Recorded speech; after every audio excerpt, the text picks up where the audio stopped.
Intel Extreme Masters Rio is brought to you in part by Intel, Acer Predator, DHL, US Air Force, 1xBet, and Monster Energy.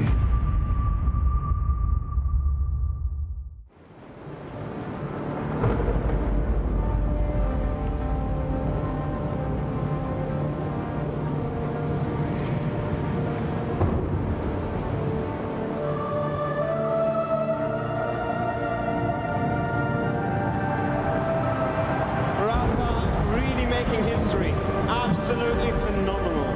And Ace is the champion of the Intel Extreme Masters World Finals. Storm's still not quite done. MC is going to take this fight, though. 3 seconds left. Last 2 rounds of passion's got to start it well for ESC. And this is a massive move for CEST, but he's not content with just a Nexus kill. He wants to win.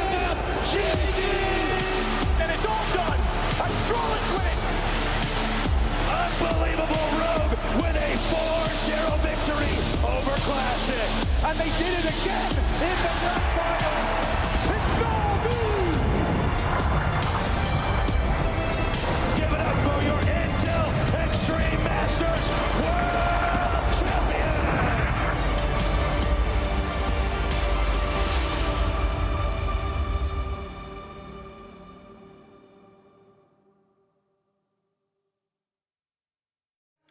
Sunshine and Counter-Strike, 2 things that Rio is famous for. Welcome everybody to the IEM Rio B stream. My name is Lucy. Joining me on the cast this morning will be Brandon B-Dog. How are you doing? Yeah, very excited to be here, of course, Lucy. And wow, what a tournament. Coming off the back of the RMR, we have nearly all of the Legend Stage teams in attendance here for IEM Rio. It gives us a small little sample size of what potentially is to come in Paris. And also one of the very last events in CSGO history, right? We're getting to the tail end of this game, the closing remarks of this chapter, and an opportunity for these teams to go out with a massive bang. So there's a lot on the line here for everyone at Rio. Yeah, for sure. And I guess we could take a look at the bracket to see how things are shaping up, right? We've got 2 groups. Of course, over in Group A, it's Heroic versus 9 to kick things off. Big versus MOUZ in their opener. Imperial, NIP, and the MongolZ taking on NAVI. That's the game we'll be jumping into this morning. But yeah, it's all best of ones to kick things off. A lot of exciting games here in Group A, also in Group B. Plenty of best of ones over there that we can take a look at. FaZe coming off the back of just qualifying for the major. They'll be coming here to verse 9Z. Furia versus Fnatic. Furia on the home soil in Rio. Vitality versus OG, and MIBR, another Brazilian team taking on Cloud9. So there's actually a lot of local representation here, which I think is very exciting. Yeah, it is, especially kind of bolstered by Imperial coming in as a last-minute replacement. Here's the schedule for today on the B stream. As mentioned, the Mongols taking on NAVI in our first best of one, followed up by some absolute bangers of matchups, right? Heroic versus 9, MIBR versus Cloud9, and then to round things off in the best of one stage, FaZe Clan taking on 9Z. Yeah, a lot of really exciting matches here. We'll have the best of threes later on today as well. There is yet to be decided because obviously they rely on the matches that have played before them, but I'm sure there'll be very exciting matchups. But a lot of big names taking to the stage here this morning. I'm particularly excited, Brandon. I don't know about you, but that Heroic versus 9 game really stands out to me amongst this list in terms of how competitive it sets to be. We talk about best of ones and kind of the upset potential there. I think the RMRs are a fantastic example of seeing this in action. I mean, you looking at these games here, are you seeing many upsets potentially unfolding? I think the biggest upset potential will be that Heroic versus 9 game. I think if you just take a look, I mean, we've got some kind of recency bias, right, with that RMR. Will teams be caught off guard by the underdogs? Will they provide a new flavor of Counter-Strike? Will they try something a little bit different, whether it's in the map pool, whether it's in the strategies, to try and offset? Because you've only got potentially 30 rounds of Counter-Strike to play. There is a lot of room for these tier 2 teams to really catch off the top guns. Yeah, we talk about kind of the format. Obviously, all the opening games are those best of ones where, you know, if you can get off to a good start, you can set yourself up for success later because everything after that will be the best of threes. In terms of the qualification process towards the playoffs, there'll be 3 teams going through from each group. So in Group A, that'll be 3, and in Group B, that'll be 3.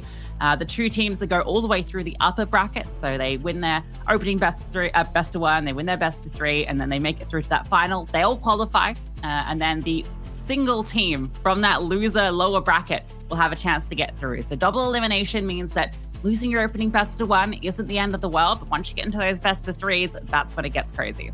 Yeah, and I feel like for each one of these teams, they'd just be hoping that they can just get the best of 1 out the way early. It gives them the most amount of opportunities to try and qualify in for the playoffs. I think if we take a look at storylines, we can have a think about some of the teams coming into this just fresh off the RMR. Big question marks for me for Big and Cloud9. Obviously missed out in the last chance qualifier to make the last ever Counter-Strike Global Offensive Major. Will that kind of light a fire under their bellies? Will they come out swinging here in these openers, or will the emotion and just kind of the gravitas just really get to them? Well, there's storylines that we'll be touching on throughout this event, but for now, we're going to take a very short break. When we come back, we'll be jumping into that opening matchup, MongolZ versus NAVI.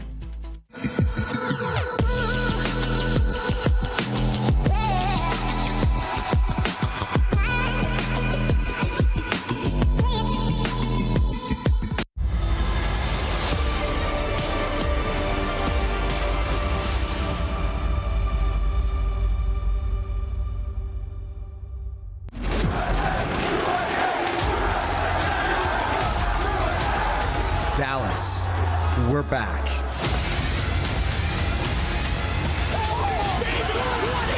Counter-Strike is in our DNA. It always has been, and it always will be. And now we are once more returning to where it all began. Melbourne, Australia. Home of the best Palmers, the Flat White, iconic trams, the Yarra River, and CSGO. 2,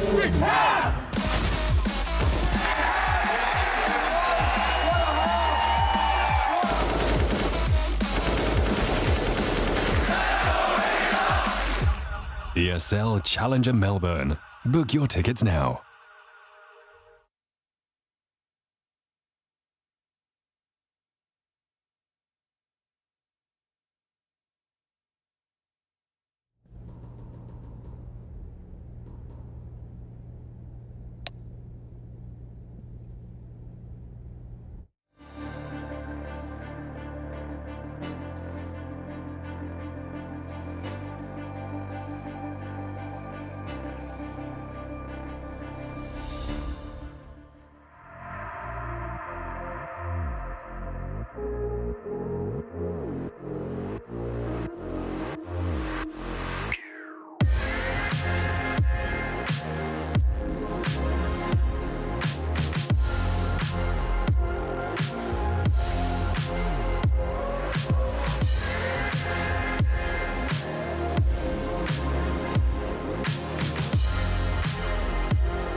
And welcome back. We're getting ready to jump into our first matchup of IEM Rio's B stream. It's going to be the MongolZ taking on NAVI, one of the best teams in the world, taking on the plucky underdogs from Mongolia.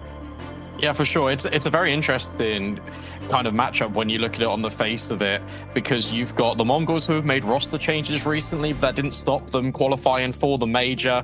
They only lost one series in that entire run. That was the Greyhound, but it still went the distance. It still went all 3 maps. And I feel like the storylines coming in for that Mongol side is, well, how are they going to adjust? You lose out on score. You kind of then go through this kind of transition period. Are you going to rotate the players within your roster to accommodate roles, make Azteca feel a little bit more comfortable? Or instead, are you just going to kind of slot him in? And from just the eye test over on the kind of the RMRs, it was a case of Score's roles were just being completely adopted by Azteca. And as a result, it was kind of smooth sailing really for the Mongol side. And now we look forward ahead to how they can compete against, unfortunately for them, it's a really rough opener because it's one of the best teams in the world, but at least it's a good eye test for them. Yeah, I think in terms of the best of one openers, this is probably the one that has, I guess, the biggest disparity in terms of, it feels like the one that's most likely going to be favored to one team. Obviously, Navi coming in, they've just qualified for Paris with that 3-0 run. They're legends at the last CSGO major. They're a team that has had pretty solid finishes at events this year. That sort of 3rd, 4th finish at EPL, same result at Katowice as well. So they've kind of been on this pretty good upward trajectory after some pretty disappointing results towards the end of last year. I think there's been a bit of conversations. Simple's been not at his star level performance, but I think the exciting part about Navi has been looking at the other pieces, right? We've seen some, particularly during the RMRs, some really good performances from NPL, a player that when he first came into the roster seemed to be struggling to kind of find the form that he'd shown in the academy roster, but has really started to come into his own in this last event. So I think for me, that's what I'm looking to for Navi here at Rio. Is MPL going to continue being able to put up those numbers, or was that kind of a once in a, one event kind of highlight? Yeah, I think it's kind of his trajectory is very similar to when Bit was first incorporated into the roster, right? It was a slow start, but then once he kind of found his footing, once he kind of established which roles he was supposed to really play and identify himself with in this Navi lineup, he's been a very dependable pair of hands. The fact that he goes into that FaZe best of 3, it's the qualification for the major, it's to go flawless as well, and you drop a 1.35 rating. That speaks volumes to how high MPL's skill ceiling really is. And you just kind of take a look at Navi in general, and the fact that you're right, you mentioned that Simple hasn't been reaching his star potential, and yet he's still on a 1.2 rating. Yeah, the guy is absurd. Yeah, I think he's always going to be that sort of consistent piece, but I guess he's not putting up those sort of Zyru, Shiro kind of numbers that, we expect from him. But it hasn't been a big deal because, it's been the riflers around him that have been really solid. Bit maybe not at the top, but I've been really impressed with Electronic's return to form as well, right? It feels like he's calling really well. We just had that interview where Blade was saying that he feels that Electronic is a better IGL than Boomage was. And that was the roster that won the Stockholm major. So that's a big claim to be making, and it puts a lot of confidence in the Navi stocks coming into this. On the other side, the MongolZ, if you're not familiar with this name, because this name hasn't been what this team has been under for most of their time in the last couple of years. They were the IHC roster, which we have seen at quite a few events before. Last year, in fact, at Rio, they eliminated Double O Nation, which was a pretty big win for them. Obviously not great for the Brazilian fans, but I'm sure coming into Rio, that's long in the rearview mirror. But this year, it's been a little bit up and down for them. Their international events haven't quite been there. They beat Cloud9 2-0 during the group stage at Katowice, but that's kind of their only success throughout all of their international events. At EPL, they only picked up one map in a best of 3 before they were eliminated. So on the international stage, not been the best for them, but they did just qualify for Paris. So, there's a little bit of inertia that comes from that. Yeah, for sure. And they can definitely use this event as experience building, especially just incorporating the new player into their roster. I think what's exciting for the Mongols is just their mentality and the way they kind of conduct themselves outside of the server. Saw a lot of pro league interviews with Techno, with Bartak, and Bartak especially was just really this cool, calm and collective presence, especially because he's got very limited experience just kind of on the international stage. It's a good mentality and it kind of sets up the Mongols for success, maybe not just in this event in isolation, but just for the future, because if they can keep building on the success and just kind of the fundamentals they've laid down for themselves, then there is potential we can still see them being consistent threats at these events. With that being said, though, heading into this best of one, it's always going to be really tricky. I guess we can take a look at the veto. We can pull that one up. I feel like this one's always going to kind of head to Inferno. I don't know about you, Lucy. Yeah, I don't know if you want to let Inferno through if you're Navi against MongolZ, right? Because it is their best map. It's a map that they absolutely will always pick into. So if you are playing a best of one against this team, I feel like you avoid it. It might seem a bit silly because Inferno is such a good best of one map, but I'd be probably leaning towards something like an Ancient. And yeah, they're exactly there. It is. The ban comes through from Navi. I like it. Don't face MongolZ on Inferno, and you definitely make it a lot easier for you. Yeah, I mean, the Mongols banned out Ancient immediately. They're actually going to get rid of Vertigo now. So we've got a couple of cool maps still left in the pool. We've got Overpass that we've seen. The Mongols look pretty good on the CT side on. It's always been the T side of things where question marks just kind of come in. So they actually just removed that straight away. So now we've got a potential for a nuke or a Mirage. Yeah, I think both of those make sense for both these teams. I like the decision to push it towards Mirage if you're Navi. Nuke, it is a map that obviously Navi are very, very good at, but it can be a little tricky in a best of one just because of the disparity between CT and T side. So Mirage, a nice equal playing field, a map that all these players can really step up on. And when you've got people that can hit shots like Navi can, I feel like Mirage, it doesn't matter that it's a bit more of a puggy style map. You should just outclass them in the server. Yeah, I think it's kind of a safer bet, and I agree with you about the banning of Inferno, just because the Mongols, whenever they can, they will always pick that in a best of three scenario. So you've kind of got a good middle ground here. You've got kind of an equal distribution of rounds being won on the T and the CT side. Na'Vi, they've got the better individuals, and they've also got the better framework. I think what's really interesting as well is just seeing how the Mongols will react and their response times to situations occurring in the server. We see with the teams kind of outside of Europe that their reactions in the mid rounds, their timing of like how to piece rounds together and reach a final destination of a bomb site is sometimes a little bit slower. And when you're going up against a team like Na'Vi, you can't afford to kind of be hesitant. You need to all pick a direction and just stick with it. Yeah, and I guess a point for Navi and for a few teams coming into this in terms of the RMRs, their RMR run was the week before, right? So they have an entire week to kind of prep for Rio specifically, whereas some of the teams coming in won't have had that time. I mean, I'm talking about Cloud9, FaZe, those sort of teams aren't going to have that same level of prep. So I feel like Navi comes in with that little extra bit of reassurance in terms of have been ready for this matchup the whole time. They've been ready for this whole bracket. They'll kind of have an idea of how it's going to play out. I think in terms of the Mongols, like the player that I'm really excited to see here and a part of why this roster is so excited is Techno, this really young, exciting player. I mean, he's just 17. I feel like we've been talking about him for a while now, but he's still a really young player and has a lot of potential. And I think that's what gets you really excited about this Mongols roster. Compared to like some of the other big Asian teams we've had in the past, like say Tyloo, where it's been a team that's all veterans that have been around for a long time, it feels like you kind of know where the ceiling is there, where for Mongols with like the young players in the mix, I feel like that adds a bit of spice as you don't really know how far they can go. Yeah, that's a really good point. And I think to kind of build on that, but also contrast it a little bit, is I feel like Annihilation's going to have a really tough AWP head-to-head, obviously going up against people. Doesn't feel the best. However, if you do start winning those 1v1s, so you get a couple of kills here or there, that's going to inspire a lot of confidence and belief into this Mongols side. And we kind of saw in the opening stages of tournaments, not just in the RMR, but just in general for Na'Vi, they kind of get off to this slow start. So maybe a best of one is definitely a perfect opportunity for the Mongols to try and surprise. Yeah, well, back at the RMR, and we did see Navi get pushed by Into the Breach, right? That went to double overtime in that opening best of one. So there's certainly the possibility to be able to upset here in a best of one, but the backs are against the wall, and we are straight into the action here on the opening game of the B stream.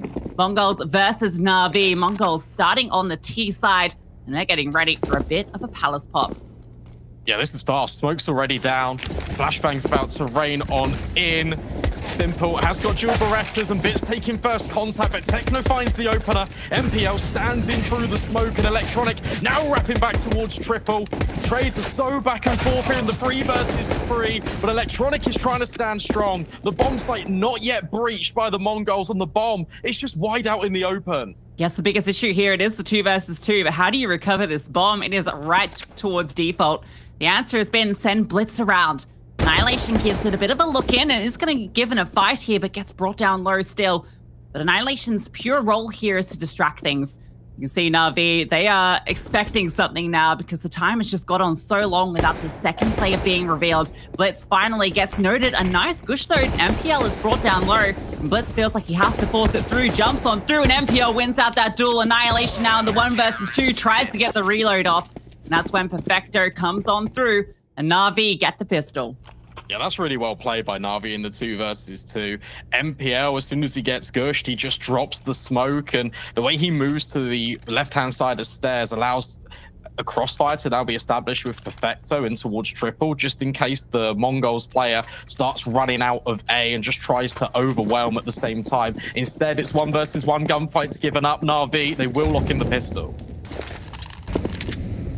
No bomb plant means nothing coming for MongolZ into this one. Perfecto gets that opening duel, and Simple, well, he's looking for a bit of a fight with the MP9, try and farm up some cash early, and he's gonna try and force the issue towards top mids. Lots out quite a few players, and he is solo here, and they're all tucking. They want to force him out into the open so they can swing, but can't pull a fast one on Simple. He's having no issues here, cleaning up, goes down eventually, and in fact, Annihilation's found a second kill. That's already a lot of damage done with just the Glock. That's all he's going to be able to do.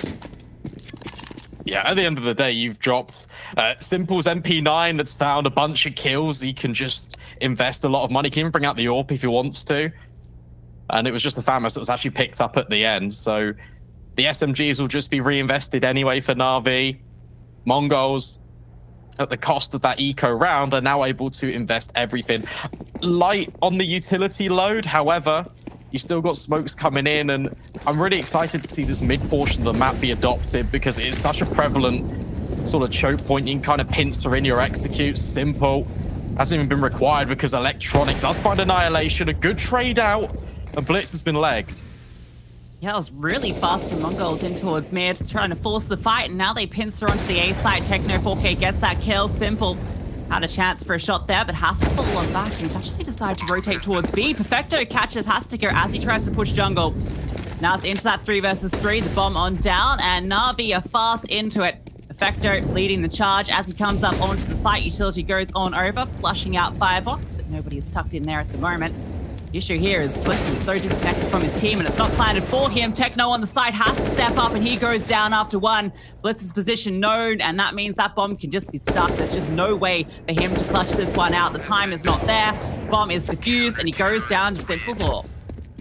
It's interesting just watching the start of these rounds and then comparing and contrasting to how they end. The MongolZ are more than happy to go for this scrappy style of Counter-Strike. They're more than willing to take these fights out towards middle. And Electronic was giving them that opportunity. And from there, NAVI, they just kind of settle back a little bit and they think, okay, actually, let's kind of go back into our fundamentals. Let's group up. Let's all swing from the same angle, ensure our trade spacing is really prevalent. And from there, the retake, it's just a one-sided story. Very fast in the MongolZ. And look at this round. They have no utility. A single smoke is remaining in the first 20 seconds. They are really looking for a bit of a fight here, and it might come in with this window presence. Annihilation boosted up, but you can see Perfecto's holding that. He should have spotted when he crossed the light there because it gives that bit of indication. Yeah, support comes on over, but Perfecto doesn't need it. That kill known by the shadow crossing the light. And so the opening kill for NAVI. And MongolZ have a single smoke left with a lot of time on the clock, and they are just continuing to fight, looking for any of these duels that can be offered up. Perfecto is pinned on through, low HP, so he does get taken down. Simple can't get involved at the moment. So somehow MongolZ have forced their way back into this, trying to take fight onto Bit. Almost goes down, but he's able to find that kill. The bomb still gets planted. Yeah, but look at MPL. already on this flank, although Bartek has heard him. Still though, Triple completely removed. It just leaves Bartek all alone, and whilst he's aware MPL is there, that's his position completely given up. Trapped in the corner, needs to fight his way out of it. Time is on his side, but Bit will just remove him with the clinical headshot. Another example where MongolZ get a lot of space out towards Palace. They're able to overwhelm the bomb site, and I really like the presence of mind to fight in towards jungle, take the space beyond the bomb site, and force NAVI to try and retake back in. But they do overlook MPL at the ramp, and he's the hidden element that allow NAVI a smooth way to retake. I feel like this game is just non-stop action. Yeah. Like, it's just brawling everywhere. Very slow rounds here from the MongolZ, and I doubt this one will be slow either. That bomb plant, again, enabling the investment. They have full loss bonus, so they're just going to keep on forcing the issue until eventually they find some sort of break in the armor. Maybe a little bit of a slower approach. Simple jumps on up into short with the AWP. To be in a good position to deal with this mid presence. Electronic doesn't spot anything, though. Yeah, now we just get the rehearsed grenades being exchanged in towards middle. And a slower pace this time from the MongolZ. They're sitting back, they're waiting to see if Navi's going to overextend, but Navi are just more than happy just to kind of wait. You can lead with Simple's AWP, and off the back of the nade, Electronics now pushing. Wants to try and take space out in towards middle, has got reinforcements in towards window, and his position not expected by Annihilation, and he can just fall back. Yeah, it's such a nice setup from Navi here. They're fully dealing with the mid presence. They had 3 players kind of committed to taking the presence here. They get 1 kill, and that's enough. They obviously don't know the damage they've done to Hastika. That HE over the top, and then a bit of spam damage.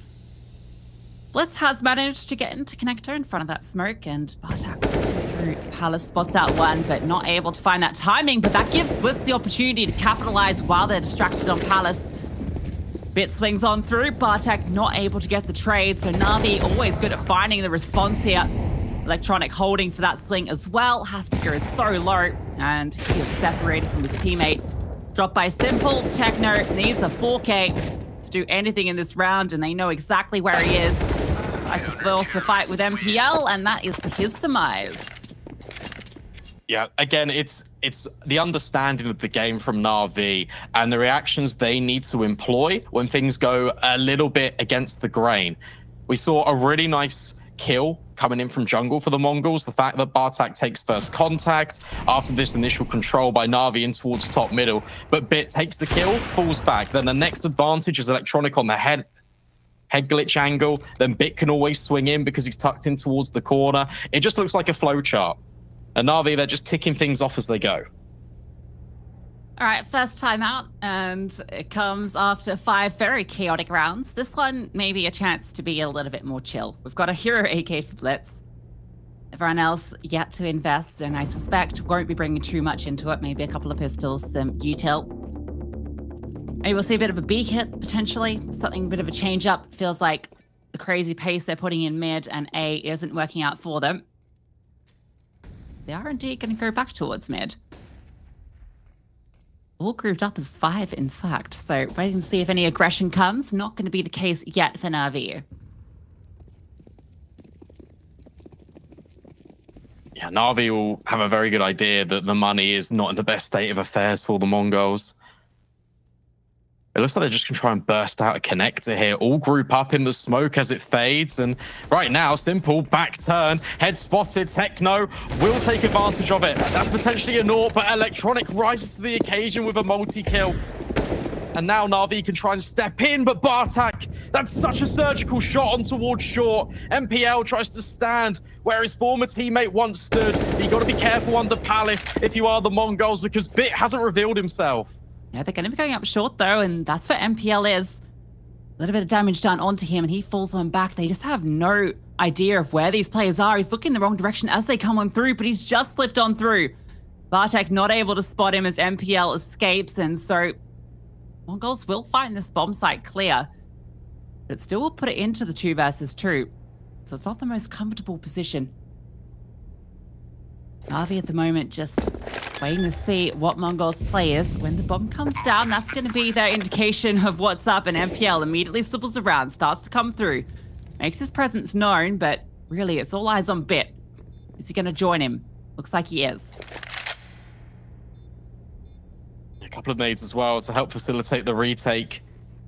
MongolZ in a very deep crossfire between Van, Blitz. A lot of responsibility on his shoulders as they go to jump out the window, but Bit hits the shot anyway. Low HP, but it doesn't matter. Man advantage, but Bartak just tucked in towards the Van will finally finish off Bit. MPL knows exactly where he is, but elevated Bartak wins out the clutch. Fantastic response, and MongolZ finally post a round on the board. Yes, beautifully played by MongolZ, particularly that final clutch there, getting onto the elevator position, knowing you're about to be swung on. Try and make that as difficult as possible in the duel. We get to see that one back. Precise shot, gets up on high. You can see MPL not ready for that shot. And that came off the back of just the hero AK, right? They forced the issue, managed to get all that presence in towards Connector, picked up some guns, caused chaos, and Navi struggled to respond. And because this has been such a brawl, their bite isn't actually that great into this round. Sybil hits another leg shot. Electronic is there to finish the job. The opening does go the way of Navi. And MongolZ, at the moment, they're actually quite spread. It's not the group up the scene from them in most of these rounds. Relying on getting that presence short early, but when that fell, just spread out, seeing if they can find anything in response. What's interesting is this is the first round that MongolZ have really led their contact with utility. And as a result, Navi have kind of bitten down on it. They've deployed so much from their tool belts. Look at what's left. It's one smoke, a couple of flashes, and a nade. And there's plenty available for MongolZ when they want to go for this execute. Slow reset in towards mid. That's the space and that's the respect that Navi have so often been given this T side.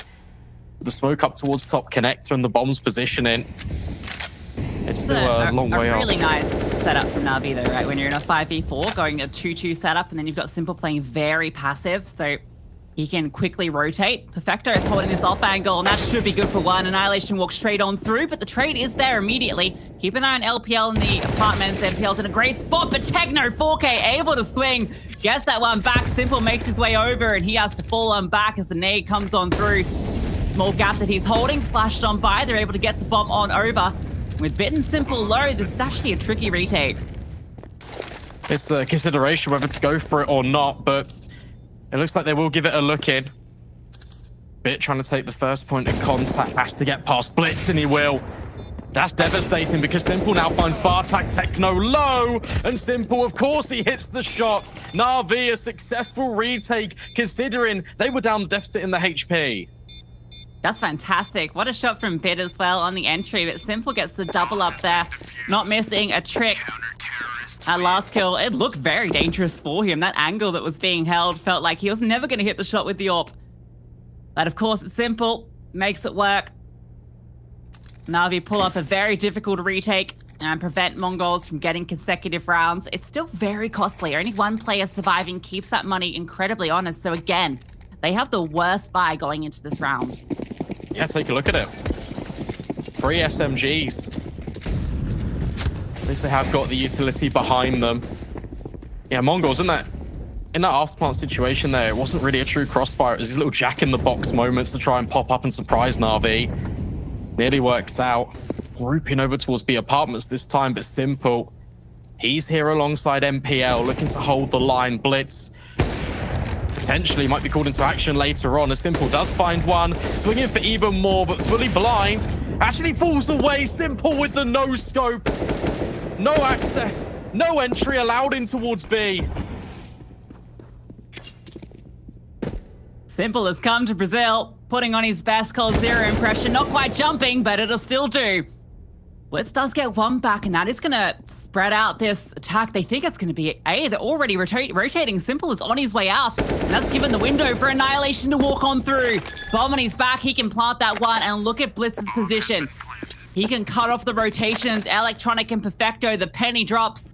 All the heroics are Simple now forgotten about. They have to pull off this 2v2. Blitz, oh my god. That HE almost deals with him, but now he's going to come on through. Both players back turns. He's in the perfect position to end it all. Slings on through. They line up for the first. Perfecto now has to come on back, and it's a good kill, but leaves him with 3 HP in the 1v1. Annihilation spots him on the fade back, and Perfecto, he decides he just wants to hold on to the AWP. What a really nice mid-round coming in from the MongolZ. The fact that Annihilation gets that much room, and NAVI, it feels like the communications are a little bit cluttered. You've got Simple dealing with the initial threat. That's 3 kills for him on the way in with the AWP, and yet still the MongolZ, it's the presence over towards ramp. It drives so much rotation away, and it means that Simple just has to fall away because the information in mid just isn't there. And as a result, it gives Annihilation all of this space to walk out, catch Simple unawares on the bomb site. It's for the MongolZ. Yeah, a bit of an over-rotation as their demise, but Simple still gets to hold the AWP, and they're forced around it, knowing how close some of these rounds have been. Don't want to give them way back into this. Electronic spots a few on that jiggle. Bit tucked on under in a good position, but they jump on around, drawing his crosshair out into the open. He can't find purchase. The Perfecto has a good rotation through. No smoke at CT. Electronic just spams through and delivers a kill. Blitz is able to get one back, but MPL is now stepping up to the plate, and Simple denies the bomb blast. The Bartek has found 2 more, and it's all now onto Electronic. Low HP from that spam. A very difficult retake. Yeah, position known as well. Look at the space that Bartek has acquired over towards CT spawn. And Electronic got the kill through on the spam. Now needs to go searching. First little side quest to deal with under Palace, but he can't get past Blitz. Only working with the Deagle. NAVI, it looked like they're in cruise control, but one flashbang over towards CT creates so much success for Bartek. And this is the MongolZ thriving in the atmosphere that they create, right? Causing chaos and just capitalizing on it. This is Asian Counter-Strike, baby, and it is beautiful. And now, off the back of all of these rounds, MongolZ have never had a round that they've not invested into. They're going to be the ones that have reset NAVI. They should be in a great position to get their 4th. I think what's really interesting so far in this first half is we've already spoken about the fact that NAVI, they are up for the fight initially, and then they kind of transition more into their fundamentals and their support network as the round develops. And for me, it's almost like they're playing down to the MongolZ's level at times. Because it feels like the MongolZ are saying, okay, well, look, let's just fight. Let's give it a go. And NAVI are like, okay, sure. We'll just kind of detract away from all the fundamentals we know. Surely there should be a timeout at some point, because despite it being 6-3, you start to think about the rounds that have been won by NAVI. There's a lot of clutch situations. It hasn't really come down to the wire. It has never really been all that convincing.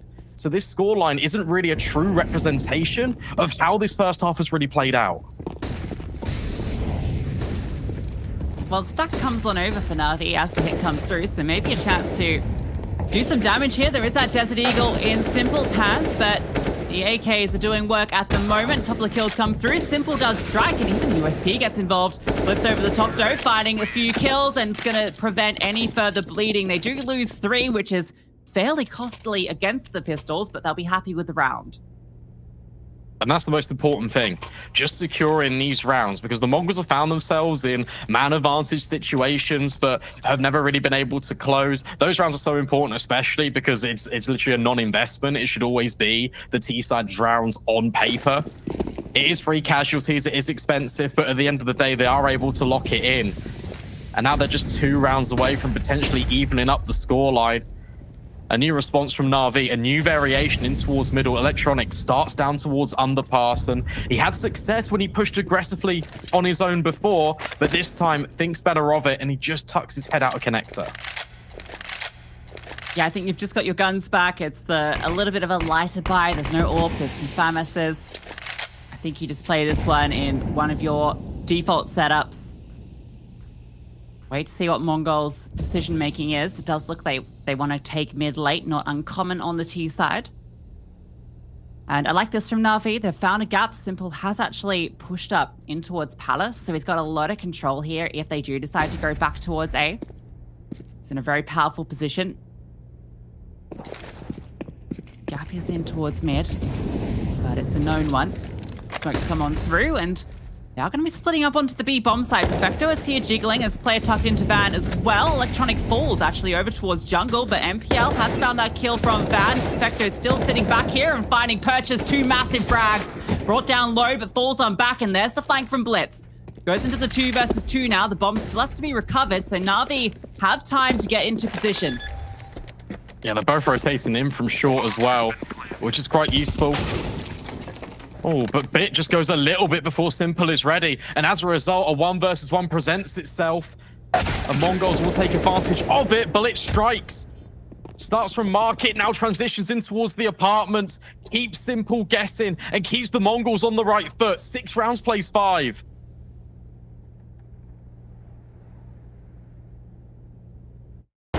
Might be time to see that timeout from NAVI soon. Starting to lose a few key rounds here, and this is with the multi-kills coming through from the players you expect, right? There's 3 kills that go down on the side itself from NAVI, which is kind of all you can ask for from the double setup there. The issue is they kind of get caught out by the extra piece in mid, causing chaos. This fires all deagles. A deco from NAVI. Techno's definitely spotted out the shoulder there and gets a chance to fire off some shots onto MPL. MongolZ can just work this. They'll have a good idea based on these contacts, what's in play for NAVI, and they should know it's not a lot. I think what's interesting in that last round is the fact that Simple takes the space in towards Palace, but they don't rotate off the back of having that information. There was one player that was holding middle, but I think it was Electronic in towards the A bomb site. He definitely could have rotated over to maybe try and help out B. You still rely on the individuals and they find a multi-kill, but the rotation kind of timeline is just really long-winded for NAVI.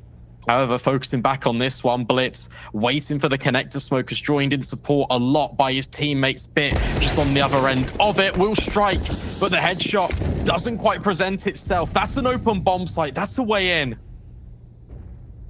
NAVI are gone for the B stack, and unfortunately that's not the read here. With Bit not finding anything, their chances to cause too much damage in this round are mitigated. No reason not to try and find some kills here. Get yourself a free weapon if possible. Maybe even take a bit of time just to talk things over. Electronic does find one. Oh my god, Blitz, that's an incredible tap. Speaking of him, Blitz has 17 kills this half. I just looked at it, I was like, wow, that's an awful lot to be finding. It's very top heavy, though, for the MongolZ. That's what I will say, because next highest is Techno on 11. And then at the bottom end, you got Hazteca on 3, Annihilation on 5. To be fair to Annihilation, he's not yet pulled out the AWP. He's only had it for this round and the previous. So he's now wielding his weapon of choice. And for NAVI, here is that tactical timeout used. However, I think it's a little bit late because suddenly you were looking at a flawless scoreline and now it's a completely level playing field. Yeah, I feel like there's just a point where you know that you're the favorites and you kind of have all your protocols down, so you don't feel the need to kind of take that time to, you know, talk through with coach and kind of discuss your strategy forward. You kind of know what you need to do, but it's obviously not quite working, and that's why this pause has come on through. They know that this is an important round if they want to win out this half, otherwise they will be looking at a pretty scary scoreline. Change up here as the Factor drops down early. Smoke comes on through, and he's not spotting anyone towards top mid. He knows no one is crossed because of his position early. And a bit of spam through the smoke doesn't connect either way. MongolZ are pretty heavily leaning over towards B at the moment, but they can split through mid. It looks like NAVI are really focused on trying to prevent MongolZ from coming up through the underpass. You've got 2 players currently staring at that. Flashbangs even being thrown in as well. And the reset comes in for the T side. They're going to back away from B, and they're going to head over towards A. There was initial contact being taken by Bartak over in Palace with Bit, but it was through the smoke. No bullets were really connecting and translating. So instead, they're just going to line up with smokes. They're just going to try and burst in. The unfortunate thing is they haven't actually pulled any rotations for NAVI. They are 4 players strong here on A. Yeah, they're trying to feign the mid presence, but NAVI are not falling for this. They have everyone in position to deal with it. Simple drops the flames, Bit taking contact in towards Palace. Can't quite win up that fight, does a lot of damage though. So Bartak will be limping here. Simple misses the shot, but he's still going to be a presence. And Perfecto on the stairs. There's no smoke to block him off. In fact, all the smokes have been deployed. Perfecto gets one, and there's a good kill onto him in response. Electronic force on back, so again, MongolZ get in with the man advantage. They've also got Blitz out over towards middle, not yet revealed himself, so he can come in and kind of be the linchpin that holds this all together. Na'Vi all attacking from one direction. Annihilation spots the shoulder, gives information over to his team, can't see, but he still connects onto MPL, and now suddenly Blitz's activation in connector is a little bit wanting, but the Mongols were holding on temporarily, but now it's all Annihilation. Needs to hold on with the AWP, a shot through the smoke, nearly connects, but it can't quite manage it. Electronic there, the safe pair of hands. Defuse locks in for Na'Vi. Yeah, that's the experience of Na'Vi on display there. The way they approach that retake, they fade out the AWP shot, they drop the smoke, they take their time. Electronic picking his fights with perfection there. Every single one well orchestrated, where he always had the advantage. I mean, that's just a beautiful shot. He doesn't find that one, it gets a little scary, but each of these fights is beautiful. Waiting for the AWP shot to swing, catching the player in sandwich, off guard while he's trying to deal with MPL on site. Well handled from Electronic to get Na'Vi their 7th. Yeah, the Mongols doing a really good job at not only just finding these openers. Techno out middle. Electronic and Perfecto trying to deal with the underpass, but they should be focusing on the full frontal force of the Mongols. 2 kills quickly become 4. MPL has to save on the other side of the map. Now that was explosive. Oh my god, Techno 4K, what a double in mid. That second was an insane spray to be able to connect at that range with the AK. Absolutely marvelous. MPL is going to be able to take him down, get himself an AK, but honestly, he might not even get the chance to save this. And in fact, it looks unlikely because Blitz is already here holding. Catches him as he jumps around the corner. That's his 19th frag. That's the game tied up again. Yeah, this is really nice stuff. That's a change of pace that Na'Vi weren't expecting. As soon as the overwhelm comes in towards middle, Mongols have been really disciplined at slowing down the pace after they find the initial opener, waiting for Na'Vi to either make the next move or just over-rotate and kind of gamble stack towards a different bomb site. However, this time, they just press the accelerator, find even more impact, and suddenly MPL was just left all alone. Take a look at this buy coming into the last round of this first half for Na'Vi. Double SMG, double FAMAS. A lot for the Mongols in this round. They have all the advantages against this buy. Simple spotted. Has to try and find his way out. A smoke deployed to allow that passage. Hastaker is just spamming on through to try and catch him, and Simple's actually not pushed back through. He's stuck around, and oh my god, Techno 4K, another sharp shot onto Simple. Doesn't get a chance to respond in that round. Already removed. That's the M4 out of the equation. And the superstar from Na'Vi is silenced into this final round. Take a look though, double palace push, Bartak assumes responsibility of the first, but he gives Bit an AK to work with, but that's still information. The Mongols want to try and split in towards A here. Perfecto has to keep his eyes trained on both connector and window, because Mongols have shown so much in here in the past. Bit caught off guard at ramp. This is the way in that the Mongols needed. They're just going for these angels, and they're winning every single one. It's phenomenal. Always an entry headshot to be had here for the Mongols. Hastaker caught between 2, doesn't seem to matter, finds the first. MPL tries to swing, but he's in a 1 versus 4, and it does not favor him. Flashbangs come on over, Blitz takes him down, and the Mongols at the half have an 8-7 lead. Yeah, really impressive stuff coming in from the Mongols. The way they're able to get onto the A bomb site in particular looked so damaging. And Na'Vi, whilst the responses were there half the time, it just feels like they're getting off to a really sluggish start, as close as can be in this first half. But what can occur when the sides swap over?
Well, we talked about this game being potentially one of the most one-sided, but in fact, it has been a back-and-forth battle between these two teams, with the Mongols showing a lot on their T side. Yeah, I was really impressed with the way that they were playing out the mid rounds. Some of the afterplants were a little bit shaky at times, but they're still able to acquire 8 rounds on their T side. It gives them more than enough of a solid foundation to work with. Flashbang, Na'Vi want to take pace in towards middle, targeting connector, layered peek from MPL and Bit, and Techno just gets out of dodge. Yes, Smoke down, going to block off vision from shot. Techno tucked on in, does get the first kill as MPL swings. Simple with the immediate trade. Techno now trying to take some space on through, gets the kill on Hastika. That's now the area secured. Blitz is dinked on down low as well. He's going to be having a really difficult fight here against Electronic. Loses that one out. And this is looking good for Na'Vi. That bomb can come on through. Both these CTs focused on Bit. And Bit, well, he takes one on down. Bartek now in a 1v3. Has that kit that he can collect if he wants to, but chances in the round very difficult as Na'Vi assemble into their post plants. Yeah, tries to get tricky with it, jumps out the window for a little bit of a fake drop, but Na'Vi players too far away to try and hear it. Smoke kit have been reclaimed, and I feel like that's going to have to be the escape plan now for Bartek. Just tries to hold on to the Kevlar, and the smoke in the kit time too far gone. And that was a really well choreographed round from Na'Vi. You saw everyone working in unison, the timing of the flashbangs, accommodate the swings of the peaks, and no stone was left unturned. You got Electronic elevated in towards ramp, holding for the push of Blitz that came in. Everything was dealt with and managed for Na'Vi. Yeah, and I feel like this is where we're going to see the difference between these sort of two teams in terms of, I feel like, when you have these best of one games and you have these underdog teams coming in, like the T side is always going to be their strength, I feel. But when you have to swap sides and you have to defend against a Na'Vi that's going to have every trick to pull out on this T side, that's where it's going to be a lot more difficult. So a force buy comes on through from MongolZ. See what they can achieve with it. Well, they're going to have to try and potentially retake the A bomb site because it's all overwhelmed right now. Annihilation misses the opportunity to find MPL with the back turned, and Bit doubles up with the Galil. This one's going a lot more in Na'Vi's favor, and MongolZ want nothing more to do with it. But keep your eye on not only Simple, but Electronic, who's even flanking through B apartments. They want to make sure that the MongolZ can't save a thing. Yeah, there's absolutely no way they get away with anything right now. Perfecto's on the other side. Symbol was forced on back, but Electronic, well, he's got them pinned into market, and it's not looking like a good sale for them. Perfecto finds both, and Na'Vi get into the lead with that 9th round.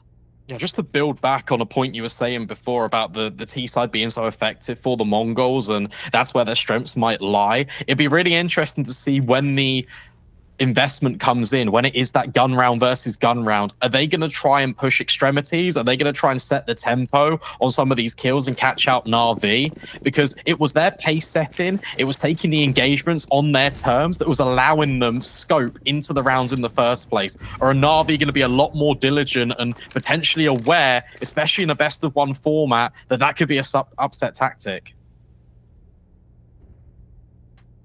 Well, I certainly don't think there'll be any upset into this round. It's just the pistols. Blitz has the dig. And with 20 kills to his name, no reason you wouldn't want him to be the man holding the better gun. He's going to be peeking in towards mid. Electronic is just going to be clearing on out through to A. Na'Vi taking their time with this. They should be aware that MongolZ most likely haven't forced into this.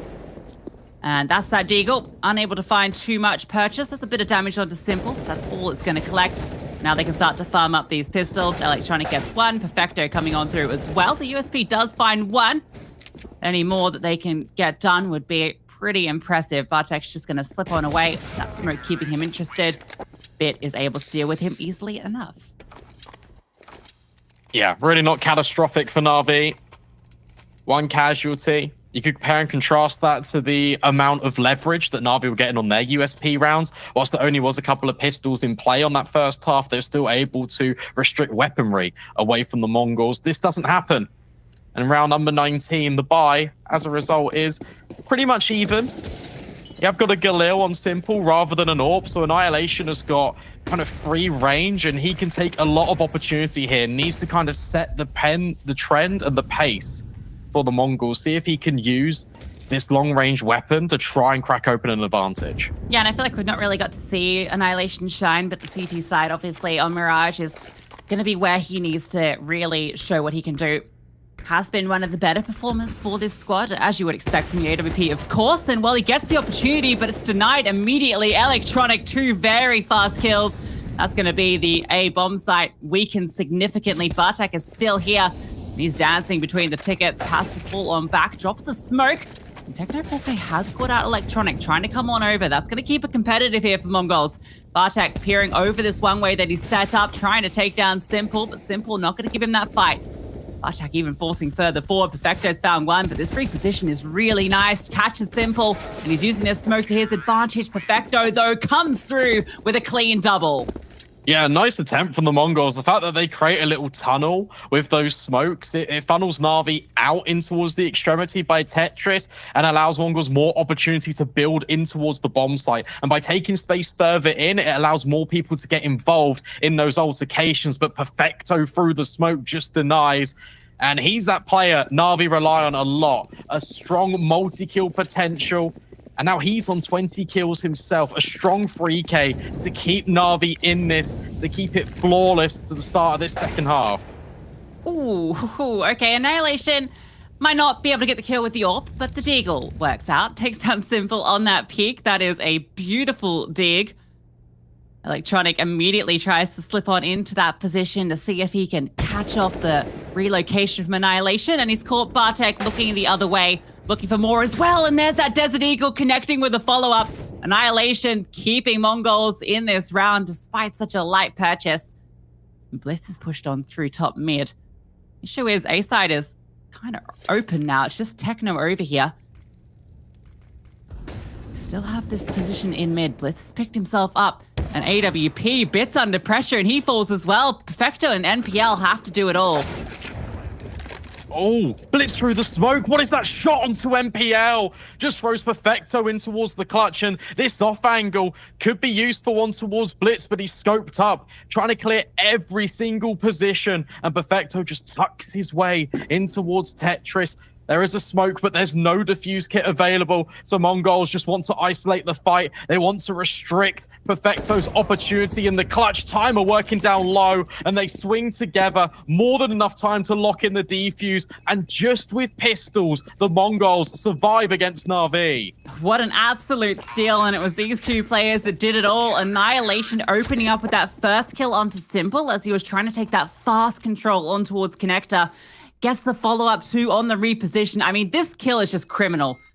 That's just a bit unlucky for Na'Vi there that Blitz hits that, but it was aimed at the bomb planter, so, you know, there is a bit of thought into that one. It's not pure luck, but it is a kill that he'll be happy to find, sets them up for success in the retake. MongolZ steal an unlikely round away. It was really good target selection as well. Understood the bit was in towards short, so they both try and isolate him, so they can also both have weapons falling into that retake. Making sure that there's not a threat for Na'Vi in the late portion of the round. Azteca peeking in towards the end of B, and Simple might have just spotted the shoulder of Techno, but are you ready for the AWP? No, but it's not the kill conversion. Simple's a little bit surprised about that one. You can see it in his reaction. Low HP, though, will escape. Yeah, I think Simple was spotted on the jump over, so the AWP is able to get into position to go for that shot. Obviously has to be a little bit through the wall as soon as the tiny pixel is spotted. MPL now steps up, and, well, you know that AWP was there. Often the AWP will rotate, but this is the secondary AWP. Do they know that this is Azteca holding this and not Annihilation? Meanwhile, a bit of aggression out towards ramp. MongolZ are getting a lot of information off this.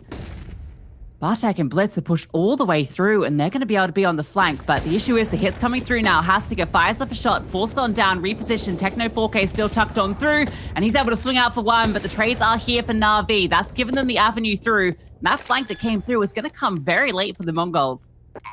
There's also a flank for Electronic. Can walk his way through CT. He's going to catch Annihilation completely for free, and that might even force the MongolZ back, not wanting to go for this, but they remain vigilant. keep on pushing. Simple now turns around on the swivel, understands that they've cleared out everything else. Bartek struck down from the record, and suddenly it's just Blitz. And he can't get past Simple. 12 rounds plays 9, and you just have to think, if Mongols hold firm, if they're able to get more than one kill as Na'Vi breach their way onto the bomb site, that flank could have been a lot more effective, but instead it was so disjointed, and Na'Vi picked the perfect moment to execute their game plan. Yeah, timing wasn't great for Mongols there. Got all the information, but too late to do anything with it, unfortunately.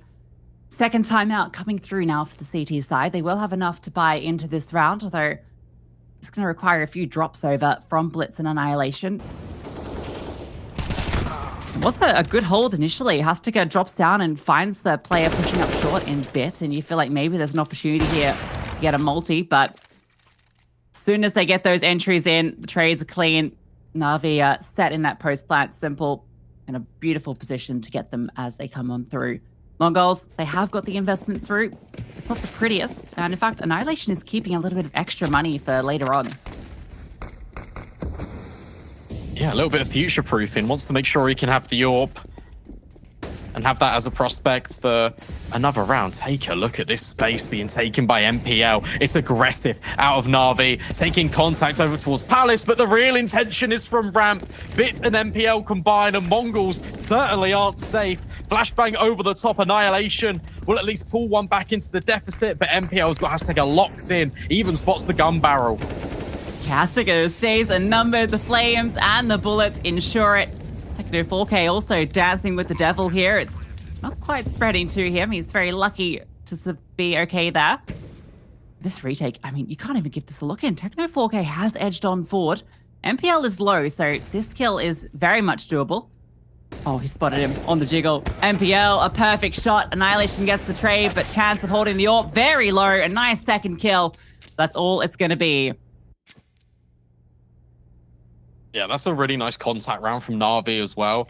Taking the positioning and the ground out towards Palace and being that distraction piece. And therefore, that shot from Bit is electrifying. And MPL combines because he's taken the ground off the back of the distraction and does really well, just locking in not one, but two players into that corner position at jungle. There's no way in for the Mongols, and Na'Vi now start to flex their muscles. They've built up such a round buffer here. That was 2 kills to 2 HP as well. MPL going to be under a bit of pressure here. Actually, a CT smoke deployed there. You can see it on the minimap. It's landed in front of that position to try and isolate the fights as they come on through. So that's kind of a cool little thing. I don't think I've ever seen that smoke thrown out to do that. Fortunately, it doesn't quite net success. But it is fun because you can separate the T players and try and catch one out with that push. Navi, they've been able to make their way into the B bomb site with relative ease. Not really costing them too much here. Simple boost on up. Misses the flick, but falls on down and has support a bit here as well. Able to collect that one. So it is going to be a 14th for Navi. Yeah, and this is more what you expect out of Na'Vi. They're going through the motions right now, just sticking to their game plan. Everything's done with purpose and intent, and everyone, more importantly, on the same page. CT side, it felt like at times the rotations were a little bit disjointed. There were players overstepping the mark. My mind casts back to that 2 versus 2 where Bit overextends out short when Simple's not ready to go around the corner. But it feels like with that breather, with the swap into that attacking side, they can now just reset themselves in, and 14 rounds plays 9. This is a stark contrast from 8-7 at the turn of the half.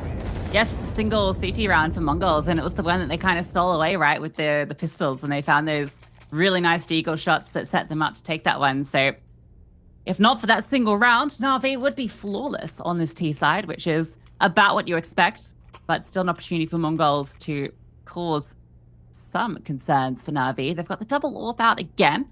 Hastika likely to take that one to B, I imagine, as he did previously.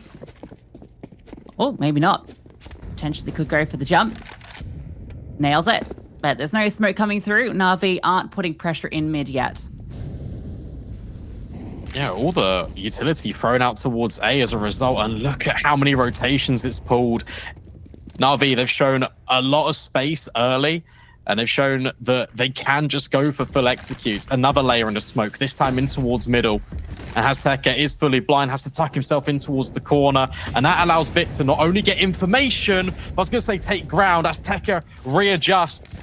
And keep your eye on Bartak, because if he pushes ramp here, he'll be in for a nasty surprise of MPL.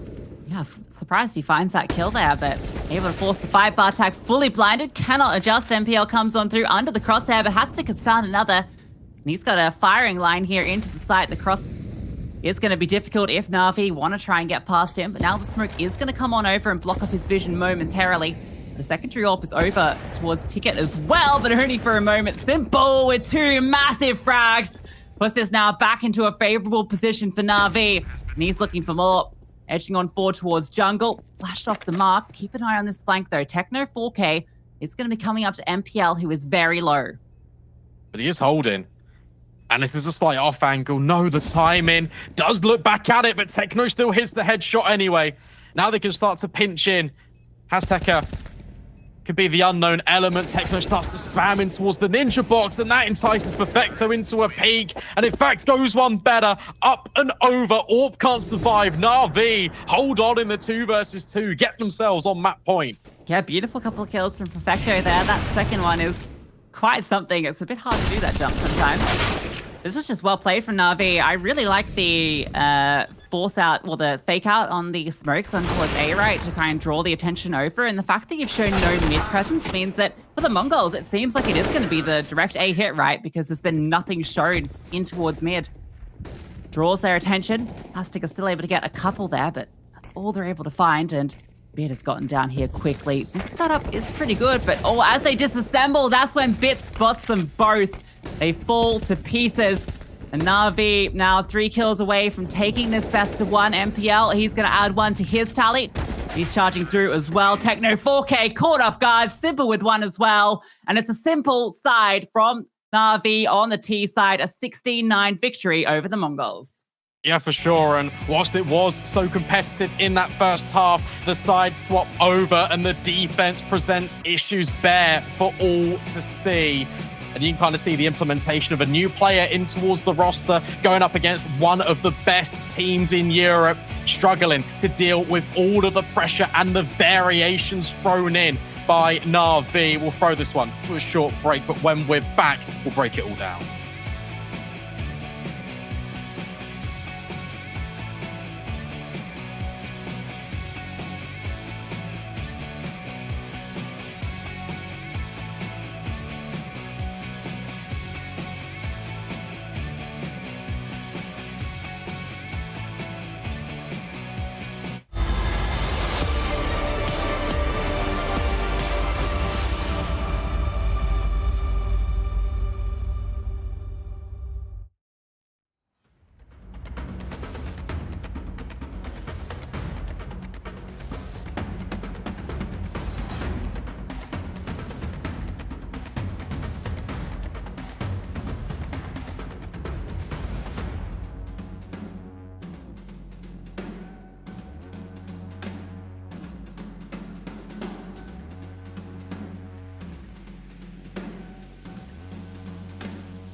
Tale of explosive T-sides between these two teams. MongolZ, they had us believing after that first half. But as soon as the side switched, NAVI kicked it up a gear with a dominant T half of their own. Yeah, for sure. And I feel like what you got to give MongolZ praise for is the way they mid-rounded in that T side. Blitz was able to call up a storm, and it worked out perfectly. But we kind of alluded to it in the pregame before this one went live. The difference in the speed in noticing the reactions and kind of how to exploit your opponents on the defense. I feel like a really clear indication, and one round I really want to draw attention to, is when NAVI executed onto the B bomb site off the back of the MongolZ pushing extremities in towards ramp. There was a clear timing where they could have done it maybe 5-10 seconds sooner, and it's just that slight hesitation that makes NAVI win that round, because it was actually 2 kills on the B bomb site held in by the defense, but the rotations were just too slow to arrive. And that's your difference between the European teams, and they will not kind of give you any sort of leverage to work with. I feel like NAVI in particular won't give you that leverage, yes. Right? You know, we've had a lot of praise for Electronic as an IGL since he stepped up into this role, and I think that really showed on the T side. It was maybe a little bit of a disappointing CT half from them, considering they were, 6-1 up at one stage. They had a 5-0 start. It was feeling quite good for them. It looked like it was just going to be an easy game, but then MongolZ started just to kick things up a gear. That continued aggression, just forcing the fights. It felt like NAVI weren't really responding to it in a very convincing way. They were kind of just playing to MongolZ playstyle, and that wasn't working out for them. You know, I think that kind of reminds me of the FaZe B&E game we had a couple of weeks ago at the RMRs. So yeah, not quite the start that NAVI wanted on that map, but the finish is beautiful. We have a head-to-head we could take a look at. 2 players that really stood out in this series. I think what goes without saying, Blitz from MongolZ was fantastic. Yeah, he really was. And so too was Electronic. It's both leaders of the rosters really calling and leading by example. It was really exciting to see that both of these players actually had IGLs that were top of the board. It's something that doesn't really happen all too much on the server, but when it does, it has to be called upon. And the fact that Electronic is kind of able just to stabilize NAVI in the break between the defense and the offense, and he's able just to go, okay guys, look, we know what's going on. We started off the game strong. Now we can just move into our fundamentals. We can do what we do best, and that's just play the NAVI way. And the MongolZ were really struggling to adapt to some of the variations, especially in the early stages of the round that NAVI were throwing at them. Yeah, I think it's also worth noting that, you know, Electronic up there in 24 kills. It was the same story for Perfecto as well. And he's not normally the player you see kind of leading the charge, but he has been a player that's been really performing well for NAVI over the last month or two at both EPL and also at the RMRs. So it's good to see that form continuing, stepping up alongside Electronic. We saw that great 2K in one of the final rounds towards the end of the map as well from Perfecto. So really good to see. I think maybe the issue with the MongolZ is, yeah, we highlight Blitz there. Techno had a few big rounds. The rest a little bit further behind on that CT side in particular. It felt like they weren't quite able to find the impact you'd want. I think particularly Annihilation with the AWP, we really didn't get to see too much from him. In fact, I think the big AWP highlight on that side came from Hastico, right, with that double kill. So, you know, it really wasn't the AWP impact being felt. Yeah, for sure. And, well, I want to hear more from NAVI themselves. We've got James Banks on the sidelines with MPL. I got MPL with me from NAVI, and Okay, you won the game. It was pretty good. You won both pistols, but I got to talk about that first half. You were massively in the lead, and they started to get some good executes going on you. What did it feel like from your side? I think it's a bit unlucky game for us because they managed to kill us in very strange moments from smokes, and I don't know. Also, we were playing a bit bad because it's early game, 11 a.m. So maybe that's it. So the Navi slow start was just a slow half start, so it's not too bad. Yeah, it's not bad. We won, by the way. Exactly. So you won, that's the main thing when it comes down to it. But overall, yourself, when we look back at the RMR coming into this event, you individually have looked so much better, so much more confident. Do you think we expect the same level of performance now from you? I don't know, we'll see. We'll see. Yeah, I'll try my best. You'll try your best. Yeah. Okay, I like it. We'll see. We'll get it done. MPL, thank you very much. Well, he try his best, and that's all we can really hope for. But yeah, a bit humble there, and it was a bit of a slow start in early game, but it didn't stop Navi from taking it. Yeah, and we did see him kind of have some really good individual moments, MPL, especially starting off the game on the CT side. It's interesting to say that he thought that Navi were being caught off in difficult moments, and that does reign true because on the MongolZ side, they were really catching out Navi in transition, but I think that's just because of the slowdown in some of the mid-round and the fact that they're able just to kind of pump the brakes, make Navi sweat and doubt a little bit, and as a result, they were catching them. I think also you got to call attention to the fact that more often than not, it was either blitz or it was annihilation that was actually getting through the back lines into their spawn, kind of cutting them off before they could even make it to the other bomb site. Yeah, they're always finding these little gaps to exploit. So it was really exciting T-side to watch from MongolZ, actually. On the other stream as well, we had the update. NIP took down Imperial. That was a 16-5 victory. So a strong start from NIP in this event. A little sad for Imperial playing on home turf, but that's going to be our opening match done. We've got an exciting one coming up next. It's Heroic vs. 9. Don't go anywhere. The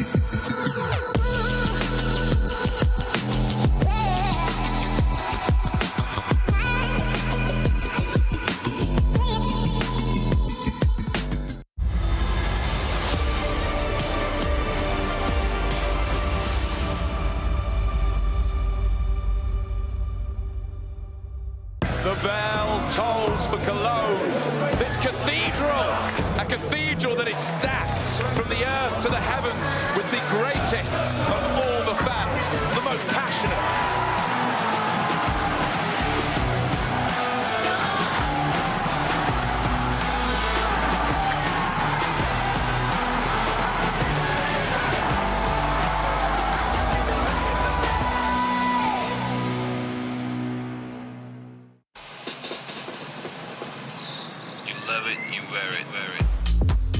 Wear your passion. Share your passion. Wherever, whenever. Gaming is a lifestyle. Get your merch at shop.eslgaming.com.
Welcome back in, everyone, to the IEM Rio B stream. First best of one out the way, 3 more to go here on the stream so far, and it's a really spicy one, Lucy. Heroic taking on 9.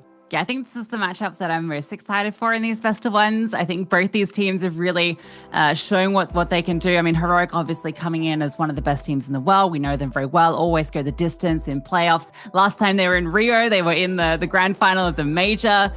For 9, though, on the other side, this is a team that has been impressing everybody. We saw them shine, blast, but I think particular the RMRs is really where they stepped up, qualifying as legends at the Paris Major, and I think they're on everyone's lips as the team to watch.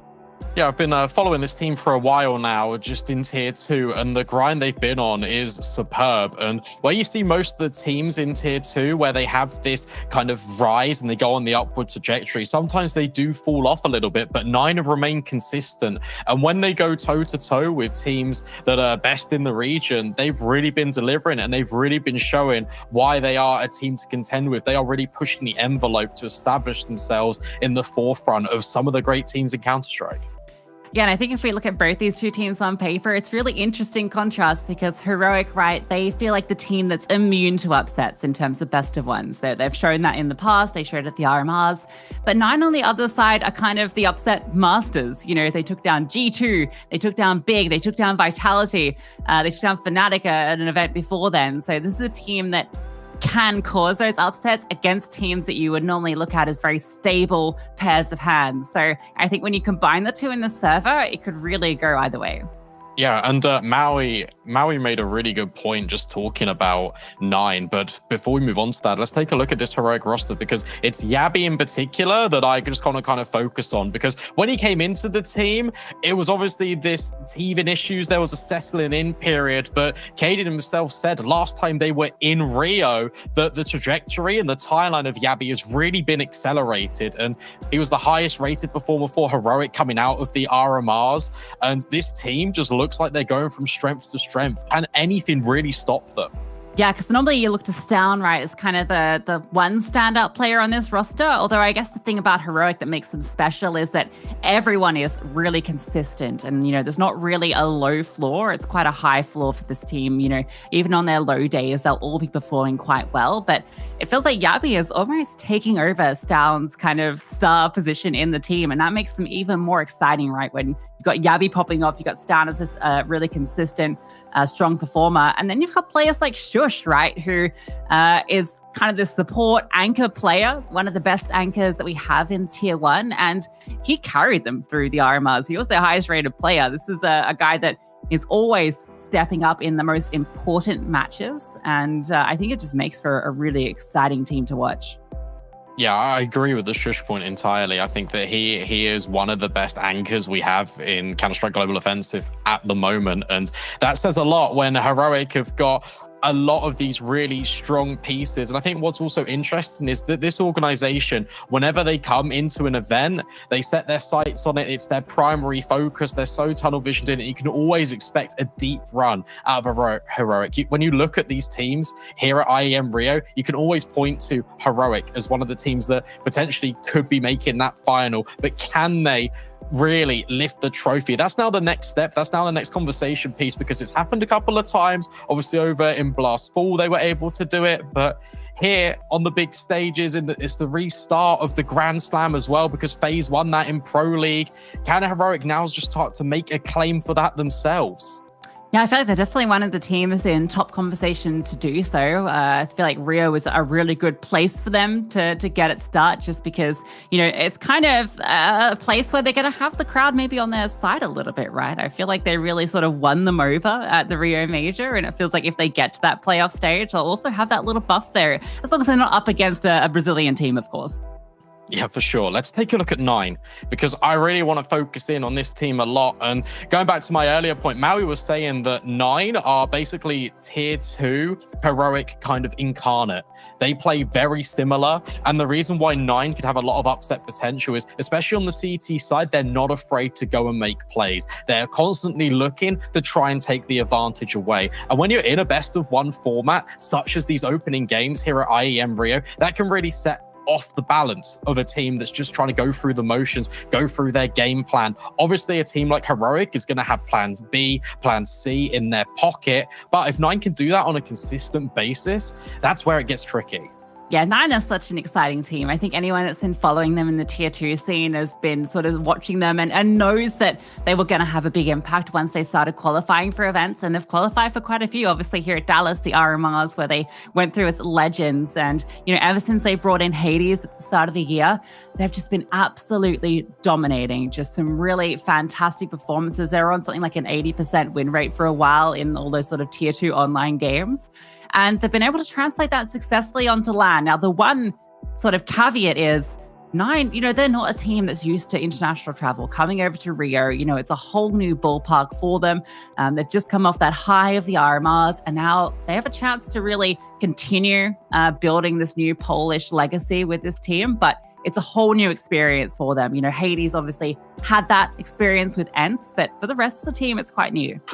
Yeah, but Hades was that player in the RMR that was really getting behind his team. Everyone was galvanizing off each other. The energy was electric in that 9 camp. Whenever you took a look at the player cams, they were all hyping each other up, getting themselves on that same level. And that is a really powerful factor. The fact that they're able to translate online success into LAN results quite quickly is very scary. And that means that we've got a lot of expectation on them coming in. Taking a look at the veto, though, we can kind of translate our attention back in towards that as it does appear on the screen. Heroic actually just ban out Inferno. That's weird. 9. Yeah, I thought so as well, because that's 9's permaban. Yeah. Maybe that's the wrong way around in terms of the icon. That's bizarre to me that Heroic would do that, because Heroic are also an incredibly good Inferno team. So I imagine that's a little graphical error. 9 definitely would have banned Inferno straight up. Yeah, there we go. Okay, that makes a bit more sense. I think Heroic will probably see that Anubis ban. And then, yeah, the rest, I mean, there's a few common ground maps here. There's maps like Duke, where 9 have actually taken down some really strong teams. Overpass, another map they're both comfortable on. I mean, really, they actually have a very similar map pool outside of those 2 permabans. I like this ban out of Heroic. Vertigo is a really strong map for 9, and it's got potential to kind of cause a little bit of chaos and turbulence during a best of 1. Overpass actually banned out by 9. I think they're going to try and hedge this more towards Nuke or potentially Mirage now. Yeah, it's interesting. Mirage feels like the map that you would expect, but I like this ban. It's kind of, I think this might catch Heroic off guard, because now we've got some weird maps in the mix. We're looking at Nuke potentially, or even an Ancient, which would be an interesting place to land. And indeed, it is that Ancient. And that's kind of exciting. Both these teams, I don't think either of them is really a big Ancient team. So I feel like it's going to be a really interesting matchup. It's kind of middle ground in the fact that there's no team that can really be dominant on it, which sets us up for a really spicy best of 1. And I have to agree with what you were saying the entire time. The fact that the bans come through, we expected the Vertigo ban out of Heroic. The fact that 9 just actually restricts options that I thought it might come down to, just removing these common maps and throwing a curveball in there. Could this potentially be part of the mind games? Could this be the surprise factor that Heroic already not really anticipated? Yeah, I think this is absolutely intentional from 9. I mean, it might not be the most success they've had on Ancient, but it's definitely one they've put a lot of reps into. I mean, they've put a lot of reps into every map with the amount of tournaments that they've been grinding it out. And it's kind of crazy how Ancient has become almost like the default best of 1 map. We see it so much in the RMRs, and we're seeing it here as well at Rio Ancient, where we kick off this best of 1 between Heroic and 9. 9 starting on the T side, and a lot of utility out the gate early. Fast flashes utility in towards B deep, but that's not the true intention. 9 running through middle, trying to do presence in towards Donut, but Shush is here with the dual Berettas, and Yavi steps in as well. It's an absolute mowdown, and whilst Kyler is here on the flank, Heroic stands strong. Oh, Kyler removed as well. Minio is the only one remaining, and, well, nothing in his grasp. He gets absolutely hounded, and that is a flawless pistol round for Heroic. They do not budge when 9 send that contact in towards B. It looks like an execute out the gate. 9 are trying to fake it, and they go fast towards Donut. It's a really cool pistol round, but Heroic just don't budge. They keep that double setup in towards Donut the whole time, and it collects every kill. I think it's also just that the fact the smoke was so deep. Nine are throwing that one in towards CT. It's kind of cut off rotations, put a doubt into Heroic's mind. So even the small micro on the position of the smoke, and yet Heroic still don't budge.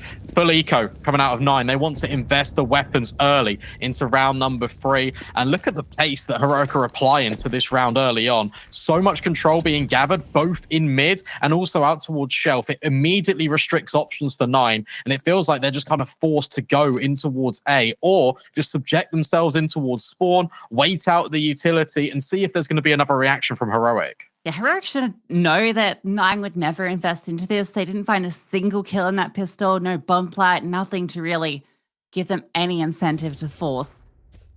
So they can play this more passive setup. Yabi gets a bit of a lineup in mid. Kala does get one onto Cadian with that Glock, but that might be all that's been able to be found here. The bomb is dropped. An MP9 in Kylar's hands, and a very difficult task ahead of him. Further damage, unlikely.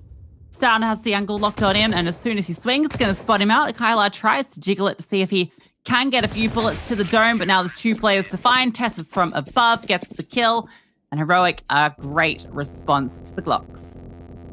Yeah, really nicely done, right? It's 1 casualty, and there was a lot of M4s invested. So this buy, now coming up against AKs, is really fleshed out by Heroic. Yeah, I really like the full M4 investment, right? Because you know that it's just going to be Glocks. So it's a really nice way to set yourself up for later. Yeah, future-proofing. Cool stuff coming in from Heroic. Even dropping utility to enable Yabi to kind of just hold middle. We see this a lot out of Heroic. It's these gamble stacks on maps and one player given a lot of responsibility and utility, just trying to hold on to one segment of control. And whilst Cave is being preoccupied, 9, they're just going to contact, walk out A, and no one's home. Yeah, they're sending the execute over towards B. A smoke comes through, a flash over top, and 9 have just walked on through. And literally nobody is here. In fact, an extra rotation comes through to B, so 9 have managed to exploit this, knowing that Heroic love a CT rotate, and it has allowed them to get that bomb down, and there's still 2 9 players over towards B that can be a disrupting force into the back lines. Look at K's position here. He's going to come up from behind. Stout is definitely aware of it, though. They're not taking any chances, and he's able to find that kill. K removed. A second flank comes through in Goofy, but he has to reveal himself. Yeah, this is where the retake gets tricky for Heroic, because the starting positions for 9 are so far forward. Despite that, trades are back and forth in an instant. Hades gets knocked down off his perch on the boost, and Goofy nearly lines up a couple. Low HP for Heroic, and Shush, he's just sticking the bomb. Goofy swaps to the Glock, and somehow, some way, 9 recover the round. Heroic denied of the defuse. What a 4K from Goofy, but particularly those final 2 kills. It looks like that defuse is going to come through. The spam doesn't connect. There's, half a second left, and the Glock comes out. He just sprays it wildly and manages to connect the shot. I really want to see that one back, because that felt like an absolute steal from Goofy at the end. You can see him line these ones up. Knows it. Can't throw that Molotov down. Goes for the spam here. It doesn't connect. That's the shot. That's the shot that denies the defuse. That's crazy. Now Hades can post up. Early boost finds success. Tess says has to watch on from the spectators bench in round number 4. And he was one of those players that was peeking just for information. At least Yabi has got an M4 rotated over. Stout as well with a rifle. 3 players locked up at B. And finally, this is where 9 look to establish some control. Or do they? Again, it's more misdirection. With this really forward presence into Cave, you're kind of tempted to go towards B, right? Like, it's so much presence, and Cadian's just pushed through the smoke. Actually gets a kill for free there, so he'll take that one. Trade does come on through. And Stan steps into his footsteps, goes in towards Cave, gets all the information. That's allowed Yabi to rotate over as well. He's still got Shush boosted up, so even though... Oh, he's actually going to come on through, activates, gets himself an AK, and gets the information. They now know it's just Donut. Gabby sets himself up for a headshot angle here as they come on through, but can't quite connect. Has to fall on back. That bomb being planted now. Bit of defense coming through from Goofy. They know that Shush is tucked on in, and in the 3 versus 3, Heroic have a chance here. They are disjointed though, and I like this from 9. They're flashing themselves forward, trying to take space out towards CT, and that alleviates pressure. Hades dealing with Stown. It's just Yabi left, and that first engagement comes at half the cost of his health. Jumping forward, knows where 2 of these players remain. But time not on his side. Defuse kit not in play. Instead, scoops the AK, gets out of dodge. Yeah, his retreat's hurt as well. But he should be able to get away. Kyla won't be able to get close enough, although he's kind of stuck around here and could be under threat. Kyla's not going to overextend, got himself an M4, so doesn't want to throw that one away because it was a pretty close round 4-9, but they do manage to break Heroic off that force. And now Heroic are in a tough situation. They've got this AK brought on over, but kind of feels like you just have to wear this one and see if Yabi can get something done with the hero AK. Yeah, it feels similar to the previous because Heroic were operating on a very limited investment where it's just a couple of rifles. This time it gets just a little bit worse. And now these are the proving grounds for 9. These are the rounds in which you don't want to kind of fall victim to any chaos that Heroic might throw your way. Needs to be a stabilization, needs to be a comfortable one to not only inspire belief, but just get you on the right track, especially in a best of 1. Yeah, Heroic are very active on these sort of rounds. You'll see them take space so that they can make intelligent decisions about where they want to put their stacks in place. And, well, Minio gets to tap on the head of Yabi, and they have that AK locked on through, which is very unfortunate for Heroic. That was kind of the key piece to really get anything done in this round. It's removed. That should be easy sailing for the Polish squad. Just these 2 players sitting in towards Red House. So 3-2 start for 9, looking pretty nice on this T side. Minio needs to be careful here, and in fact, he needs to be really careful. Oh, Katie, and it felt like he had that knife ready. Minio turns around at the last second and denies, but I like the attempt. Oh, yeah, Tessez can't even finish the meal either. Solid stuff from 9. That's flawless. And that's actually them taking the lead. Heroic can now reinvest back in. Katie in a difficult decision to make. Do you want to go for M4 and armor, or do you just want to go for the glass cannon, NT on the knife? That would have made the decision a lot easier. Well, they used their first tactical to decide this because it's also not the best money for like Stown either. And Tessa's both in the same position. So there will be some compromises on the buy if they do decide to fully invest. See what they come out with. And indeed, Cadian has gone for the AWP without armor. So it is the glass cannon in play, which means we will see the rest of the team invest around that, no doubt. Yeah, for sure. And now the conversation piece is, does Cadian want to get aggressive on this peak? Does he want to try and find the opener to then fall back so Heroic can then rely on their crossfires later on? Or are they just going to allow 9 to have some sort of semblance of map control? We've seen heavy prioritization coming out of the CT side, fighting in towards middle. This time it's just utility that they lead with. Stown gets spotted on the shoulder peak, but at least it's only the shoulder presented, so he's able to fall back quite comfortably. Good ground being taken, though, from 9. Now, they are going to send out the execute utility towards A, and the bomb is here, so it does feel like they are committing a bit of a split coming through mid as well. 2 players in towards Donut. Yabi's not quite looking this way, decides to adjust over, and it's a fast, snappy shot for Minio. That's going to set them up. Shush gets 1 on the defense, and Cadian, a crucial kill onto Hades. Even though he's smoked off, it puts it into the 3-on-3 and makes it doable for the CTs. Look at K. So close to this smoke, even drops another, but Cadian's found Goofy in the meantime. Everyone rotating through, and that gives Stown a little bit of a safer passage to come through the smoke. Now Minio, vision obscured, needs to try and lock in this after plant, but over the top, identifies the position for Heroic, and now they can start to converge, swarm on towards the bomb, and Stown doesn't even need his teammates' help. Yeah, you can understand Minio's decision-making there. Just wants to go for the pre-fire spray, try and catch one of these players out as they cross, or try and fight him. Very unfavorable situation for him to be in with that smoke going down on the bomb, but that's a great retake from Heroic. Cadian gets a really crucial kill because they lost both players here. Hades peeking just before that smoke blooms, and Kadian just finds this gap as well. Well timed on the peaks. Heroic with a very good defuse to get back into the game. But we are seeing Nine's fundamentals and the understanding of the game. With that A split coming in, the Donut players take first contact to allow Heroic to reshuffle in the open. So then when the A main players fan out, swing wide, there's so many different options for Nine to be able to get the kill and even follow up with a second. This is the different look from Nine this time around. Hades gets the opener onto Kadian, who was playing passive from deep towards CT on the B bomb site, and Hades just peeks on through, finds that one. Yabi responds in kind in towards mid. Meteor caught out in the open as he gets flushed out by the flames towards that box. So good response, keeps it in even steading.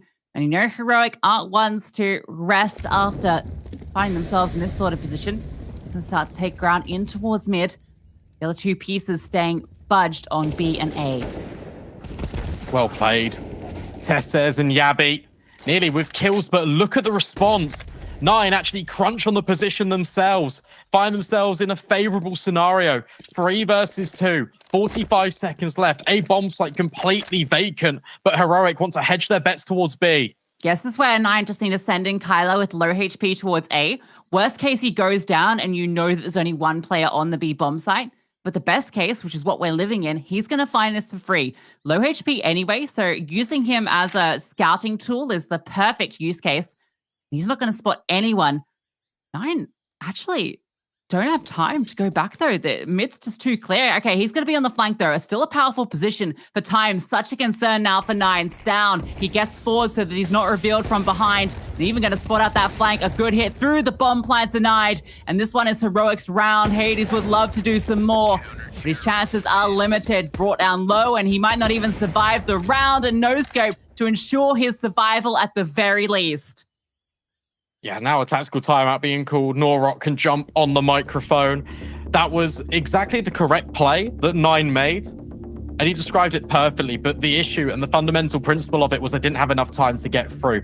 And where they crunched on towards middle initially, where they vacated the space and was looking more in towards cave, more in towards B ramp, they didn't know whether Heroic added another layer of security in towards middle. And that's always the danger, because it's so unknown. You have to go with the map control you've already established, and therefore it's just a foot race with limited time left towards B. Heroic, they guessed correctly, and that earns them the round.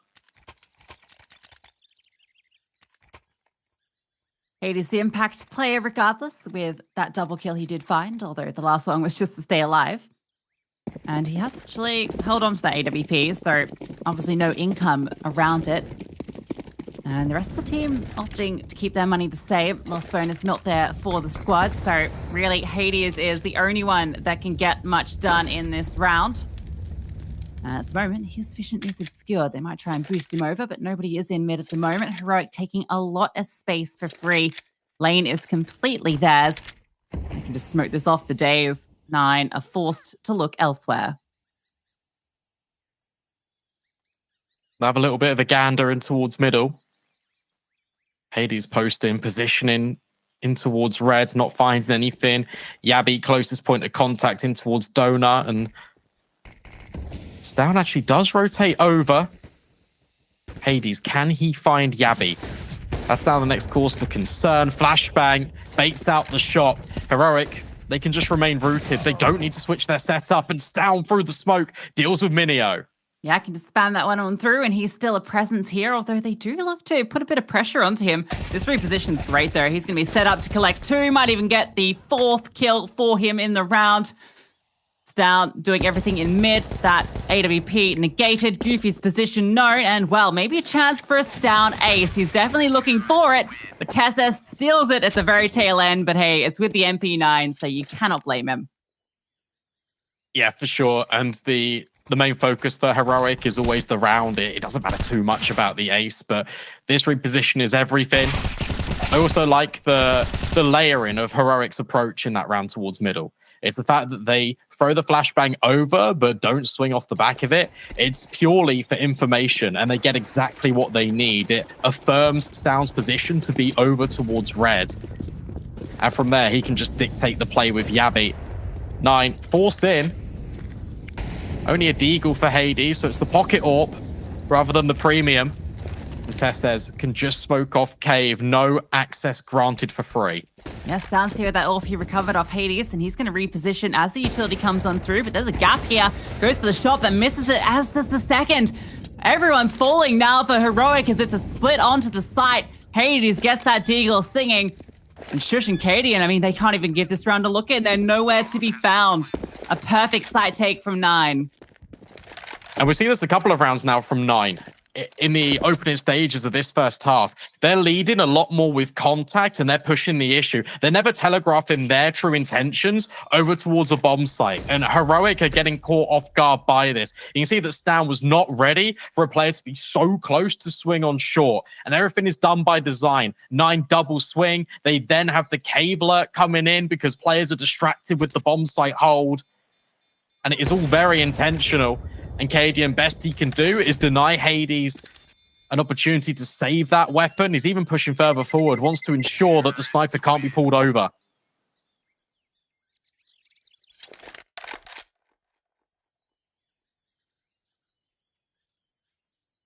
Well, a rare little fumble from Star, not able to connect either of those kills.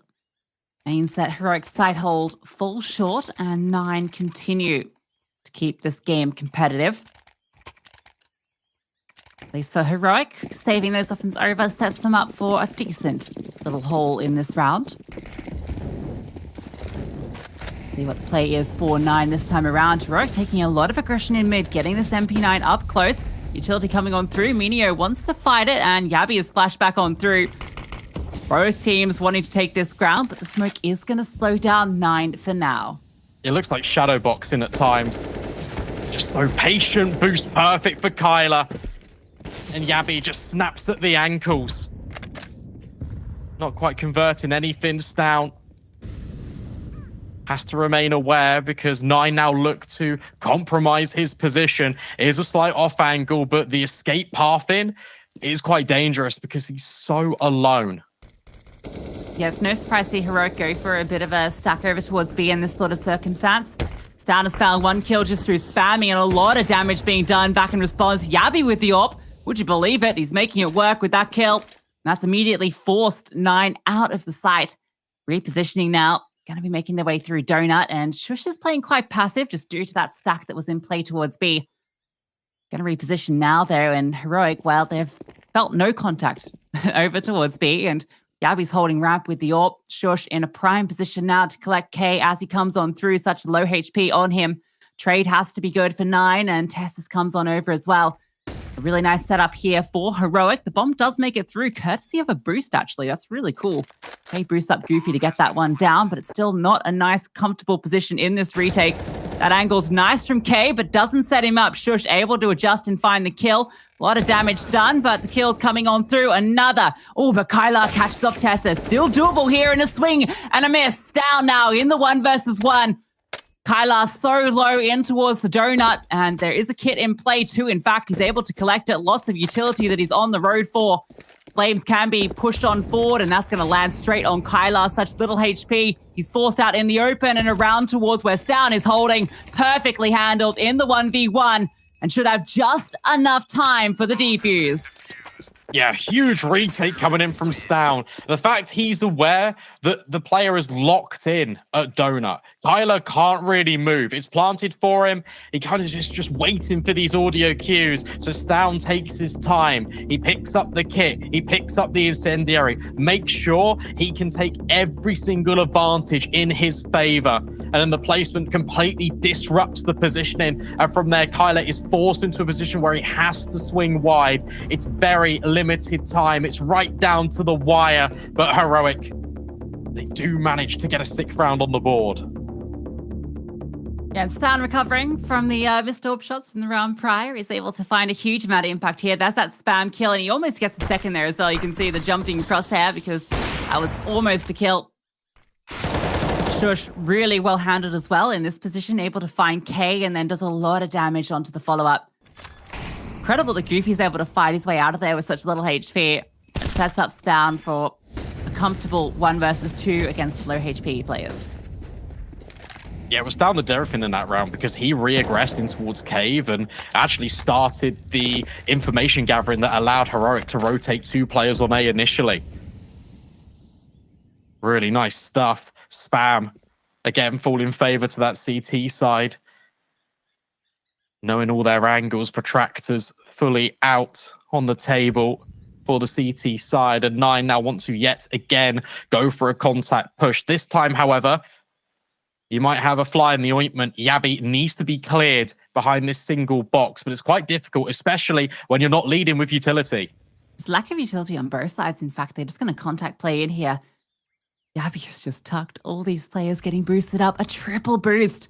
That's quite a setup from 9. Rare to see 3 players in this position. Yabi jumps on up and he spots all 3. The first kill comes on through, but he runs out of bullets, can't connect the spray. Goofy finds Shush as well as he swings on through, but Tessus, a well-timed push, drops the bomb. Both these players so low on towards the site. K is the only one with full HP, and he's on a very late flank. Minio trying to get something back here, but it's all eyes on K in the backlines. He has to deliver.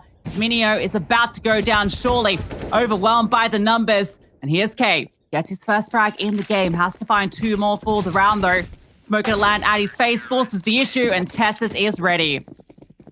Yeah, Heroic even aware of that, where there wasn't a push coming in, a response from 9 on towards those site players. Enough time had elapsed that the doubt started to creep into Heroic's mind. They're aware that actually potentially they could be waiting for the flank. And for Yabi, I don't think he was aware of the sheer quantity of players that was on the boost. Gets really caught off guard by it, but the quality to even find one just enables Heroic to close the distance, and they're able to get in and retake the bomb site before the bomb's even planted.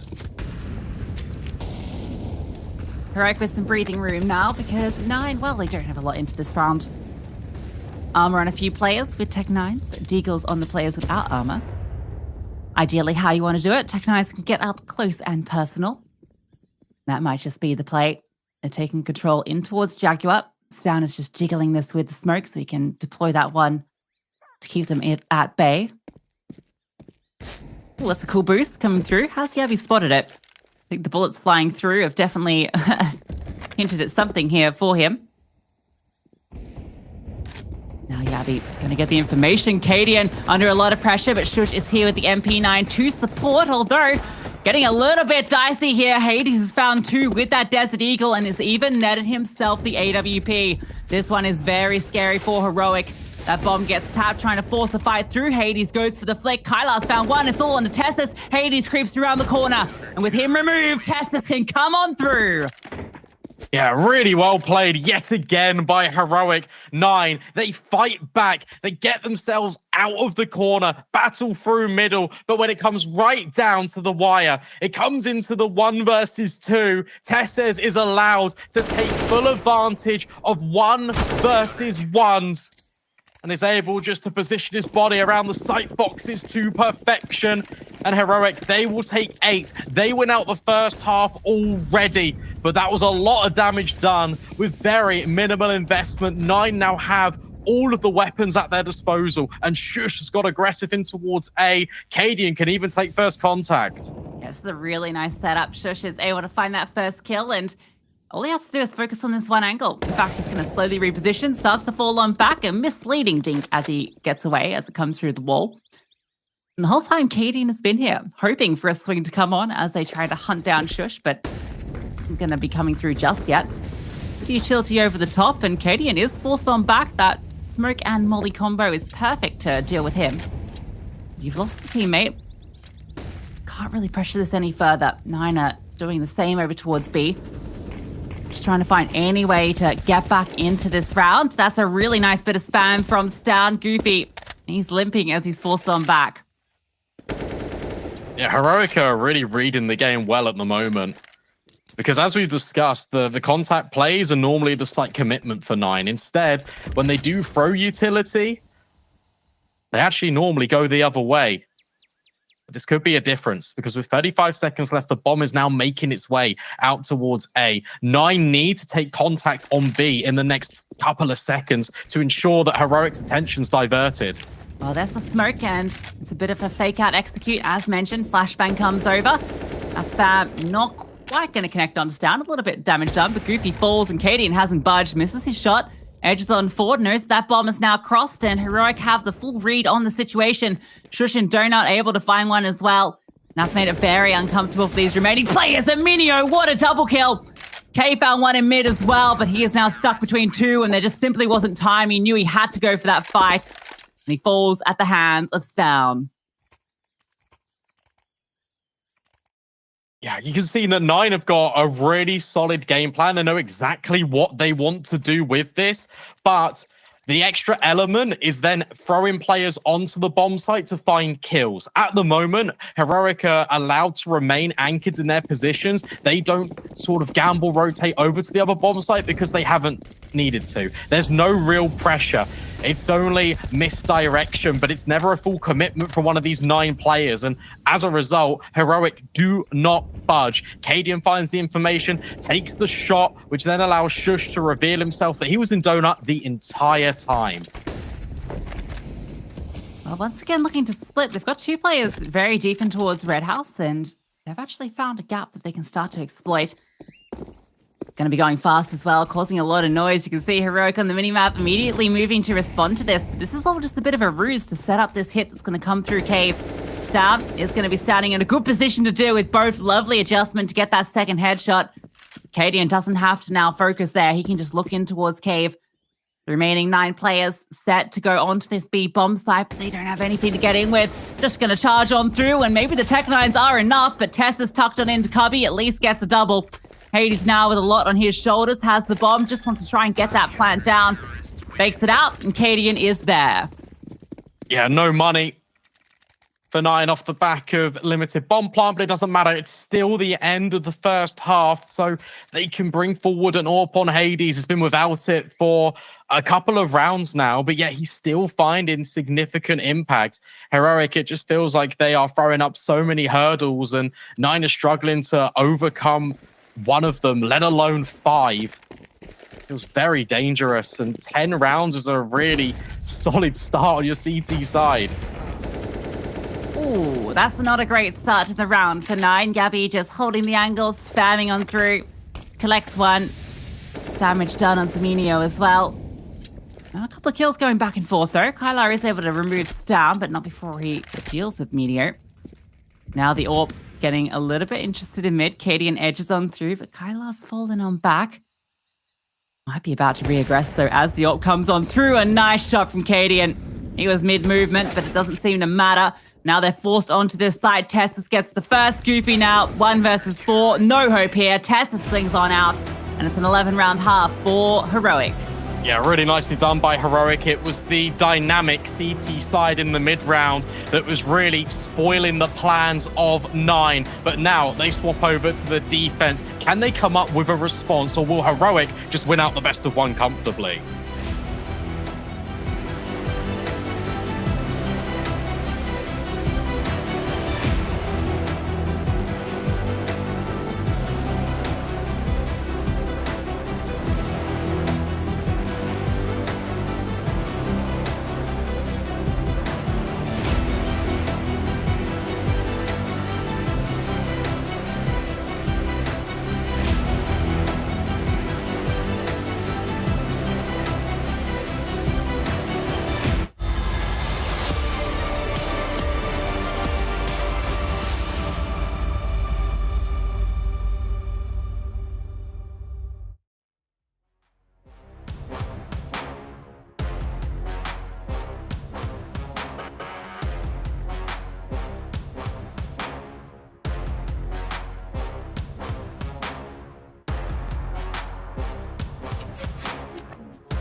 Explosive start on the server of Ancient with a back and forth early on, but it was a string of rounds from Heroic towards the tail end that sets them up for an 11-4 half and a lot of confidence going into the T side.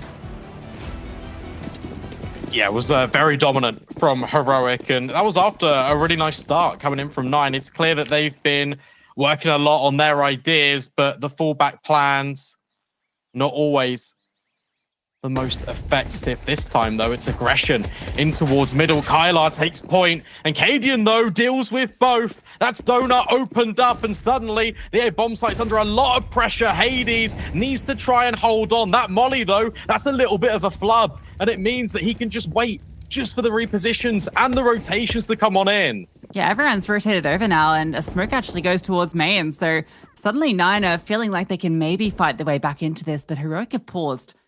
Not going to try and force the issue. Hades feels like he has to get something back. Cadian looking for him, looking for his third frag as well. Hades takes a lot of damage. He has to fall back onto the site, repositioning, rotation now coming over in Minio. Heroic have a lot to work with here. Stowns found himself a set of dual Berettas. Goofy has his ready as they come around the corner. He's going to sling on through, gets one, but has to come up big here, and he's done just that. 3 massive kills with the dual Berettas. Put it back into a good position. He just needs that last one, and he nails it. Yeah, what a huge response from Goofy. The fact the bomb makes its way through Red House, but he still has so much work to do. Finds the player tucked in towards the corner, and rather than shying away in the 1v1, rather than repositions, he stands his ground. He fights forward, and that was essential to kickstart 9's attempts on the defense. Unbelievable from Goofy. A 5v3 flubbed by Heroic.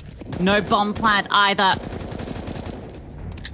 Now it's just these pistols. Hades on the reload is going to get caught by Cadian, but able to fall back in time. Goofy comes on over, got himself an AUG off the back of that quad kill.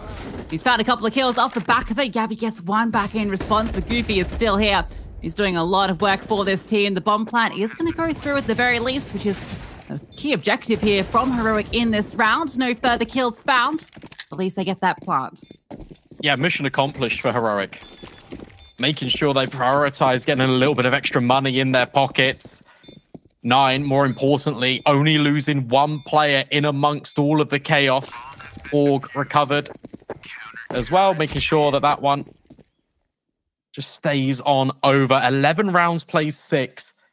Cadian, not enough for the AWP. So it's going to have to be AKs, but there's a lot of utility behind Heroic.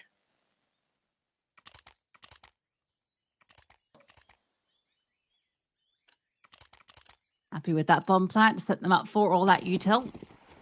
See what their T side has to offer now that they actually get to play their game. Couple of rounds conceded, not a big deal with such a lead currently. Can get a little out of hand. Look at this position from K. He's gotten up so close, but pace from Heroic. They've found A completely open. Nobody is here because of that advanced position in mid. They're able to get this bomb all the way through with no contestation at all.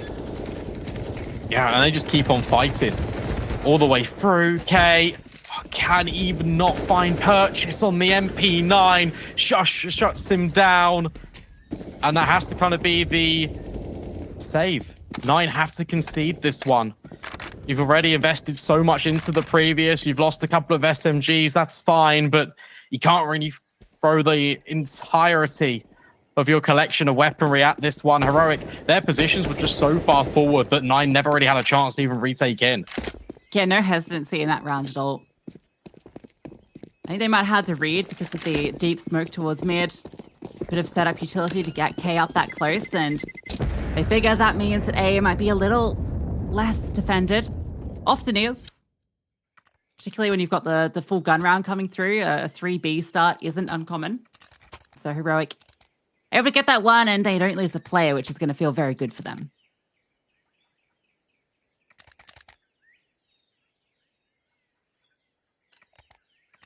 Nine have actually been going a little bit absent. They need K to really arrive here. It's been a very slow start for a man that is often depended upon in this Nine side. Often known for having some really incredible rounds and games.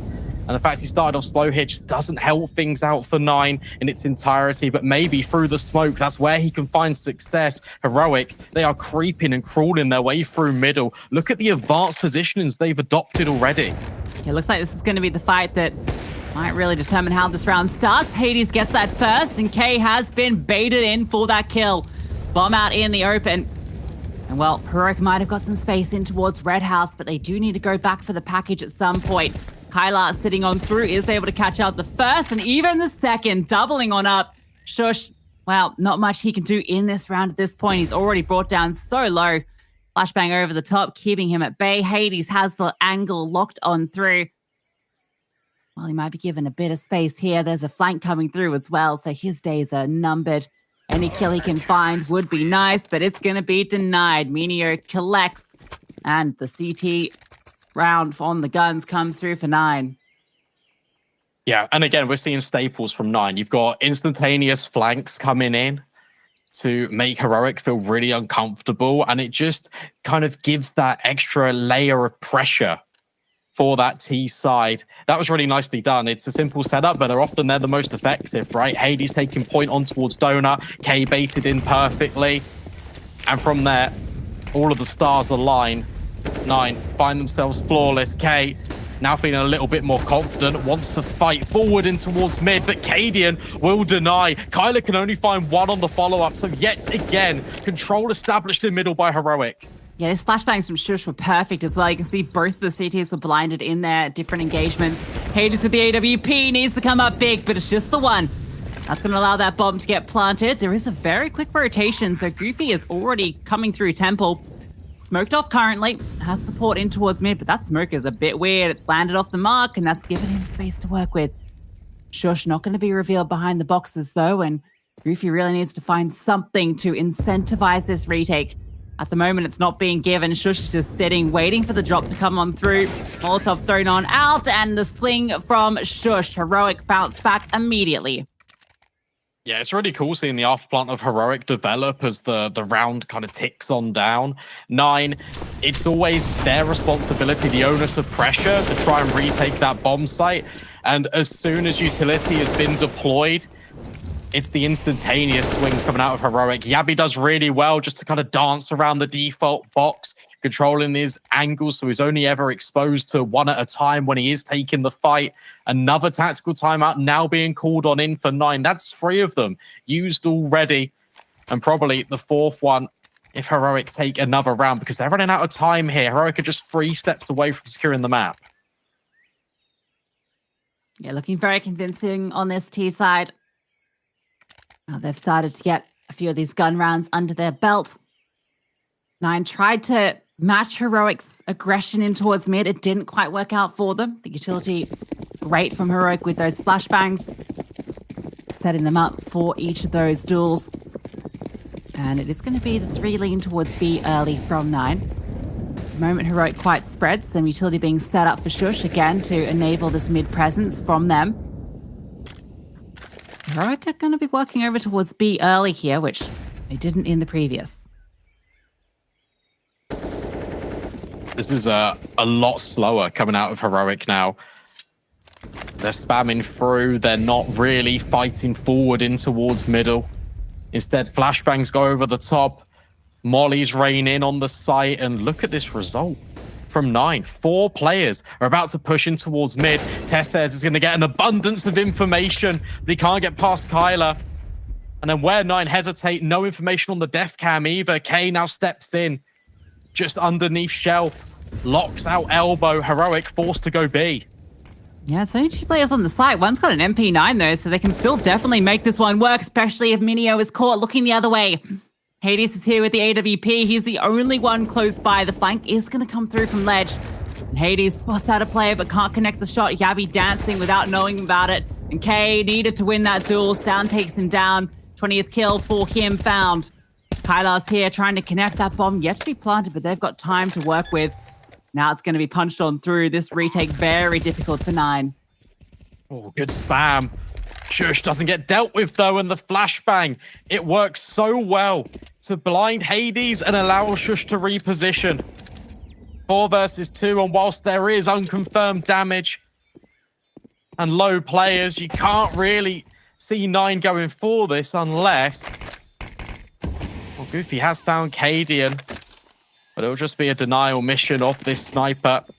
Even pick it up and looks to bring it forward. So double AWP now being employed by 9 to try and stop Heroic's antics.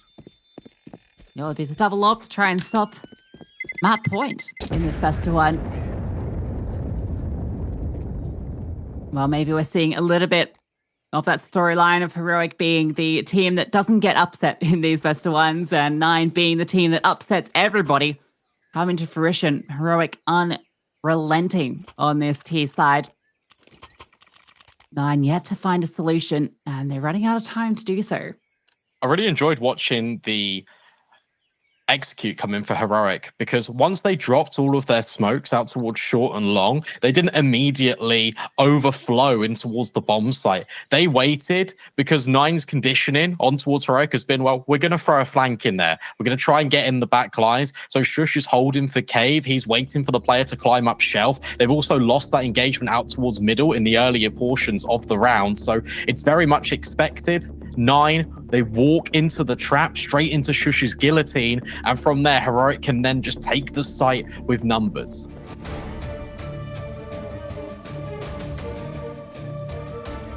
Well, Heroic throwing in a timeout there just before 9 were ready to get into this round. Shush has got the Mac 10 out. Didn't need to buy the Mac 10. Could have bought himself an AK. That's not unusual to see Heroic do this, get the MP9s out. Oh, sorry, the Mac 10's out on the T side against the MP9s of 9. Kylar's getting aggressive. Util put on forward to take space over towards A, but he's the only one there, and that is where Heroic are looking to hit. Shush is tasked with taking space with this Mac 10, trying to find a timing. The real hit's coming through A. Kylar caught in transition, goes on down. Up now from Hades, has to step up to the mark, moves on forward as the smoke blocks his vision. Timing shot does not connect, the second doesn't either. So they are able to find their pathway through to the site. But look at the back line. Look at Shush. He's coming on around. Goofy is not going to be ready for this. The Mac 10 activates. A massive kill. And now they're stuck in the temple. And they're down on their knees. Shush finds another. And Hades with that AWP is stuck between a rock and a hard place. Testis activates. Aminio with the MP9 is nowhere to be found. It's so perfect from Heroic. It's just taking the space out towards middle. It's getting Shush up to the perfect moment where he can lurk in and find the impact. And he does exactly that. Players caught in transition, rotating off the bomb site. Heroic. It is executed flawlessly. There's no blemishes on the record. 15 rounds, plays 7. And very limited weaponry 9 have to bring in just to even survive in this best of 1. It's 5 MP9s. That's a lot of MP9s. Wow, what to be working with. Not a position you'd want to be in if you are 9 here or a fan of this team. Cadian actually not going to spot out that initial player, Aminio. And, well, this is the one position where the MP9 can do a lot of work. Everyone else is going to be tricky. They've managed to get themselves to really close range spots. You can see over towards A main, one in Donut, one close towards ramp. It's exactly what you want with the MP9s, and maybe you can catch someone off here. Shush is going to be coming through to Kylar shortly. And the difficulty you got is the trade spacing over at A is not ideal for 9. They're just going for these surprise ambushes. And Heroic, you can see that they are going to be diligent. In actual fact, they're going to completely blindside this right-hand side of A main. Cadian gets caught off, but there goes the second swing. Shush, but up high is K, and he strikes for 2 kills, even nearly finding Yabi will swap to the USP, and now Stown in a world of pain. The walls are closing in, and Goofy delivers the final blow. 9 stand tall with the SMGs.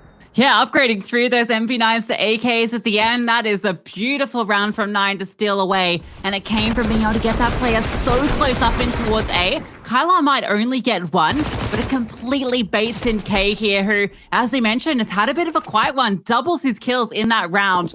Starting to get warmed up here. And 9's life in this best of 1 does continue, but it's still a very tough battle ahead. It's still aggression. It's still sticking to the game plan, but Shush has found Hades.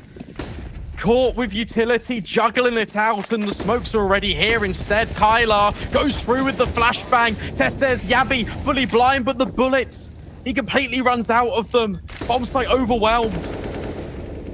Okay, but Goofy's managed to find a way back in. Denies any chance of that bomb going down. Yabi's running away with it at the moment. Cadian's already on his way to the B bomb site, but they've left Stown here. He can still be a thorn in the side. He is isolated from his team. A lot of time to work with, and in fact, they made a lot of noise on the rotate, but they're making their way back towards A now. We've got K still here with the AK. Not spotting anyone at the moment, but isn't towards Donut, and kind of finding nobody over towards B, so they're starting to get suspicious that it was the fake out. Goofy is going to be sitting over towards CT. They can still fight their way into this one. Gonna come down to the timings now on this first kill. Goofy, as he crosses, spots 1, gets the long-range engagement, takes down him, and then K found down as well. Yabi now in the clutch, not good for it. K steps up with another double. Yeah, that's really nicely played from both 9 and Heroic, but 9 especially, because they are really disjointed, so they just play to their strengths. They can take long-range information, they can go for the fights if they want to, and it comes in tandem with one another. Goofy has the hardest job out towards A main, but locks in the kill, and suddenly Yabi is forced into a really uncomfortable scenario. Just begs the question of whether Stown could have found more with his position, because he wasn't towards Temple. Could he have pushed all the way through? Could he have got into the back lines? Well, it's a Heroic AK for Heroic. Cadian tasked with that, and it's looking like he's going to be lurking mid with it. Going to come through the back lines while the rest of the team hits onto B with the Tech 9 to flash over the top. Hades backside with the M4. Able to get 1, but can't quite finish the job onto Stown. Goofy has arrived, and Minio is still in towards the cave, so it's a nice setup here. They can spray them all down. And while now it is just Cadian left, at least he is in a position that's a little bit unknown. But eventually you're going to be suspicious that somebody could be here. A nice shot. Puts it down to the 1v2. We know how good Cadian is in the clutch. A lot of time for him to work with as he makes his way back over towards, well, it looked like he was going to go up ledge, but he's going all the way around. Knows he has the clock on his side. He can try and catch them out with the reposition. And where it all falls deathly silent here for 9, they're so worried about this mid flank. So many smokes dropped in to try and prevent Cadian's circulation towards that side of the map, but that was never his true intention. As he starts to ascend up towards the B ramp, there's a potential to isolate this kill on towards Kylar, but he's taking a nice little jiggle in towards K, but that allows space, and Cadian, the flashbang, oh, he has found Kylar, but Minio swings as soon as his teammate falls, and 9 stay alive for at least one more round. Well, he starts to believe when he gets that first kill. And if only they've been able to find a little bit more purchase on the side. That one was delightful from Cadian. This one's a little messy, but well spaced from 9 to have that Terry kill come through immediately. They get themselves to double digits, but it's still 5 more rounds to find just for overtime. Heroic again. Pressure over to B early. Boost up for Cadian with the AWP. Testis has found K in mid as well. Gets away. A missed shot from Cadian. That presents an opportunity now. He repositions and the flashbang forces him back. Goofy's found Yabi. Keeping them in this round. A smoke deployed as well. Forces Heroic back. Oh, good spam. Goofy left with a sliver, but it goes the other way. Minio eliminates Down. 4 versus 3. And also Tess says He's really been reduced to basically nothing. Heroic, with limited map control, it looks like they're just going to execute in. They're going to try and overwhelm the B bomb site with volume. Well, there's 2 players here, so enough to defend with, but you can play retake on this. You've got the player advantage. You've got the M4 to spam on through. Smoke comes on over, a flash, and oh, actually there's a gap in the smoke, and Minio exploits it. Tessus falls. Now he can stand and look for more as well, but Shush is able to find that kill. Bomb can go down, and that AK is actually able to reposition, can get himself into cave. A powerful post plant.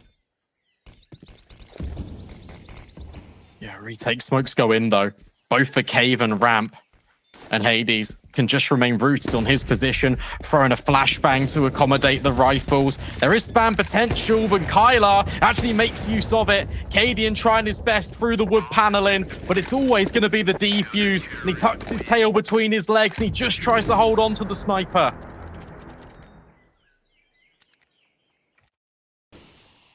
Well, Nine's starting to make a bit of a story of this.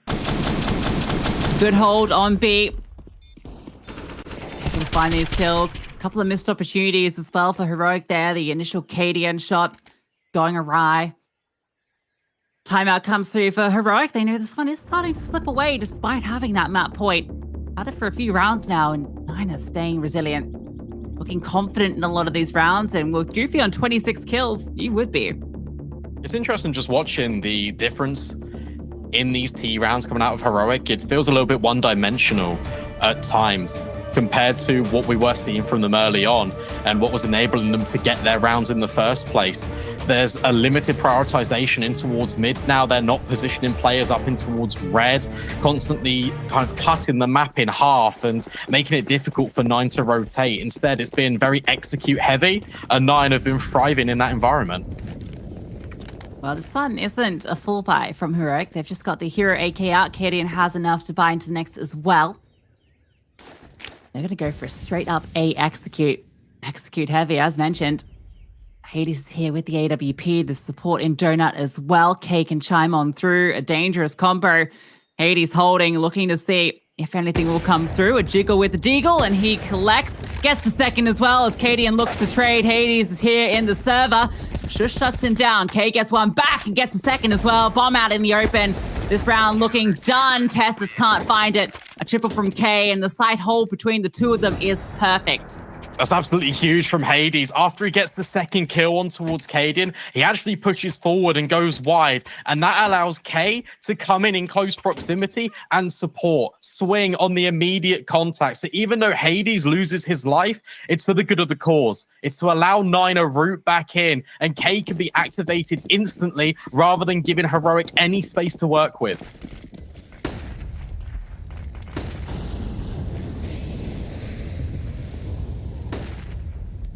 Heroic running out of ideas here. Need to find something. These executes turned to the sides aren't working out. Does look like B is their destination this time around. Cadian looking for this fight onto Minio, but the smoke is in his face as he goes to swing. One lands at the front of ramp as well. Stealth actually getting boosted over this, and he has a little bit of a one-way and gets him a kill. So one back for Heroic. And now they look to reset in towards middle. Everyone's grouping up, moving as a unit, but Kylar takes one head off the Hydra, down falls. And in fact, Yabby just goes through the smoke. It's a little bit brazen, but it catches off Nine, but Hades plucks him out the sky. Now needs to find even more success up and over on the boxes, but no, not quite. K thrown into this clutch position, rotating in from middle. Can he deny the bomb? He has to do everything here. The 1 versus 2 to keep Nine in this. This comeback has been phenomenal, but it might just end here. Gets the first kill. Not sure where the second player is. Shush over in the temple. K, he thinks it's CT, and Shush comes from behind. Heroic take the map. Yeah, but there we are. We get to see the potential that Nine have as a roster. That was 5 rounds, 1 in a row when their backs were against the wall. They were feeling the pressure, but they were thriving under it. And it was a really nice attempt at the comeback. But Heroic, it's their experience that prevails. And the quick plays through the smoke really subject Nine to that lower bracket.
Well, an attempt at the comeback denied by Heroic. 9 fought valiantly, but just weren't quite able to get it done in the end.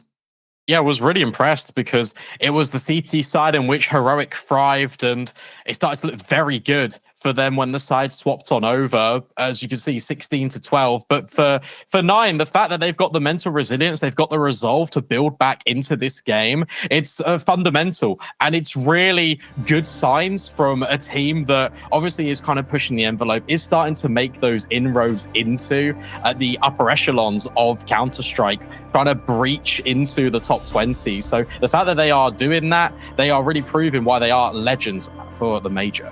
Yeah, it was always going to be a tough matchup for them with Heroic being in such great form at the moment. And I think, they're a team that I think is always going to stand strong against these upset teams. That was kind of the conversation going into this. 9, this team that can come through and upset big teams like G2. But Heroic, they are able to withstand the pressure. They lose a few rounds in the mix there. It felt kind of like maybe 9 were going to make something happen. But I think the issue was they just didn't have enough rounds to work with at halftime.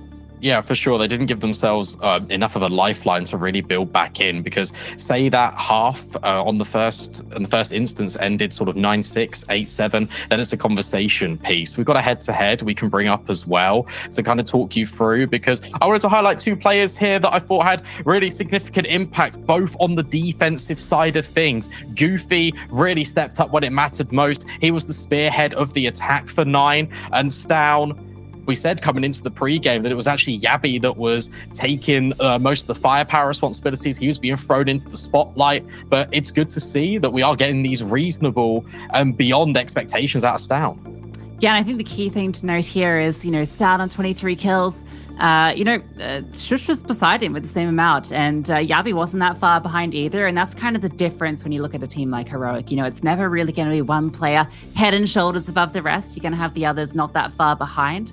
And I guess that was the difference here, right? We look at 9, we look at Goofy, who had a great game. But, the other players, they weren't quite as impactful. I think 18 kills on Hades was really good, but that was about all we kind of saw. And we actually have Shush on the sidelines for an interview. Maybe. Heroic managed to take down 9, and they survive a 9 that certainly seemed to be able to try and cause some upsets, do some damage, but you guys survived it. Were you starting to get nervous though? It was 15-7, mate, at one point. I didn't really feel nervous, but we know they're playing a really good CS. But I feel like we had a good read on them and how they like to play and how they like to use their utility and all that. So I felt pretty confident just listening to Casper's calls. And in the first part, right, it was going a bit back and forth, but once you kind of shut them down, you had some close rounds, but you weren't really getting upset by it. Was it just knowing what to expect from them? Was it becoming too predictable? Yeah, I felt like we had some really good reads as well, but also like a solid game plan with just reading the game good and just doing some over rotation and doing some pushes to just playing Heroic CS. Heroic CS for sure.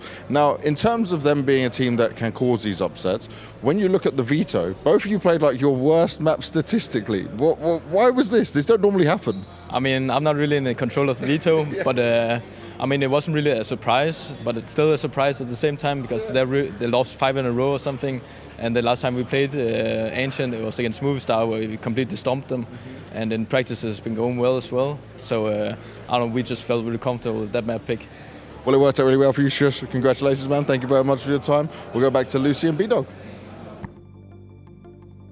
Yeah, a little bit of a surprise there. The Ancient came through, but obviously well handled by Heroic. It was a pretty good start from 9, actually, right? They got those 3 rounds, those initial rounds coming through, but Heroic were just able to push through, and that CT side was just so strong from them. Yeah, it was really interesting what Shush said as well. It was the game plan coming out for Heroic, and we did get to see that. I think there was a lot of times where they really had the understanding that 9 were often leading a lot with contact rather than the utility sets when they did execute. It was often a little bit towards the other side of the map. We can take a look at the bracket, though, to see how this is all panning out, because over on the A stream, it was a big upset. It was 16-6 over MOUZ. That's pretty incredible. Yeah, it's actually a little bit surprising. I mean, 2 teams that are obviously very closely kind of looked at, but that sets up some, pretty scary games in the lower bracket, right? 9 versus MOUZ. That's really terrifying if you're a fan of either of these teams. That's going to be a very close battle there. And then obviously we saw MongolZ fall earlier to NAVI. Imperial went down to NIP, so that's going to be a bit of a scrap as well down there. But our upper bracket looking, I mean, outside of Big losing to MOUZ, I think all the favorites kind of came through here. Sorry, Yeah, MOUZ losing to Big. Yeah, no, definitely. And that sets us up for some really exciting best of threes, and that kind of fleshes out Group A. Now our attention focuses over to Group B, where we've got, on the B stream especially, MIBR taking on Cloud9, and then we've got FaZe taking on 9Z. And considering we set up that game to be the potential of the best of one, having the most upset, right, between Heroic and 9, as we start to look ahead with MIBR and Cloud9, I feel like that one is a little bit more par for the course, Lucy. Yeah, I think looking at both of the best of ones that we have coming up on the B stream here, they do look like they should be pretty easy games for both FaZe and Cloud9. I think the games that are going to be maybe a little bit more competitive are those two A3 games, Furia versus Fnatic, and obviously Vitality versus OG, which I think is maybe the matchup that jumps out the most for me there. Yeah, for sure. But our attention, it's going to focus on that MIBR Cloud9 best of one, and that's coming up right after this.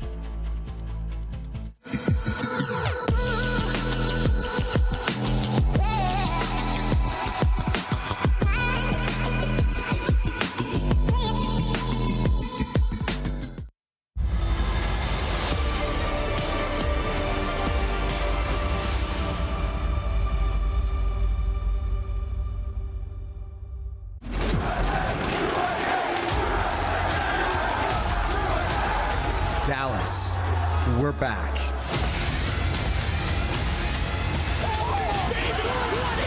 Counter-Strike is in our DNA. It always has been, and it always will be. And now we are once more returning to where it all began. Melbourne, Australia. Home of the best Palmers, the Flat White, iconic trams, the Yarra River, and CSGO.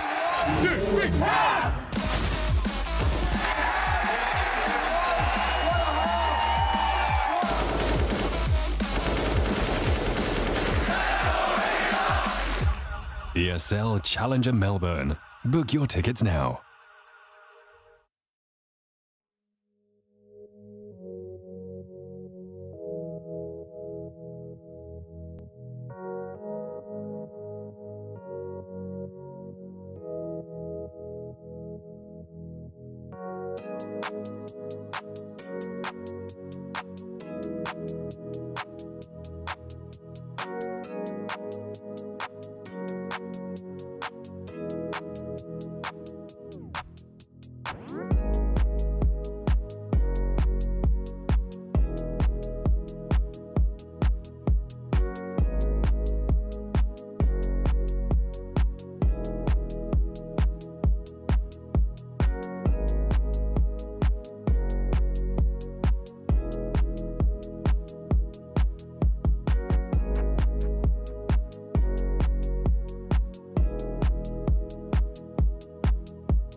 Well, the sun continues to shine in Rio, and the games continue here on the B stream. We move now over to Group B to continue the action. Yeah, for sure. And it's a exciting one coming up, to be honest, because you've got MIBR taking on Cloud9. And I think the most obvious storyline to start with is the fact that it was absolute heartbreak for Cloud9, and they are not going to be attending the final Counter-Strike Global Offensive Major. Yeah, I think they'll be nursing the biggest heartbreak of all, having missed out on it, and in the fashion that they did so as well, right? In that last chance qualifier game just 2 days ago as well. You got to keep that in mind. That is so fresh. They've had to travel immediately now over Rio off the back of that. No time to really mentally reset, to recover from the heartbreak that was that loss. And I think that's really going to be sitting in the back of their minds going into this entire event. No matter, what they've got behind them in terms of sports psychologists and all the rest, that's still going to be weighing on them heavily. Yeah, for sure. And, well, MIBR are literally made in Brazil, so they're not going to have the jet lag. They're not going to be really affected by that all too much. So it'd be interesting to see whether they've got some upset potential in their locker. Let's start with MIBR, because it's very interesting when you take a look at this squad. I feel like Henny, when he came into the roster, that he was trying to elevate their game, but they needed a little bit more. And Insani, he's come out of absolutely nowhere from the academy project, now injected into the main team. Something you see with the Europeans, you can liken that to MOUZ, for example. But the fact it's a South America project and Insani is performing insanely well, no pun intended, it bodes really well for MIBR. Yeah, it's the team that's been dominating a lot of the online circuit that they've been playing, but I would say that their recent performances, particularly on LAN, haven't really been meeting the expectations that you expect. They bottomed out of Blast. They didn't qualify for the major either. They had losses to Flamengo and Complexity, which was really tough for them to bear. I think they went into that RMR maybe as a little bit of a favorite amongst the teams there. But actually, you're right. Rio is the home turf. This is MIBR, of course. They came through that NA closed qualifier where they actually beat Complexity twice, as well as Pain, to qualify. So they took down some big names to actually make it through to the event. But it's still going to be a very tough battle for them, because on the other side of the server, of course, we have Cloud9, who everybody knows. We sort of touched on already the fact that they come into this event off the back of that heartbreaking loss at the RMRs. But on the other side of things, this is a chance for a bit of redemption. There's still other tournaments this year. There's IEM Rio, there's IEM Dallas, where they are the reigning champions. And that would be a little bit of something to go into the next era of Counter-Strike with, if they can get a couple of titles from these events. I mean, you take a look at the roster, it speaks for itself. You've got one of the best riflers in Axile. You've got one of the best AWPers, top HLTV rated players across the entirety of 2022.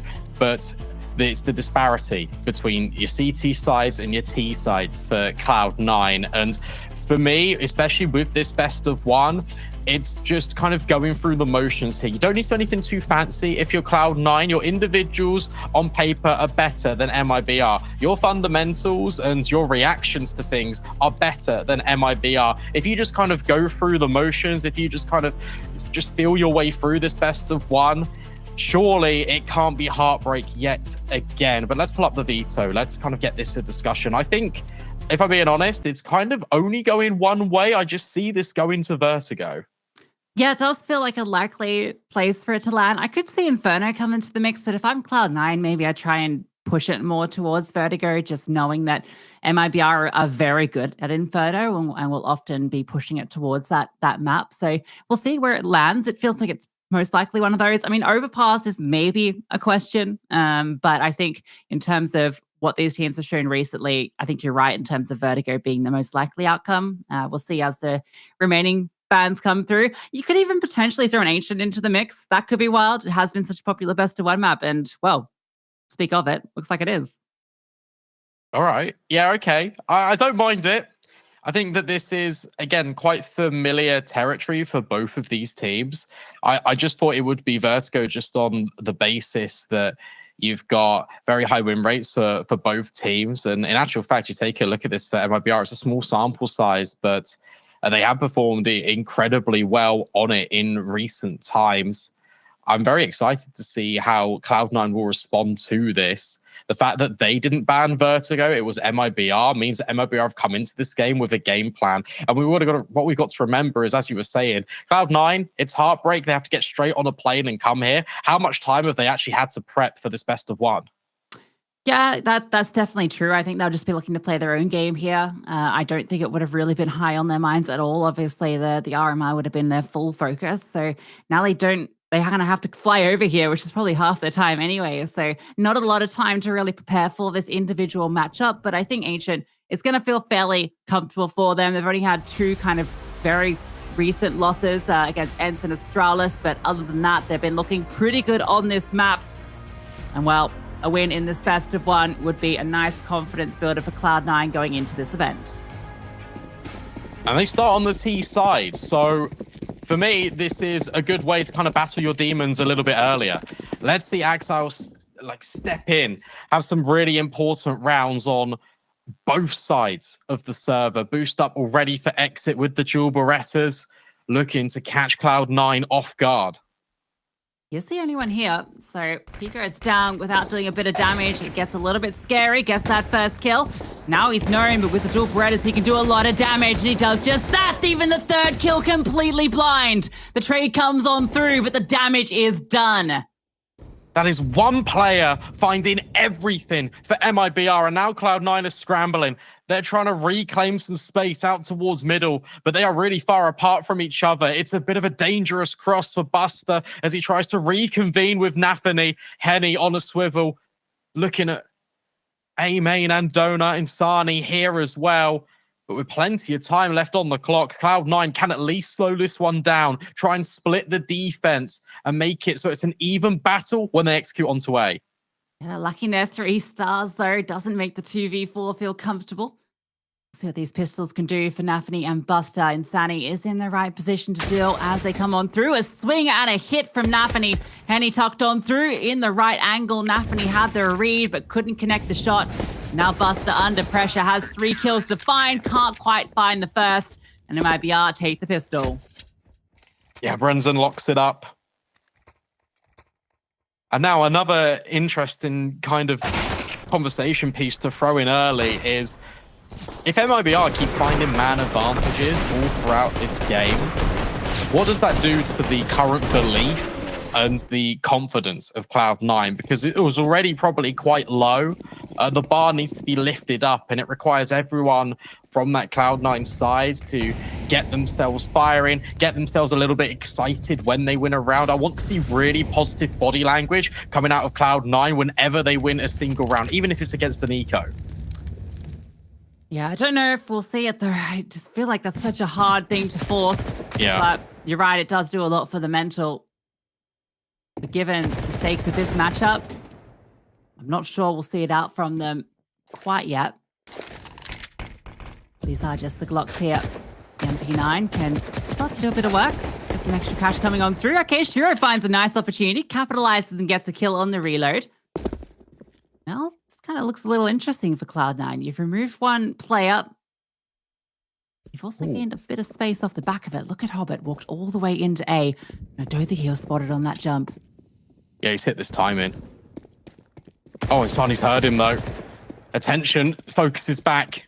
$600 in the pocket. And for Cloud9, they realized that, well, we just found all that space on Hobbit alone. Why don't we just try the same thing? But with Insani finding the kill, he's actually going to reposition over here, and Cloud9 might just walk straight into him. Yeah, difficult now. This MP9 should be able to collect if they get on close. Gonna swing out and spot a couple. Going for the fight. Does get traded out, but Exit is here with the M4. Now doing a lot of damage here. And oh no, the scroll wheel jump has given a way through. That bomb can be planted. Axile picking up the M4 as well. And it's all falling apart. Turtle brings it back though. Buster, 2 kills to find. They know exactly where he is. Pinned behind the box. Spammed on through. And MIBR will get the round, but it cost them quite a lot. Yeah, it does. That's a lot of ground they've given over to Cloud9. Needs to be a replay of that scroll wheel jump. That is so unfortunate for Exit. But it comes at the most opportune moment for Cloud9. It enables them to get the bomb plant locked in. so excited he can barely contain himself. And Buster does really good work to not only find the kill on the MP9, but the initial on towards the Glock creates the space for the bomb to go down, and Cloud9, they can now invest. Yeah, it's really cool how they play with the Glocks there, just kind of dancing around, trying to get MIBR into uncomfortable positions, and it works really well. That one might come back to haunt MIBR. They've managed to get all the rifles out again, but you can see the lack of utility could be an issue. And whoa, a bit of aggression coming through here. Nafany falls, Turtle as well activating, so 2 kills come off the back of this push, and another as well. C9 don't get a chance to warm into this round. Yeah, that's so big. MIBR know that the guns have just been infested, so you completely set the tempo. You chase down Cloud9. You don't allow themselves to get anything established. And Brendan does really well on a swivel to delete Cloud9 as they try and work their way through the doorway. 2 versus 5. There's no way back into this round.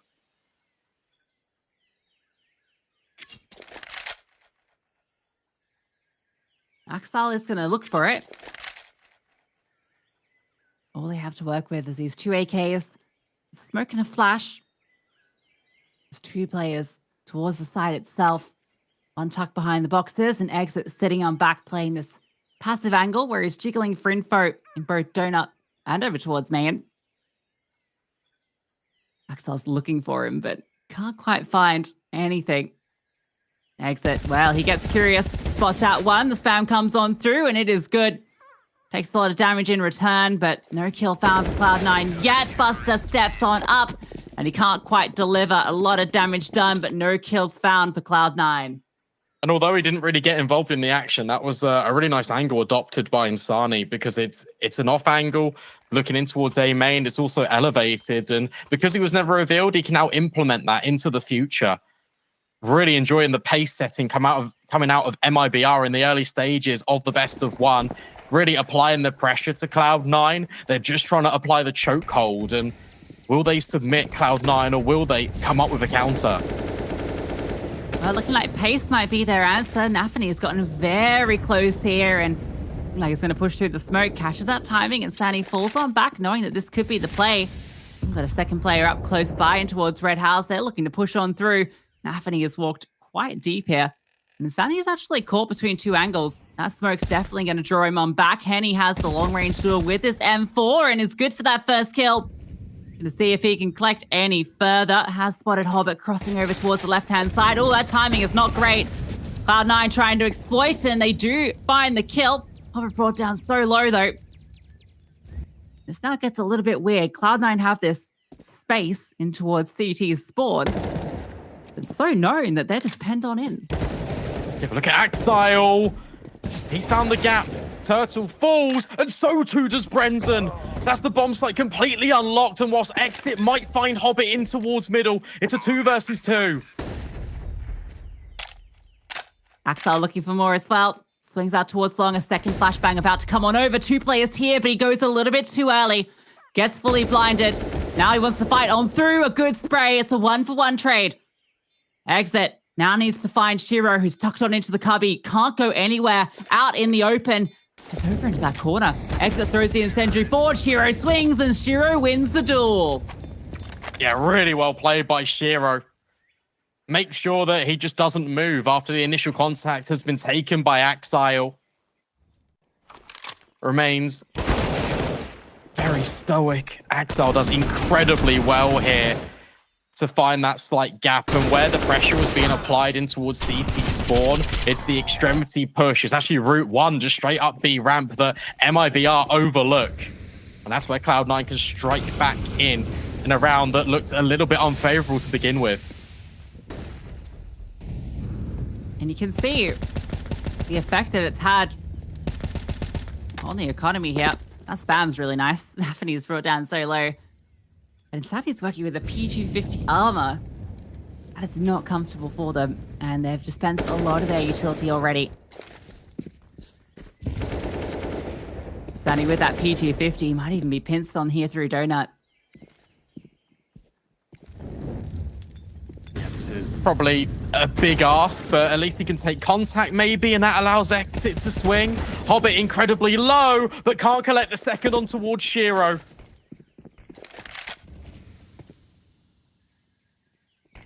Brenson has to deliver. The only one on the site. The other two haven't budged. He's found contact on Nashiro, who's still standing despite it all.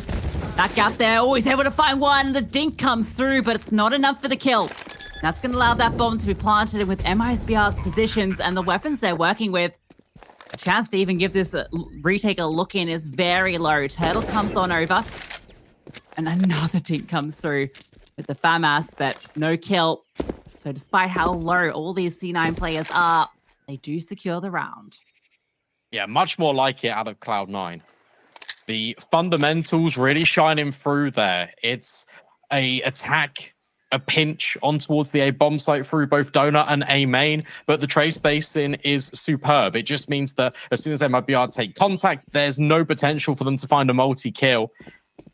Headshots rain true, and Cloud9 with back-to-back rounds already building into the game early, which is shows a much better resolve than what potentially I was expecting. So I just didn't think they were going to find that round in the previous. Timeout for MIBR because it's a little bit weird here. They've got this AWP, they've got the FAMAS, but no one else really has the funds to invest. So they've got to decide how they're going to implement the two weapons they have.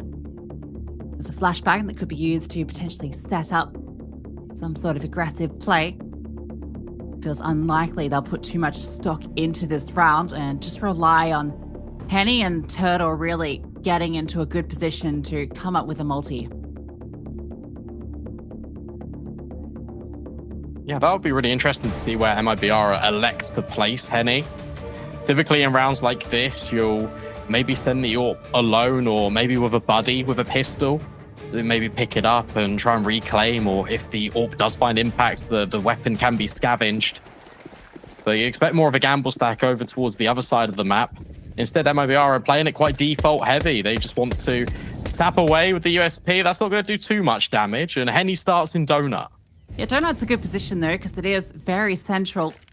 You can fight both mid and support A if that's where the hit comes through. Turtle with the FAMAS over on B. So really, it is going to have to be Henny here with the AWP to really do the work for them. Hasn't budged quite yet. Hope it starts to take some presence. That flashbang completely dodged, but it's the leg. Doesn't connect the shot, and that's information. They know where the AWP is now. C9 start to scramble out through the A bomb site. Axile takes contact onto exit. Henny now locked on through. They're going to be wrapping on him quickly. But he's able to get the first onto NAVI. Not smoked off yet. The flames come on through. The plant going for safe. And yeah, can't connect anything here. Forced on back, and now the pistols can get involved. Axel, though, has pushed up into the back lines. And a flash over if he wants to go for more. Turtle fully blinded. The FAMAS known now. Axel looking to fight here. And, well, actually, Turtle comes out ahead. And there's still a chance here for MIBR. Yeah, Maybe but instead, yeah, they're just going to grab the AK and tuck tail. And I really enjoyed that from NAVI. That was really well played. It's the in-game leader taking space for Cloud9. And where he's been such a nuisance, just jumping around with the MAC-10, well, worst case scenario, he loses his life, but it's only a MAC-10. Best case scenario is what exactly happens. Because he is being that player, creating pressure on Henny, that then allows Cloud9 to funnel out towards A and take space. So Henny then gets smoked off. He's not allowed into the fight. Axel wins his engagement on towards the USP player. And from there, Cloud9 can set up solid after plants. Sure, an AK gets retrieved, it gets removed as well, but Cloud9, they won't really care too much about that. They'll just be more happy on the fact that they're able to get the round.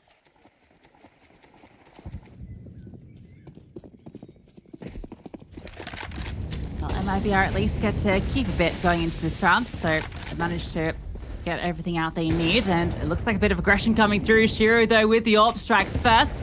Benson has gotten up very close with this AK, has support by his side. Buster swings on into both. Meets his demise. Shiro now in a little bit of an uncomfortable position, but that smoke is actually going to make it a bit easier for him to retreat. Spam goes on through, doesn't connect. Meanwhile, look at the space NAVI has taken. Walks all the way up into cave. They're about to walk into his crosshair, has the perfect position to collect the first exits position known, and NAVI collects both. Huge frags for him. Henny at least gets the trade back, but now you know where this AWP is. Yeah, and that activates Axile. He can now push out. Hey guys, A bomb site completely unlocked. Let's rotate over here. it all can get a little bit pear-shaped because Insani has been quiet about his approach. Axel needs to clear this close corner, and if he doesn't, that's where it can get a little bit dangerous. The timing, it just eludes Insani, and now Henny's left in a 1 versus 3. Probably not really incentivized to go for this retake attempt, and especially missing that shot on towards Hobbit. That's beautiful from Cloud9, knowing you got the man advantage there. Axel gets all the space, and, well, it's a very sharp shot as well. I like the decision to go for a bit of aggression, but the flash doesn't hit. Shiro's holding that passive spot specifically for that, but really, this is the key moment. Nafany, knowing that there's been so much presence put towards taking that space down ramp, he exploits it, goes into cave, and collects a massive double. Yeah, I really am enjoying watching Nafany in the past couple of rounds, taking space for his team through key positions. And by just locking him into this area, it allows the rest of his team to work, or he can find the players that are going to rotate in and try and take the space back. It's very much of a likening towards what Shui does for Gamer Legion. On the T side, he's very alert. He wants to lead from the front to allow his pieces to try and thrive in the environment and the space that he's created. Well, the danger of these pistols has been negated. Nafany in the back lines gets himself that kill and exit. Well, he might have got a pretty nice multi-kill here in the pistol round, but his chance with the 5-7 gonna be denied. So Cloud9 now about to get their 5th round on the board. Mac 10 might even find exit if he's not careful. Nafany is definitely on the hunt with it.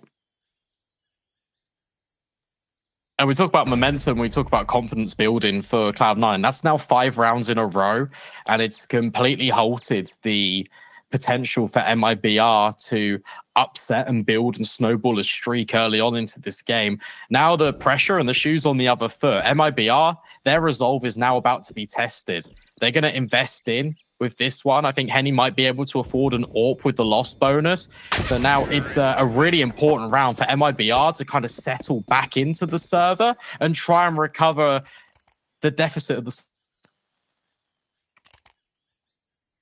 Yeah, these gun rounds looking very good for Cloud9.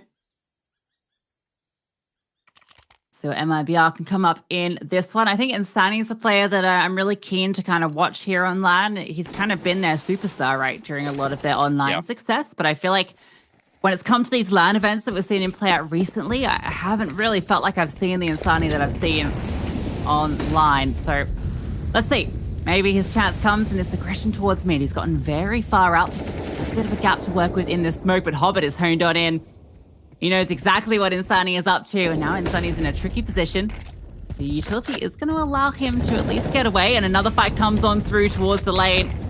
Nafany lucky to get away there. Insani also needs to be careful. Decides to fall on back, and well, that's when Nafany comes on through. Yeah, again, Nafany taking point. Just walks through the edge of the smoke and catches off Insani, and that's a little bit of an experience. He hangs around way too long in towards mid, and he invites pressure upon himself, not only from elbow, but also from shelf, and that's really accommodated by Nafany's Molotov that he puts in towards cave, because it means Brenton can't come and support. Now it's a much slower mid-round for Cloud9. Yet again, they settle back in to their ways, expecting a reaction from MIBR, but instead they're just going to group. They're going to head more over towards this A bomb site, and Henny is about to be tested all on his own with the AWP. Yeah, this is so difficult for Henny. 4 players about to come through A main. All he has to hold them off is his AWP, and no support. Has to hit every shot here. That's the first. Looking for Donut, but that's not where the threat is coming from just yet. Utility now comes on through. He repositions behind the box. Another angle. Misses the flick shot. Axel swings on through, and Henny has found another and another. Buster at least trades him. But he's done a lot of damage here. Had to come up big, and he comes through huge. Buster is able to find exit, though. Puts it into the 2-on-2, but they are out of time. Henny does enough. Yeah, and just as we're praising the fundamentals of Cloud9, the way that they have carefully unpicked the defense to enable that opening kill, they just swing one by one straight into the AWP. NAVI looks to take the information, but from there, there's no utility. There's one molly that lands really deep. It allows Henny to remain anchored in his position around the box. And as soon as he gets wins that there's more than one player from Cloud9 entering onto the bomb site, the rotations can just come in.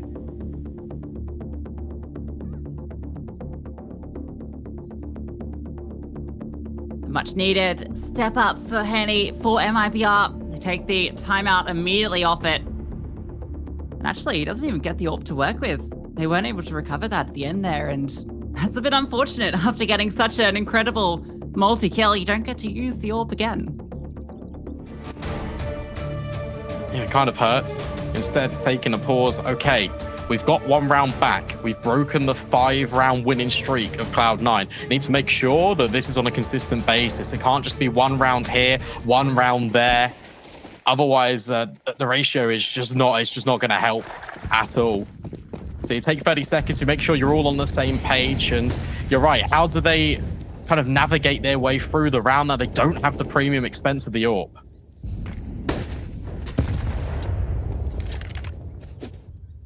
Well, a good bit of damage is a nice way to start it, and they've taken aggression through towards A. And Sunny has gotten up close with that MP9. And a smoke behind him to trick in Cloud9 into thinking that he can't be where he is. But a team that's quite diligent. I'm sure they're not going to completely fall for that one. NAVI, meanwhile, has managed to work a bit of space into Jaguar. So MIBR conceding ground over on B. And mid is completely open, but Cloud9 are actually interested in B. The space that NAVI has secured has definitely enticed them into hitting the site.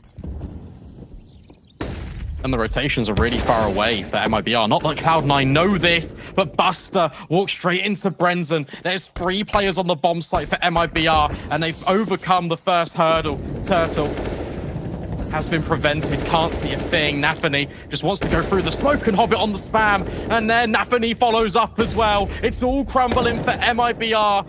And Insani, as he gets caught on the flank, it might not even matter because Henny's going huge. No up in his hand, but still gets the multi-exit, looking to deny, but the bomb does go down. Takes out NAVI on the swing. It's the 1v1. Axel spotted. Has the Molotov. Exit has the kit, but that's all he's working with here. He's just going to defuse it. He's just holding it. Axel's waiting for a swing that's never gonna come. A stolen round from Exit at the tail end. What a round from Exit, but also you've got to look back at the impact that Henny has. He's the first responder in out towards long, and he lines them up and knocks them down. He makes it an open invite for MIBR to try and get involved with this retake. And that's so huge. The fact that it's a full stick on the bomb. It's the last thing that Cloud9 expects, but pros don't fake. And now the scoreline is all tied up. Yeah, it's a great decision, right? Knowing that you've just spotted Axel in the cave. You can just stick that. It's so hard to have the time to swing out against the 5-second. Henny opens up this round as well. Yup, over towards B, getting activated early. Mid has been quite open for MIBR throughout this. Hobbit's looking to be the one to try and take some space. It's always a bit of a misdirect. You can see that Henny is ready for the fight. Shiro, though, with the AWP, does catch out one on a peak.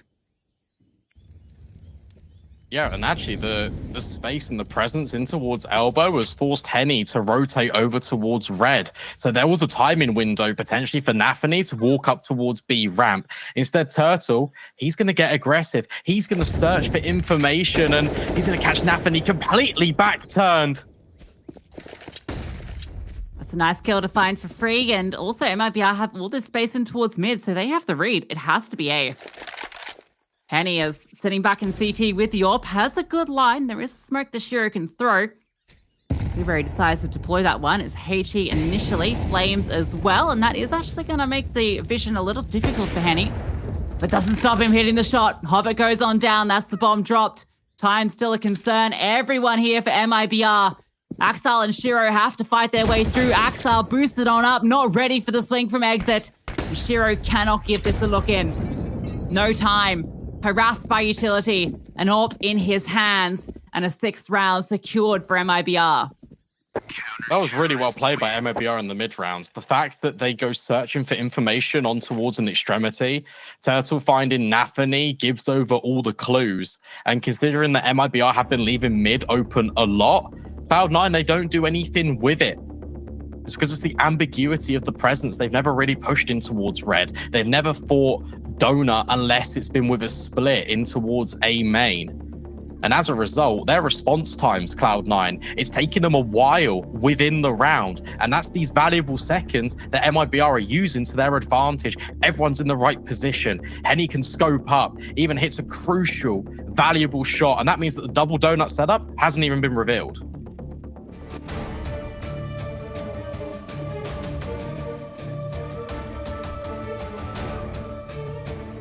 Let's see what Cloud9's response is. We've got enough to keep the fight going. It's been a struggle for them on this T side in these last couple of rounds. MIBR coming through with a few massive moments. Shiro's AWP has been connecting.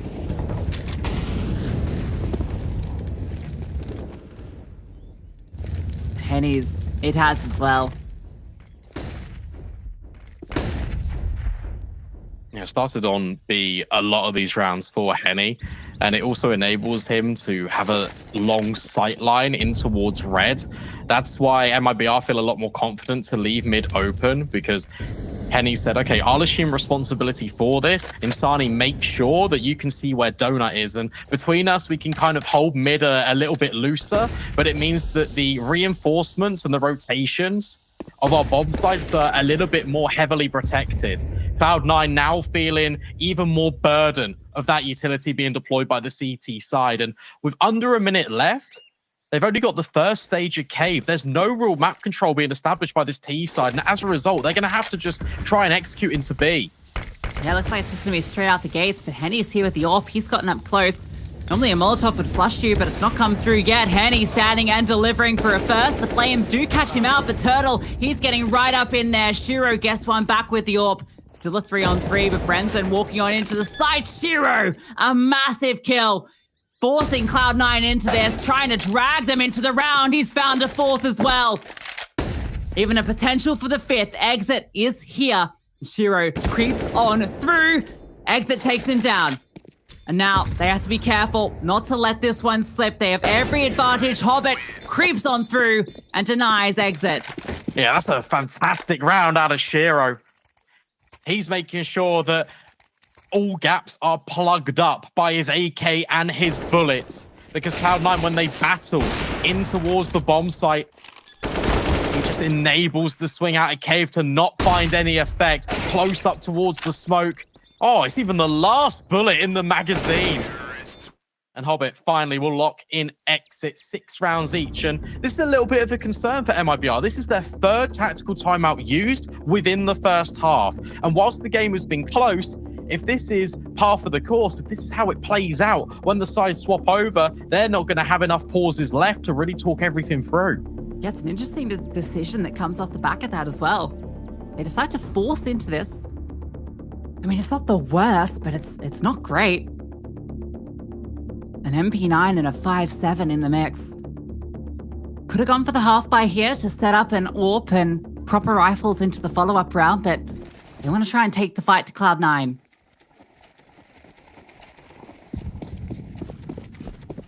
What's good about Cloud9 as well is that everyone is chiming in. Kill distribution is very tightly woven between all 5 players on the server. Brenson crosses.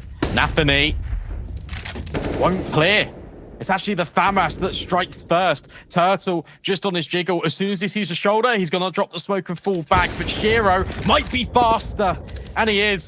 Trying to carve open a pathway towards the B bomb site. Smoke's dropped in response. A matter of urgency for MIBR. Yeah, NAVI just gives away his life there. Just tries to flash himself through. It's a bit of a hero play that really just falls short. At least Shiro's there to recover things, and Cloud9 are doing a good job of taking space. Hobbit has crawled all the way through to Cave. There's no one actually on the side itself, but look at this flank coming on through. Exit comes on over, spotted out by Shiro. He's locked in the angle now, and they have to fall on back. You can just sit here while the rest of the team tries to take space, and in fact, they're just going to commit to the attack. Brenzen flashed on out, falls on back, and still tucked on in here. Does swing out for the fight, but Buster able to remove him. Rotations coming through for the CETs, but they are losing numbers.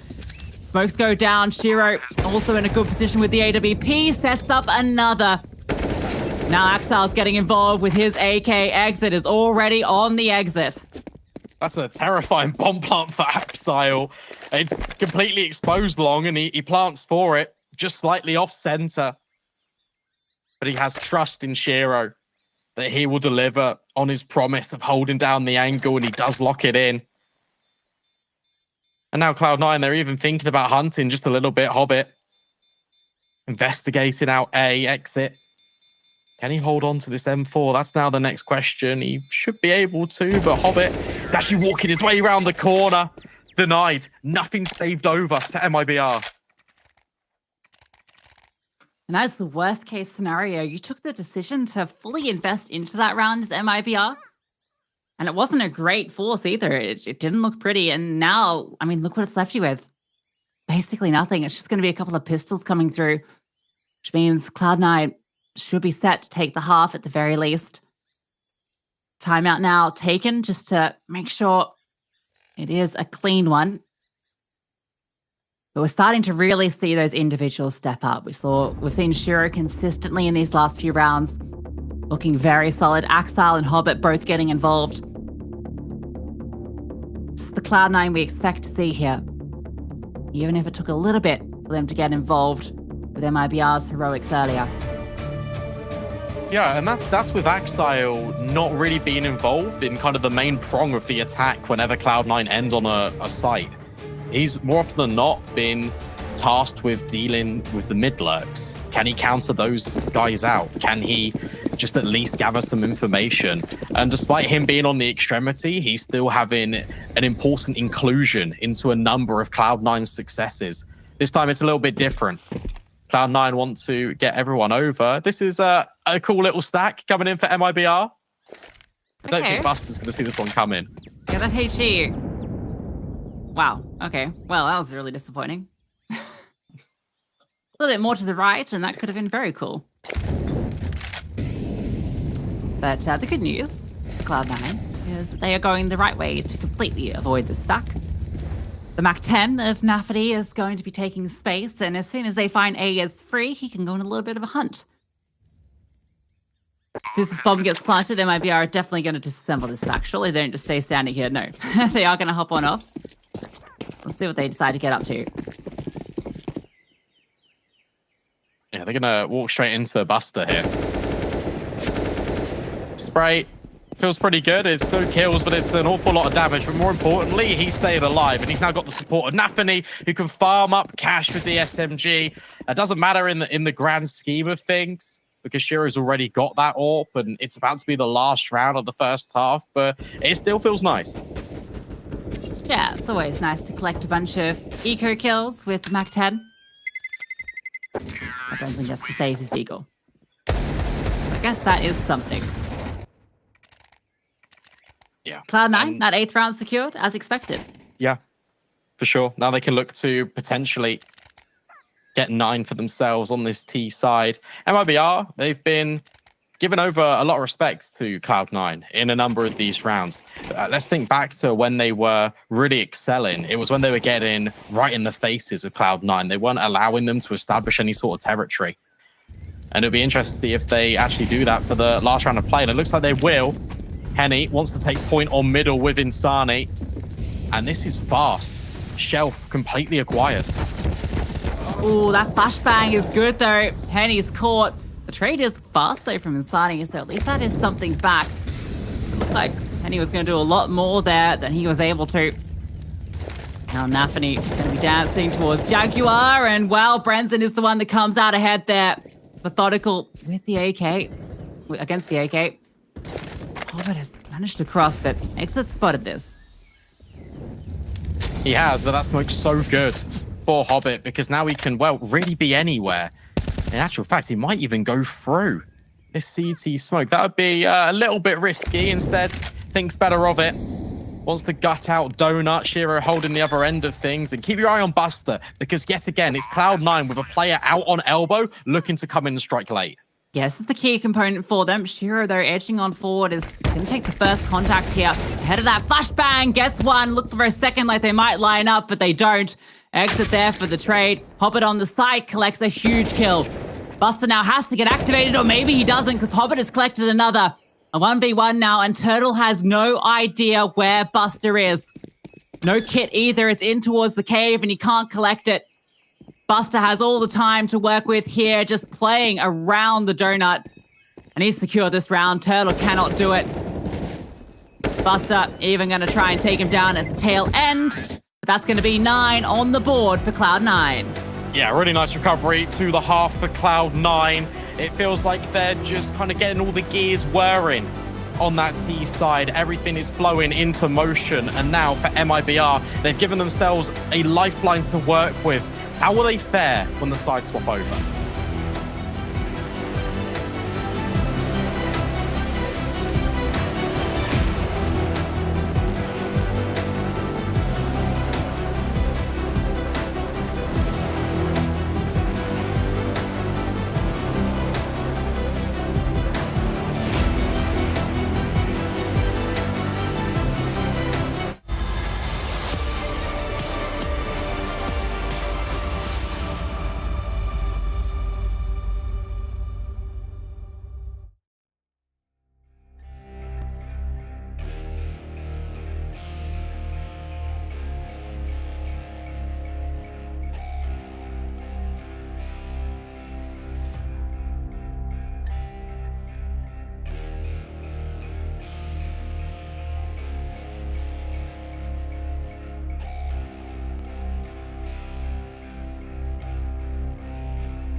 Piece of the Cloud9 puzzle has come together here on Ancient as they lead the half 9-6 when the side swap. Yeah, it's been good to see Cloud9 have actually bounced back, not only just from the RMR, but also just within this game, right? It was MIBR that put up quite the force, and Cloud9, they built their way back into this game. Obviously, the job has not been done just yet, there's still time for MIBR to build quite a lot of utility as well on this T side. Well, let's see what they decide to do with it. MIBR's strength has come in the pistol so far. That's how they got 3 of their rounds is off that first pistol, and then the follow-ups. Then it's going to be fast. Hobbit on the side. There are a lot of CTs here, and Hobbit is striking true for 2 kills. Looking for his third. Brendan dancing around. Does get 1 back, but the trades are immediate. Naxar with the dual Berettas looks to do his best impression of Exit with a double. Yeah, that's such a well-played round coming out of Hobbit. It's so simple, but it is incredibly effective. He just drops a smoke in towards Donut. As a result, MIBR have got to just jump through the smoke, and it just gives them the disadvantage. Hobbit's able to remain cool, calm, composed. Strikes down for 2, and then the rest of the team can just clean up the rest. Double digits. Pound for pound.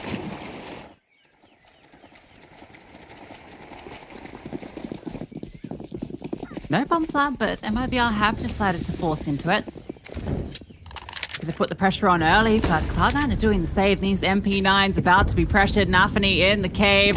A lot of people about to come his way, and he can't quite find the frag, but look how fast Hobbit is on the flank. They don't hear him running through the flames, and that HE is about to net a double for sure. Blows them out of the server. Shiro comes on through as well, and Turtle, well, he can't do a thing. Henny has the space, but no teammates now to work with it. Gonna try and just go for the bomb plant, the best case scenario, and Axile denies it. Yeah, talk about playing your own game. Hobbit just runs through every single piece of utility. Incredible stuff coming in, collecting, and ensuring that MIBR can't take further space after Nafany falls in towards Cave. The counterplay was so strong, and it was so immediate that MIBR just didn't have a chance to find anything off that initial map control. Costly force now puts them in an uncomfortable position. Just the upgraded pistols. Buster looking to get activated with the MP9. Doesn't look on over, doesn't spot the block of Henny, and he's able to find a kill for free. Gotta clear those corners. And he gets away with that MP9. Costs him a bit of damage. It's a good start to the round, but they are getting absolutely harassed in the lane. Yeah, it's all the spam and the shrapnel thrown back by Cloud9. It really has halted progress, and it's come with devastating consequences on towards Henny and Turtle. MIBR now look for new avenues of opportunity, wanting to reset out towards A. Hobbit. It's always Hobbit. Lines up free with the MP9. Exit will immediately end his reign of terror. But you got to think that the damage has already been done. Whilst it is still a 3 versus 2 in favor of the CT side, for MIBR, well, they've got no map control. They're going to have to go into one of these bomb sites and try and get past the crossfires. Yeah, basically almost relies on them just getting lucky here. Henny is so low, he can be the bait to allow Exit to trade, but even the chances then of getting the bomb down are very low. Nafany does just have a P250, so that is maybe some cause for concern here. Shiro's with Genova. He should be able to deny it all. Can't connect the shots. Exit hits the 1 dig. Shiro now, oh my god, he goes down to Exit. They had nothing in this round, but they're making something of it. Axile now has to recover the 1v2. Has a kit, has a smoke, but has 2 players to find. And they are quite separated from each other as well. But they've completely vacated the bomb site. Flashbang over. Axile doesn't bite down on it, doesn't reveal his position. Has got a smoke, has got a kit. Can potentially go for the ninja. Drops it on the bomb, tries to entice the peak. But MIBR, they're playing this one so perfectly. And for a round that surely was always going to be in Cloud9's direction. Instead, Shiro, with the most labored spray of the entire day so far, allows MIBR to get a 7th. What a slip up from Cloud9. That one should have been theirs. They're gifted the opening kill as Buster walks down the ramp, but it feels like Hobbit does enough with that triple kill. Look at that shot from Exit. It's beautiful.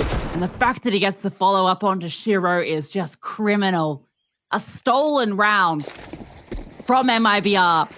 Cloud9, it's left them in an uncomfortable position. and those rounds should be comfortable. They should always be going in favor of Cloud9. But it has put up a little bit of a roadblock. Shiro, does he spot the shoulder up high? Potentially not. But Brenton's still being peppered down anyway by the spam and Nafany. Such limited utility for Cloud9. That's the danger here, because Nafany's deployed the only smoke left in the round. Ooh, Nafany has to be careful. Maybe not. That spam eventually does the damage. Brenton was playing a dangerous game there, and well, it comes back to bite him. Shiro as well has such a fine line here. Henny's going to walk right on through, and Shiro is waiting and ready. Nafany is still here, and it's a bit of a bait and switch setup. Has been revealed.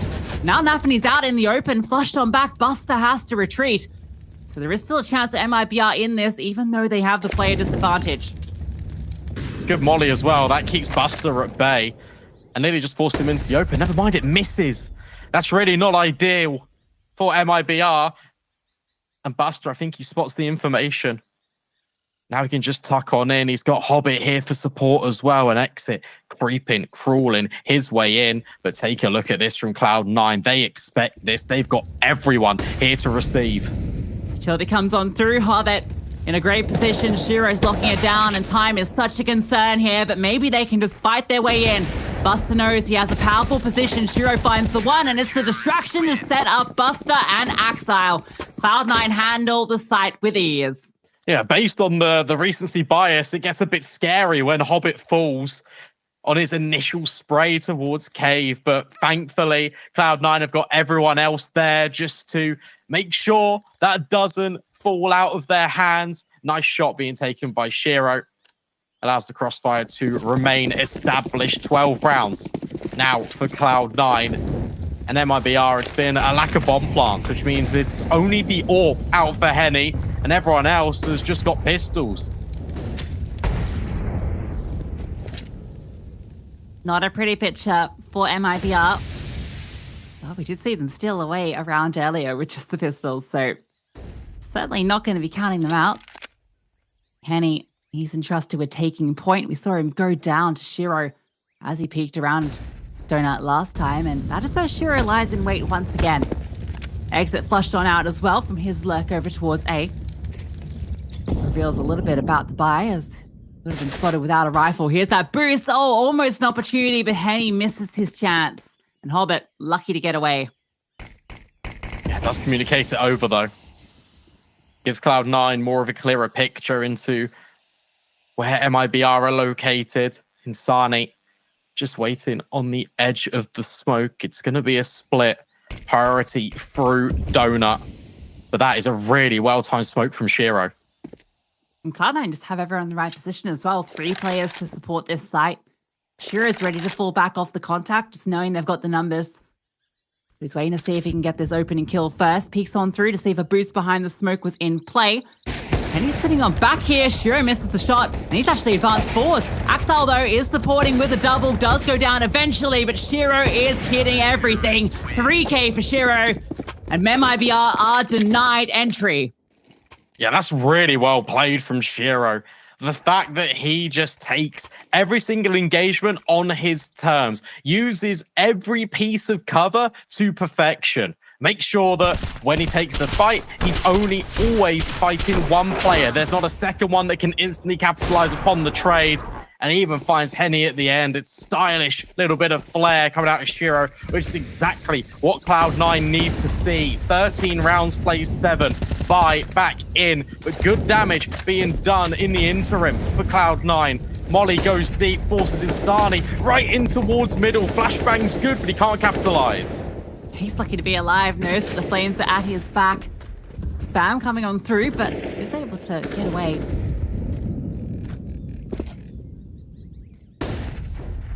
MIBR lose all of that ground they wanted to fight for in mid, so they're going to be grouping up over to B.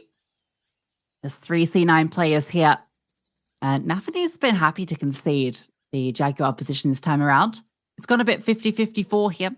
Decides he wants to reinforce the site. Buster with the secondary AWP against peer on through into ramp. Nafany getting down close. A setup we see quite a lot on CT sides. He's just going to swing on out. NAVI takes first contact, and now the hit starts to come on through, but the utility is here from the CT side to keep them at bay. Brenson and Turtle, though, forcing their hand. Take a couple down. Still Hobbit in the back of the site, yet to be spotted, and he is just tucked on in, not revealing himself. The trigger discipline from Hobbit. He's still not shooting. Has 2 players locked on in, waits for the bomb, and 3 of them are just not looking. Hobbit activates and takes them all down. And that's huge. That just leaves Insani alone. And he's thinking, what on earth has just happened here? MIBR overlook one single angle, and it is absolute magnificence from Hobbit.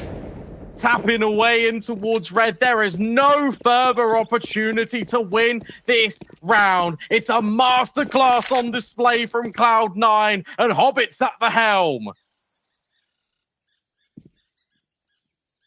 Time runs out for Insani, and he just holds on to an AK. Nothing more for him. What a hold from Cloud9. The bait and switch. 2 players get aggressive down ramp. You see the rotation coming. There's no way you're ready for Hobbit. No one clears him. And he just waits for so long. I haven't seen trigger discipline like that with such success in a long time.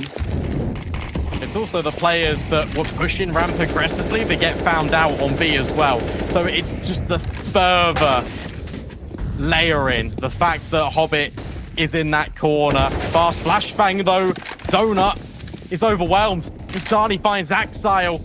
Maybe it's not all said and done. MIBR trying to fight back with resolve, but yet again, it's Hobbit. But all his teammates are falling around him in the meantime. 2 versus 4. Buster, a late responder onto the crime scene, trying to work his way back in, but with that kill, surely that's it wrapped up. Looking like it. Buster, yeah, not even given a chance there. Henny Winsdale with the Tech 9. And a bit of pace from MIBR pays off there. Insani, he's been absent. He's been missing. There's milk cartons out there with his face on it. And finally, someone calls the number and he arrives in the server. A huge kill, a couple of kills from him to open up that round. And the last timeout now comes through for MIBR. Knowing they have this game on a knife set, a chance to come back into it. But Cloud9 within touching distance of taking this best of 1. Interesting looking at the money for Cloud9 as well. Shiro immediately purchases a sniper. NAVI has to be relegated onto the SMG, as too does Buster. So this buy is not going to have all the pieces that Cloud9 would really want. It comes with compromise, but it's to enable Shiro to bring out that or 1 round earlier. And he has been incredibly decisive with it. Now, can MIBR get another round in the books? It would be so important for them, because obviously they are running out of time. Well, MIBR aren't wasting any as they just go for a straight execute out the gate onto A. A missmoke towards Donut isn't causing issues yet, but it might now that Hobbit arrives. Flames going down. Look at this lurk. Oh, the timing. Exit looks away as NAVI walks on through. Oh, he slipped the net, and now NAVI could unravel everything.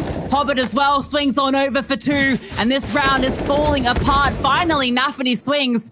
In fact, he's not even the one that finds the kill. It's Axile that does. Exit, only 1 remaining, is able to get 1 onto Shiro, and 3 of these players alone make it just 2. But he's in the same position. A 1 versus 3 without the bomb for Exit. Yeah, normally in these situations, you say, well, there potentially could be a chance in. But the damage is so unconfirmed, and with Cloud9's positioning, you can assume that the trade is going to come in immediately. Bomb in no man's land. That's not even an element of surprise for Exit. So Cloud9 know the final location. Exit has to come in towards them. With him trying to scale red, he actually elects to reset in Donut. If he can pick up the AWP, he can hand that over to Henny in towards the next. So that's now the primary focus, just to save. That means 15 for Cloud9. They are achieving a serious point here in this best of 1. And that's such an unfortunate round to let slip if you're MIBR. A missed smoke in towards Donut.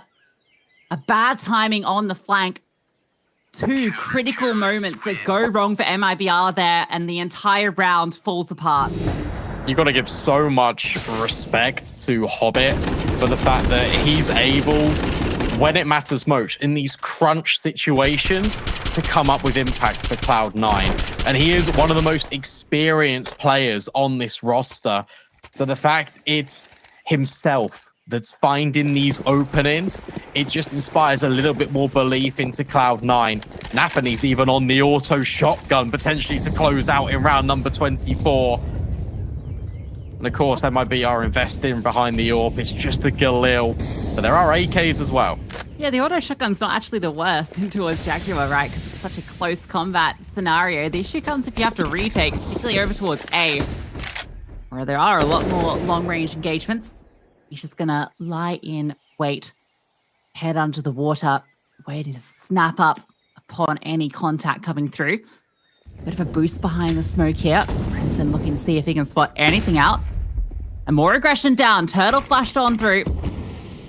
Has to sit back and tuck on in. Fully blinded there as Buster takes all the control at lane. With this mid control now being established, I think it really is up to Exit to try and find mileage out towards A.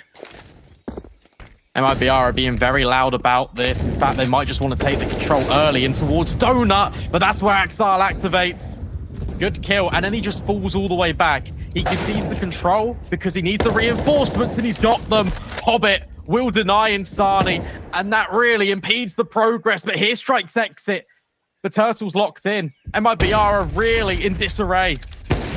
Shiro's looking to close it here as well. A missed flick shot falls on back. They know they've got the advantage here. And Hobbit's in a good position to take this one down. Exit falls.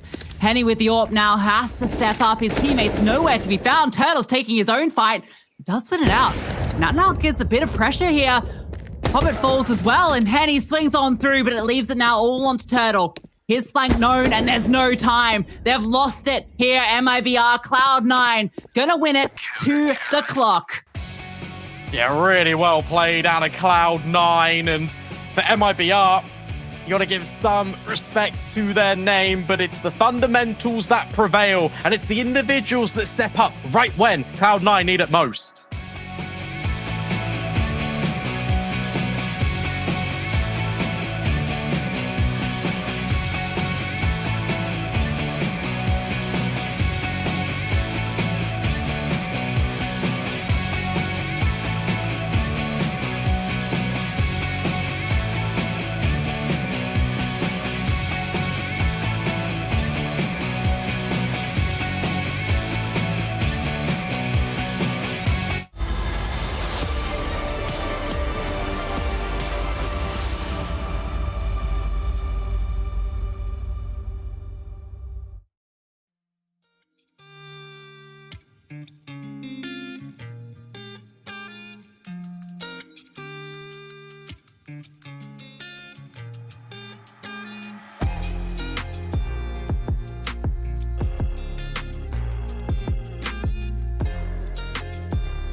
teams. There was highlight moment after highlight moment on both sides of the server.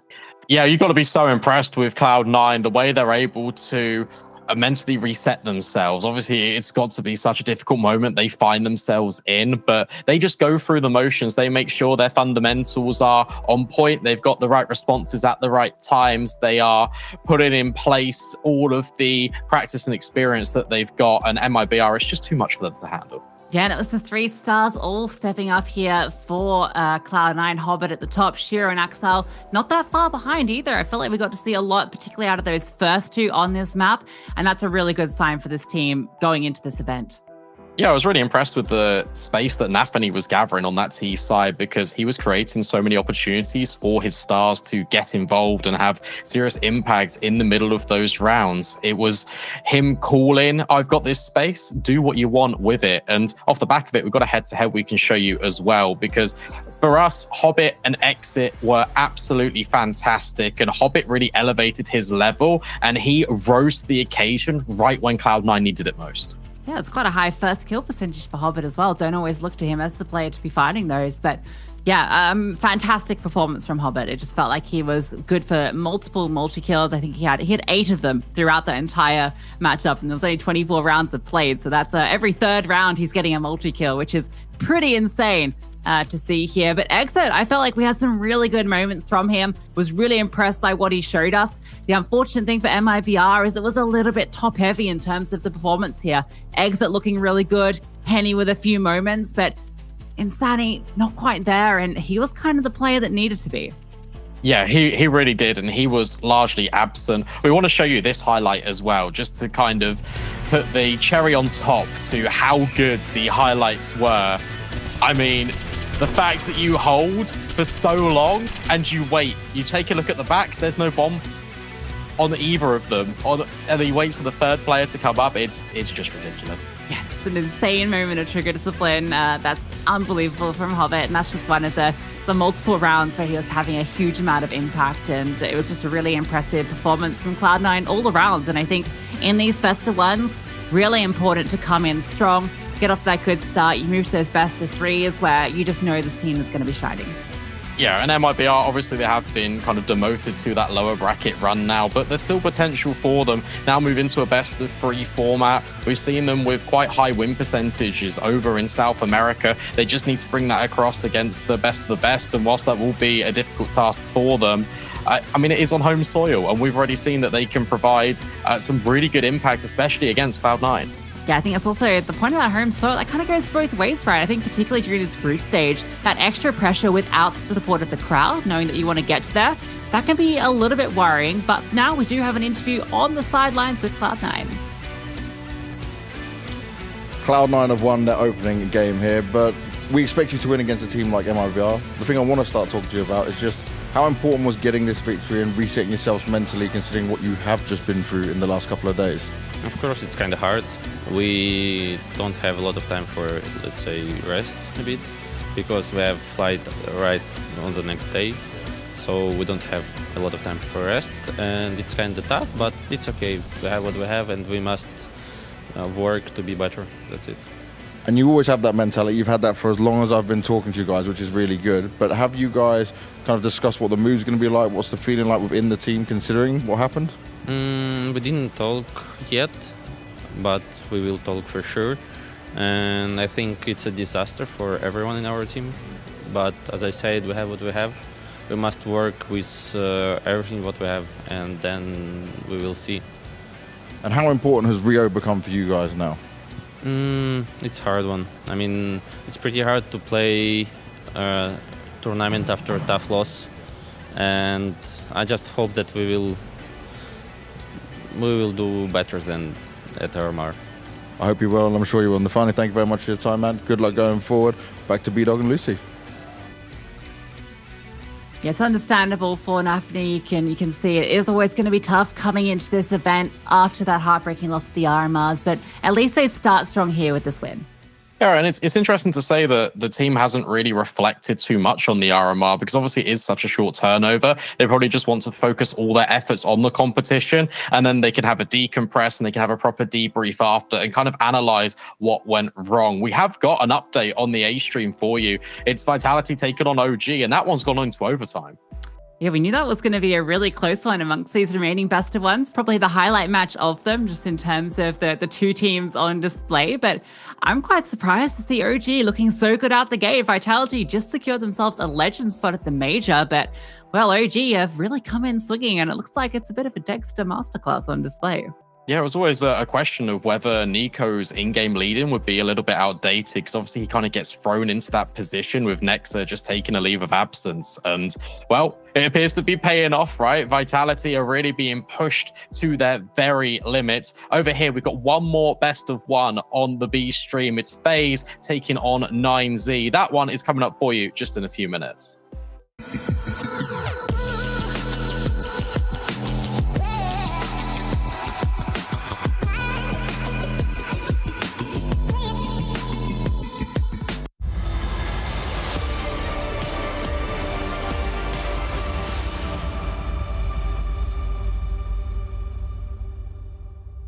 The bell tolls for Cologne.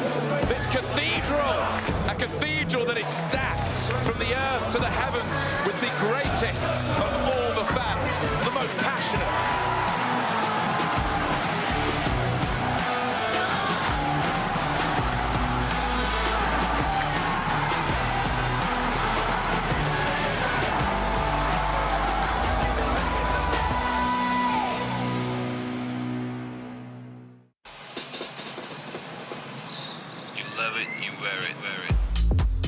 Wear your passion.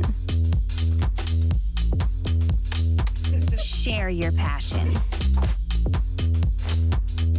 Wherever, whenever. Gaming is a lifestyle. Get your merch at shop.eslgaming.com.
And our final best of one here in the B stream is ahead of us. It's going to be FaZe taking on 9Z. A bit of a tough one for the underdogs, but we've seen them prevail before. Yeah, we definitely have, but it's not really been a day of upsets here on the B stream. Everything's kind of just gone by the book. It's a little bit different over on the A stream with OG and Vitality still in OT. But here, our focus remains quite heavily on FaZe versus 9Z. And let's just take a look at what's happened to FaZe, because let's think about it. They're at the RMRs. They've suddenly faced with a last chance qualifier, and they are able to do it. They take the very last spot at the final CSGO major in Paris. Yeah, I think there's a lot to be focused in on that last 2 weeks for FaZe, right? After being in the first RMR group, the struggles they faced there, falling to MOUZ, pushed down to the LCQ, then they have to sit on it for a week, right? They have to reflect on that moment. They come back and they have to play 2 best-of-3s for that spot. Obviously, they won against Cloud9, a very dramatic comeback, particularly on that Mirage map where it looked like Cloud9 were going to take it. A massive victory for them. But then they've had to come straight to Rio, right? There's not been a lot of time. It's the same story with Cloud9 where they've had to travel over here. But the difference is FaZe come in feeling good. That victory would have felt absolutely amazing for them after everything they've achieved, particularly this year. We think about EPL Season 17, the Intel Grand Slam. This is a team that's looking to end the chapter of CSGO with a bunch of big wins. Yeah, it's not dejection, it's elation for FaZe Clan. And now they can kind of set their sights on Rio and just use it to kind of iron out any mistakes. As we mentioned right at the start of the broadcast, all but 2 legend teams are in attendance here at IEM Rio. So this is a fantastic way to kind of measure yourself up, see how you compare. And Brokey was saying, look, FaZe Clan, they do well the longer the event goes on. So if we do get to see some of the FaZe Clan resurgence, we start to see them make deep runs, I think it could be quite dangerous for any teams here in Rio. Yeah, I think also with FaZe, I mean, they're a team that excels in these best of ones. They were 2-0 up at the RMLs before it started to fall apart. We can take a look at the rosters for these teams. But yeah, for FaZe, I mean, you all know them. These are a team of superstars. Rops in fantastic form at the moment, has been unbelievable for them. But really, we all know this team to be a team of superstars that all step up together.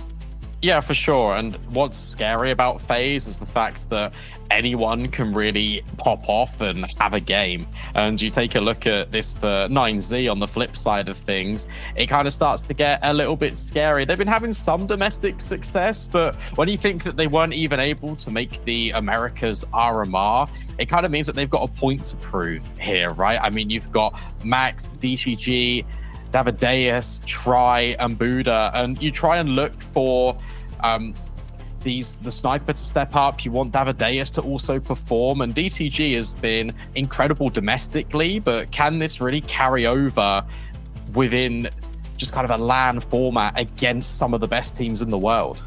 Yeah, I think that's the conversation with 9Z in particular, right? It feels like they're a team that's making a lot of events. They obviously qualified for Rio through the South America closed qualifier where they beat Fluxo twice, which are another really strong team. They've qualified for IEM Dallas as well, ESL Challenger Katowice. So they've been making a lot of waves in terms of getting to these events, but it's actually having the impact when you get there. They're on a very good domestic streak. It's a 9-series win streak. In fact, they've only lost 1 of their last 13 series, and that was a best-of-3 to Imperial, where they actually got a map in there as well. So they've been doing really good against South American competition, but this is the true test, and well, it's a bit of a tough one for them to be thrown into off the gate. Yeah, definitely. But again, it's the same conversation piece as MIBR, right? 9Z, they haven't had to make the long commute. The time zone's going to be working in their favor as well. And if they are on this run domestically and they've been going from strength to strength, this is the absolute perfect time to come into a tournament. And say you take the scalp off FaZe, it's a big ask. But if you do it, think about how much belief that just instills in your roster. Well, thinking to where this one's going to take place, because it is the best of one, we'll have the veto start to come through very shortly. Inferno banned out the gate from 9Z. It's actually interesting because it is a map they do play a bit, but I think FaZe have really made their mark on Inferno lately. Yeah, for sure. I think that obviously FaZe just want to play to their strengths here. They don't want to kind of throw a curveball in. That's why they just ban out Anubis, don't really play it anyway. Expect Vertigo to probably be in the next wave of bans as well for FaZe, you'd imagine. Yeah, they might just float it until the very end, right? Because they're going to get that final ban. And in fact, they're just going to let 9Z do the ban for them. Neither of these teams actually plays the map. So it kind of floated out there. Someone has to get rid of it. And 9Z are the ones that do that. They remove Nuke as well. So we're looking towards a potential overpass coming through. And I think FaZe are very happy with that. Yeah, they have to be. This is a very strong map for FaZe, and domestically, this has not been a really good map for 9Z at all. I think that in actual fact, they've got kind of a 50-50 win rate on it, but the sample size, they've beaten teams such as 00 Nation. They actually beat Imperial. That was the map they took off Imperial. So they've got to be feeling somewhat confident, but FaZe, it's a completely different ballgame. Yeah, absolutely. And yeah, I think FaZe coming into this, the only kind of plus side here for 9Z is the fact that, you know, they haven't had to travel. FaZe has just flown across the world, but they're also a team that are very used to doing that, right? They're a team that goes to every single event. They're all very veteran players, and I don't think it will be as big a deal as, say, it was for 9, who we saw earlier, right? Who do come over for the first time internationally. For FaZe, they come in off the high of qualifying for the major. And for them, a nice strong start at Rio would be another notch in their belt. Yeah, and I mean, you've got Carrigan's speech, right, that we saw right before the final best of 3 with the EPL confetti, and he's undoubtedly one of the best IGLs we've ever had in CSGO, and I think he'll be wanting nothing short of a grand final run or even potentially a victory here in Rio. I mean, it would be such a clear opportunity to FaZe to really bounce back, establish their dominance, and it really just entices fear into everyone's kind of sense of self if FaZe are able just to win IEM Rio. That would be their expectation, but first they're going to get past 9Z in the best of 1. Well, starting on the CT side of Overpass, it's going to be feeling pretty nice for FaZe here. Rain's going to be peeking on over to see if he can find anybody out this side, but it's a strong connector lean for 9Z. And Brokey is here with the dual Berettas. Perfect position for these pistols. Let's see if he can find a multi. But actually, 9Z, off not getting contact, are going to fall back. Yeah, they announced themselves out towards long. Now that's a heaven smoke being lined up for Max, and this potentially is going to be a little bit of a faster one. Grenade pin pulled. Right-hand side of Monster is where 9Z lie in wait. And they're going to go for it, and they actually immediately decapitate Rops. Yeah, Robson moved early. Still 2 players in short to deal with, though, and they're not going to be smoked off, so they can just fight on through. Twist getting activated with the USP, gets one. They are trying to come and trade on him, but that's where Brokey shines. 2 with the dual Berettas. Carrigan in the water does go down. Leaves it in a 2-on-3, but look where that bomb is positioned. They wanted to fight in short, and it's given over the C4 to Brokey. He's still standing strong here with the dual Berettas and has the support pushing around from Monster. Rain in the heaven as well. FaZe in really good position here. Has to be a quick kill coming through for 9Z, but it's Brokey again and again. Gets 4 in the round with the dualies. Yeah, that's so well played by FaZe. You've got Brokey swinging and actually just shooting the dual Berettas, just trying to keep attention over, and then Twist can try and swing in. Whilst he doesn't find a kill, he just applies more pressure, and that funnels 9Z into a decision. Okay, we've got to try and get the bomb now, and that's where Brokey can strike close range with the dual Berettas, absolutely churns them up. And now he's got himself an M4. She's going to be taking out towards Log. Rain with the FAMAS, and it's actually a 3A kind of setup early on. Flashbang over, just out to peek. Brokey runs on forward, spots out the first player, collects that one for free. David falls on down, and it's just the pistols here, so that is the expectation. That Fam could smoke, does a bit of damage, but Twist gets overwhelmed. Swaps to his utility at an inopportune time. Carrigan, though, is here with the MP9, gets 2. Rops is there to get the final, so a couple of kills come through, but it's not a huge deal. Yeah, no, it really isn't. Well handled by FaZe. Just get the initial information out towards the fountain. And 9Z, again, they just run through the narrow choke point. Twister's even found a kill before he can even see his opponents. But that one was always going to go by the book. 9Z, they fill eco, so they can get the AKs in round number 3. Now it's their best chance to stake a claim on overpass.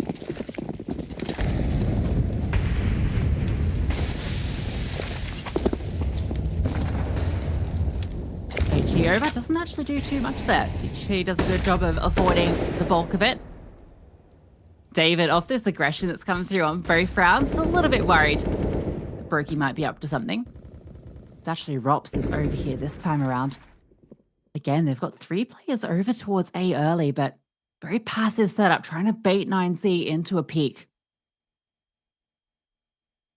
Yeah, it's really good layering right now from FaZe, because everyone's in close proximity to be able to trade, but at the same time, there's not much progress that can be made for this B side, because whichever way they run into, they're going to find resistance. Rops doubles up, and in actual fact, he just remains rooted by the tree. Max will trade him out, but the damage, it might already have been done. Yeah, it's a huge double from Rops. At least the trade does come through, and it is a clean one. I'd say in the 3v4, it is a split defense at the moment, and they're going to go for a bit of a boost. From this setup currently, FaZe are not exposed to this, and that's by design. Carrigan getting up close with the M4 towards the monster pipe, and Max is on the other side. Might just go for contact, looking to phase this smoke. Carrigan could end the round right here. He falls, that's the pathway through. Steps up and delivers though. The bomb dropped in his grasp. DGT trying to get one back, and he does deliver. Rain has found one, and Brokey with the final frag. It's just instantaneous. As soon as one kill comes in, that's it. You've had your fun. FaZe, step in and just find another kill. And there's just no safe way in. It's also interesting just to kind of watch the minimap in situations like this. After Rops gets the initial couple of opening kills, that just means his responsibility dealt with. FaZe can now just rotate and have an overstack in towards B, because 9Z, well, they can't take any space out towards A. They're forced into that position. And FaZe are just playing the rotations perfectly. Well, a Hero Galil in play. Not the nicest situation to find yourself in, and Rain is going on a bit of a hunt. Pushes all the way through. You can now lock off this entire side of the map. There are a lot of tiers sitting in here, waiting to see if a push comes through, and Rain is getting curious. David's holding this. Rain has to be thorough. The timing does work out for him. David was going for a bit of a quick switch there. Not quite holding it with enough discipline. So gives up that open up. And now Rain with that smoke has just made it so hard for 9Z to go anywhere but Con and B. Yeah, I mean, look at the map control. Rops chimes in for 2. As he's had pure authority over towards water. Max now coming through the pipe. But Twist, well, he's here as well. Immediate adjustment, but Max on the Tech 9 will at least remove him. But it has left Try all alone in the 1 versus 3. Starts to reclaim some space, but has to be careful of every angle because Rain was so far pushed in their spawn. At the moment, if he does commit towards A, that is the weakest site, but goes back down the connector. That's where Brokey is. Has spotted him on the cross, and Brokey delivers the headshot. 8-0 for Brokey as FaZe get up to 4. Yeah, feels really good. It just feels comfortable for FaZe as well. Rops even finding 2 here. That's a nice little treat in towards the connector. And yet again, we're talking about the space being taken by FaZe, pushing the issue, trying to make 9Z feel really under pressure and uncomfortable to start with. Where Rain is basically in their spawn, you've got 4 players on B already. Rops, the entire design of the round was for him to take water anyway. And 9Z, they're just subjective just to kind of activate and try and push through connector. It's never going to work out. But now with the investment back in, we try on the York. Maybe this could be a different show-in. And Max finds Carrigan. Yeah, you don't always see that spam collecting a kill. Carrigan was getting set up to be flashed in as well, and that ends up being the perfect timing for that spray. So an opener goes the way of 9Z. That's something that they haven't really been able to have much luck with. What's FaZe's response here? At the moment, they've just got Rain holding down if they come back up connector. This is a great angle. Very difficult to take him down here. It's going to rely on Buddha getting support from elsewhere, and meanwhile, Brokey makes his way over.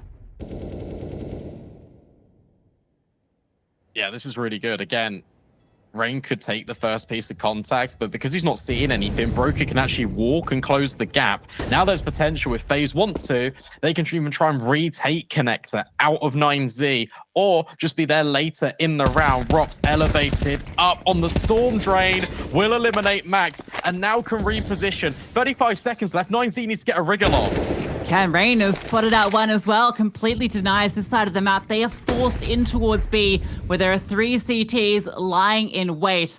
For 9Z, you might even consider, yeah, just not even going for this. If you try and force the issue, you could just fall, try, gets an opportunity, but misses the shot, and they just have to escape, extract themselves from the situation. FaZe stay flawless. And that's already the conditioning being set in by FaZe, where they've shown such proactive tendencies to take control early. 9Z think, well, if we just hold back, we rest on our laurels a little bit, maybe FaZe will push into us. Maybe we get an opening opportunity for free. And instead, that just doesn't happen. That all starts as well with a 5 versus 4, with Max finding that spam through the wood. Not able to capitalize on the advantages.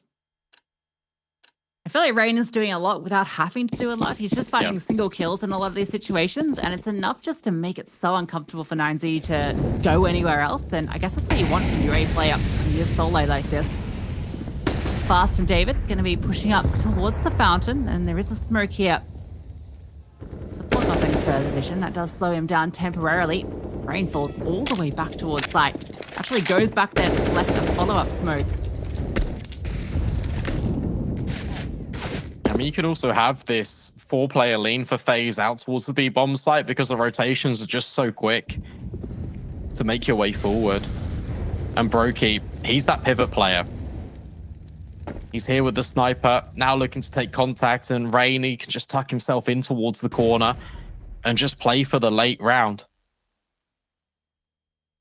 You're walking into the 2 invulnerable players, both of them yet to fall here. Will they be able to stand against this hit? Rops has come on over as well. 3 players on the site. 9Z are grouped up in towards bathroom at the moment, but haven't yet committed. And it's only just going to come down at a good time. A flash over to allow Rain to peek in towards long, but doesn't spot the player towards tree. 9Z are being patient with this. Finally, the smoke comes on over. That's going to be the signal that this hit is coming through. Broky steps up and delivers the first, spots the player towards long, and now a defensive smoke deployed. FaZe, it feels like they've got everything going right for them right now. Rops peering on over this one way, looking for the fight as well. They're able to skirt around. Davis got up close, but Rops delivers with one more. Max and DGT able to find the kills. Twist, though, fighting back into it, looking to deny the bomb going down. He does just that. Tries to charge on through, but it's Twist, the headshot machine, delivering 2 and finding the final. Yeah, huge out of FaZe Clan and Twists. I thought the most critical kill of the entire round was DGT finding Rain out on long, because I thought he was going to unravel the plans. Instead, Twist just steps up, denies the bomb, and then wants to take every single skirmish on the bomb site. No chance, no room for 9Z to breathe. And FaZe have got such a plethora of players up towards the top side of the map, because 9Z, whilst they are waiting down the clock, whilst they are leaving it right until the last second to execute in, they're not applying pressure anywhere else on the map. It's really telegraphed where they're going to end up. Well, off the back of that, they pull their first timeout. That was their closest chance to getting around. Denied by Twists. After some pretty fun antics on the side, right? Pushing through that smoke, getting through behind, doing a lot of damage. Damage won't be too easy for them into this round. We have the scout in play, a Galil, and the rest on pistols. Yeah, feels very difficult for 9Z into this one. Yet again, it's this slow, patient start. Max just looking to maybe find an opportunity, and he does. That's a fantastic headshot on towards Rain. Something to work with here. And a rifle that can likely be recovered, although Rops is currently sticking around, but he's slowly edging on back. Doesn't want to be caught as he falls. He's sticking around here at the moment. Has the ball coming slowly in Twists.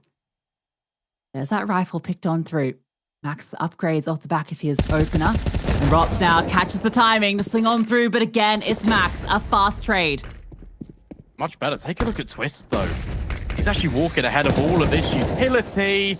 And he does convert on towards Max. Now he can just slide back all the way through, trying to use the T-smoke against them. That's the bomb dropped. 3 versus 2. FaZe recover the round. And Twist is still here, being such a menace.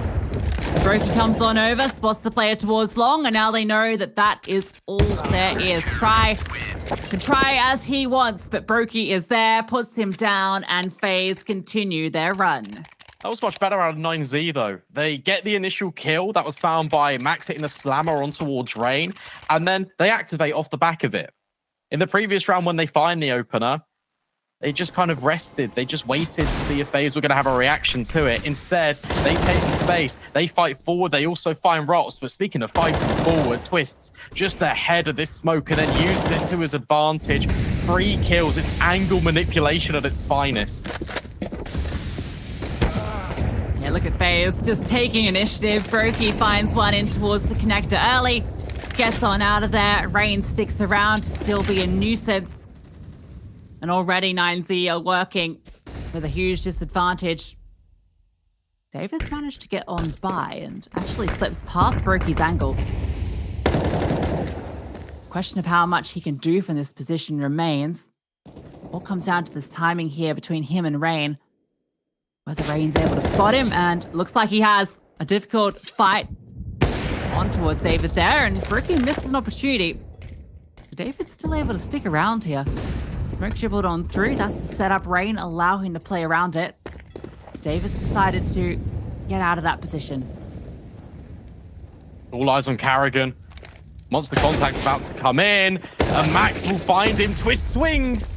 But there we go. Some resistance from 9Z. Crack open the bomb site. It's a 4 versus 2, but Brokey is already on the scene, looking to try and half the deficit with his AWP. Can hear them jumping around, and Max gets a little bit overeager.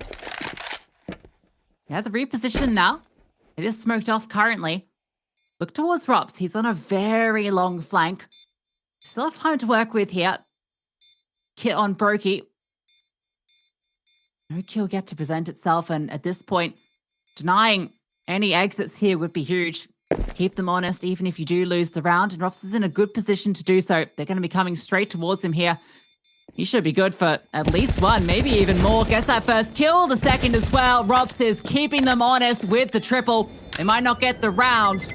9Z, they end up coming away with not a lot. Yeah, I mean, they're going to be strapped for utility, especially on DGG. Nice shots, though, from 9Z. And finally, we get to see it. They're playing without fear in some of these rounds, and that's exactly what they need. They just, I feel like getting in their heads a little bit too much towards some of these rounds, the execution of them. Route 1 CS, sometimes the simplest, can work out in their favor, and it was clinical. We know they can shoot back, certainly proving it here. Yeah, I think David also winning out that side eventually onto Rain was huge, and well, Buddha gets the opener onto Rain as well. That's a big kill to be finding. He's been absolute nuisance over towards the A bomb side and keeping them at bay. And now they're able to take space. 2 players already pushing out towards Banana. And everyone from FaZe is currently on B. Yeah, it is a really big gamble here for the CT side. Rops doesn't spot anything on his jump, and that might just be the invitation for him to reinforce the first letter of the alphabet, 9Z, a slower approach. They're not here just yet, so Rops will get here in time. But despite this, he's still got a lot of responsibility on his shoulders. This is common from FaZe right now. CT meta over the course of the last couple of weeks is to kind of phase through that smoke, push through it on Monster, take the space, and then that allows your rotates to come on through. So FaZe, they're going to be in the right position when this execute comes in. Yeah, Rops is here, as is Brokey. Even has a defensive smoke he can deploy if needed. The hit's coming through. Brokey strikes first. Rops gets one as well. David does get that trade, but you have to get past this AWP. Chucked in towards Chuck, and no, not quite needed. Yeah, Twist is able to find 1 and a second. Try now has to do it all, and it's Twist. Gets his 3rd in the round and denies 9Z. He's absolutely devouring them out there towards A.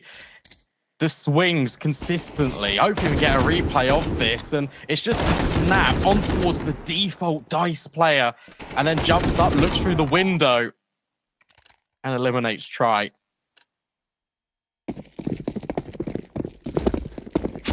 Great stuff from Twist. One of the best when it comes to the mechanics. I'm seeing it on display here. Both times had to rotate over. Has come up big. It's just the pistols now for 9Z. Brokey fires off a shot early, falls on back. Now he's holding this position. Looking to see if they push on through, but decides with the information he has that he doesn't want to get caught out here. Goes back to a more favorable angle where he can fall away safely. Rain also holding very deep from long behind that pole all the way down the end. Actually, all the way back. There it is. There's that angle. Max looking for the fight, but Rain able to come out ahead. That's long locked on down. Repositions, but these two players still holding strong here, and Rops now starts to come on over. Yeah, 9Z, again, it doesn't matter whether they're on the pistols or whether they're on a full buy. The framework of the round is really the same. And Rain's now repositioned over. It is insanely useful for his team. Locks in 2 more kills. Rops best try. Of course he does. The weaponry a huge advantage in FaZe's favor. But coming back to that point, it feels like 9Z, they're just slowing things down. They're going for a late crawl in towards toilets, and more often than not, they're just late executing with contact, and FaZe are just reading right into it. Yeah, good reposition from Rain as well after getting the kill on long. Goes all the way back, then gets up close and personal outside the bathrooms. Finds a lot of success there. Honestly, if 9Z do the same round with guns, they might be able to find some good success. That's a nice HE over the top. Try cops that one. At least it's onto the AWPer.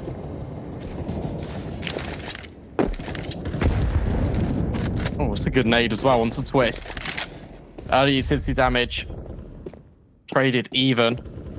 But this time 9Z, they have got control out towards Fountain. They are establishing pressure towards the B side of the map with utility, which means that FaZe can't immediately go for one of these gamble rotates or have heavy forces towards one side of the map. But despite that being said, Rain and whoever his counterpart is, whether it's Rops, whether it's Brokey, has been finding so much success, and 9Z having a real difficult time trying to just completely capitalize upon the bomb site. Yeah, the rotation's been so good for FaZe. Anytime there's a hit coming through to A, there's always 3 players here. Try. Given an opportunity on that jump spot, but not quite able to connect. Now he's announced his presence. Look at this setup. Rain on top of the bin. Carrigan to support. Everyone in a good position to hold down this hit as it comes on through. Yeah, this is really well done as well, because as they come out long, they're so far advanced. It's the last thing you really expect from FaZe. And there you go, chiming in with 2 instantaneous kills. But 9Z, they're battling back, and they've dismantled the toilets and divider pressure. Brokey and Twist, 2 versus 3, and Twist, he's being loud about the approach and is denied. No, not quite. He's got such low HP to work with, though. Difficult retake. Brokey's worried about someone coming from behind, but not going to be the case. Twist is so incredibly low. This position towards long, very powerful. Nothing to flush them out either. No smokes, no flames. And off the back of that, no way into this round for FaZe. 9Z, they go for the contact onto A, and there are 3 players there to hold. The trades are good. David with a massive double, taking down Rain as well. And that's enough for 9Z to get their second on the board. Yeah, that was awesome. That was all the pieces of 9Z moving in unison. And it just goes to show what a difference trade spacing has on their round and their outcome. Similar to the first round over towards B, where they send 2 players in close proximity to each other.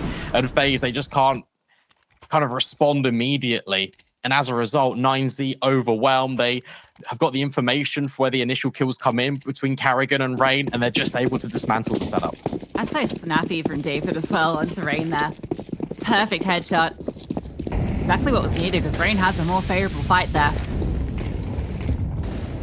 This time, Over towards short, they decide not to smoke it when they run on through. I think maybe that smoke actually was a missed smoke from the T side, meant to land on that Molotov to allow them just to run on through, but it lands a little bit off the mark, and so they have to respect it. It doesn't cost them too much, but it's a small thing that doesn't quite go their way. Yeah, it's just another thing for 9Z to consider. Boost up, though, and Carrigan is taking a lot of flack up towards Monster. Twists. Does he get spotted on this boost? Oh, the timing. Not spotted, but on the jump. That's information gained. Yeah, the HG doesn't actually do anything. Goes a little bit too far. Now look at this position from Brokey and Rops. This is beautiful. Rops starts to push on through. Carrigan actually wins the kill off the boost, so Rops not even needed, but now he's managed to get himself into a dastardly position. Has short under lock. They're going to be funneled out into Monster. Carrigan is here on low HP, but so is Twist. Carrigan still standing on the site, and well, Brokey falls. Buddha with a huge kill. David gets one as well, and Twist, well, he might be alive, and he might be delivering 2 big kills. Bomb comes on through. Rops arrives. That HE goes over the top, but doesn't quite connect on try. But now Rain comes on through from behind, gets one, and gets them both. That's really well played. Yet again in the mid-round by FaZe. It's just the small micro of Carrigan going up on the boost and firing in from short. Because that play's being made, the last thing that 9Z expects is to have 2 players push through connector and take that space. Rops and Rain were not revealed the entire time. And that allows them to have that space to push through Monster. That's the second backstab that 9Z don't expect. Yeah, what's another trick up the sleeve for FaZe. Double digits now secured on their CT side. 9Z running out of answers. Once again, going to be taking the short control, but Brokey is here with the AWP. Slowly edging on through. Has the angle now as they start to come around this corner. Gets the first one, plucks David away. Even the HE back in response, and he's looking for more. Edging on through. Tucked on in is Max, but it doesn't matter. Brokey collects another. And even getting aggressive in front of the smoke. Might be able to find a third frag here. He is on the hunt. They line up the collateral. Brokey, the collector, takes 2 more names. And it's just try. In a 1v5, everyone has fallen to the AWP of Brokey. Insane from Brokey. Try, I mean, this feels very limited. You're really stuck, and everyone from FaZe is starting to push on in, baiting out, getting to walk towards the short pipe. Brokey's even swapped to an AK to try and claim his ace. Flashbangs in, it's suffocating, it's overwhelming. And it's Carrigan to actually lock in the final kill. What a round from Brokey. That was huge. Pure initiative on display here. The first kill. Not afraid to go. This was the hardest kill. But then he drops the smoke, gets in front, hits the collateral, goes back for a second bite. And it is delicious from Brokey. Shame he can't collect the ace, but he'll be happy with that 4K.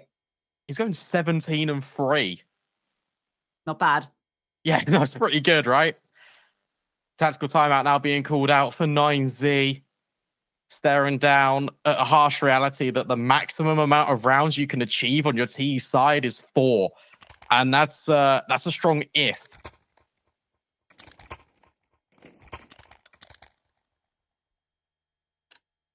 This one won't be looking pretty for them either. Maybe we'll see some pace with that Mac 10 and the Tech 9s. B hasn't really been working out too well for them. David going to be charging on through. Deagle in his hand. The rest of the team taking a bit of contact in connector. Rain is here. Tucks on through to the corner. Delivers that first frag. Would have brought so low. Rain should have been able to get that one, but GGT able to take it back. At least Brokey and Carrigan are here to find the next 2 to try. And David, try as they might, won't be able to get too much done here. That's the bomb dribbled on down. David with a deagle with nothing to do. It's just unrelenting pressure from FaZe.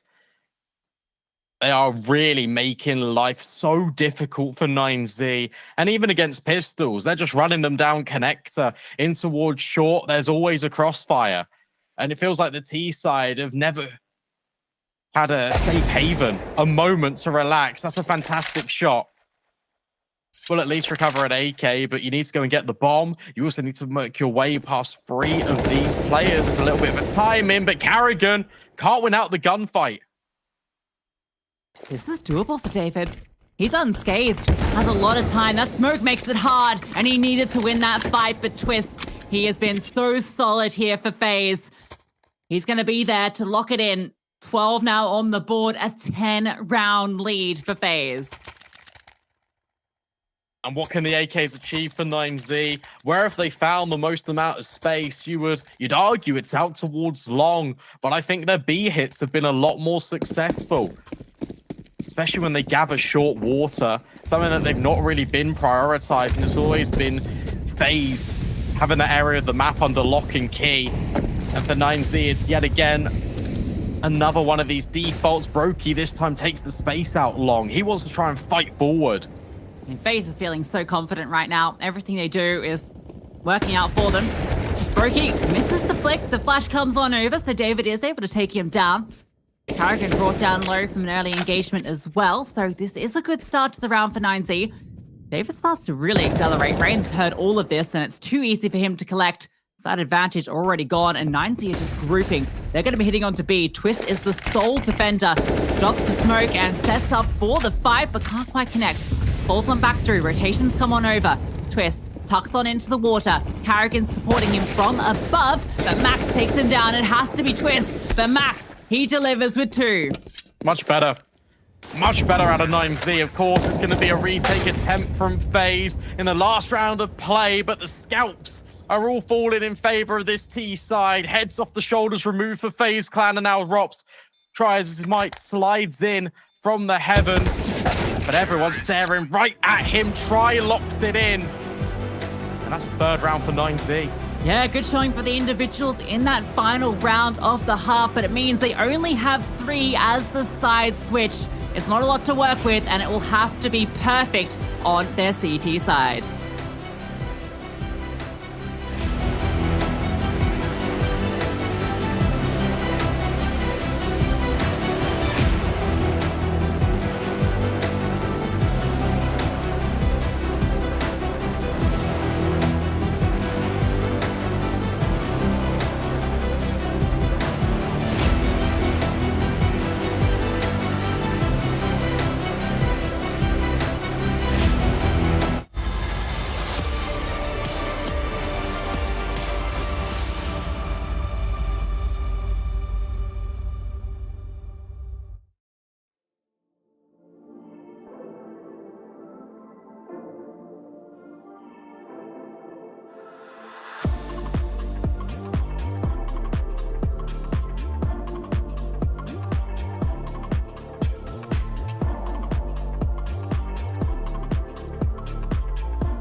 FaZe seems to be on cruise control here on over past 12 rounds on the CT side, and MongolZ never really looked too much of a threat. Even that last round, not the most comfortable. They just forced the issue. Lucky to win out a few duels. MongolZ with everything to do here. Just pissed around where it has to begin. David has the dual breaders. Max is spotting out over towards A. He's gonna get at least a bit of information onto one. FaZe are very passive on this pistol early. Yeah, just biding their time, trying to see if MongolZ are going to try and get aggressive, try and fight on their terms, something which was very limited and restricted for them in the first half. DGT gets a little bit overeager, gets forced back by the Glocks, and FaZe, they don't even commit off it. They're just announcing presence all over the server, but it's never the right commitment. And with Rops where he is, he can hold if they do start to poke and prod, which with 4 players on B, you kind of have to make a call. Do you go for information, or do you just hold strong, maybe rotate some players back towards A? Gonna peek in the monster and not spot anything. Max is looking for a fight, and well, it's given to him. Rain takes him down. And off the back of that, FaZe starts to make a move. Rops also begins to get activated on that lurk. Rain, he's charging into the side. A flashbang on over, swings on through. Try does take him down, but Rops on that flank found that the site was open. MongolZ over-rotated, and now DGT falls. Twist gets up close with Rops. Are they going to clear this angle? Because Brokey's taking the contact. No, completely overlooked. And FaZe just work their way forward. That was really well played. And Rops was just sat in water, can just hear them running away. FaZe, it looked like they wanted to go towards A initially as well, because it was a quad swing over towards Toilet. And from there, they just completely barraged their way onto the bomb site, find it completely empty. And there's no chance for MongolZ to rotate back down. Yes, and up 2 prongs. Rops on the lurk into B. Rain on the assault into A. Rain falls. Doesn't really matter because Rops is there with that site found open. Now it's just the USPs and it's the MP7 for Twist. See how many he can collect with it? Just the one. MP9 gets multiple there, I'll tell you that much. At least Brokey is here to recover. Rops found one as well, and that's a very nice transfer from Brokey. Yeah, I mean, there's not really too much to say about that one. To be fair, it's just pistols, but Try can bring out the AWP in this one. And that's where the main focus, and that's where the initiation needs to come in for MongolZ. It really is a trial by fire here at IEM Rio. And they are really learning on the go. FaZe, one of the best teams we have in the world, and in this competition, it was always going to be a difficult ask, but maybe with the AWP, Try can try and look for an opening, try and find something to limit FaZe's options. Well, Twist's gonna find the opener. Max without head armor, dealt with by the Mac-10. Didn't actually need to buy it, but wanted to take that instead so that he can be a bit of a leader into the round, and now he can take a lot of space. FaZe has everything to work with here. DGT with this M4. Hearing a lot, but not seeing anything. Rain starts to walk on through. DGT looking to catch the timing, and Rain slips through. Now he's under threat. DGT is definitely going to be looking for him. Slowly lurking on through. Somehow Rain is avoiding him completely, and DGT is just desperately looking for this kill. The rest of the CTs have rotated over towards the B bomb side. DGT finds that lurk. Now the hit comes on through. Rops finds the first, and Buddha has got one back. A 3 versus 3 now. Try with his AWP in an uncomfortable position. Brought down very low, and Buddha is also under pressure, taking damage. A smoke deployed and a swing. Try does get one back. Rops baits out the bomb. Not going to quite plant it. Yes, and delivers a blistering headshot. DGT now has to find 2 more, and Carrigan is ready. That's so well played by FaZe. It's MongolZ in amongst the waters, trying to really just find and reclaim their bomb site, try and hold it from within. They're just being peppered by bullets, and Rops on the fake out, not once but twice, just slides in the tiny gap in the smoke to suffocate the AWP out of the round. 15 rounds to 3 for FaZe. It's looking very good for this T side. Yeah, it feels like they can do no wrong in this matchup. 9Z forced into this one. Try. Well, that is going to give him something to work with. The Flames push him back a bit, but he kind of wants to stick around here. Knows that a hero is needed for 9Z. No heroes presenting themselves just yet. 3 players on to B, a 4th one rotating over. They're just going for a bit of a gamble in what could be the final round of this map. Yeah, this is really difficult as well for 9Z because not only have they got the weaponry deficit, they've also not really got the toolkit at their disposal. It's 2 flashbangs and a grenade. And look at the space. We've already spoken about Rain taking control over towards long, but now he can just deploy a smoke. It's just him. He's playing single player right now. FaZe, they want to execute and play with these rotations. As one scrambles up, there's still 2 defenders remaining for 9Z, tucked in at the barrels as well. Carrigan doesn't overlook it. DGT will find one. David with the deagle strikes for 2, and maybe that's a way back in. But it's a 2 versus 1. Try on the follow-up, can't get past rocks, and it's FaZe with a comfortable victory. Yeah, heroic efforts there from David. You started to believe that maybe the deagle would sing and keep them in the game, but unfortunately for 9Z, FaZe were just outclassed them single way.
The most dominant display we have seen today. FaZe Clan came into Rio with one objective, and that was to take names. And it started with MongolZ as they ran them over in a 16-13 map.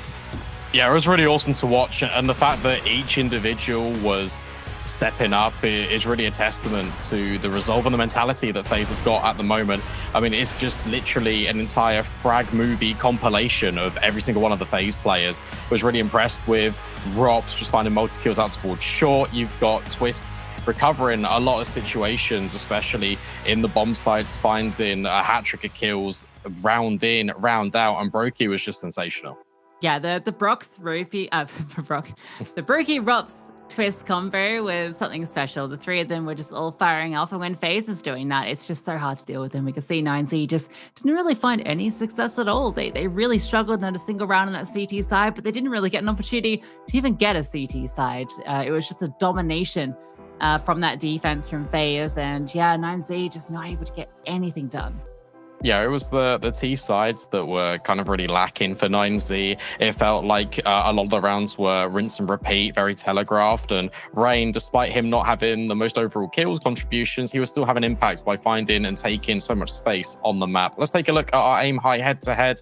And for this, we wanted to highlight both Max and Twist, because Max was the player that was trying to find openers, and he was sometimes successful for MongolZ. There were a number of opportunities. The Deagle springs to mind on towards Rain by Party, the spam through the wall on Carrigan. But for me, Twist, you compare and contrast these two players. Twist was having monumental impact just from his rotations and the amount of detriment he was causing to MongolZ before they were even established in afterplants. Yeah, I think it's really difficult to have a fair head-to-head here just because of the discrepancy on display in the server. Like, it was just such a domination here from FaZe. I mean, we saw some nice individual moments from MongolZ, but it was few and far between. And yeah, it's a great confidence builder for FaZe, right? They come into this event, they've just scraped through to the major. They're coming off the high of that, and they start strong here as well. A team that's always looking good in the best of ones. And well, here against MongolZ, they delivered. And to be fair to MongolZ, I mean, it is one of their first kind of stands here against international competition. The fact that they've qualified to so many of these events means that they can get through some teething issues, but also they can learn a lot from these games. They can gain invaluable experience, and for them it is just kind of a stepping stone to where they want to achieve later on. But for now, we've got an interview ready. We've got Banks on the sidelines with Carrigan. FaZe Clan start off strong here in Rio, and I guess you want a game like that, mate, after it's been quite an eventful few weeks for you guys. How on earth are you feeling? Because you even arrived here super late yesterday. Yeah, I mean, the last 48 hours have obviously been very stressful for everyone. But coming here and showing this in first map is very important for us. Best of one here in the first part of the group stage is always the very dangerous one. You have to win 3 best of 3s to make it to playoff after. So winning this game was important. So one more game away from playoff, right? But yeah, to be honest, last 48 hours, obviously I'm just very stressful on the players. But coming into this tournament, obviously good mood and less pressure, I would say. And that's it, right? There's a difference between, say, yourselves and Cloud9 in this. The pressure's come off you guys a bit. But how important is now you finding the form we used to expect from FaZe Clan here at Rio? I mean, I think we have seen good form since, I would say, Katowice from our team. I think we have played good. I know that we did really bad in the RMR. But that wasn't us. And I think we showcased that in last chance qualifier. And I managed to turn around.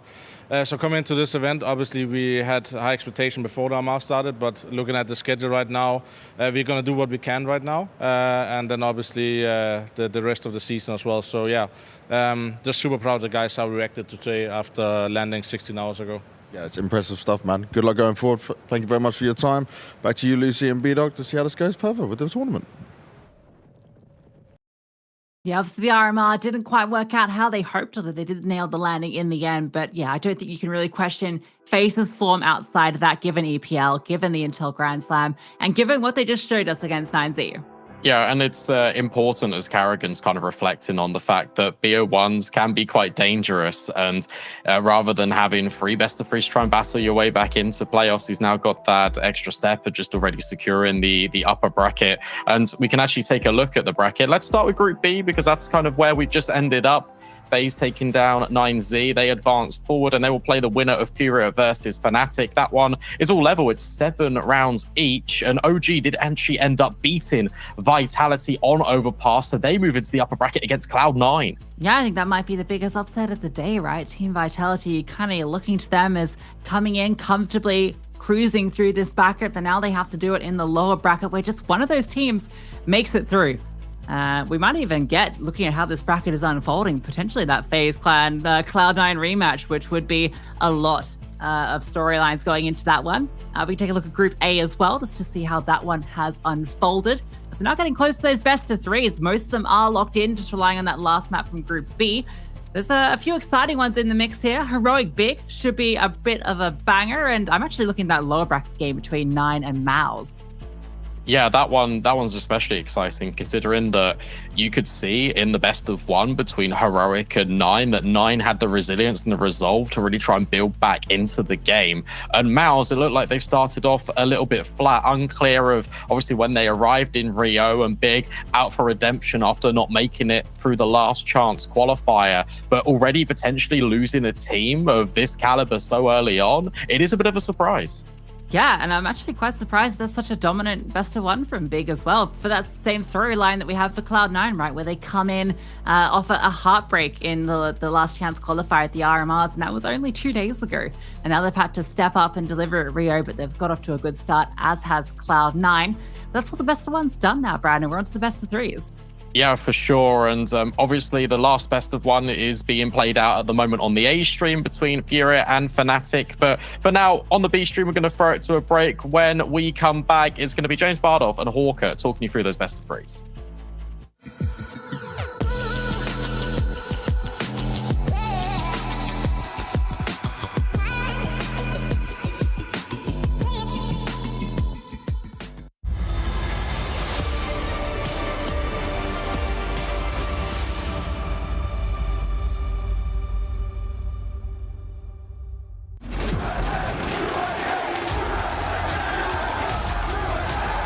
Dallas, we're back.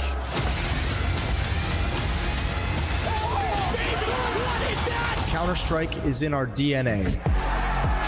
It always has been, and it always will be.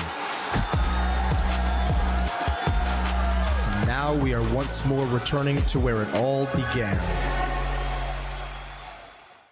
Melbourne, Australia. Home of the best Palmers, the Flat White, iconic trams, the Yarra River, and CSGO. 1, 2, 3,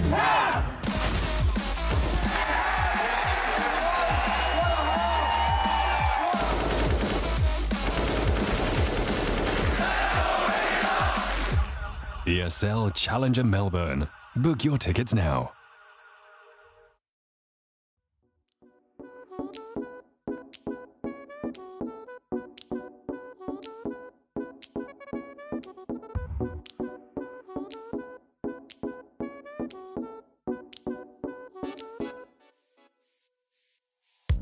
I can't explain.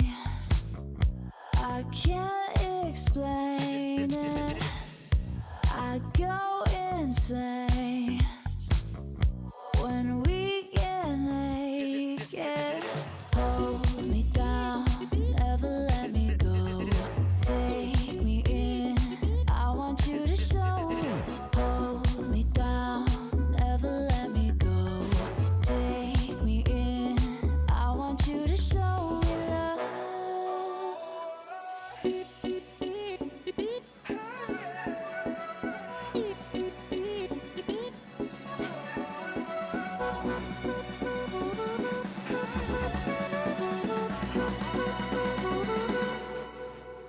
Don't give up on us, don't give up on love. Don't give up on us, don't give up on love. Hold me down, never let me go. Take me in, I want you to show. Hold me down, never let me go. Take me in,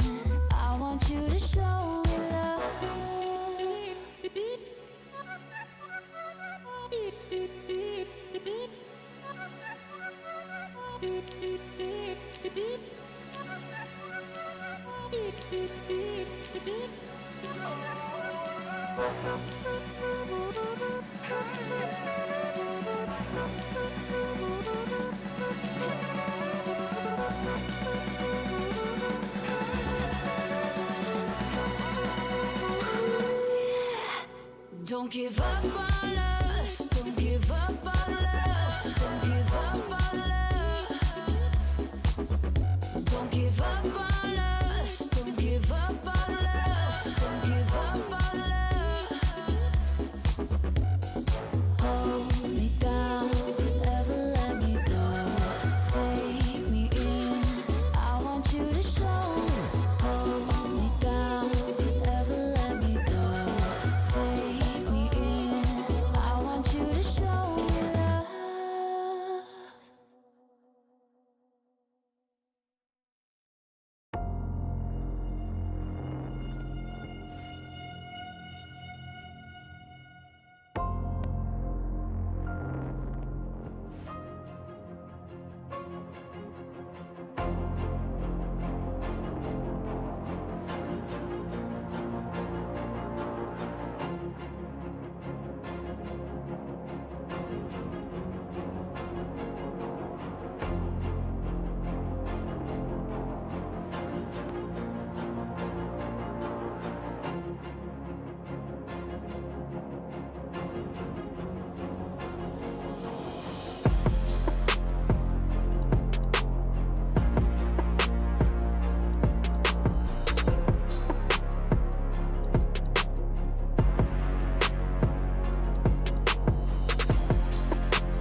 Look into my face. Tell me now why you want to wait. Running out of words you wanna say. I've been looking for you, looking for you, looking for you.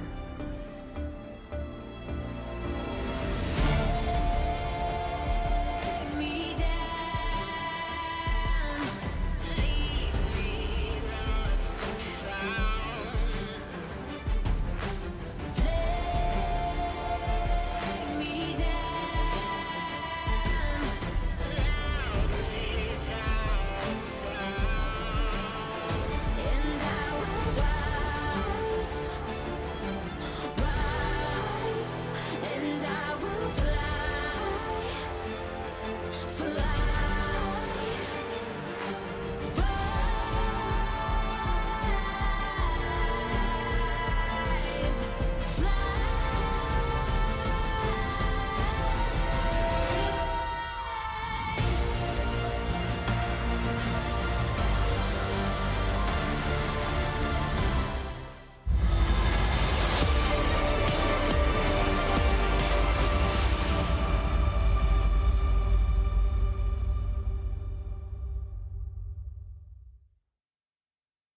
Welcome back to the B stream. Bardolph is here, and you know what that means. Chaos is about to ensue. Joined by White Boy Hawker. How are you doing?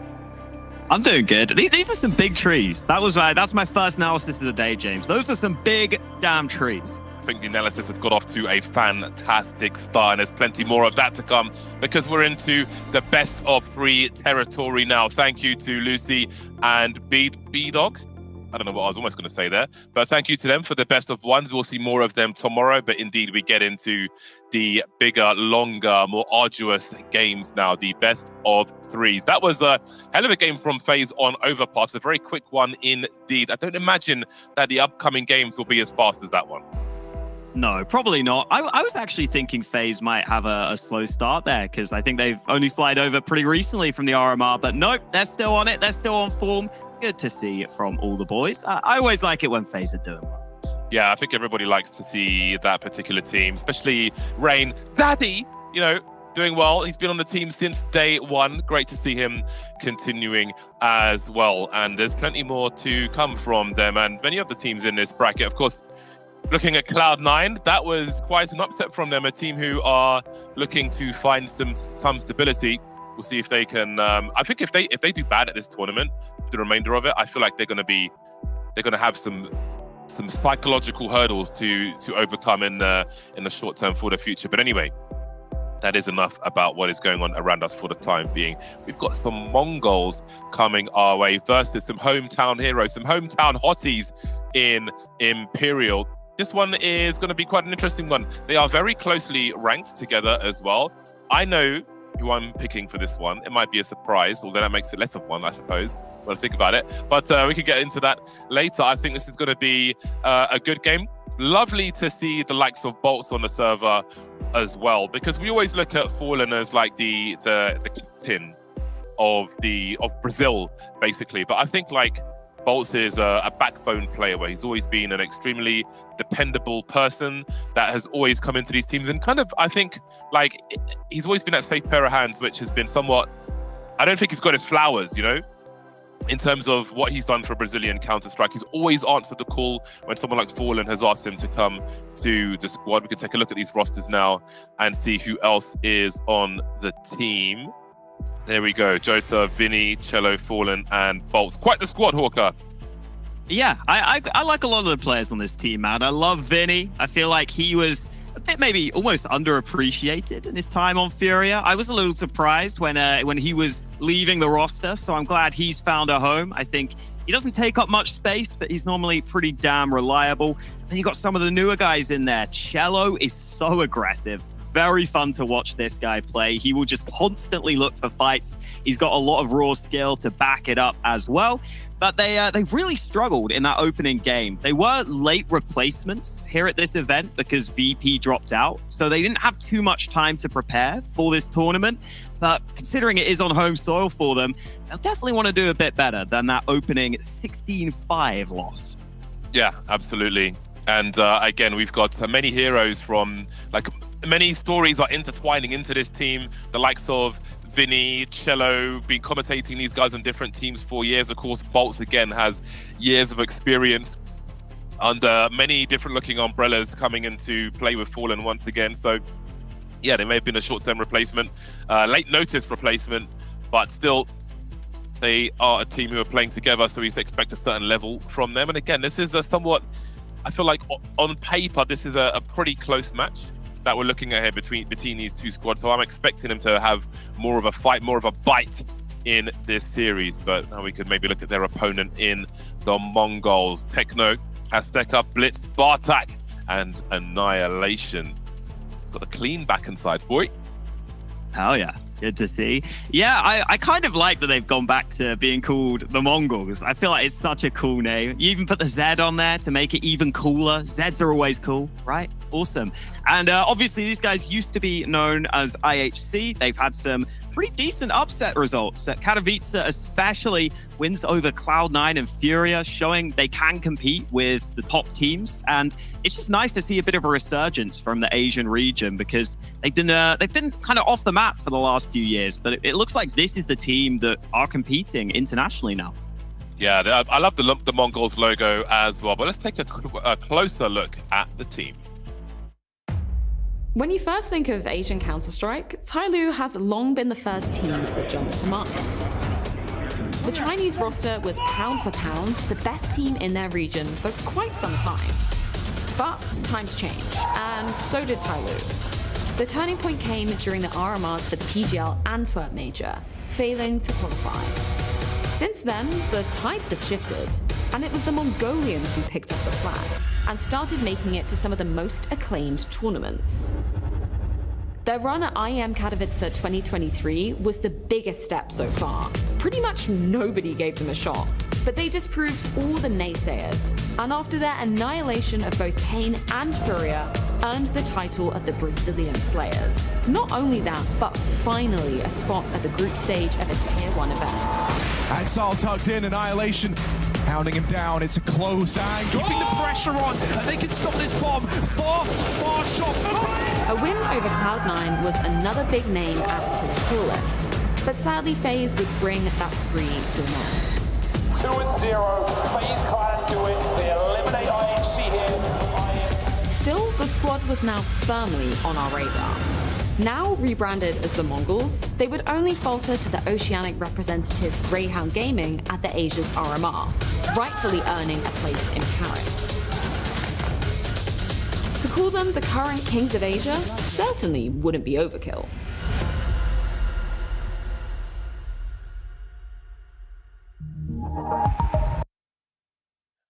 Lovely to hear the voice of fellow Boat Gang member Freya. You'll have to join a Boat Gang, Hawker, when everybody's... I don't know about Boat Gang, but I'm sure I'll learn.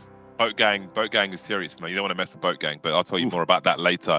That was a closer look at the MongolZ. Now, I think on paper, these teams are fairly closely matched. It's really hard to, like, if you look at their recent history, obviously Imperial have been playing a lot of local Counter-Strike, if you will, but despite that, if you look at the teams that they're beating, like the biggest name teams they're beating and the teams they're losing against, I feel like there isn't really too much to separate these two squads from each other. Yeah, I'd agree. It's kind of interesting for the MongolZ because they themselves have gone back to Asia for a little bit now, and they've been obviously playing in the RMR over there. They actually didn't win it this time. They came second, but they still qualified. So I think that's the main thing you always want to look at for these guys. But yeah, it's kind of tough when you get the teams going back to their regions for a bit and you're kind of not 100% sure what level both teams are at. I also think for the MongolZ, it's a bit of a shame that they don't have Score in the lineup anymore. They got past Hastka, I think is how I'm saying it instead. Because I really like Score on this roster, but I'm hoping to see some stuff from the new guy because, yeah, they clearly believe in him. And I'm excited to see it, really, because I feel like they are a team who have shown they can cause some upsets.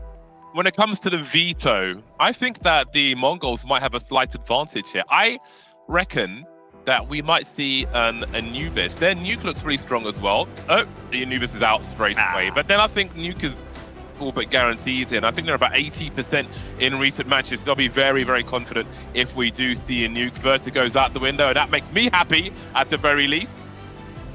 Let's see what the maps will be then. Overpass will be the pick of Imperial, my favorite map. There it is again.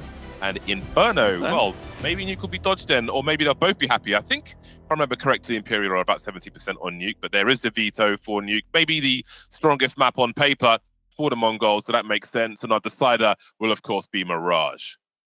Yeah, I think for the MongolZ, Inferno was the map at Katowice. They got a couple of nice wins on, especially against Cloud9 and Pain. Those are two really solid wins. But since then, it's been way shakier for them. Regionally, they went on a bit of a loss streak, actually. They lost 4 in a row against teams from Asia. So I was with you. I thought we might see the nuke pick.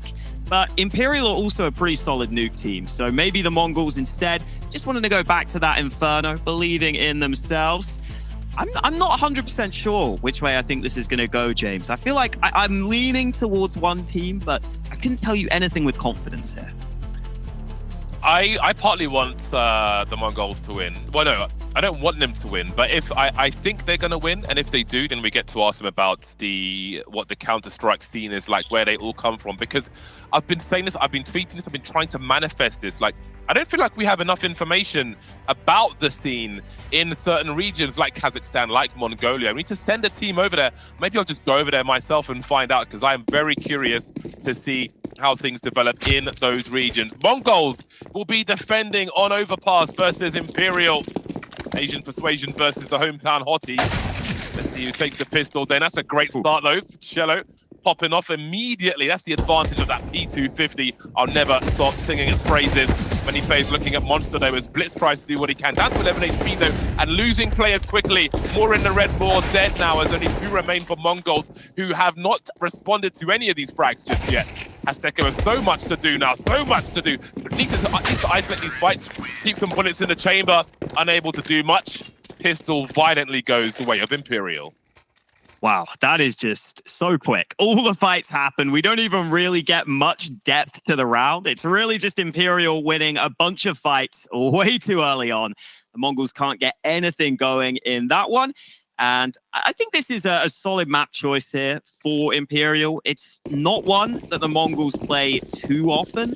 They've had a couple of fairly one-sided losses on it. So I feel as though Imperial might be able to control this game. And that's a good start for them. It's not always easy to get T rounds on Overpass. Here comes some CT aggression. Bartak can't win the fight. And now with 2 kills going against the MongolZ, this is going to be tough. Bartak with the spam, yielding absolutely nothing.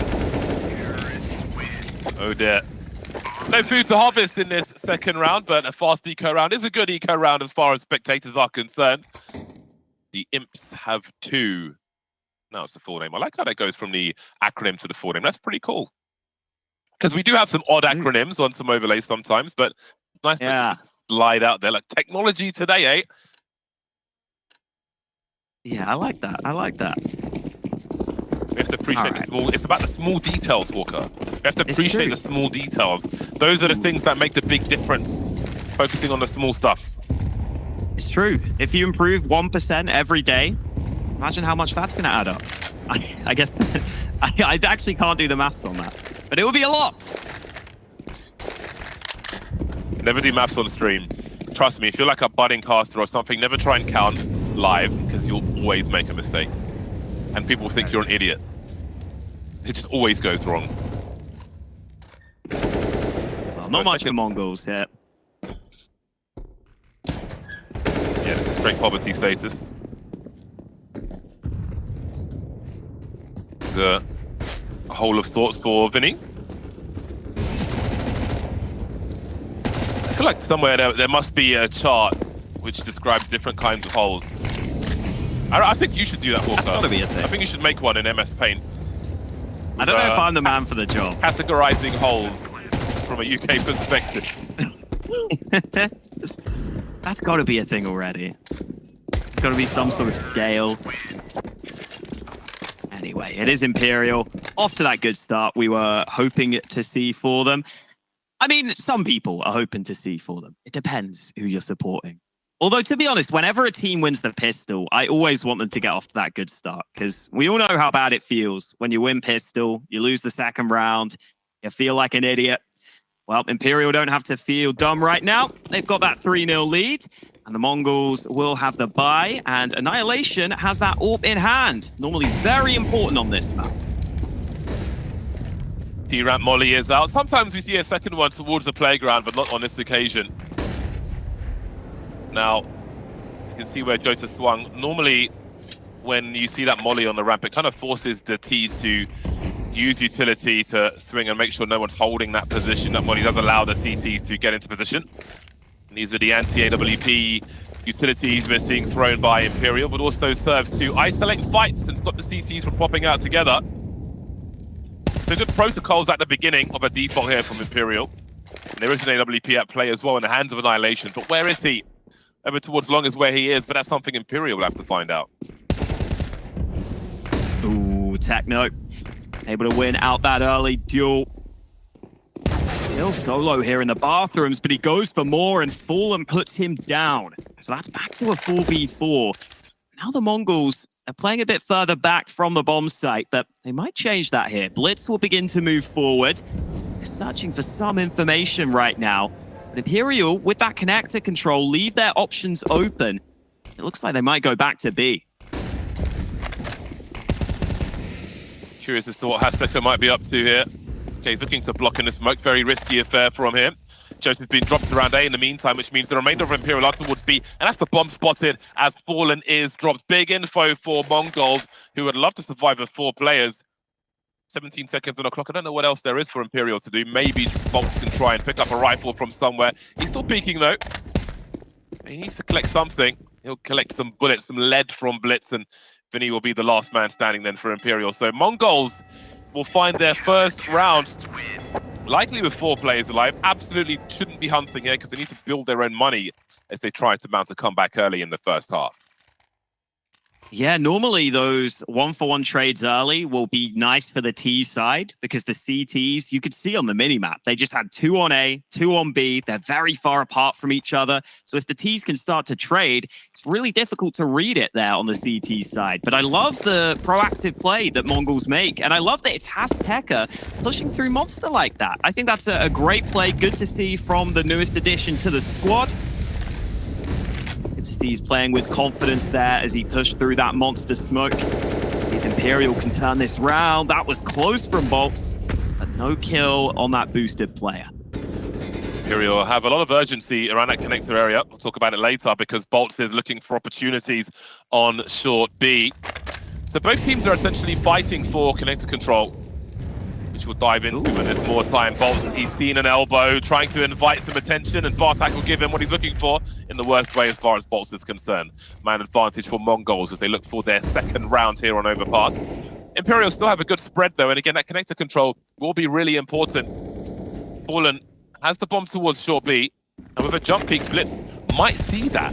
I don't think he did on this occasion, but that could affect what Imperial choose to do if they know the CTs see the bomb in short B. However, as I say that, their A presence has dissipated. They're rotating over towards B, but there are 3 MongolZ players still waiting for them.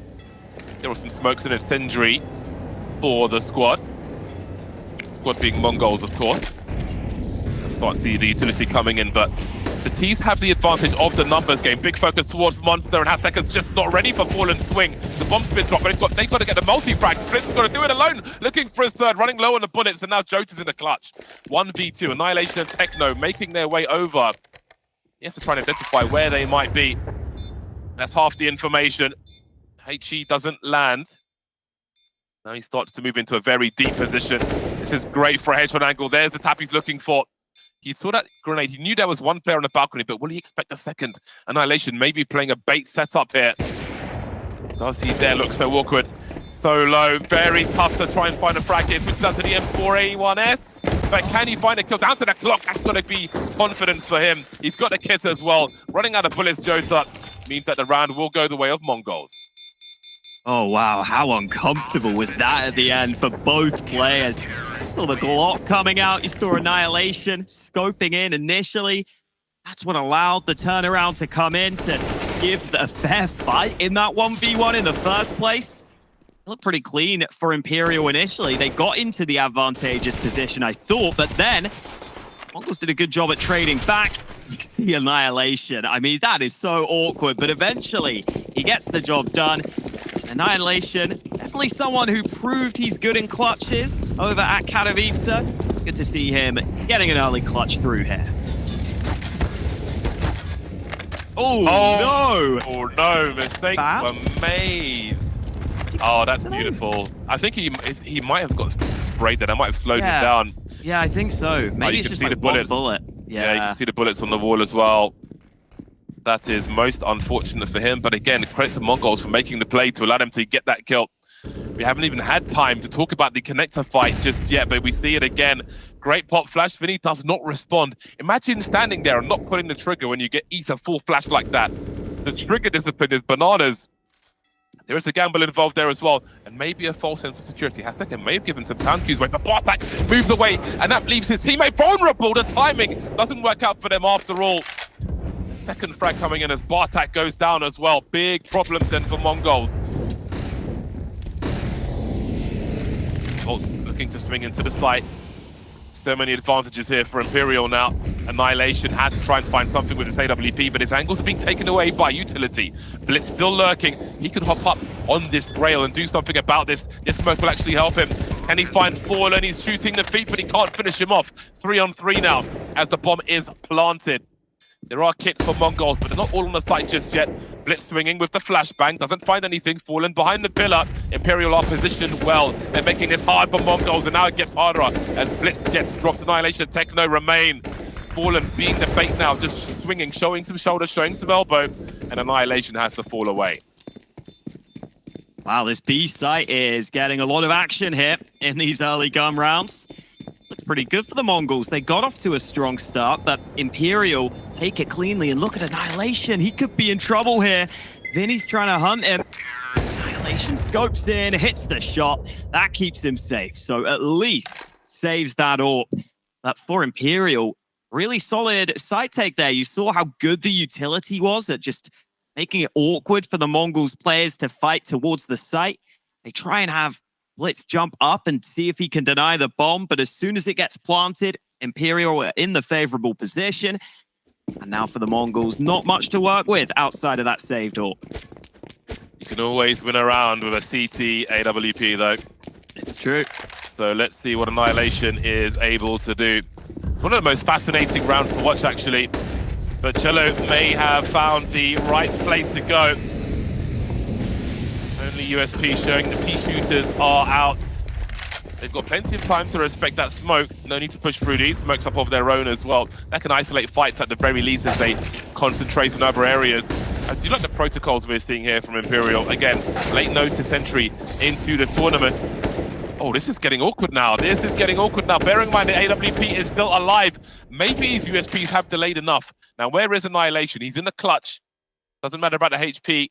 He needs to land shots above the waist. He needs to puncture these players. But how far does he go to try and win this one is also a question. 1 versus 3 now. Is he backing off or is he looking to find a different angle? Surely he goes for opportunist frag. Vinny not showing just yet. That was enough for Annihilation. He does have a kit as well. Even if he goes down, the money is together with the team. Pretty sure he can buy another AWP. That tells him where one of the players is, but it also kills a lot of time. So he'll be heading out. So that one was a little dicey for Imperial, but they will be successful. Now, that was an eco, so I just want to bring attention for the people at home to the fight we're seeing in Connector. Mongols are grenading the door off, which makes it really hard for the Ts to control until they fully clear Connector, because if they're going towards short B, which Imperial are, then if there's a CT on the stairs, it makes it really hard to stand in that short B position. Very nervous area there. But Imperial are getting mollies in through the other side of Connector as well to stop crunches of that short B position. So short B and Connector are basically flashpoints for both of these teams. They're aggressively fighting for both of them each round. And if you look at the radar, there are mollies all over those areas from round to round. Yeah, it's a really interesting area to watch because of how important it is. Normally the Ts are going to be able to get that control. It's just a question of the CTs want to change it up at any point. I'm now seeing the gun round come through and a bit of damage both ways early into this round. Nothing too significant, nothing that's going to finish any players off. But elsewhere, Cello sneaking up A long. This is quite quick here. Techno is aware, but the timing needs to favor him. He'll look to clear this. He turns away. Oh, he didn't see him. I thought he spotted the gun barrel, but not meant to be. Imperial get the clean 5-on-3. He's got to be using a Game Boy Advance resolution to not see that. Surely the AK was poking out. 69 supremacy. Rough CT side so far for Mongols, but they still have a chance, especially with the AWP creeping around somewhere. Blitz gets decapitated. Closed casket funeral for him. I don't know how much there is to do. Oh dear. Ouch. Well then. I mean, I feel like Overpass is a nice map to have as a pick in a series, because I feel like you pretty rarely see upsets, especially when you get a T side like this for Imperial. which is quite a hard map to play if you don't have much experience on it. Plays quite differently to a lot of the other maps in CSGO. See just how long some of the angles are, how much utility you need to take map control early. And yeah, the Mongols struggling to deal with that right now. Artak might not even be allowed to save. They haven't spotted him here in CT, though. I mean, weirdly, he could actually go to the site right now, but obviously he doesn't know that. And now they will know where he is. He did. Good luck. 6-2, a promising start then for the Brazilian squad. Very, very nice indeed. Oh, wait. Oh, what was he looking at? The grass? Yeah, The flora and fauna. I feel like it's one of those where in your head you've already made the decision that you're gonna look back, and then you like almost turn your brain off for a second. You're already thinking about what you're gonna do instead of what's on your screen. I'm always turning my brain off. Yeah, it happens. It happens to the best of us. And Annihilation gets the AWP out in this round. So he spent pretty much all his cash on that. The rest of the players just go for pistols. I mean, this might be unexpected from the Imperial side. This wasn't saved, this was bought. So there's a chance that Imperial just completely overlooked that possibility. And if that's the case, maybe that AWP can get cooking here.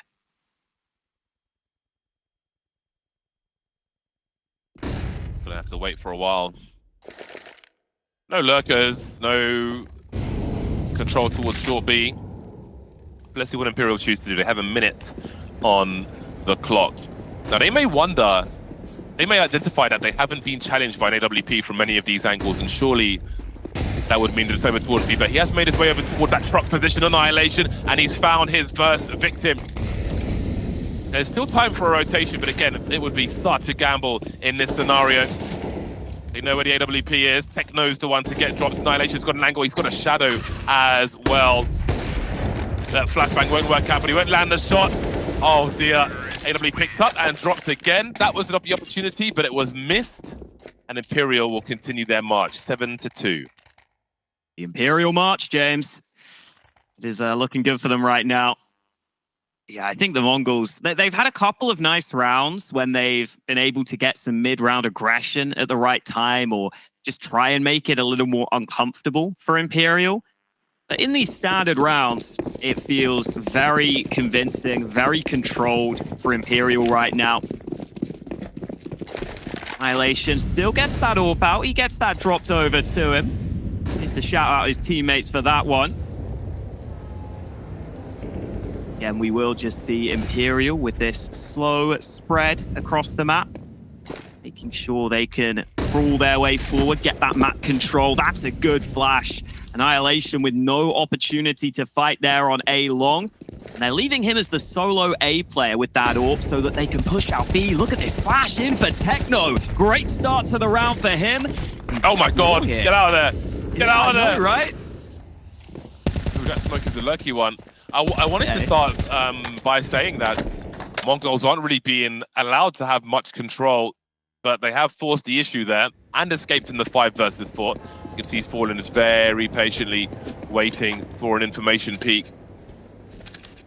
He's not being given anything just yet. We can see the off angle being held actually by, I think it is Blitz. Yes, indeed it is, and that's pretty smart. Especially everything's quiet. They must sense that someone's looking for something. Lesson for people at home. Don't start pushing forward and peeking for no reason. Well, there'll be problems towards B then as the T start to move through. Bartek can't trade the frag. Dupercello. And we have an open B bomb site. 4-on-3 as well. Mongols have a decision to make. They are racing forward, and Blitz not messing around. Straight over the balcony, looking for Jota in the water. He'll be Nathan first though. Can he find a player? He can't. Azteca will trade 2-on-2, but we still have a fight on the A bomb site. Both snipers here. Annihilation, a swing and a miss from him.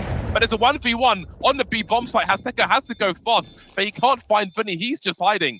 If he could, then maybe he could do something, but, well, there he is, but Fallen's made his way over now. Annihilation coming in, chasing his tail. Now he can just hide Fallen. Annihilation needs to find a kit and defuse the bomb and get the frag. And I don't think it's going to happen in time. Hide and seek and Fallen is griefing with the no-scope. Style points towards the end as they find another round. He even survives. He doesn't even die to the bomb.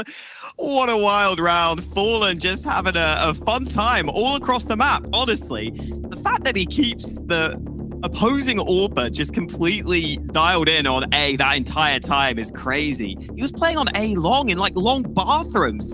Annihilation missed his opportunity, and then Fallen actually gets the chance to run back down to B. And Annihilation, that one missed shot ends up being so costly. It makes it so hard for him to get back to that B bomb site. Fallen running across almost the entire map to win that clutch with the no-scope. These entries from Cello were also massive. That's what he can provide to the team. Just got them into that B site so quickly. Yeah, MongolZ have got to trade that frag. It's pretty rough for them. Have a look at that. Classic Fallen, vintage Fallen. Really great to see Europa playing like that in the first map of the series as well. So there's much more AWPing to potentially come. Azteca must have some sound cues from this. So a lot of people have just made their way past him. There is a lurker on the way though in Bolt. Always one coming up late. That's going to be so frustrating. Guys, I've got all the info. Guys, wait for the play.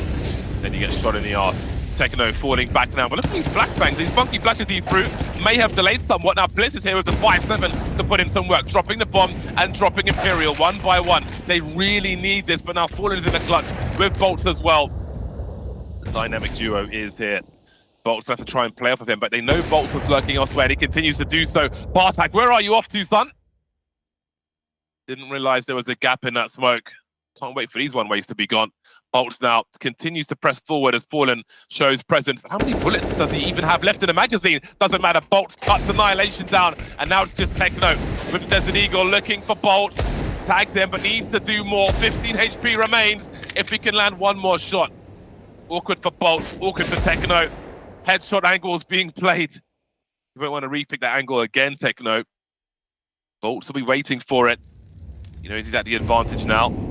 Starting to fall back. Molly is up and time is also on Techno's side. Bolts may be compelled to plant on Dice here. Does he go for the plant? Does he bait it?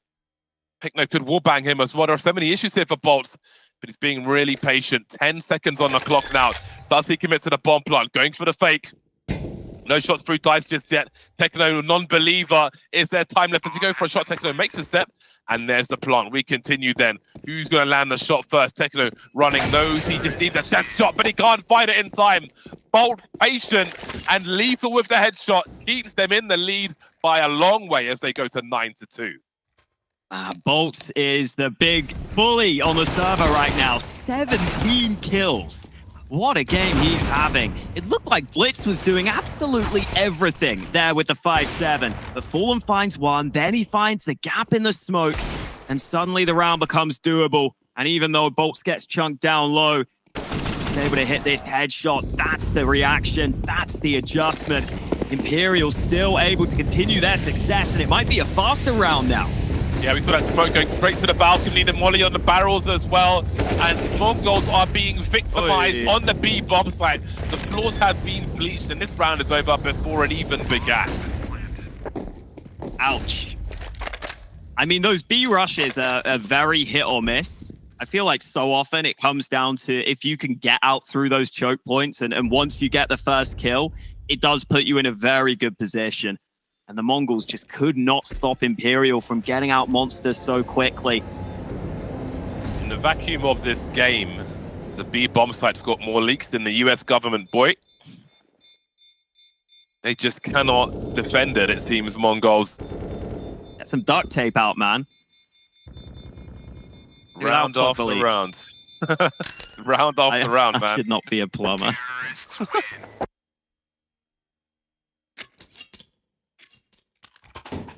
10-2 then.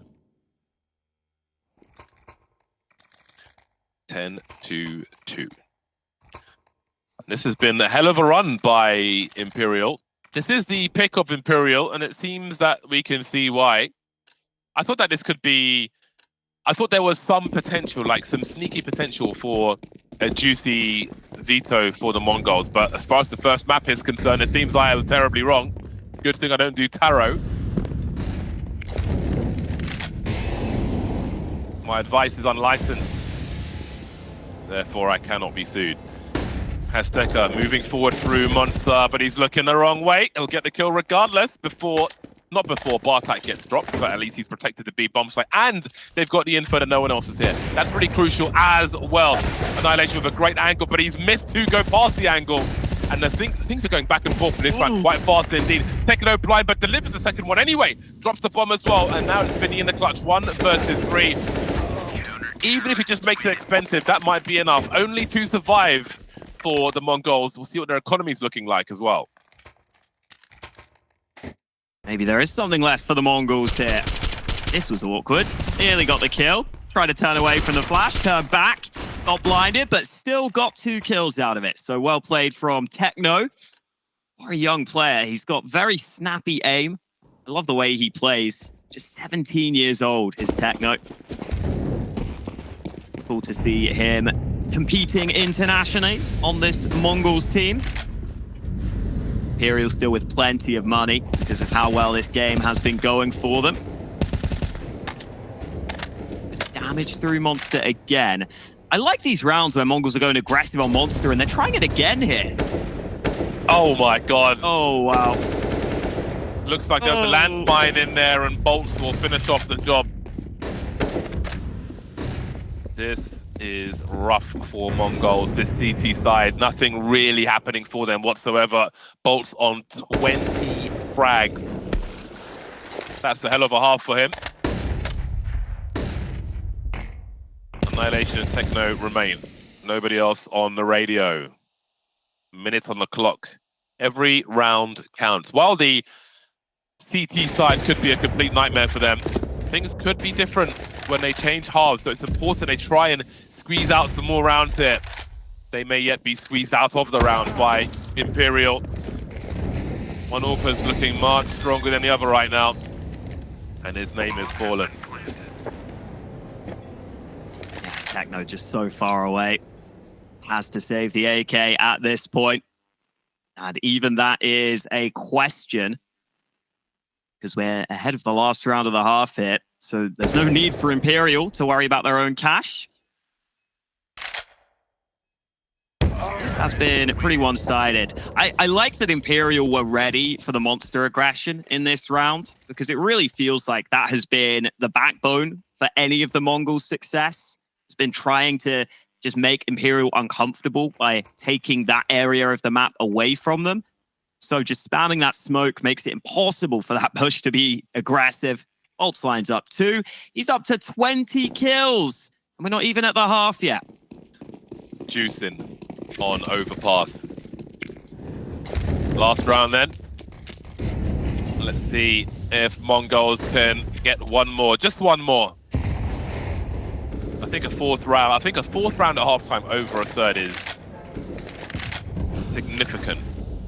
You know, I think it's more than the number suggests. I think there's a big difference between the two. It feels way better. 12-3, you lose the pistol, you feel like you're done. It's like those statistics where something's like 40 to 45% is like has a much bit larger implication than it suggests on paper, but I do not have the intelligence to explain why. Yeah, I've heard that before. I believe you. Oh, it's getting tickled. Should have been heard. Elsewhere, Blitz has been dealt with, and Techno now stuck between 2 players. Fallen so well prepared for him.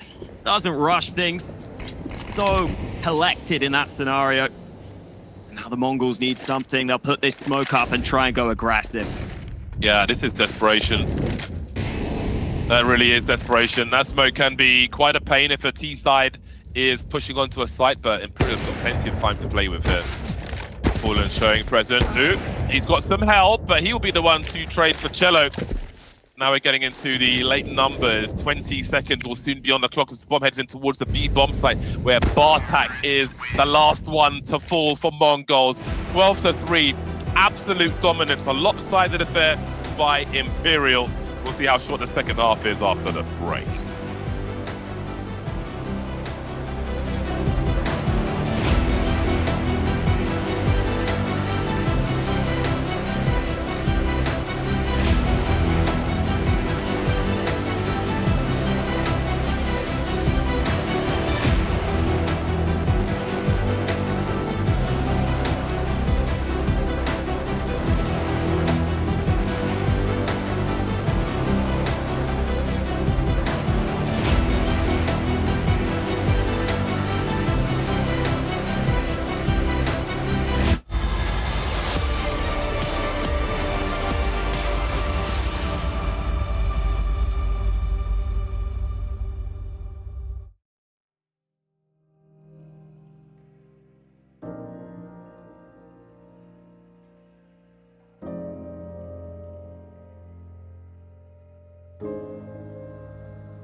Overpass part 2.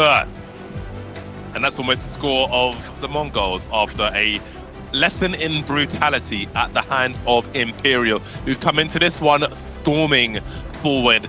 They take so many rounds into their CT side, and just the 3 for the Mongols. They will be dependent on this pistol round then. Let's see if it goes their way. They've got a pilgrimage towards this B bomb site where they will find 4 players. Now made 3 because Bolts has been smoked by the likes of Techno, who continues to push forward towards short. Vinny drops the bomb in the meantime, but there are many more T's to come. Isolates the fight, finds another one. Look at these frags from Imperial. What is happening to Mongols? They're being erased. The ink is barely dry on the history books of that B bomb site. They won't be remembered in that one. Yeah, no, that is just another round where Imperial's individuals seem to be shining on a whole different level here. Vinny playing around the barrels. Look at how he jiggles this. He makes it so annoying for the Mongols to try and get that kill on towards him. When you've got Glocks running at that angle, it's almost impossible, it feels, to get that kill. Nice to see Vinny doing good work. And for the Mongols, well, it's Deegs into this one. And it could be a very quick first map here.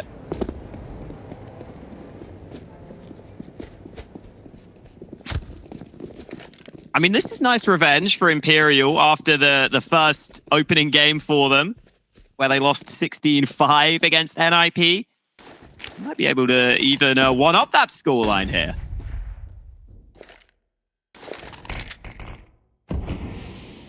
You'll find out. That is not the Unicorn MP9.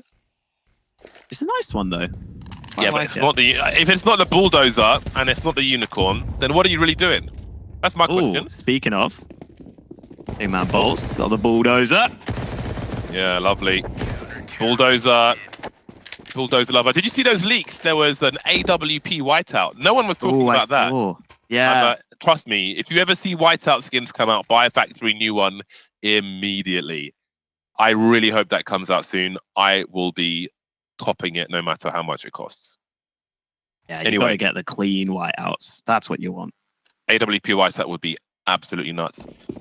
Well then, man, this utility sucks for the Mongols. Like, what are you gonna do on overpass with 2 smokes? Oh man, Hawker, I have more utility on me right now than that whole team has. And you know it's true. It's true, yeah. That just sounds like a joke, but no, it's real with James. Yeah. Anyway, well, it hasn't started very, very well for the Mongols. Yeah, you have to use 1 smoke to extinguish the molly. So they're down 1 smoke. It's just got to be contact. Yeah, this is a bit dark for the Mongols. Do you know what, Hawker? You commentate. I'm gonna go and get my utility. Yeah, you go do that. I'll focus on the game. Fallen getting himself a couple more kills. Doctor will move up through Connector. Nice little dink onto Techno. And they will seal the deal on a 15th round. 1 away from victory here on the Imperial side. I also want to point out the flash assist stats quickly, because Fallen has some of the best flash stats in the game. He's got 6 flash assists on this map. Vinny has 5 flash assists. Everything on point for Imperial here. It's not just the aim, it's the utility as well. Yeah, this is a very strong start for them. Very promising start for Imperial. Don't want to use all your energy in this first map, though, because we are into best of 3 territory. The old nade stack. Speaking of nades... Oh, it did work!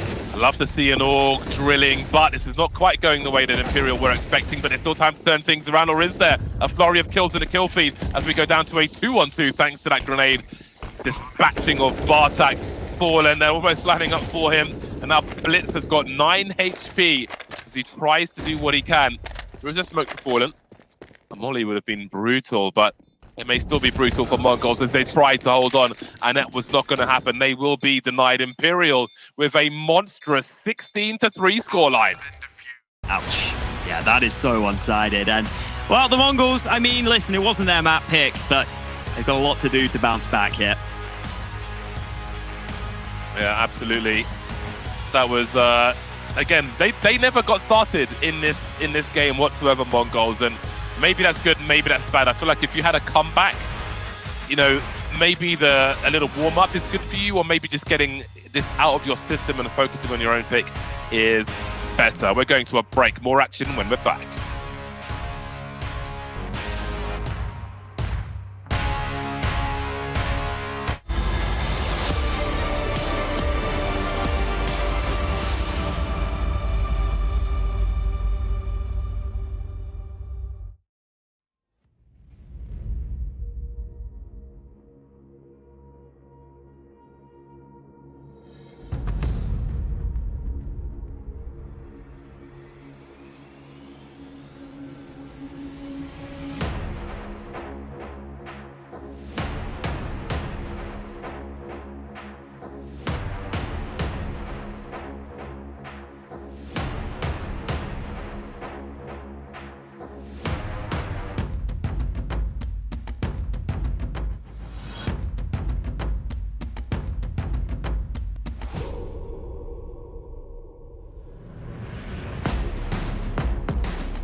MongolZ will have to come to terms with a lights-out performance from Imperial, where they never got started, really. I don't think anything went in their way. I don't recall a round that felt like they were in control from start to finish. That was the pick of Imperial, and sometimes it'd be like that, I suppose.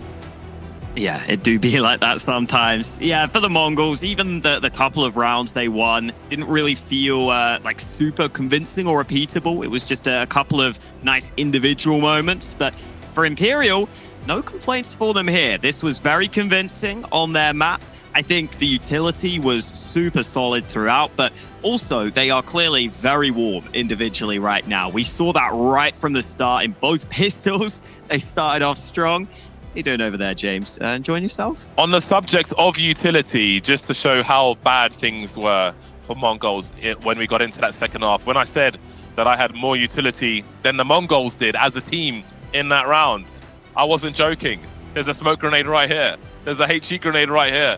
And of course, I've got a flashbang right here. I've got more utility than a full buy from MongolZ in one of the rounds in that second half. All right, now start juggling them for us.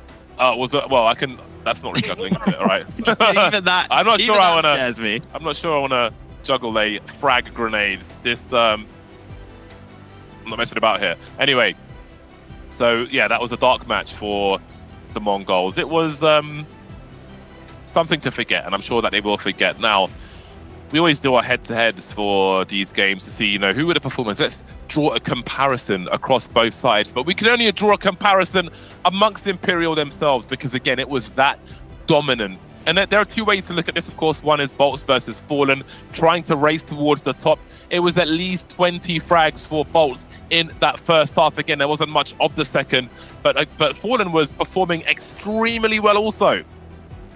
Yeah, absolutely. And yeah, really great to see from boltz. I think he was active a lot more in early rounds than I was used to, which was cool to see.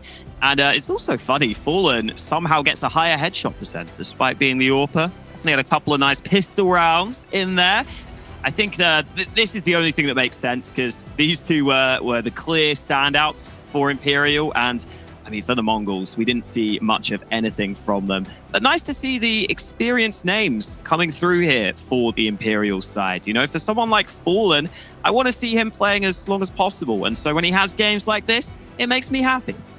Yeah, it's fantastic. And, our other option was to put Fallen versus Annihilation with the AWP, but there was a lot of swinging and missing. So I think he came into this one cold, whereas Fallen looks like he's been playing for hours before this game started. Everything looking sharp. So what we want to see is a head-to-head across both teams in the next game, which is going to be Inferno, the pick of their opponent, the MongolZ.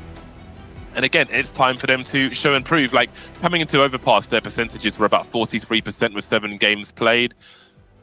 I always say that Overpass is a great map to measure the depth of a team. So that was really, really rough. I think it's, not every team likes it, but I think that the stronger a team you are, the better you should do on Overpass, especially. So again, that was a veto masterclass there from Imperial. And maybe MongolZ always had to win it in 3. So it's disheartening. Like, if you came into this and you wanted to see a performance from MongolZ, like, sometimes, depending on the veto, you may be looking to win it in 3 maps. But of course, it has to start now. Otherwise, they are not going to be in this tournament for very long, Hawker. Yeah, it would have been nice to at least see some signs of life on the first map, because it just felt so one-sided on every aspect of the game, even individuals. Whereas if they at least had a few individual moments, I would be a bit more excited. But I do think Inferno is, it's the map when they were called IHC that they got a couple of nice upset wins on at Katowice. It's weird because in their regional scene, they haven't been dominating on this map recently, though. They got a couple of losses in a row against some of the Asian teams that a lot of you guys might not have even heard of. So that scares me slightly, but I'm hoping they put that behind them and they're coming into this event refreshed, because they really need to be here. Otherwise, they could be going out very early. That's one thing that's difficult with the regions that are further away as well, is that the Counter-Strike you might be playing on your local scene is likely to be different. And that can pull you into bad habits if you're used to playing Counter-Strike deep in Europe, where you do something, you get punished for it, you get away with more. The more you play at home, the worse you may end up being when you come into international Counter-Strike once again. So that can certainly be a double-edged sword. We hear this about Liquid in terms of practicing for games in North America as well, being kind of a waste of time for them and not being useful, etc. So I'm sure the same is true of MongolZ and maybe for Brazil as well, but we know how hungry that region is. So again, it's I think from what we can see from that first game is that nothing is guaranteed and nothing is for certain, especially in terms of the performance from MongolZ, because they, again, the walls were paper thin and they just got ran through by their opponent. Anyway, Inferno is just around the corner. We're going to head to a break. When we're back, we'll see if MongolZ will turn up to this series or if they'll be completely run over by Imperial.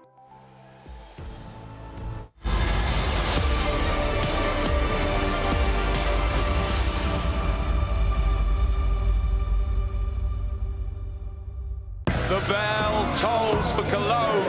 This cathedral, a cathedral that is stacked from the earth to the heavens with the greatest of all the fans, the most passionate.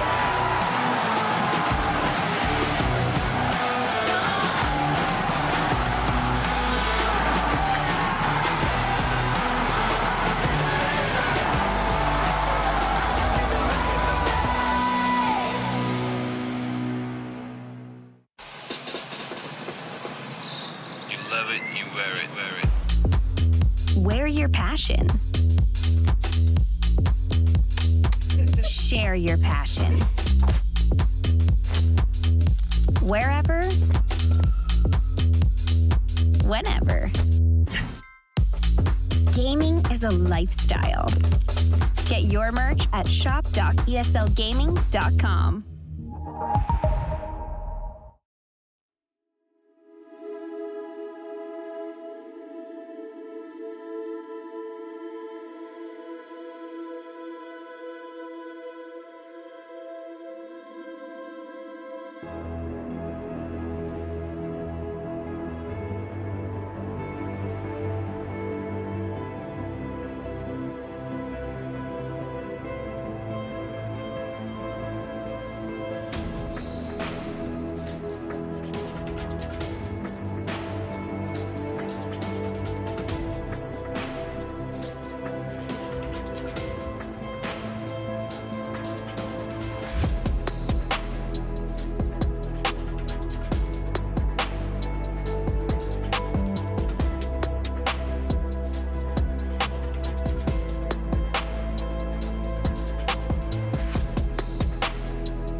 about to begin. Mongols may need a cold shower after that first map. A very big victory for their opponent in Imperial. Still waiting for the engine to start running for Mongols. Look like they're pushing their car down the road. We'll see if they're able to turn up here. I don't know if that body language is good or bad with that middle chair, Hawker. Yeah, hard to tell. Hopefully we get to see on the server things start to come through. There we go, chair back up. Get yourself ready. Get yourself in the mood for Inferno. And you got to remember, on the Imperial side of things, it's a pretty important tournament for them. They weren't able to make it through the RMR. They lost against EG and Complexity. So now coming into Rio, they've got to be putting a lot of focus into this event. Let's see if it can get off to another good start for Imperial. Their pistol rounds look great on the first map. They've got double dualies here on the CT side. So that's the Janny Dude and Carlito, our observers. Big props to both of you. Dual elites or dual Berettas, you can show your age in Counter-Strike, depending on what you call them. 3 USPs on deck.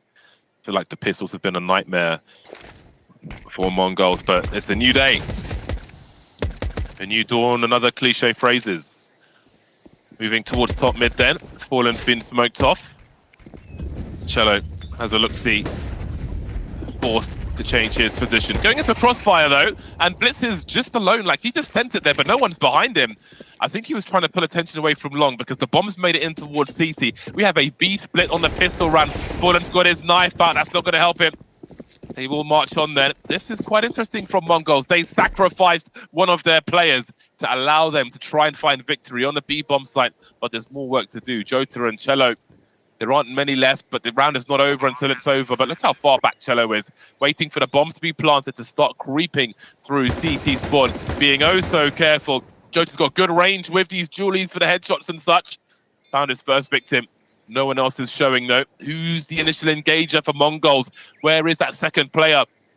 Questions for both teams now as the CTs continue to move forward. No kit on these two players, so the urgency is rising pretty damn fast. I don't know if they've got time really to find all these kills and win this round, but I'll certainly try it. There's one kill for Cello, and he will be denied now as it goes down to the last two, but this round is over.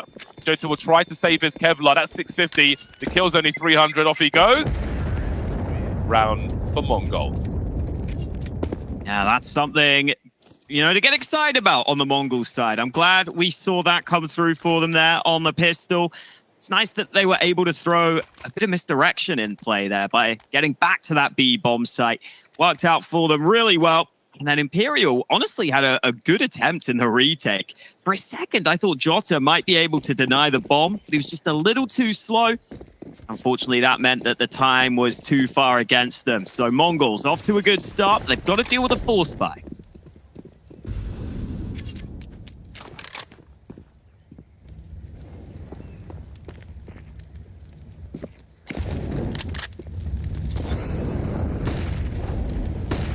Combo meal deal from Mongols up banana. Imperial not hungry. Well then, this is a good measure of the Mongols protocols after getting slapped about in that first map.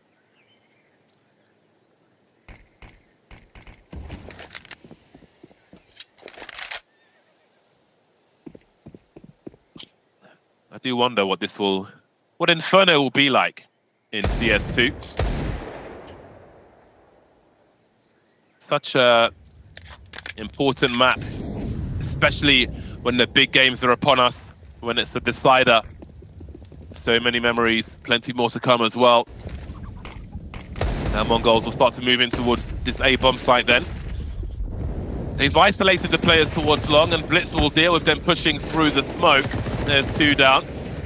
Cello trying to cause some shenanigans, trying to do some damage at this point. I think the clutch is beyond Imperial for now. As Vinny will have not much to do, still over towards the B bomb site. Be him and the chicken. If you've ever been to Bermuda, there are loads of chickens around the island just hanging out. And they kind of look like that chicken ahead of Vinny right here. They're small chickens, Hawker. They could feed you, but maybe not me. Okay.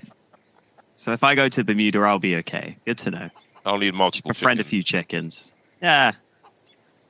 Depends how good you are at befriending the chickens, you know?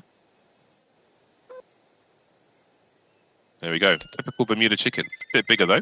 Typical. Oh, Vinny seems to be getting on all right with him. Yeah, good start here for the Mongols, gotta say. Nice to see a round where they do just go for some standard nades as well and a full site commitment early. You see there Imperial desperately trying to fight through those smokes that the Mongols put down, but not easy to do that when you're swinging through the arch smoke. Very high risk play. Doesn't pay off for Imperial this time. And the Mongols already up to 2 rounds. They should be up to 3. Should be able to match their score from Overpass. That nade, we don't need to talk about. We'll just move on. Quick apartment entry from the Mongols. Well, they're taking a lot of map control here. They've been given, well, I say being given, but like Imperials aren't really in a position to do much about this anyway. Vinny's got the FAMAS. Apart from that, not much happening. Fallen has a smoke. No more flashes if there were any. For the CT side, just trying to concentrate their efforts together. Cello over towards A with the USP.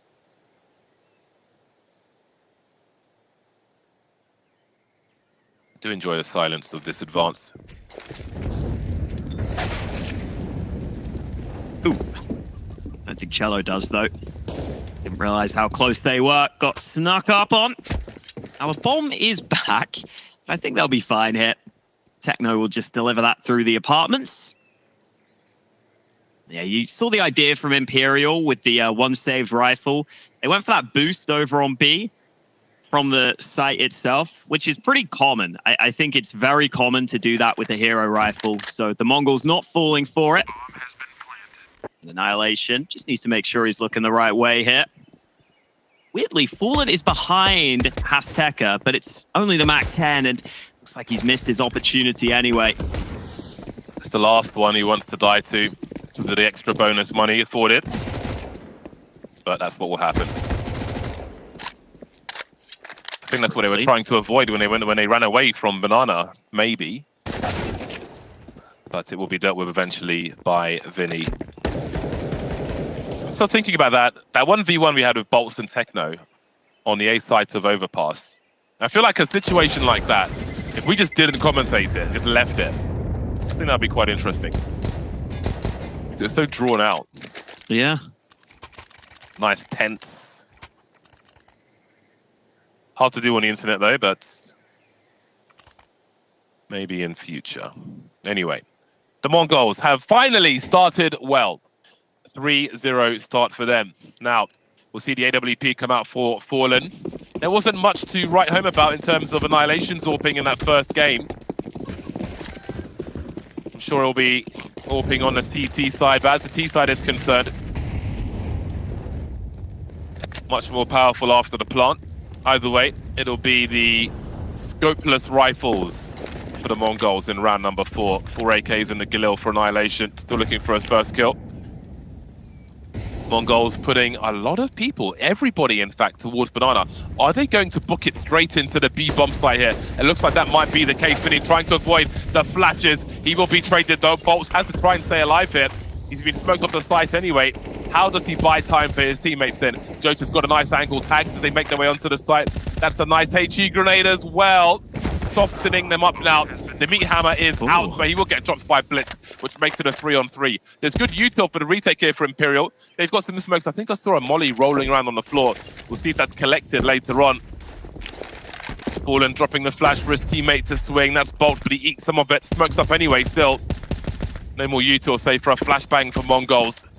Clock continues to tick. Fallen's the only man with a kit. He's the one who needs to get on the bomb. They need to be aware of that as well. Bolt is dropped, and so is Cello. Now it's just Fallen who loses the AWP as well. Okay, that was just all Annihilation in the 3-on-3. The final one through the smoke seemed crazy. Yeah, Imperial trying to set up this retake with all the utility. It was an okay initial hold. And then the spam through looked good for the CTs, but Blitz was able to spam back. This is that spray from Annihilation. Oh, and the final one is so cheeky. Very quick round win for the Mongols. They go 4-0 up. And again, we see a scenario where the CTs go for pistols, but they've got the one AWP out on Fallen. I can be your hero, baby. Okay. I have a beautiful singing voice. Who told you that? The police. Ooh. How does he not pull the trigger there? What? Oh. How does he not? Oh, he prefers the face. All about the aesthetics is Fallen. You're wondering why he had a higher headshot percentage than Bolts in the last game. That's a sick shot. That's not easy to do. You nasty. Oh, the Mongols have been enjoying this B site. The bomb is still back. It will join them on Banana. Remember, it's the pistols in this round for Imperial. They've got 3 of them stacked towards B, and Fallen gets boosted up. He sees nothing. That might be false information here. They're going to rotate away from B now. Oh, no. Mongols are playing the slow game, but indeed all hiding around the corner will prove great for them unless Vinny gets some nice shots. Not happening on this occasion. Starting to swing in now. Does Fallen risk losing this AWP? He'll be trying to force some chaos as far as the time is concerned. 15 seconds to plant that bomb. Looking for the shot. Oh, he's landed one, but he hasn't quite got the kill. That bomb has been planted. Now, do you stay or do you go? Cello's been dropped. Can he find a way back to CT spawn? Because surely he wants to save the AWP now. Chances to win the round have gone. No need to throw the AWP away as well. He may look to make it expensive, but apart from that, it looks scary for Mongols, but it seems they weren't too concerned, distracted by that frag and boiler. Ooh, he's so fast, Fallen. He's not messing around here. It's great to see. Oh, yeah, man. He's doing damage at the end of this round. He's going to get away with the AWP as well. So allows Jotted to get away with an AK. So they'll take that on the Imperial side. But the Mongols will be pretty happy with the lead they have and good money. I love this without X-ray on. Oh, yeah, because it's not even just a left to right flick. It was the elevation of the angle because he was worried about someone else coming in through the apartments. Very impressive from Fallen, and we'll get to see more of his AWPing in this round. And also good utility for Imperial. See if they can use that to their advantage. Techno, 6 kills to 1 death is good to see. I've seen highlights from Techno before, and I hope to see some today as well. I want to see a competitive series. Well, that's a good start for Techno. Puts Vinny in the red as well. Does he check the right corner, though? Oh, Williams no. creeping. Ooh. It's a dodgy angle to try and find. I mean, maybe he heard the tagging. Maybe he identifies that somebody could be here. The scope will be heard. He can raise the alarm to Fallen. Who has the superior angle, though? Seems like it's Fallen. It's a really nice way to set this up. Get Fallen ahead of the half wall. It's just an awkward angle for the opposing AWPer to actually clear. It's pretty unexpected. Look at the response from the Mongols, though. Straight back to A. Fallen's 1 step ahead of them, though. He's rotated over to A long. So a good read right now from Imperial if the Mongols commit to this A bomb site. That molly on long actually buys him some time and position as he sneaks through the smoke. Finds his angle just in time, but has to fall away. Doesn't make a connection he's looking for. 30 seconds on the clock, and Vinny's so deep on Banana still. They know it's the A play. They can put the numbers up here, but Techno continues his route around the map. Traded, but traded straight back by Azteca. A no-scope with the AWP. Fallen will fall back to join Vinny over towards B then, as they will still have to look further for their first round. Mongols enacting some revenge with a great start on Inferno, just as we saw from Imperial on Overpass. Yeah, they're going for a speed run of their own right now. Out to be 6-0. Not easy to speed run Inferno, though, because every time you have to wait out the bomb, because the CTs never go for the retake. Yeah, it's looking great for the Mongols. I like that we're seeing them approach both bomb sites and find success. This time the A-take looked very clean. Oh, wow. Blitz actually dies to the bomb. I was going to say the bomb is planted on their side. I thought they'd be okay, but... Not like it used to be. Yeah, man. They're all full health. That's crazy for Techno. The damage and the kill. That bomb plant on Inferno just gets bigger and bigger.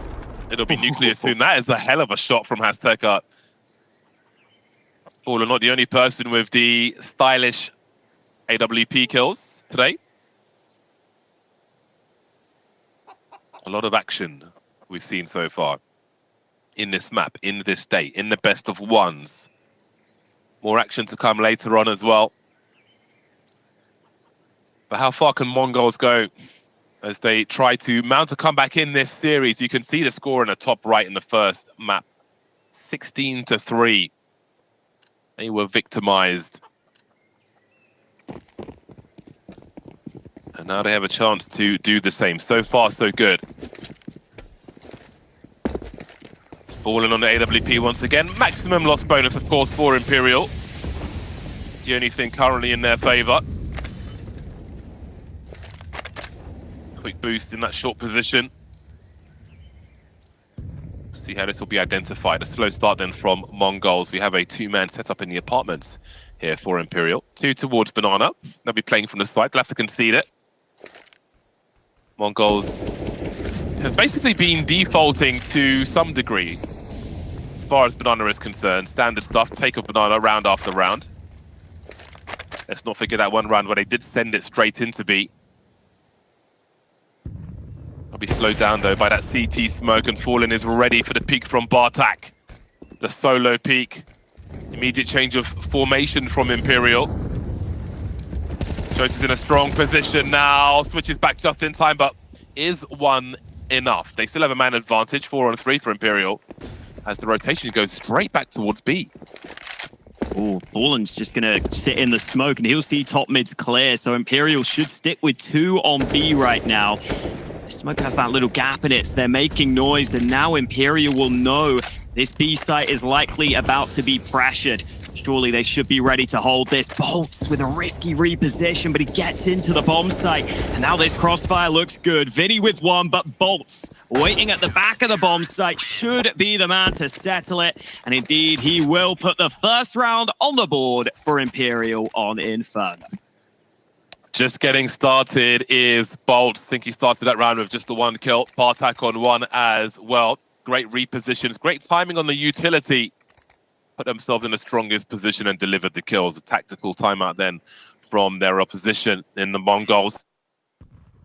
Trying to take that momentum away, but that was a painful peak for Bartak. Went as wide as he could. Yeah, it was a shame for the MongolZ that they couldn't really do anything after getting the info that the AWP was in apps. They were a bit too far back on mid, so they couldn't even quickly react and try and take control. So Fallen actually rotated back to A long in time. So just that timing, unfortunate there for the MongolZ, but a nice adjustment for Imperial. I like the switch up there with the AWP. Also shout out Vinny, org user. Not many of those out there nowadays. Carrigan's another one. I like seeing the org every now and then. As do I.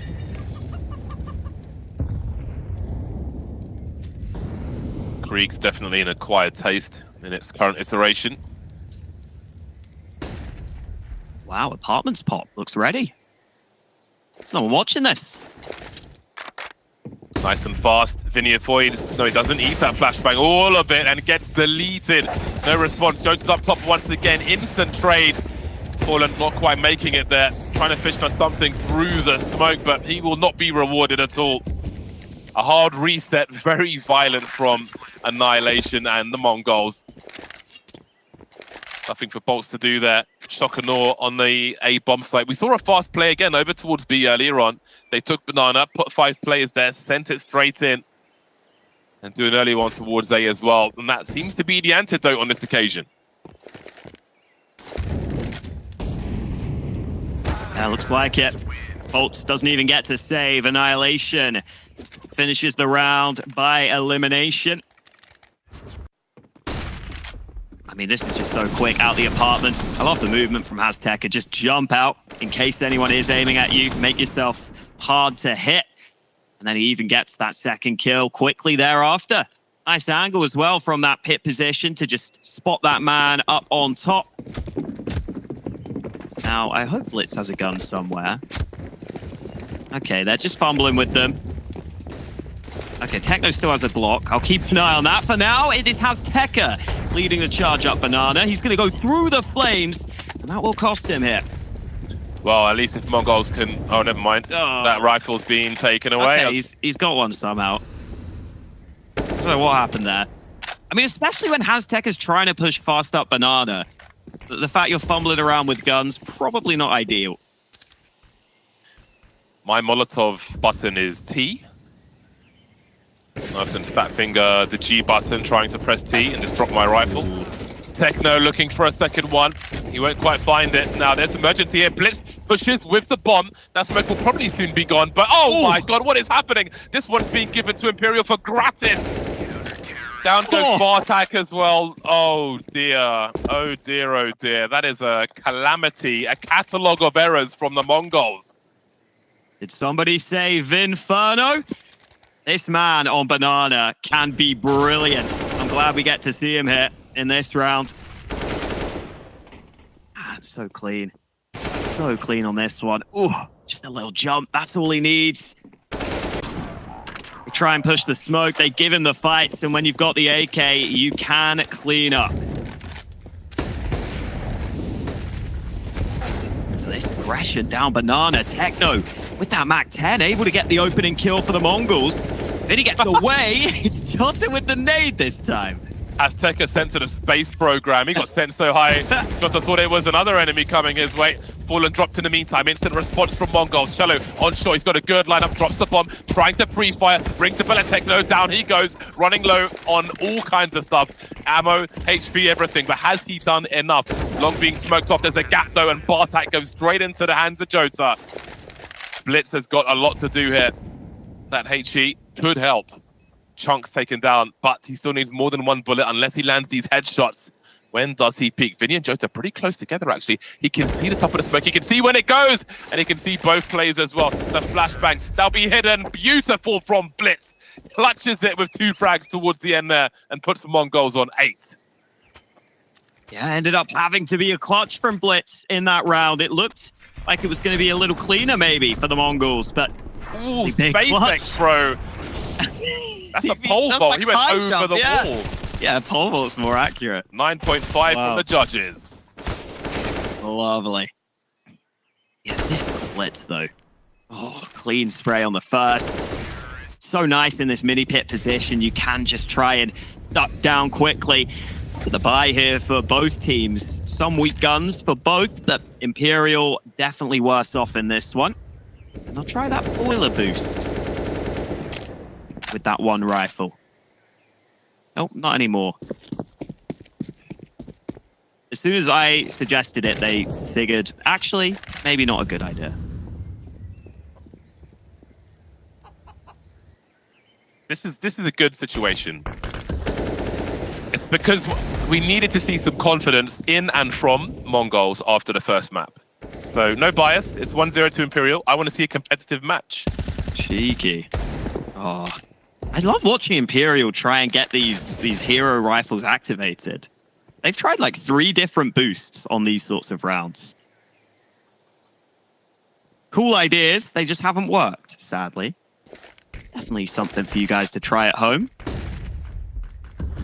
If you have at least one friend you can play with, of course, who's willing to boost you.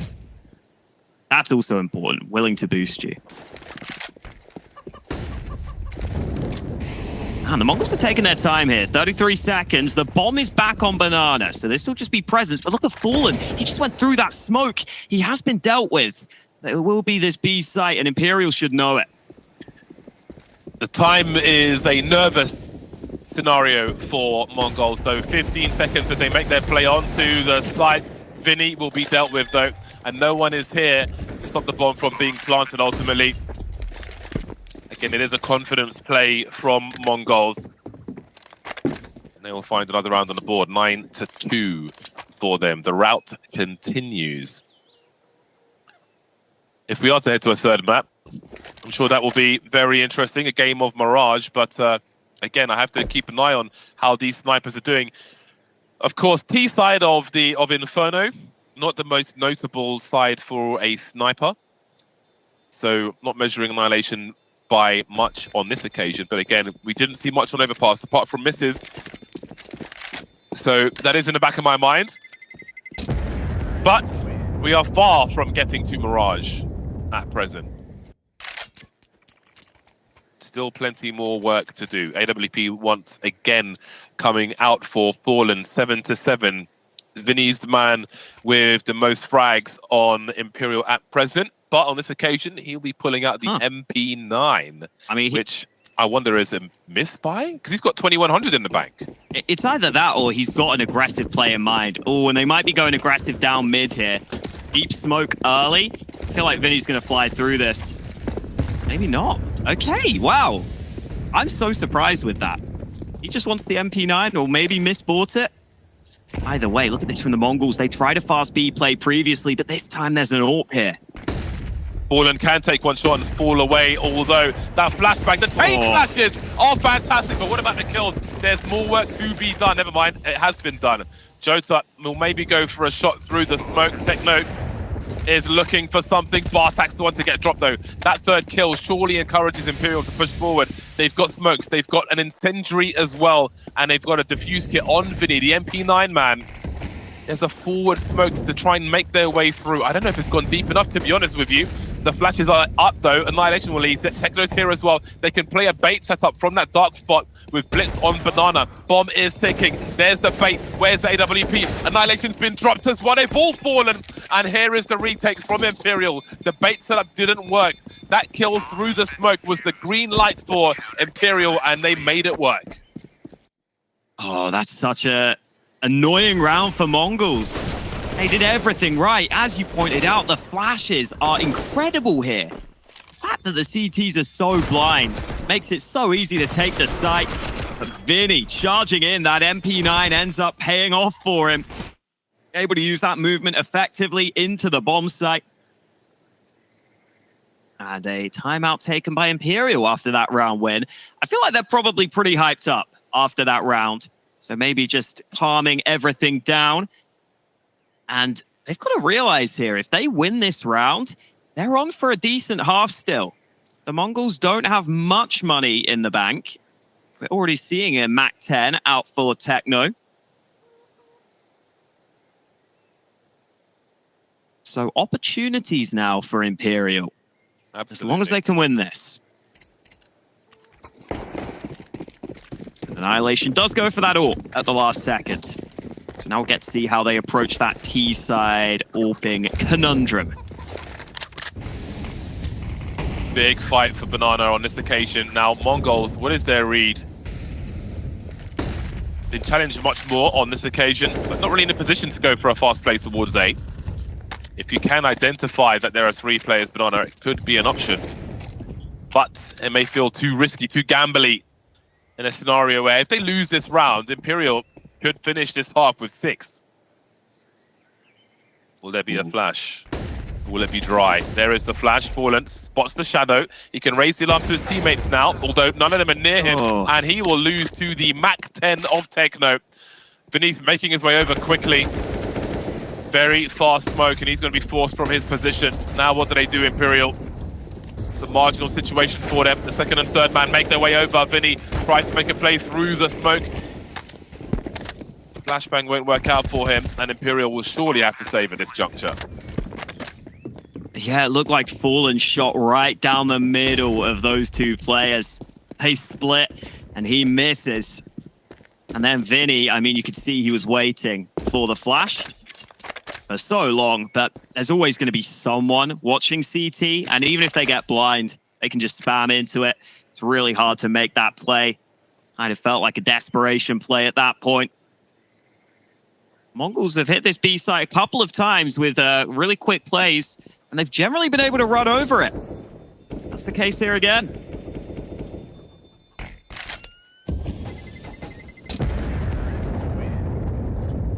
Double figures for MongolZ. This is almost exact revenge. What if we finished at a 12-3 scoreline? That would be quite something. Oh, awkward for Fallen, like, oh, excuse me. Please excuse me, I've made a terrible mistake. I did think the timing was off in that push from Vinny, but it can be hard to know where you are when you're in the smoke. He came through there before the flash went off, it looks like. Certainly helped the MongolZ out on that occasion. Org is out once again for Vinny. Better than an MP9, probably. AKs and AWP for the MongolZ side. Annihilation keeping an eye on things in that mid position. Fallen on long for the time being, as is Jota. Again, MongolZ on their usual. Not too shabby a grenade there. Some towards the sandbags as well. It's where you can see Hasteka was throwing. There's a window, well, like an image of a window, if you will, on the wall. So if you do running throws to the right-hand side of that window, generally lands at the feet of the sandbags, where the CTs like to hide. There's the window. Very two-dimensional. And there's a little boost to also clear out towards sandbags. Just under a minute remaining. Imperial have just used some retake utility on top mid. That means they're just going to stick with this 3B stack. I mean, this B site has been a big problem for them. So maybe that's why they're sticking with this. That's a lurk smoke, but Fallen will have the chance here. Bolt gets one through the smoke, and look at Vinny. He's still on the site. Awkward position to clear, but Annihilation hits the shot. I think Fallen might just sit back now. They have the man advantage, but actually he comes to them.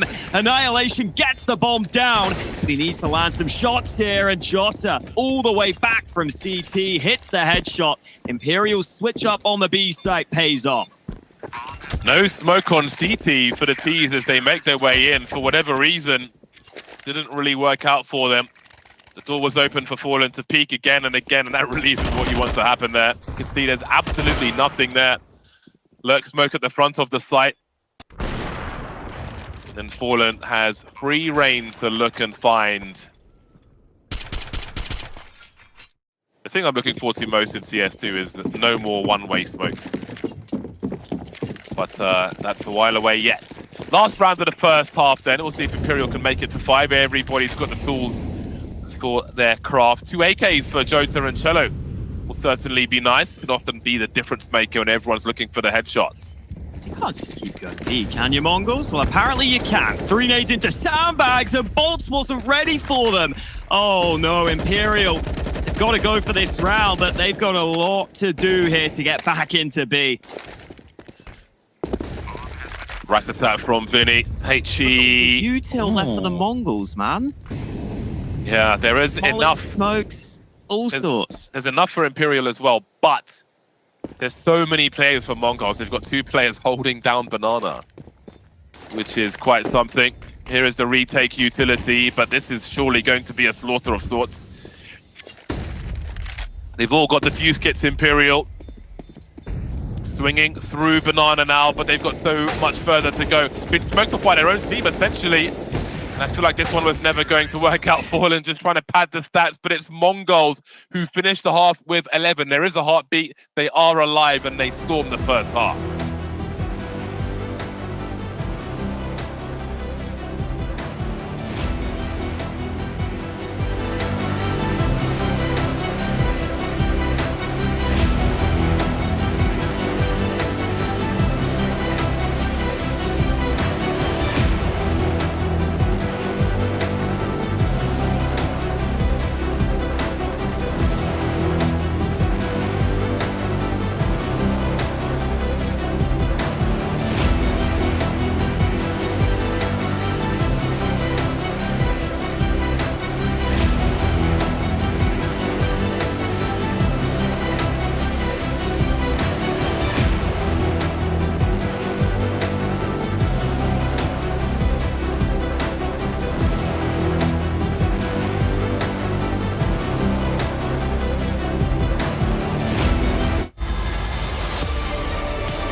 Ich sitz auf meiner Fensterbank, die Nacht zieht vorbei. Ich blick über den Tellerrand, trinke Sekt auf Eis. Ein Teufel und ein Engel tanzen auf dem Parkett. Vielleicht sind wir unsterblich, müssen nie wieder weg. Ich sitz auf meiner Fensterbank, die Nacht zieht vorbei. Ich blick über den Tellerrand, trinke Sekt auf Eis. Ein Teufel und ein Engel tanzen auf dem Parkett. Vielleicht sind wir unsterblich, müssen nie wieder weg. Backpack, Kippen und Drinks gegen Tristesse. Großstadtbild, komm mir nicht weg. Kopf fragt, mach kein Pisstest, nein. Ich will nicht auf deine Party gehen. Engel und Teufel tanzen schwarmsee. Von deinen Lippen tropft der Chardonnay. Ich küss ihn weg, bevor du schlafen gehst. Sitz auf meiner Fensterbank, die Nacht zieht vorbei. Ich blick über den Tellerrand, trinke Sekt auf Eis. Ein Teufel und ein Engel tanzen auf dem Parkett. Vielleicht sind wir unsterblich, müssen nie wieder weg. Ich sitz auf meiner Fensterbank, die Nacht zieht vorbei. Ich blick über den Tellerrand, trinke Sekt auf Eis. Ein Teufel und ein Engel tanzen auf dem Parkett. Vielleicht sind wir unsterblich, müssen nie wieder weg. Faded auf den Wohnzimmerdielen. Baby, sag, wieso sind wir hier? Kann sein, dass wir den Boden verlieren. Wir heben ab morgens um 4. Ich sitz auf meiner Fensterbank, die Nacht zieht vorbei. Ich blick über den Tellerrand, trinke Sekt auf Eis. Ein Teufel und ein Engel tanzen auf dem Parkett. Vielleicht sind wir unsterblich, müssen nie wieder weg. Ich sitz auf meiner Fensterbank, die Nacht zieht vorbei. Ich blick über den Tellerrand, trinke Sekt auf Eis. Ein Teufel und ein Engel tanzen auf dem Parkett. Vielleicht sind wir unsterblich, müssen nie wieder weg.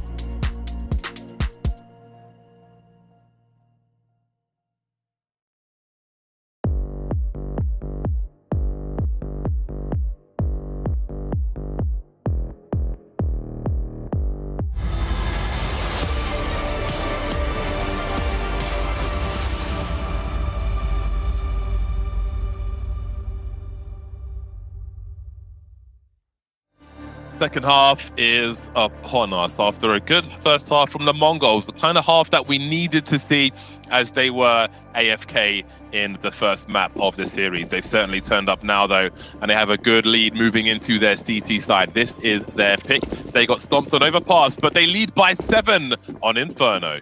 Pistol time then, as we see Imperial charging up that mid position, all 5 with bolts in the lead. Super Mario Brothers movies out now, as we see them jumping around, trying to avoid those headshots, trying to pull the crosshairs away, but Annihilation gets the opening frag, finds a second and a third before he gets dropped by Vinny. Overperformance from him, Bartek trying to hunt, that's such a long reload for him, and things will turn around then.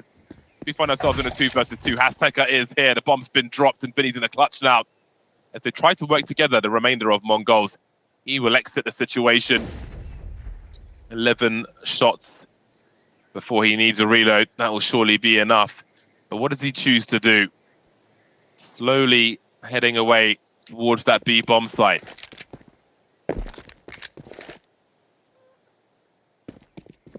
Should be wide open. Oh, or is it? Azteca, I don't think gets here in time. Ooh, and he spots him though. Wow, that was bold. Azteca moved in alone. Didn't take the kill though. And so Vinny will start to see if he can find any way to isolate these fights. That's the headshot he needed. Because now Techno, with those dualies, is alone. And Vinny watches back towards CT, but Techno makes noise from the other side. Vinny swings at the right time. Man like Vinny with the quad kill. And Imperial still in this. I can't believe he faced the site and pulled a grenade out. That is matchmaking plays. That's a rough one. He thought Vinny could be anywhere. In the 2v1, MongolZ tried to play as best they could, but you have to give credit to Vinny. After planting the bomb, he 180'd immediately and showed the back of his head, tried to make it as hard as possible. And if Techno gives it away for free, that is rough to watch. That's so hard. even in a 2v1, disengaging after not being able to find the headshot onto Vinny, but still losing the pistol in that way is rough. That is a very difficult one indeed. Vinny simply outplaying the Mongols, and it's game on Inferno. They have lost the first player here, but A-Long is wide open. It's going to allow Imperial a lot of ground onto this A side of the map. The kill from Jota and from Cello puts them in a great position, especially as Fallen can just cut off these rotations. Those smokes doing too much. Means the Mongols can't really compete for this round. So nice and clean for Imperial. And we've got a game on our hands here because this is also a pretty decent map for Imperial. They have some solid wins on this. I think a win against Pain especially. Really solid result to have. So definitely not going to count Imperial out of this one. Oh no, I mean, I feel like they've got instant momentum from that clutch from Vinny. He looks so comfortable doing that. Felt like he was in control.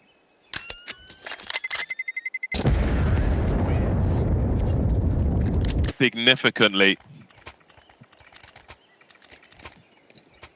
Let's see what they can do then. Well, we'll have to wait a little longer, of course.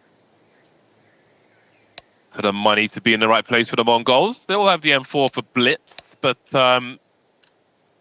shouldn't be really much happening here as far as the Mongols are concerned.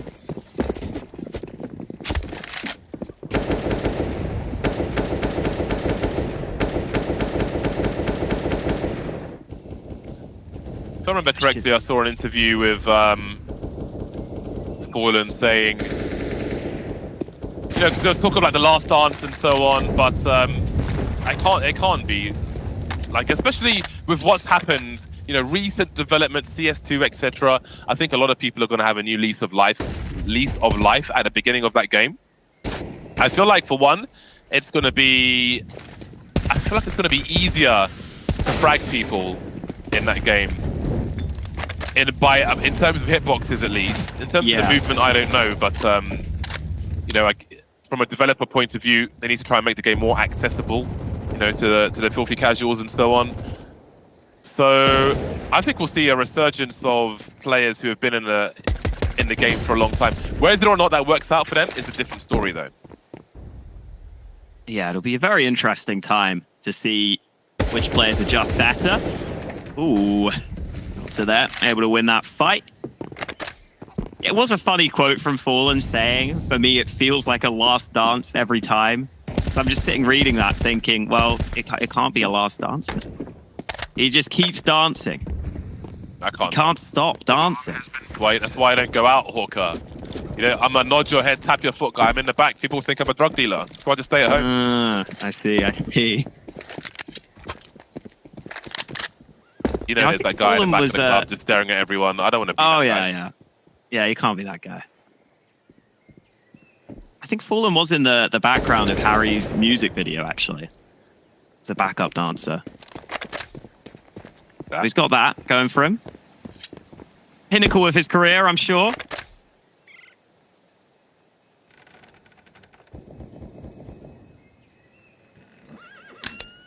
I've learned from Freya, who is apparently a tram enthusiast, that she was perusing a tram earlier, which is apparently the oldest tram in South America. Wow, that's cool. So have a look at her stories on Instagram if you are interested in trams. I'm interested in things of character, at least. So that's kind of interesting. But anyway, that's the eco round talk out of the way. Mongols lead by 4.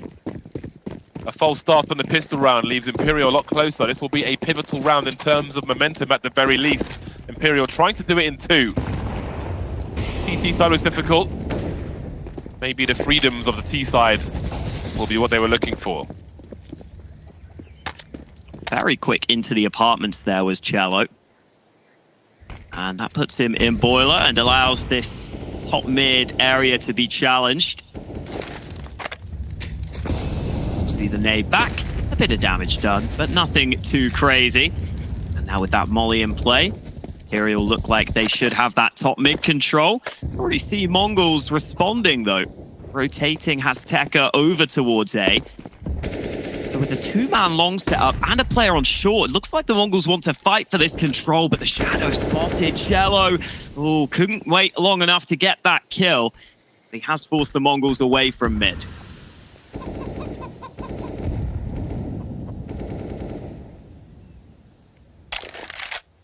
I mean, that was a lot of utility used by Imperial. They don't have much left here to make their play in this round.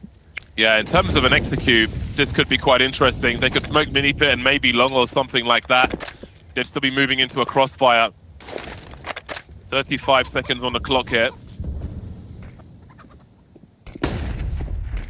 Smoking off the library position. So what is the play? Oh man, the timing is perfect for Blitz as he cuts down a third. This one's going down the toilet for Imperial. Checking the inside corner, gave that second kill. Blitz was ready for the trifecta. 12-7 then. MongolZ will be happy with that one. And indeed, Imperial maybe blew their load a bit early there. Didn't leave themselves with enough to have a sufficient execute on that A bomb site.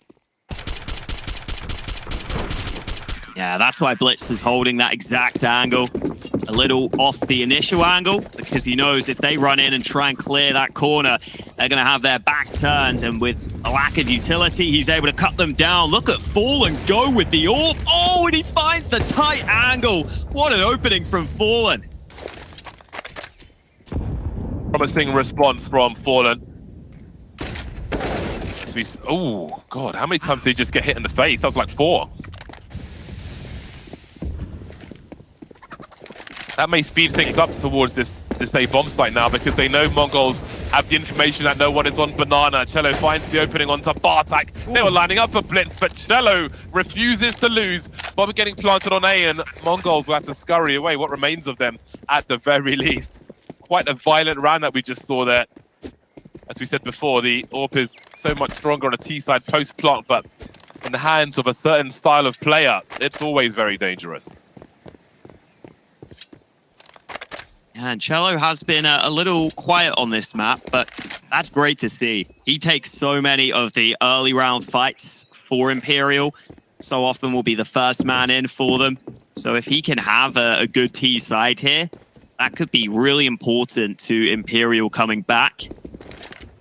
Yeah, just make sure you get away from that bomb, Cello, just in case. And Imperial slowly grinding their way back into this one. MongolZ able to save on a fair few players. That's just such a tight angle. I love the pre-aim. Just the kill back. Damn, just deleted bolts. That didn't matter in the grand scheme of the round. This was Cello. I was really impressed. Yeah, it looked like he was about to start moving, but he counter-strafed so quickly. Very impressive kills coming in from him. MongolZ still with a buy, though. Ooh, that molly looked awkward, but Fallen finds the entry anyway. He's in flames, though. Oh, dear. He's a dead man. Yeah, he had nowhere to go, but that might still be viable for Imperial. They've got the first kill. Where is that molly going then? Tekno's going to be forced away. They will all be. So they've had to concede Banana. Not in the fashion they might have liked. Imperial will continue to force them back. So with that incendiary is the threat of a potential retake. It's a very forward smoke grenade from Tekno and the lurk. Grenade that we also saw in that first half. Sometimes CTs will put a defensive one there, but sometimes the Ts will put one there to take sniper angles away. Seems Imperial's intentions are clear. Much better utility situation for them now. And only Tekno with 50 HP sitting on the B bomb site. But look at Blitz. He's making his way down mid. That's allowing Annihilation to rotate over. He's got no flashes for his teammate, but he might not need them. Blitz might get there in time. There's Jota. The gig is up there, forced to look back now and then turn around. With 30 seconds, what is their call? They're heading towards the A bomb site. There could be some sound cues here.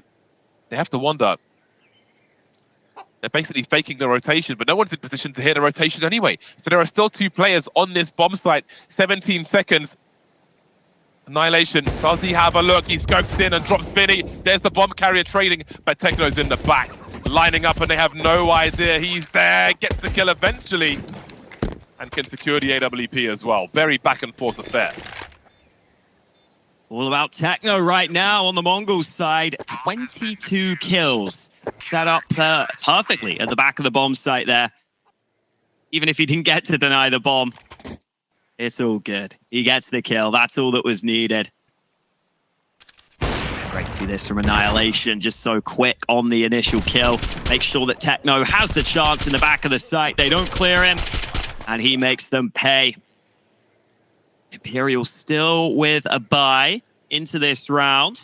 So it's not the end of the world for them, but it is a decent score that they've got to overturn right now on the MongolZ side. 13-8 in the MongolZ favor. Definitely felt like a more competitive game here, especially in this second half. Imperial have started to show up, but they were just so far down initially that it might be a little too late in this one.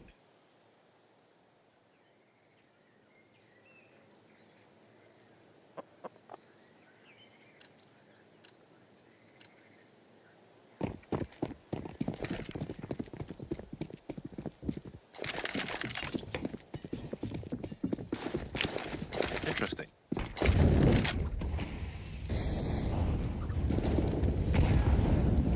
Dropping the util for teammates, focusing the AWP in that short position. You don't really want your sniper throwing grenades on a good day. No chicken for you. Yeah, no. Chicken took one for the team there. Aztec had dodged away from that nade. Oh, he's trying to be cheeky. You can see these angles are definitely ones where tees could be. And now he will get a bit more of that utility. Imperial aren't doing a great deal on the map here. They're not really forcing much of a response from the Mongols. So the Mongols still have a lot of utility remaining in this round. It could be a real issue. I mean, they've still got 3 incendiaries, a couple of smokes. Imperial starting to group up towards Banana. See if that counter utility is going to be well timed here on the MongolZ side. 995 HP on the server with 35 seconds on the clock. Interesting, the Annihilation playing safe in that short area. Not going for the re-peek, not going for the information peek. Up short as you often find it with the AWP. What? All right then, Jota knows his angles. That leaves Techno in a very dicey situation. He's the only person here to defend, gets his bell rung. Only for 11 HP, but he's really trying to do what he can, not finding much of anything. May soon run out of ammo. MongolZ, they still have 2 plays on the A bomb site. Like, what is the plan here? Are they going for a late rotation, or are these guys trying to get out away from this B bomb site? Seems that Blitz will try to slip away at the very least. Techno will be hanging out for a while. He kind of needs to leave when the T's leave. He's got no smoke to cover him. Unless he's going for a ninja. Oh, he's going for a ninja.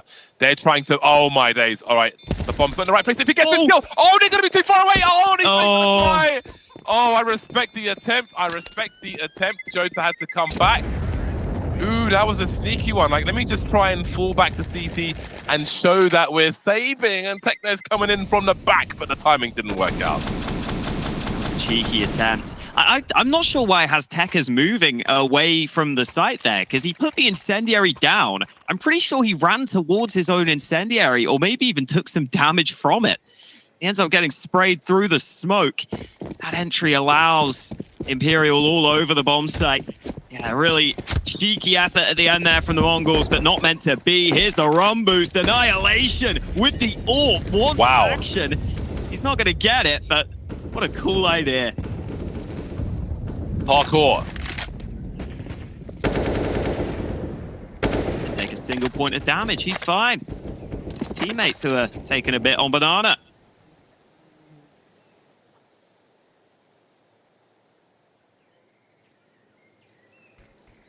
How's the flash Banana?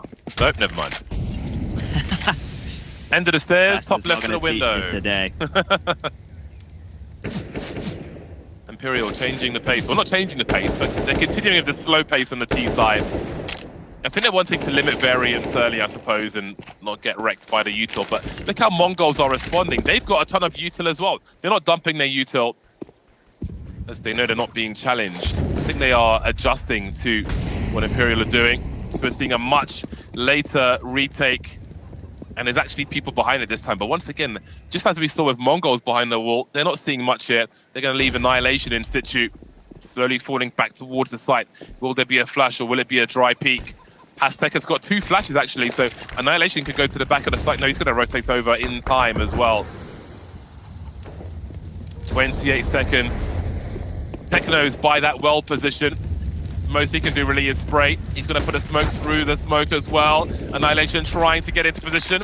Techno just running in, trying to kill some time. Fallen with 2. Annihilation didn't hit too much on overpass and won't hit too much here on the B bomb site.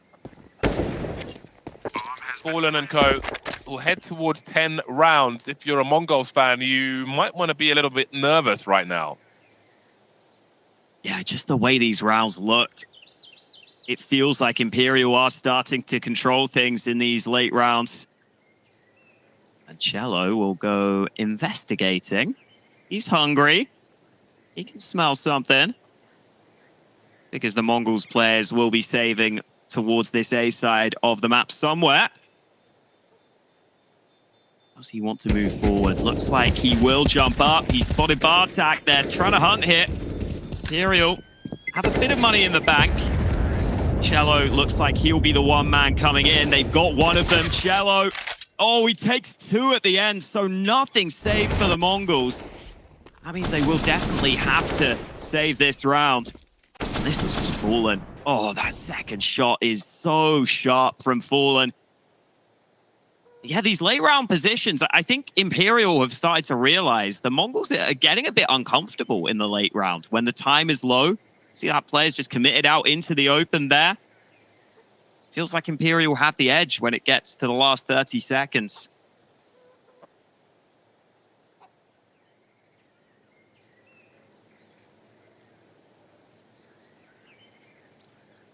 Money's getting awkward now. In this situation, every round might be worth 2. Every buy round win for Imperial might be worth 2 if it sends MongolZ back in the bin as far as their money's concerned. Bearing in mind they're only 3 rounds behind. It's a bad time to be broke.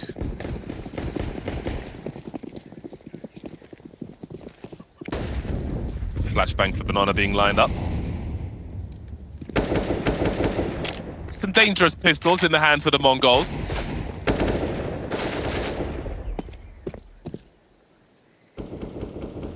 But opportunity knocks for Imperial.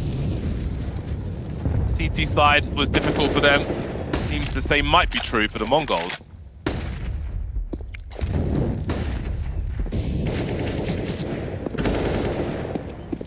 Yeah. I mean, that's a nice nade. 2 players falling beforehand is that the MongolZ are not in the best position. Okay, Annihilation on the dig. Definitely remember him having a couple of dig rounds over at Katowice.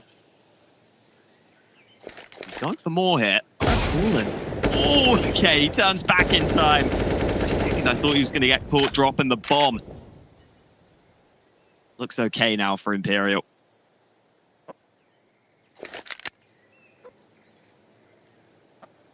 Two 5-7s remain. There's plenty of time for Imperial to deal with this.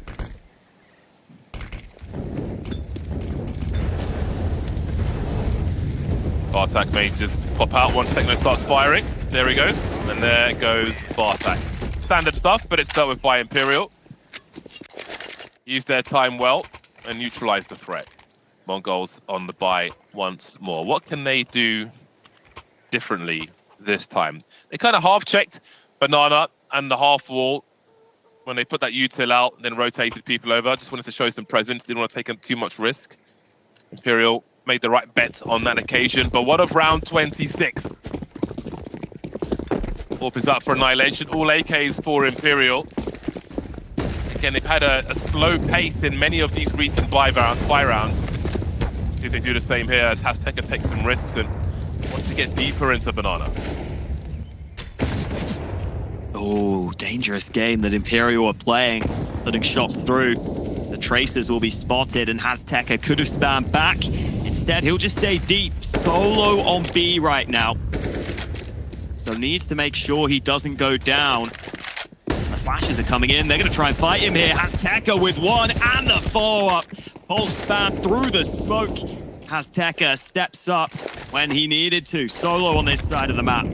He pushed into the smoke to pick up their util as well and found another smoke grenade and their kill onto Fallen, which drops the bomb. That'll be collected quickly, but there's no response to any of this just yet. So great presence of mind from Azteca. He did a lot there.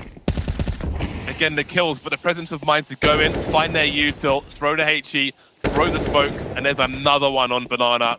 And all Imperial can do is stare at the walls here and eat nades. And speaking of the money, they're the ones who are heading towards Eco territory. Bolts has got $50 in the bank as Cello tries to do something here. 1 versus 5, made 4 with 30 seconds on the clock. What really is the plan at this point? Just die. That's all he can do. That was a really important round for the Mongols. Remember, this is a double elimination format. So loser of this game goes home. And Azteca delivering huge impact on Banana there. Taking full control, taking the round into his own hands. Now for Imperial, money is actually running low here. 14-11 down. This is a must-win round for Imperial if they want a chance on this map. And Cello's running up top mid. Ooh, nearly got the opener against the AWP there. Lightning fast from Chero. Still not fast enough on this occasion. This is a huge opportunity for the Mongols, especially if Imperial don't plant the bomb in this round. They'll be in dire straits. Now, Imperial have 2 mollies, 1 smoke, 2 flashes.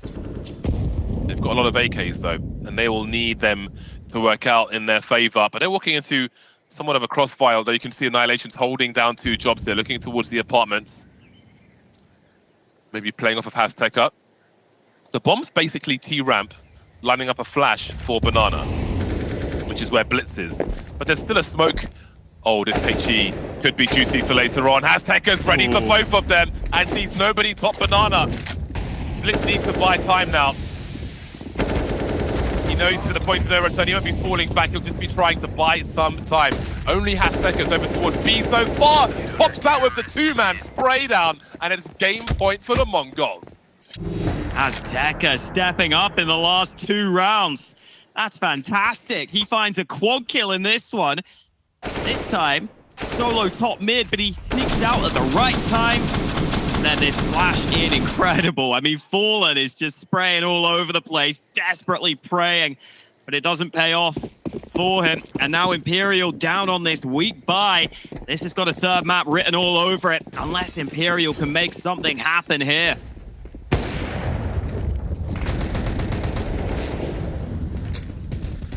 Tech9s can be a game changer. They've won championships years past, and here they could be enough to keep Imperial in this game of Inferno. They could be. Look at them spread, swarm towards top mid. Mongols forced further and further back. As you can see, Jota gets a monstrous entry. Annihilation now has good timing to drop Bolt, but the bomb carrier is still here. Was past tense now, and that makes things very hard indeed. Imperial have to rescue the bomb from CT spawn. Jota and Fallen. Jota's got a swing for Fallen with the AK-47. Moving through now, and then it was Jota with that Tech9 versus 3. Found the AWP. But where are the remainder? The gun needs a reload. He'll focus on the pistol. Try and make his way towards B. 40 seconds on the clock. He could go for a peek if he wanted to before trying to plant the bomb, because it's all about the round win now. The plant's not enough. He will commit to it though. Posting up of the AWP now. Did they hear the scope? Do they know? They may have heard the reload attempt earlier on. Avoids the flashbang. Got a good angle for a 1v1. Gets the first one. Can he find the second? could be a gap in that smoke. Blitz still needs to find a kill here. He has a HE grenade. They're going to go too far. Jota still alive, hiding in plain sight now. This is so awkward. And he's actually managed to clutch it, Jota. The 1 versus many with the Tech-9. Crazy round. And as we said, a Tech-9 can be a game changer, and it was. That is unbelievable from Jota. 1 on 3. I thought he had no chance, but he gets the AWP. That's a stunning shot. And then there is this little gap in the smoke that he can work around. Tech-9 comes out, Blitz tries to stick it. Jota says no. And Imperial say this isn't over yet. They take a timeout. Their final timeout ahead of this round. Mongols will still have the bye. But that is a tough round to lose for the Mongols. That's a very tough round to lose. Very tough round indeed. Going deep into the pool, stop the trade frag from being possible. And when that smoke goes up, it's just pure chaos.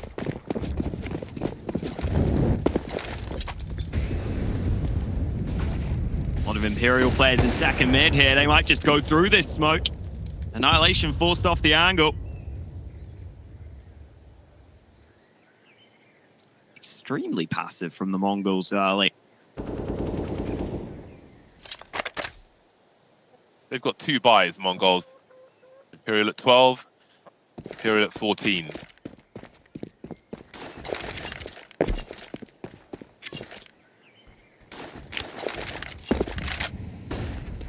I don't know about this setup from the Mongols right now.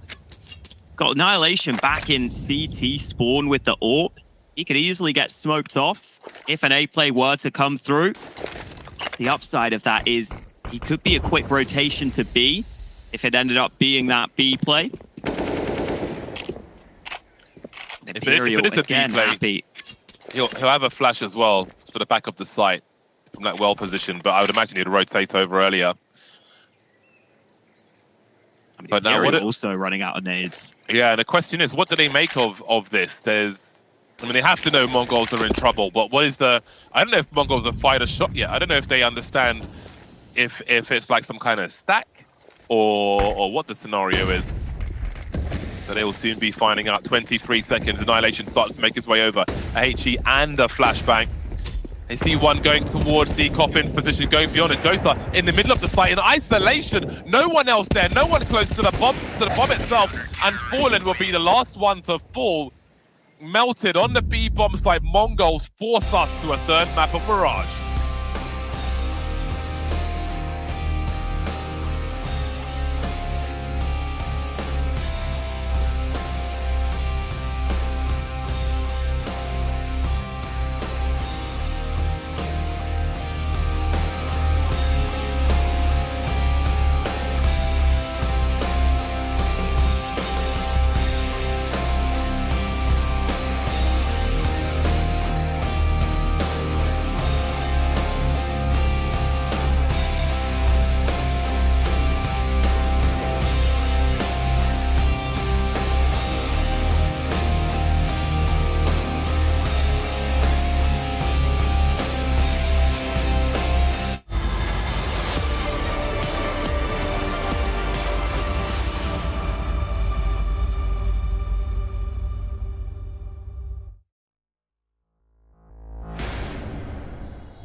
A very strong and promising start from the Mongols, turning into more of a scrappy game towards the end there, with threats of a comeback from Imperial, but ultimately Mongols were able to take it over the line.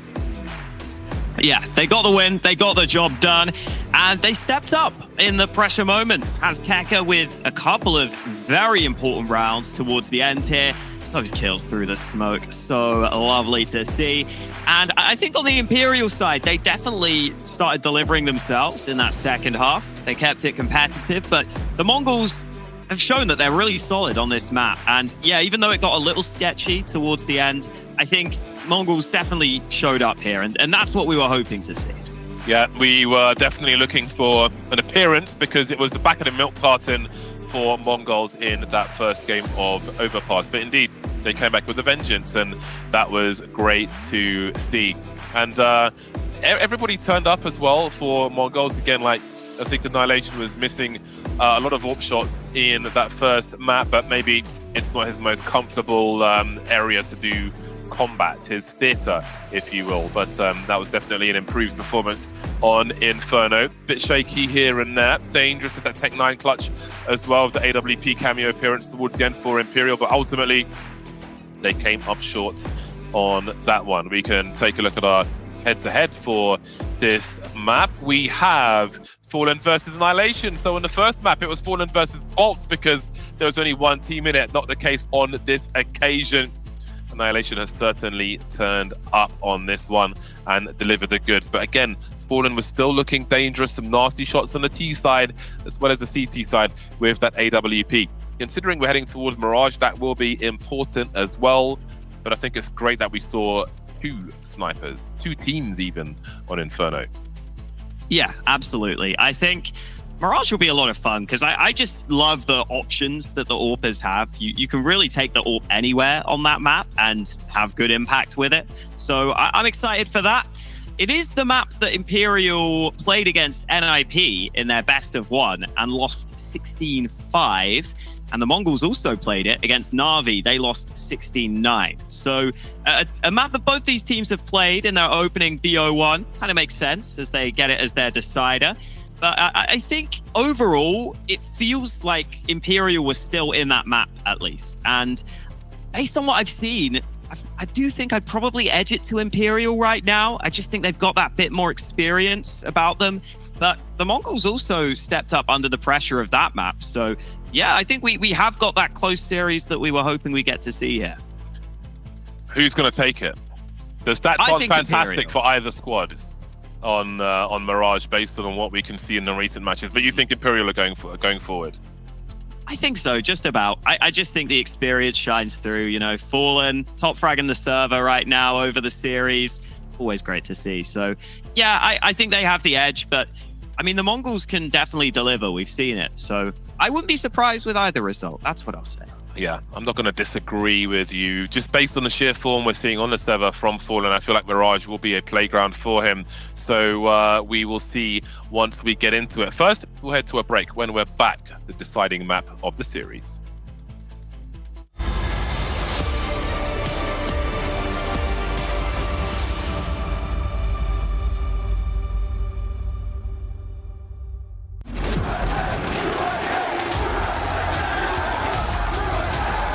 Dallas, we're back.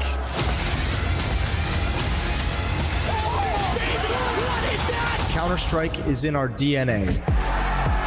It always has been, and it always will be. And now we are once more returning to where it all began. Melbourne, Australia. Home of the best Palmers, the Flat White, iconic trams, the Yarra River, and CSGO. 1, 2,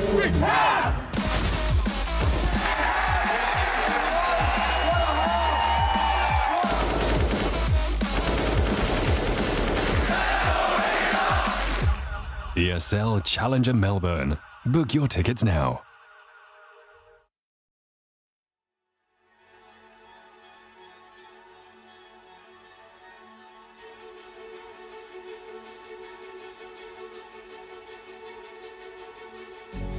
There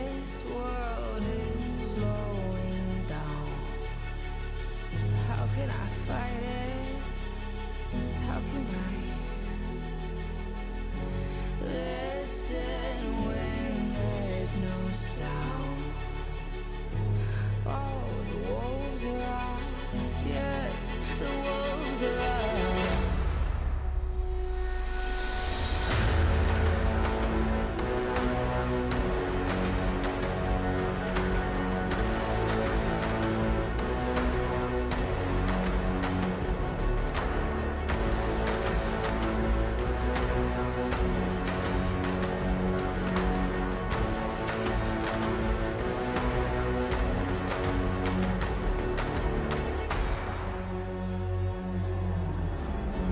Hold on to what you found. Days are deceiving. My head is spinning round. Oh, I hear now. Yes, the wolves are out. Inside of our reality. Satellites singing serenade. Send out a signal, please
Everybody's favorite map of Mirage is here, the deciding map between these two squads. I think they both performed very well on their own picks, but when it comes to the decider, will it be a case of the game going straight down the middle, or will one team run away with it?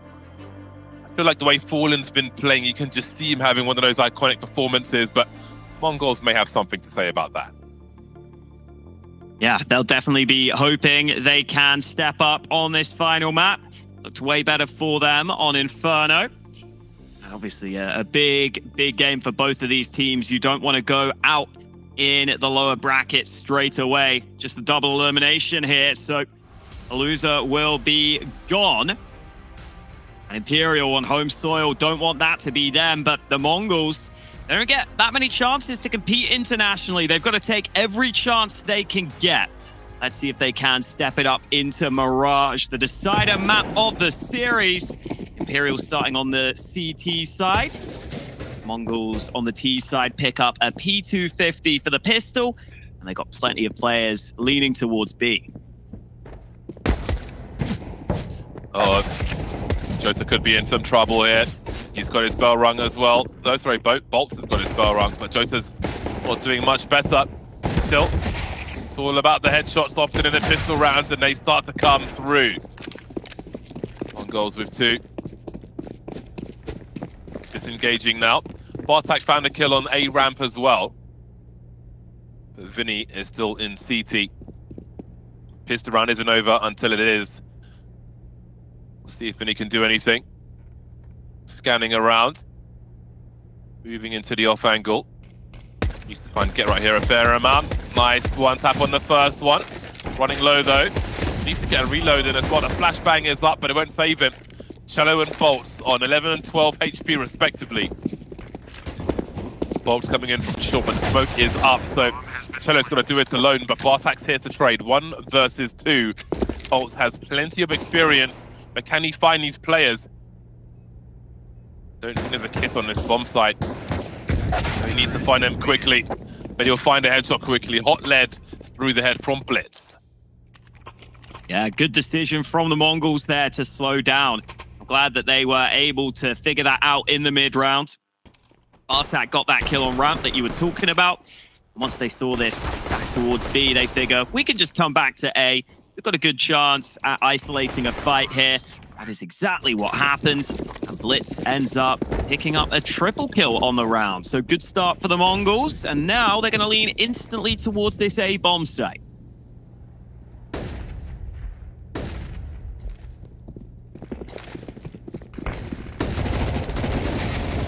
Good flashes. Good flashes indeed. Vinny fishing for something. Oh, but a Deagle's not what it used to be. Really need to land those headshots. Success thus far for the MongolZ, and Imperial may just fall back and try and hold on to what they have for the next round and make it a second force buy attempt. Handily dealt with by the MongolZ. Again, neither of these teams above 60% on Mirage, which I think makes for a juicy game for our deciding map. Yeah, I like that pull from the MongolZ. The MAC-10 players push like just before the nades are actually landing on the site. So they get up onto the site so quickly that they push pretty much perfectly with when that flash is popping. So it would have been a bit of a risk if there was a scout holding, for example, and they would have just run out ramp and there would have been no nades and they'd have been in trouble. But it's only the MAC-10s you're risking anyway. And if they do just get up onto the site with that extra pace, there's really nothing Imperial can do there. So nice round from the MongolZ. Imperial will keep some of those weapons into this one, though. So still chances for Imperial to try and compete into this round. Wow, a no-skin scout from Fallen. Yeah, interesting. Disgusting. Where's the shark skin? That should be standard affair. It's like the same play from the MongolZ. It is indeed. Nothing wrong with that, especially since they know it's pretty much a similar situation. Beautiful work with the MAC-10 by Hasteka. There are 2 kills here for Imperial. Bartak will be flashed in, and he'll clear the position. Now, Bolt has got full armor and an MP9. So at some point, there'll be a decision to be made with that. Or there won't be, because Annihilation will take that decision away.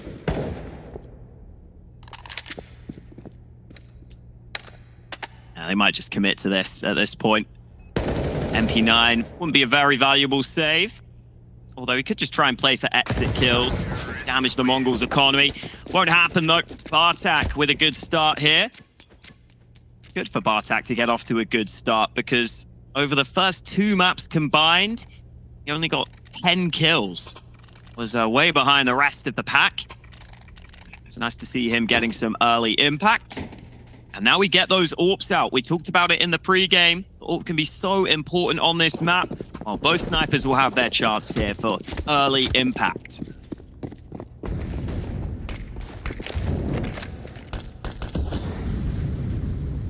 Boost up for Annihilation. Chunky HE grenade. Warning that Imperial know what you might be up to. And now Annihilation comes to life with a very nice flick onto Jota. Maybe he'll peak at the right time here in this third map. Early entry for MongolZ. Hard for Imperial to be aggressive in certain places here now.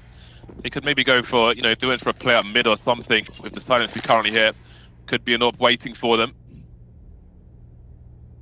Of course, those reloads more common now with the smaller magazine size.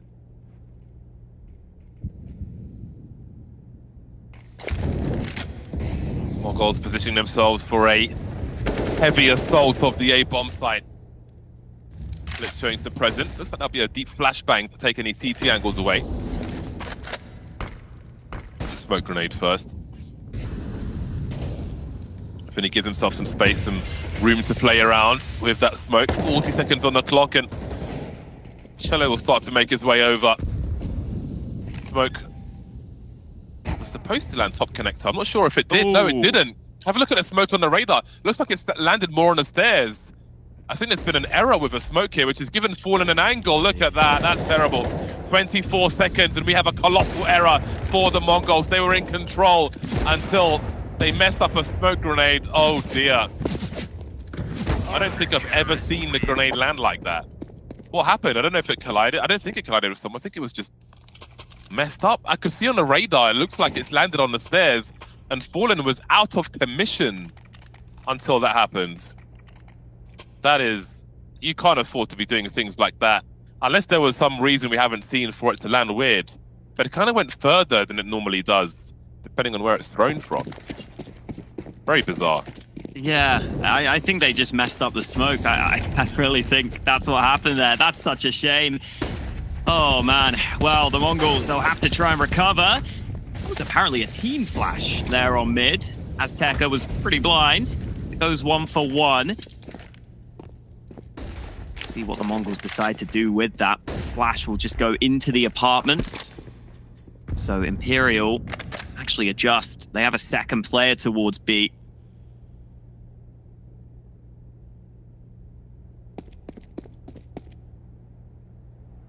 Plenty of time. I think the smoke was, I'm watching it on the stream, and I think it was thrown. I just threw it on the fly, sort of, like. I think it was thrown from around ramp. Oh, okay. From what I can see on the radar, so yeah, it may have been on the fly, because I just like, if you had a proper lineup, it's never going further than it should, considering it has to bounce off the opposite wall. So I guess it was just thrown off hand and went too far. Ooh. That's a key opening kill. Bolt's still on the B-bomb site. Vinny is arriving on the rotate to help out here, but he's been cut off by utility. Really good site take here from the Mongols. And to bounce right back from that mistake, and it is so hard to retake B. Annihilation doesn't actually peek with a flash, but he knows he doesn't need to. 4v2, CTs will never really go for this. Slowly backing away. Annihilation smells the weakness, but Fallen has the angle, and he rarely misses. Well, that's a great way to respond to a problem created on that A-bomb site in the round prior. Mongols will be back to their winning ways. Now, the money will be somewhat dicey for Imperial in the next one. They've got 2 very dangerous weapons already. So let's see what they choose to do. Vinny with 48-50. Okay, this should be fine. 4-1 for MongolZ. Opportunity to fully break Imperial in this round. Outside of that small error with the smoke grenade, I feel like they've had most of the momentum in this round, in this half so far on this T side. They've had good control. Imperial haven't been able to do much just yet. Yeah. Annihilation will be looking sharp with AWP. And a really strong start. This smoke will be nice as well. Isolate that player in connector. Has Tekka, hard clears it. But Jota wins that opening duel. And oh, there's a cheeky gap for Fallen. He didn't get to pull the trigger though. Imperial getting off to a good start this time.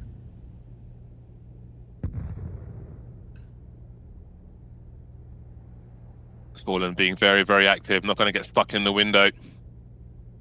What is Annihilation up to? You can see him on the radar. Standing in spawn. Bartek heads over towards the ramp. So he's alone top mid with the bomb. And everyone is being super silent. Fallen is posted up to hold an angle while Bolts goes on a recon mission. And as they see nothing there, you can see Jota trying to buy time by throwing a Molotov towards the ramp, which will allow Imperial more time to get their rotation in as they will expect an A play now. Bomb heading through mid with a second and a third player as Vinny makes his way towards the stairs. The jig is up, but MongolZ may not realize this just yet. 33 seconds. The kill still have to come through, but that's a free one for Vinny. Into the smoke he goes. Annihilation's the one with the bomb, and he finds the opening kill for MongolZ, but is it too late? They found a second one now, so we find a 2 versus 3. Bomb should get planted this time. Smoke's in the right place for connector. But what do? It looks like they may concede the whole bomb site as Bartek's going to go around the world towards that short position, surely to take an angle on the bomb. Actually, it will have to be connector. It's not quite planted for short. Racing forward as Annihilation will be left alone on the site. He can hear them, he can see them! He has half the information now as Bartek comes in from the back, drops Fallen and disappears, heading towards jungle. Bowles has picked up a defuse kit and Bartek has an angle he's not expecting, but he's got a smoke as well, and he can't find him! The bomb's defused in the smoke. Thank you and goodbye. Oh, it's such a shame for Bartek because he made such a good play. Flanking all the way around the back, gets one for free. Annihilation's swing for one was good enough. But yeah, it ends up just being an awkward enough spray into the smoke that he can't finish the job. What a shame for the Mongols. They played this round so well. But credit to Imperial. They hang on in there. Second round secured. Both teams investing basically all their money into this round. So a lot of weight on this gun round. This could be an early swing round in this first half. Imperial with a fair bit of focus on mid. In fact, Cello is moving up into top mid right now. Yeah, just hold that angle. The good thing about that angle is it's really hard to flash with the common T-side flashes. If they throw them deeper into mid to try and blind window players or connector players. It's a pretty hard angle to clear here.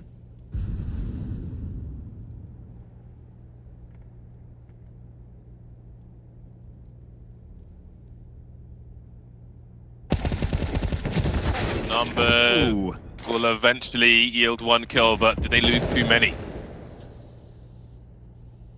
Only 3 players makes life very hard on any map. 45 seconds on the clock.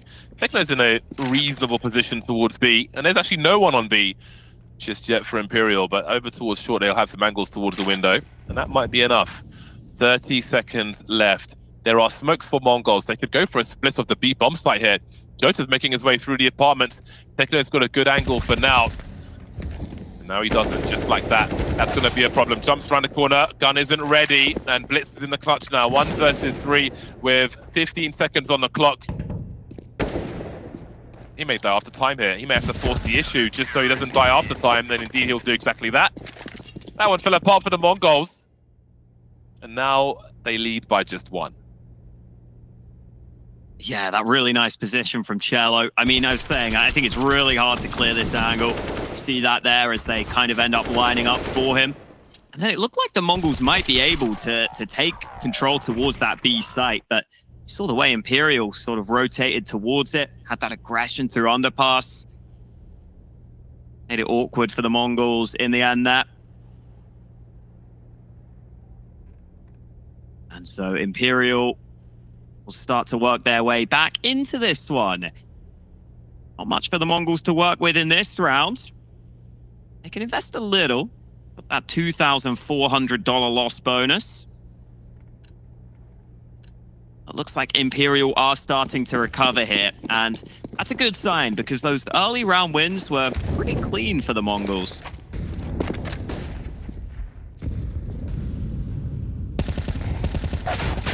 Nice work by Fallen. Very, very nice work. That was some really fast tracking required. It shows how fast his reaction times are to get that first and second kill. Just like that, we are tied up. Back on the buy are the Mongols then.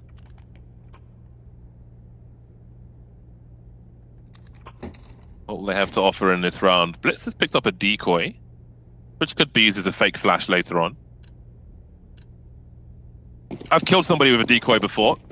Actually on Mirage, just randomly jumped through it into the A bomb site when it eventually exploded. Somebody was in the wrong place at the wrong time. Rare you see that in a pro game though. Very rare indeed. Decoy has been deployed. Saw Hunter getting an impact kill with a flashbang over at the RMRs. And he didn't even realize he got it. He thought he got the kill with the molly, which is quite funny. Looks he had to tell him. Yeah, very rare you get that sort of stuff. Especially the decoy kill. Very slow round from the Mongols. They are working their magic towards mid. That map control will be taken. Imperial got a big do with it. Imperial have got a big focus towards A. They're very committed, especially if you consider Boltz's position as well.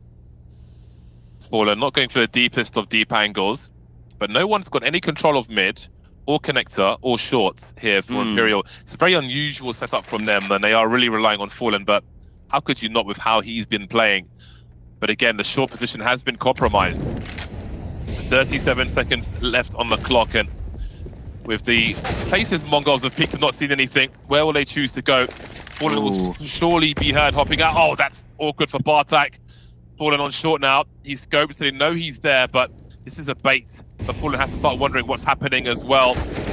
He has no cover from connector. Down he goes between a rock and a hard place as Bartak can try to cut off the rotation, but there is somebody immediately below him, and he shows too much ass. Brazilian butt lift will be punishing. 3-on-3 now as Imperial consider going for the retake. That smoke may make life harder, that frag certainly so, and that is the end of the round for Imperial. Man, when the Mongols win these rounds, they look like they're just tactically outplaying Imperial. Strategically, I'd say, just all across the map. That's a really cool idea from the Mongols in this round. Selling that fake towards A so late. Fallen even ends up leaving B apartments. It was always going to be awkward there for Imperial because they had very little utility left. So Fallen couldn't really drop a smoke and play safe on B. He basically had to, just rely on his AWP. And, well, he didn't even get to fire it. He got flanked. This was the kill from Azteca, easy as they come. And then once he got that AWP, perfect weapon to cut off that rotation. What a call from the Mongols. That timing was perfect as well. They obviously heard his scope in on short, and Azteca waited for his teammates to throw the Molotov in apartments to take Fallen's attention back in that direction to peek out as well. Great use of information there. Now the players top mid should, if they were fast enough, have heard that smoke be Molotov in the window. They should know it's not safe out there. Look at that spray. Really nice work. You could argue he deserved more. You could see Bolts was like, well, I guess I'll play from here then with my 17 HP. And Imperial have favoured aggressive positions in the apartments from round to round. That very much limits what Bolts will be able to do. Falling on the MP9 rather than the AWP in this round. Still a minute 10 for the Mongols. Imperial not fighting mid too aggressively in recent rounds. They do come into connector, but Blitz almost hits the transfer, and Fallen gets inquisitive. He gets caught out there. Techno wins the fight. That's an easy one back from Vinny, but his teammates both low on health. And look at Bartak. He's in CT spawn right now.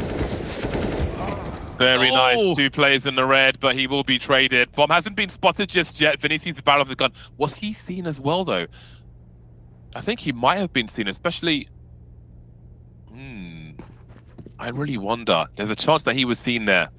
But I think some footsteps have been made now. And there is a grenade, but the bomb is headed elsewhere. Oh, this is quite the gamble. 20 seconds left, and Annihilation will be a sacrificial lamb. Wait, where's the bomb headed? Towards mid with 15 seconds on the clock. Vinny's playing on default. This is crazy. He's still committing to this. 9 seconds. Surely it's time to start rotating Annihilation. Or does he want to just hold this player in situ? That might be it. Oh, they Off just he got goes. it. Bomb is planted for sure. He can stand in the apartments as well. The presence of mind. They must have seen him on the ramp. They must have. Annihilation's lurking. There. He's lurking T-ramp. This is crazy. He could have rotated in the apartments and had a great angle. So Bliss is going to have to clutch it now. He's halfway there. And Vinny's going to have to assume that Annihilation is somewhere, but he's coming in from short eventually, taking his sweet time as Blitz tries to delay as much as possible. This is bananas. He's got an angle on short then. Vinny doesn't have a kit. He doesn't have a kit. So this is a crazy round, Walker. What is happening? Oh, I love it. I love it. The Mongols just playing with Imperial right now. I mean, to run short to B with the bomb and get there with 1 second left to plant the bomb, like you plant with 1 second remaining on the clock, it is complete craziness. But sometimes that's what you need, man. The Mongols coming through. Oh, wow. Yeah, and Annihilation, like, sticks around for so long. You have to be so ballsy to do that. But he relies on his teammate who does deliver on the B-bomb site. And that's the round that puts Imperial down to a weak bye.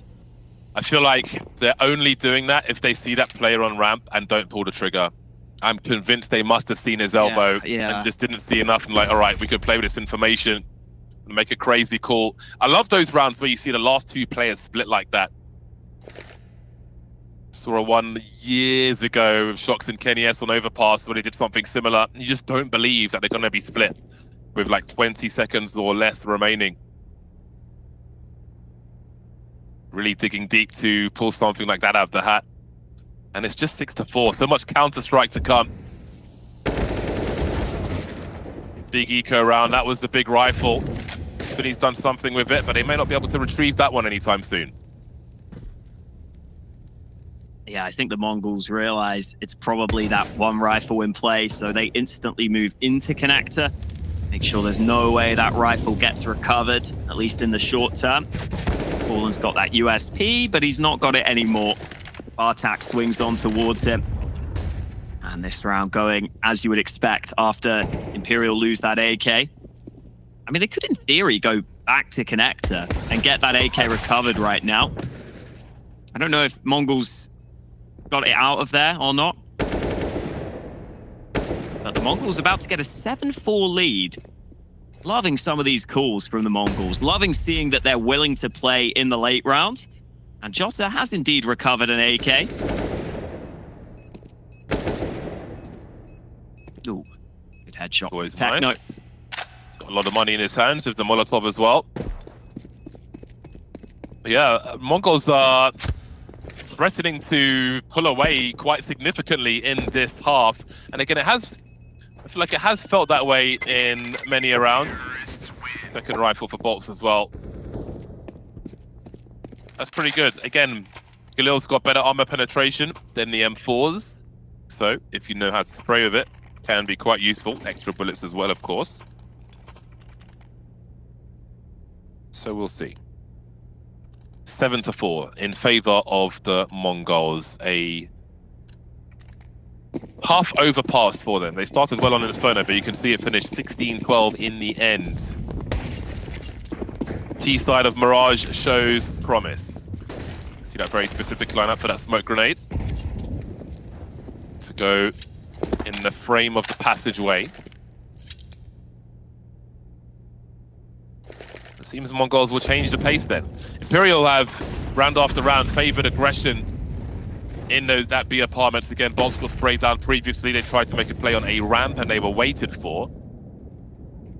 Now it seems mid is where they'll start to get a bit aggro as we see them move up. Azteca caught with a flashbang. Cello looking for more support from his teammates, but MongolZ are pressing forward towards that B bomb site where nobody stands right now. Big Bolts was just spotted. Techno delivering the first frag. Cello forced off the angle, trying to put a lurk smoke up. I think that probably bounced back in front of him. I'm pretty sure it did.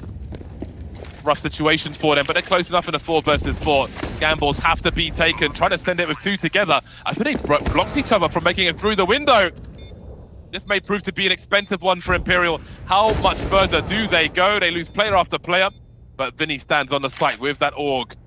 Jota's here as well, but Bartak's coming in from the back. Doesn't have an angle for Vinny just yet. We have a creep from Jota in the apartments as well. Who finds whom first? Annihilation is in trouble. If Jota drops down, he does. Sound queue is there. The bomb is ticking. Is there a kit? There is on Vinny, but Vinny goes down. Jota does not have the angle. He can't defuse it unless he finds the kill. Is there time though? He hasn't got it. There's the kit as he passes. And he is a goner as well. Such a shame. He doesn't even get to survive. Wow, these rounds getting tense right now, but the fact that the MongolZ, again, they take a calculated risk moving through that smoke, while they've made a little bit of noise elsewhere, pays off well for them wonderfully. They get onto this B site, and Imperial honestly do a decent job at attempting this retake, but just the fact that the kit is dropped elsewhere, a little far away from the site itself, makes it awkward. And the MongolZ just keep on grinding out these round wins. They've got an 8-4 lead now, and Imperial just now taking their first tactical timeout.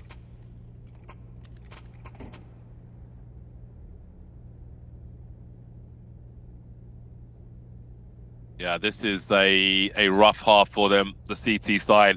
We saw plenty of explosiveness from Fallen, and they have tried. They have played aggressive on the CT side, Imperial, but they don't have as much to show for it as they might have liked. 3 more rounds to fight for, this one included. Fallen has the AWP once again. Looking to make a play towards B once more. They'll have the fast boost from Bolts. Bartak looks for something. Oh, he's pressed Q. Q gets away with it though. Amongst so many players, everybody just likes their AK to feel a bit fresher. Press Q again. I'm gonna be sharper, I'm gonna be faster. Can lead to awkwardness. Speaking of, Fallen gets barbecued, boy. Brazilian barbecue. And no more AWP, no more scopes left. Just the iron sights of the Desert Eagle and the 5-7. 9 rounds for MongolZ. Lovely work for the MongolZ right now. And I was a little worried that they might not be able to come through here on this decider map. But really, it has been the tactical play, largely. And then the individuals all having solid games, but also Bartak stepping up above the rest of them. That's great to see. Have been very quiet in this series up until this map. There's some aggression here. Fallen with the AWP in hand will push through underpass, but he can't hit the shot. Takes a lot of damage, and he will have to fall back. Even that isn't certain. Oh, and Bolts. Oh, it's Cello here alongside him. He gets 3. Oh, man, they go through the smoke into their demise. That's exactly the situation Imperial needed. There has been an arid landscape as far as rounds are concerned for the Brazilian side. Flurry of frags there will be perfect for them. Being punished from annihilation. Problem in a situation like this is every time you get a frag, the net closes, maybe even by half. Look at the response from Imperial. They know he's in T-spawn. They know they've got maybe 7 seconds or so to just double you into whatever position they want. The angles get more and more difficult. Plenty of time for annihilation. Fallen's already got an AWP. Otherwise, that might be something to consider. what to do with that. But with 1 round to go, he can buy regardless. Bartak can blitz a short though, actually. So he doesn't need to full send it here because drops will be required. That is something to consider, but it's also an option to do damage to the opposition. Oh, that was quick. Jota straight in with the kill. I mean, this is just, again, a risk that the Mongols take here. I think they've been taking a few risks, and a lot of them have been paying off. But when there are players holding the smoke like that, it is not going to go well for you. And we actually get a second T-side timeout taken ahead of the last round of the half. I should still be good on the majority of the players. Maybe Bartak will be on something weaker.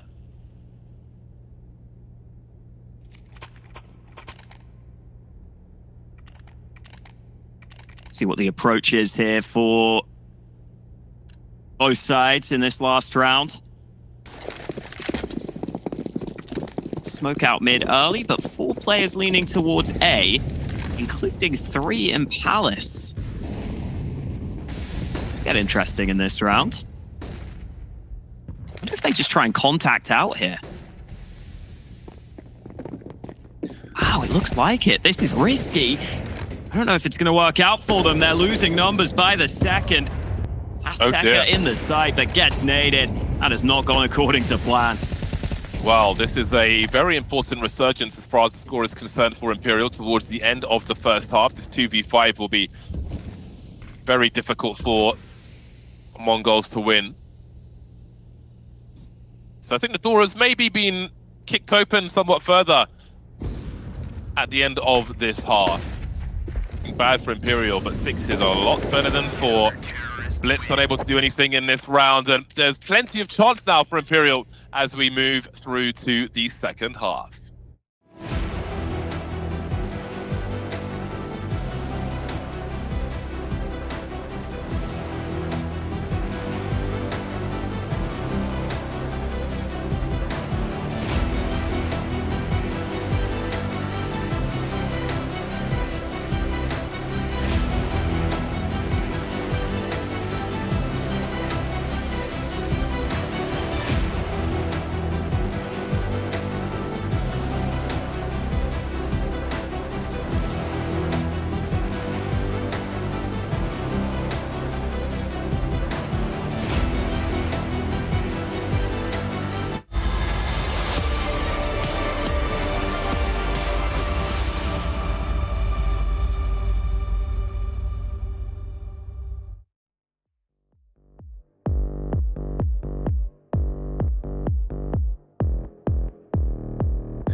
We continue at IEM Rio, the third and deciding map between MongolZ on your screens and Imperial on the other side. And Imperial, who were able to steal a few late rounds in that first half. We're starting at a 6-9 scoreline. I know Hawker's a fan of that, but is it going to be enough for Imperial to try and tie the score early?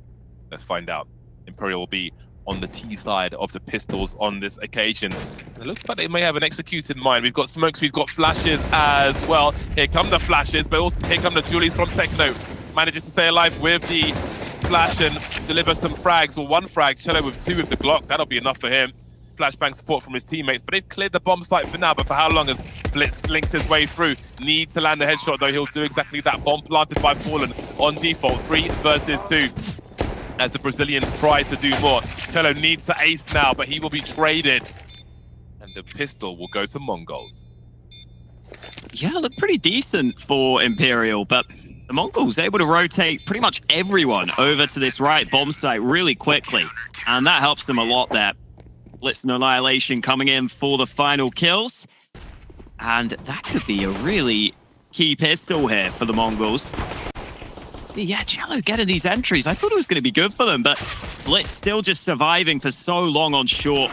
That made a massive difference. And Annihilation then coming in with those final 2 kills.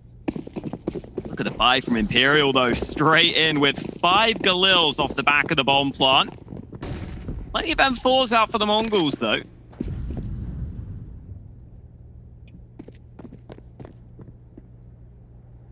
This is a hell of a round. This will never be shocking to me, this kind of scenario. Yeah. Just how much they're able to pull out from this after losing. Maybe it'll be different in CS2, who knows? There could be all kinds of changes. There could be changes to weapons, to the economy, on launch. A new, still just in beta. A new weapon. It was what, that TAC-21 or something that was rumored about that never actually appeared in the game.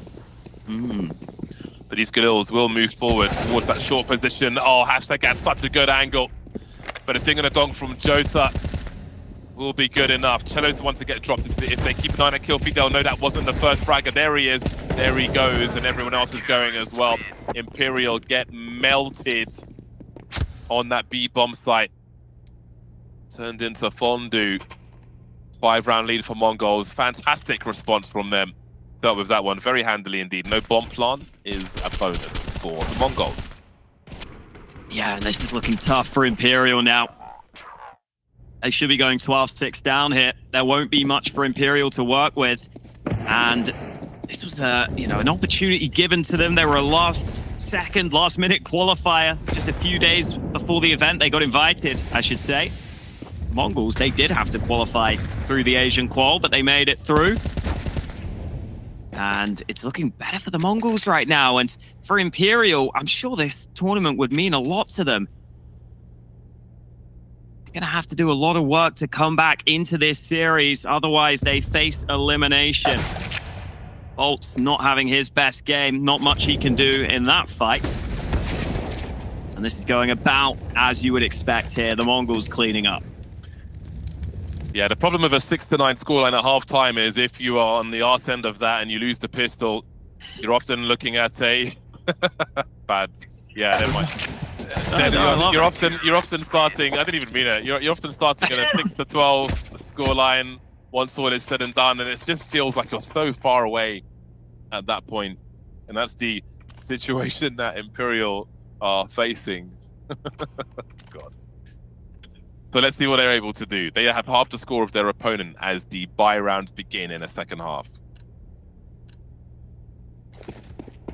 Yeah, pressure on for Imperial. I think we saw earlier MongolZ able to deal with the pressure. Oh, they've missed the window smoke. You can't be missing the window smoke. Oh, no. No. There's always that guy. I'll smoke window. No, what a great man. job you've done, isn't it? Isn't it just? Somehow Vinny's in a 1 versus 2. And we've seen him clutch already. And he will smoke the window out of respect for his fallen brethren. Showing him how it's done.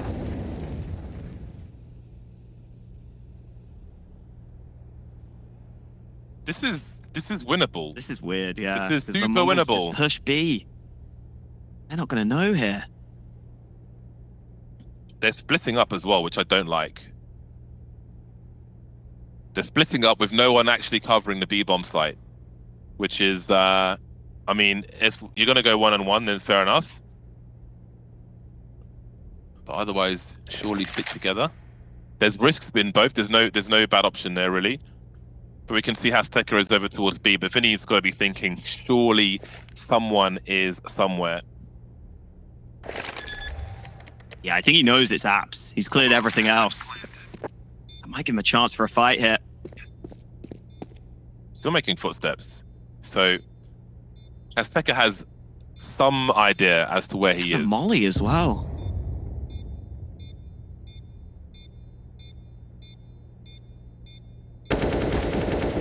Oh, Vinny. Techno's taken so long to get here. So long. He knows he's by the bench, but look how awkward this is. Techno versus Vinny. Vinny does not lose these situations, and once again, he does it. He delivers the goods. After a catastrophic start, 1v2 in mid, in the clutch, Vinny delivers again and again. Yeah, terrible start to the round. But Vinny did just got this kill, and that opened the door ever so slightly. And even with the missed window smoke, Vinny comes up clutch for Imperial. And I honestly think they needed that, not just because they were already down, but because if you lose after missing the window smoke, your morale is shot. This is still awkward for Imperial, though. Look at this buy. They only get 2 AKs into this round. So there's no rest here for them. They've got to keep focused into this one. And there we go. They smoke window this time.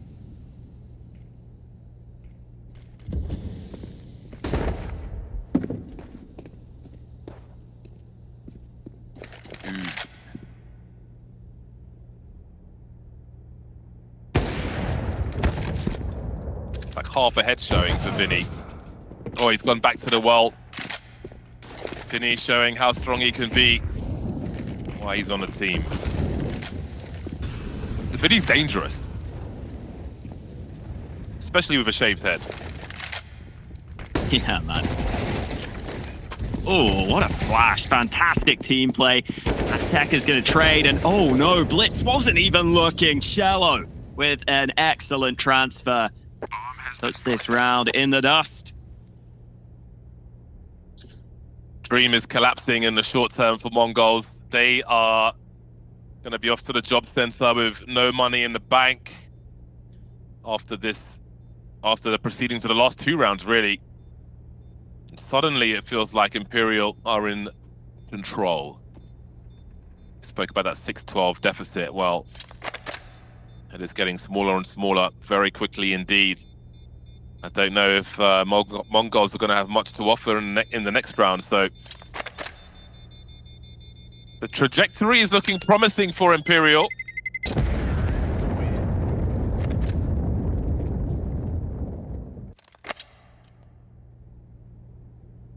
Things starting to get somewhat rough now.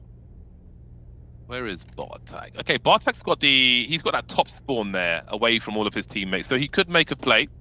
So generally speaking, like if you've got a spawn like this and you want to, let's say, go through the underpass, you don't want to buy full grenades because you're probably not going to use them. If you die, it's going to have wasted all your money. Is he going to be making that play? Slightly blocked by his teammate, but he can use him as bait as well. Aha, okay. So his teammate has a purpose. All right, there we go. Now, Imperial know that MongolZ are in a desperate situation. They'll play safe. Look how passive they're playing. Cello just at the entrance of B apartments. Not wanting to take any risks early. Just be able to deal with any forward play, if you will, from their opponent.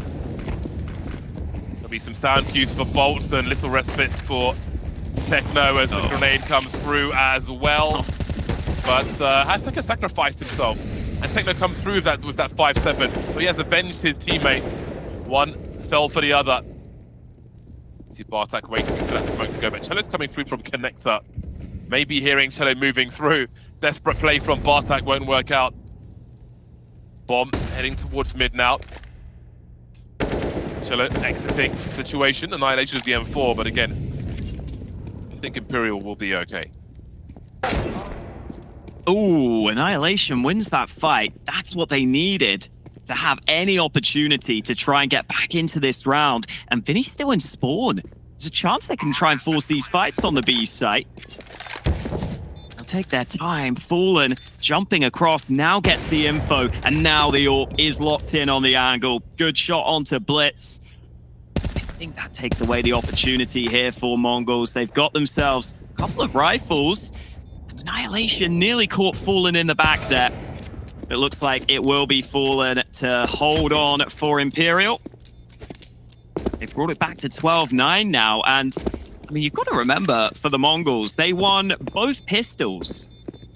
They got off to 3-0 starts on both halves here. So for Imperial to be bringing this back, they're doing really well in the gun rounds right now.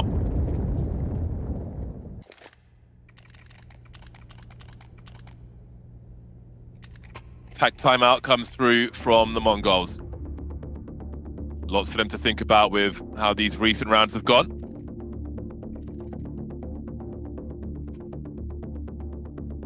They'll be on the bye once more in this round. Looking strong earlier on, they will surely wonder what has happened in that regard. Good util for the most part. Annihilation a little short, but he has his AWP and Kevlar. 15 kills for Annihilation, leading the charge on his team. 18 for Cello, Vinny and Joser on 15. Bolt's the only one who hasn't turned up quite yet, but again, they started on the CT side, and that can come down to position. On the T side, we'll see if he can light up the scoreboard, as he did much earlier on. Right, we've got Cello just charging straight out of the ramp, going for a fast one, and Annihilation will puncture him. He'll take all the ribs. And Tekka could find Fallen here. This is a huge round for MongolZ. Considering this will put them 3 rounds away from the series, this is massive. Imperial needs to do some damage here. Cello is very, very short on money. The rest of the team should be okay, but opportunity will be few and far between in this round. Strong one from MongolZ. Imperial tries to catch them off guard up the ramp, and from there, all the dominoes fell. And apparently they were the dominoes. Apparently. Annihilation just gets his AWP back out in time to land that first shot. Big risk taken by Imperial. And then these mid players doing a real solid job at winning their fights as well. Double AWP setup is in play for the MongolZ. So if Imperial try those early moves again, they could be in trouble. Has Tekka in position to boost right now. Oh, this angle. Blitz has been spotted, but somehow survives there, down to 22 health. They're still gonna fight top mid. Fallen's found one, has Tekka replies, but look at Bartak still out in the open. He might just try and get away here, gets to safety. That was a hell of a attack timeout with the aggression we're seeing from MongolZ, but Vinny is creeping. With an AK in his hands, that doesn't bode well for his opponents.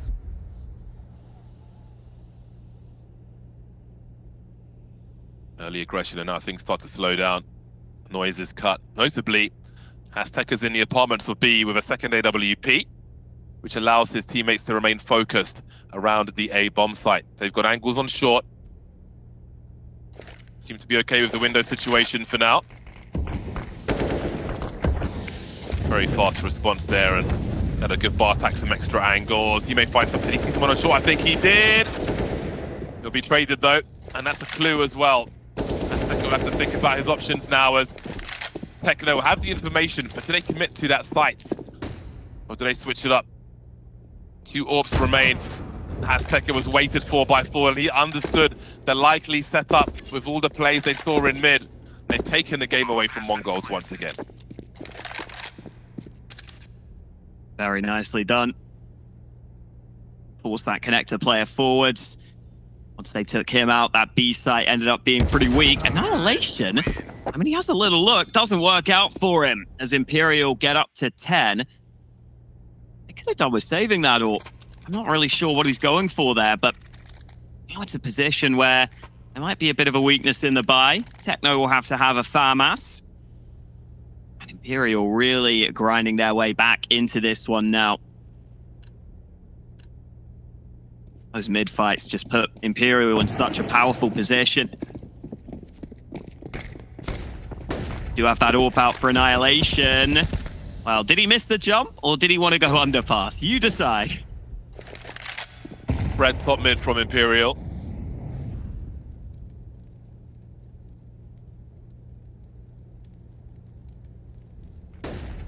Techno and Azteca with a setup in the apartment. Now, 2 players towards A on the T side radar. Often it indicates, or normally indicates, a straight A play. Now a third one makes their way over as well. Connector will be very, very important. We've got Jota top mid.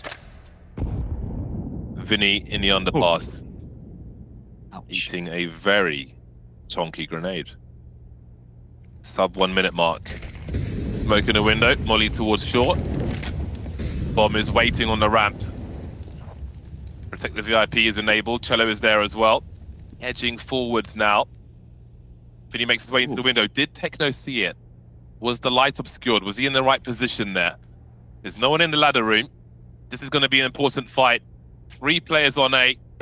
He's reading for it. Looking high, though, expecting him to be standing. And Vinny was on the low ground at 46 HP, down to 26 now. That is a very important frag. Azteca coming in from that short position. Jota still in connector, 20 seconds on the clock. But there are still 3 CTs on the A bomb site, and they start to get active. Down goes Fallen, down goes the bomb. How much is there for Jota to do here? Hiding in plain sight with 4 players up. Any kill would be worth it. But they don't have any money either, really, apart from bolts. Down to the wire in the dying rounds of the last map of this series. Yeah, a little too late for Imperial in that round. Even when Vinny gets that opening kill, there's just so much info for the Mongols. They have 3 on A. They have that player push through B, who ends up flanking into mid. Vinny goes jumping back, not expecting someone to have come up through the underpass. Because of that push through B, they have that stack on A, they have that crossfire, and they even get aggressive towards ramp, just taking Imperial out before they get anywhere near the bomb site. And Imperial decide they need a tactical timeout. Look at this buy for them. So many weaknesses, only the 2 AKs in play. They've gone for the investment, 14-10 down. They feel like they have to. They don't want to play for overtime. They've got to come up with something here. Otherwise, they might be eliminated early from Rio.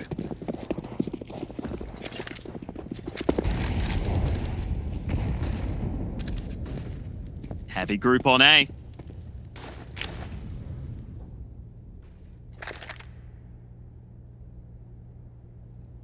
Bolt needs those deep flashes to deal with Annihilation. Not deep enough. Didn't even flash him at all, actually. Artak's been dropped. In the meantime, Annihilation, he's absolutely ready. But his angles are being forced away. Jota close to the smokes as well. Blind. Blitz comes out at the right time, but Fallen trades. Desperate round for Imperial. Trying to keep MongolZ off match point. Is he calling for a flashbang? Is there one? There's no util for the rest of the team. He's just standing in the smoke. Annihilation may be checking this. He is checking the inside of Triple, but maybe he's not after all. There will be a trade here, and now it's down to Bolts in the clutch. 1 versus 2. Smoke up on the bomb. Techno is dealt with. He's so low. Azteca swinging, and there it is. He doesn't have a kit. Is there time to find the defuse? It's going to be a close one, but I think he's got it. Oh, it's going to be close. Wow, just in time. They seem way more confident about that than I was. Match point for MongolZ. Yeah, he looked over instantly, gave a grin to his teammate. He knew he had it. I think that initial flash, Annihilation, I think he might have just ducked behind the cover at CT to not get blind. And then, just so well coordinated by those riflers at the end there, Azteca realizes, okay, this player's stuck at ramp. I can just swing this. He got dinked. I can just swing and almost certainly win the fight. For Imperial, again, the buy is awkward, but they need to step up now. Aggression Bartak into Palace, but he loses that opener. Sending it on Imperial when the chips are down. It's the rifle collected.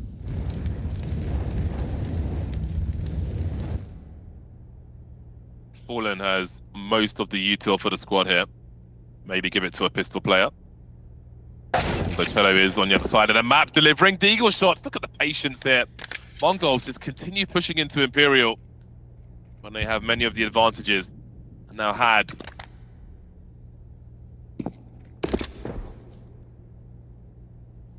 One-minute mark is here. MongolZ can't afford to lose this round, really, in the short term at least. It's going to be a sweaty situation waiting for their next full buy to come through if they are to lose more weapons here. At what point do they disengage? Annihilation's lost his angles now on CT spawn. Blitz, a labored spray. Is it time to save? Well, doesn't matter. They're going to take nothing out of this round. Ooh, that's Cello finishing the job. Imperial stay in it. I mean, waiting for that aggression there. Cello hitting that one dig, really important. And the Mongols have been going for a fair amount of CT aggression here. Imperial finally make them pay. And all of a sudden, it is the CT economy that is shot right now. I mean, their losing bonus is only $1,900. Some of the players won't have enough money to buy in the next round either.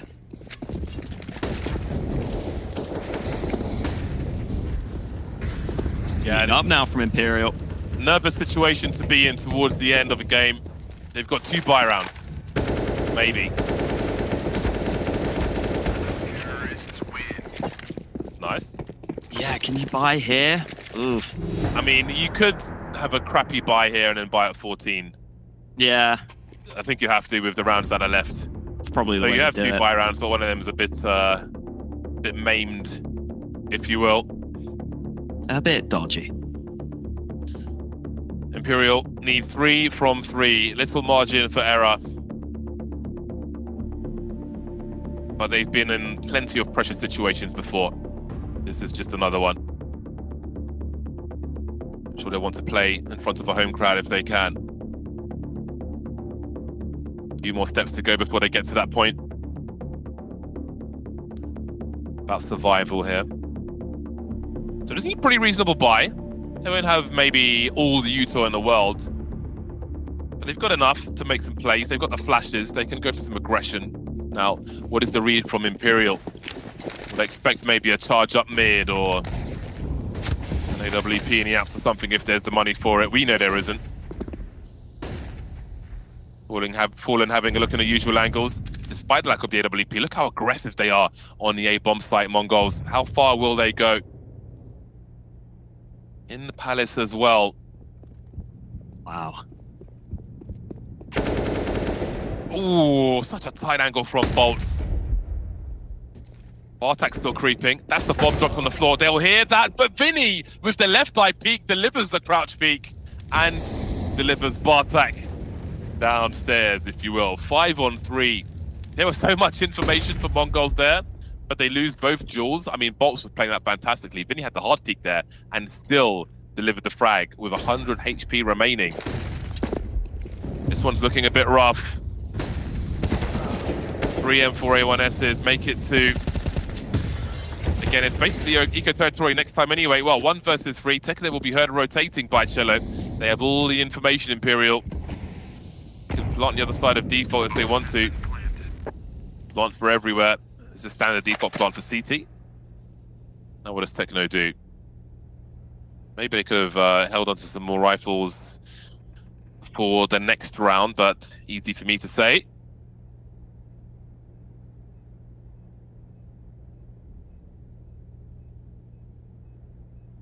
Yeah, this aggression. I mean, the Mongols, they're sticking to this game plan. A lot of CT aggression in play from them. It seems Imperial have started to figure that out now. They're just spreading out in their default, waiting for the pushes to come to them. And speaking of, Cello's going to come to Techno. Nothing saved for the Mongols. But really, it's just very important they don't spend too much here on the Mongols side. You want that proper full buy into round 30. So I think minimal investment has to be the call here.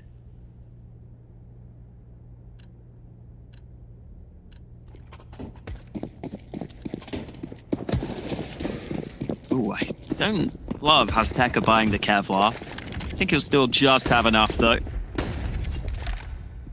Kevlar and a P250. If he's missing one grenade next round, I'm going to make an official complaint. I think he might, but we'll see.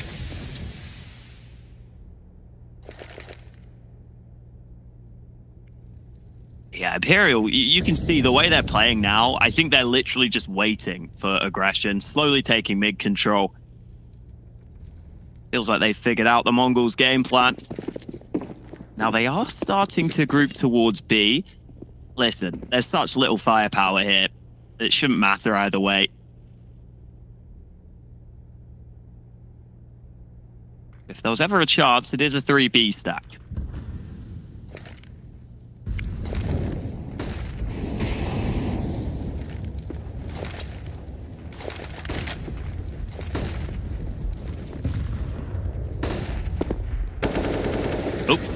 Finny looks back.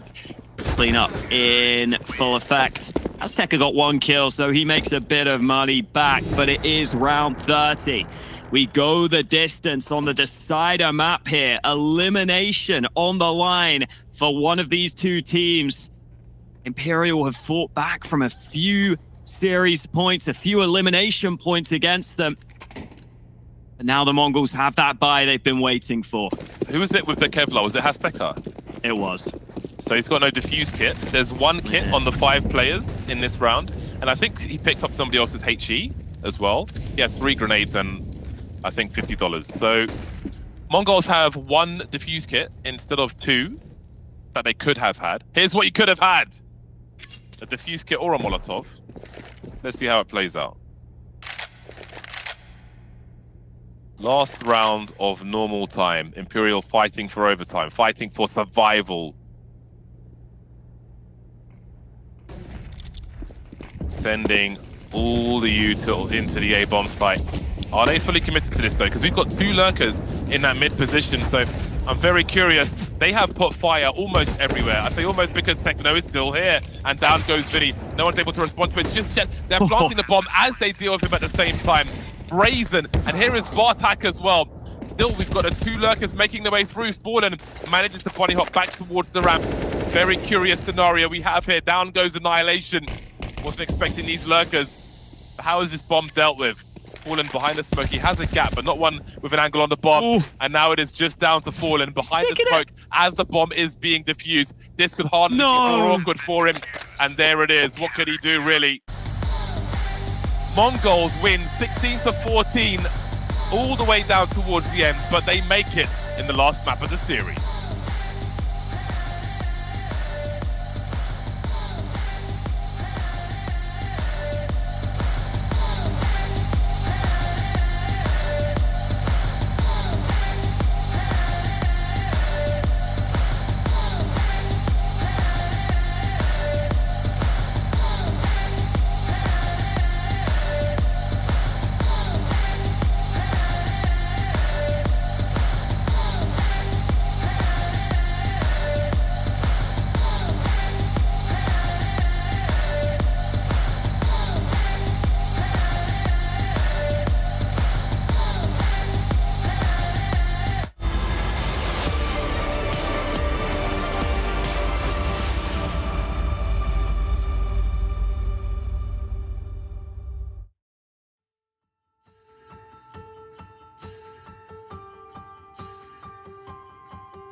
Imperial pipped to the post at the very last round by the MongolZ. It went all the way. They started fantastically on the first map of the series.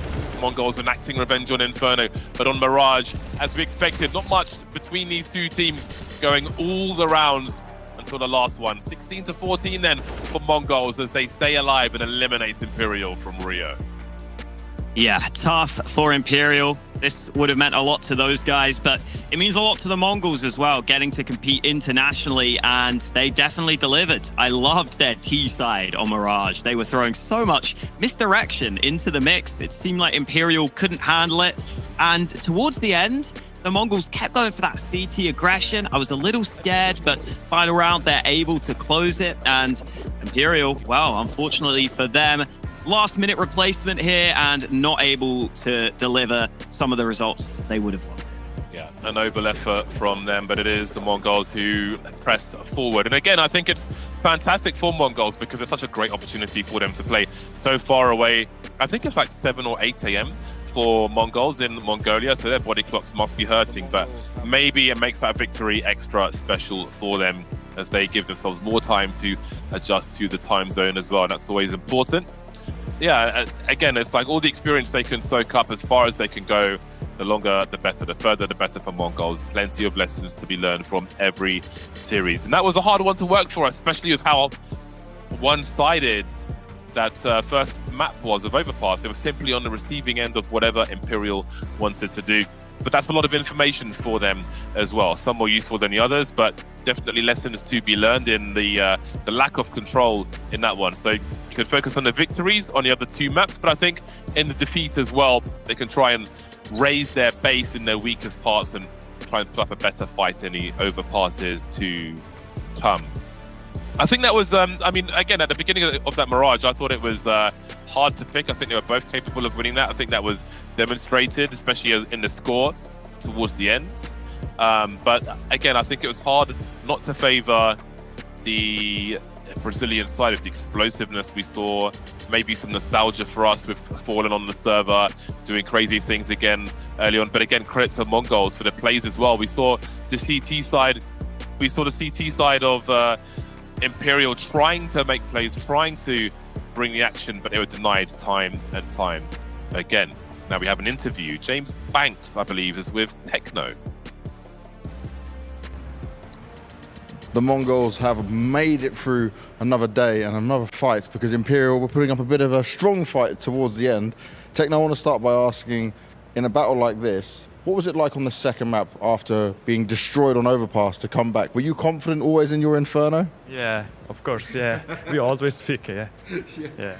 Your Inferno is the one, but then coming on to Mirage, you were in the lead, it was looking pretty good. Then they start to try fight back. What did it take from the team to stay strong and win? I think we have played before Mirage, before NAVI match against, yeah. Then it was really easy to play, yeah, in Mirage, yeah. Okay. So you found it easier, but it was still close, 16-14. Imperial, the good fight for you? Yeah. After the win is one versus 2 clutch, yeah, it's so really difficult, yeah. It happened, yeah. It's not easy when those clutches go down, but are you happy to still be here in Rio and still fighting? Yeah, I'm happy to be in here again. Yeah.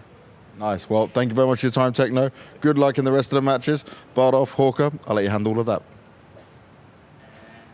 Thank you, Monsieur Banks. Fellow Dive Watch enjoyer Banks out there in Rio with the interview. So congratulations to MongolZ. And I think we can take a look at the bracket and see how things are shaping up at the moment from A to B. Here is Group A. So you can see the action which has happened already. Heroic besting their opponent 9. I forgot the bloody team name.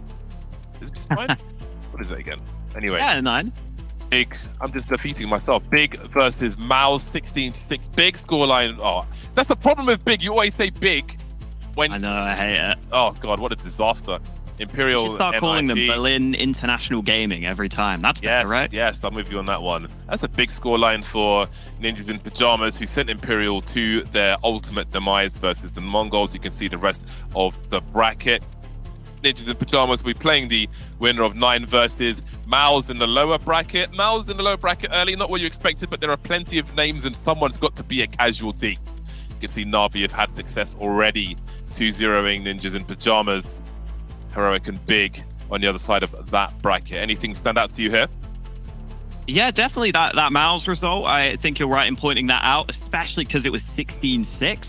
And, you know, MOUZ qualified for the major, Big didn't. So, bit of a surprise to see Big coming through like that. And honestly, 9 are a really scary upset team. I mean, we saw that at the RM MOUZ as that lower bracket game. That is scary for both of those squads. I mean, I know MOUZ should be favored in that one, but I really think 9 are a team to watch. That they can be very competitive in that. Yeah. Speaking of teams to watch, we may see them a bit later, but let's have a look at Group B and see what is happening over there.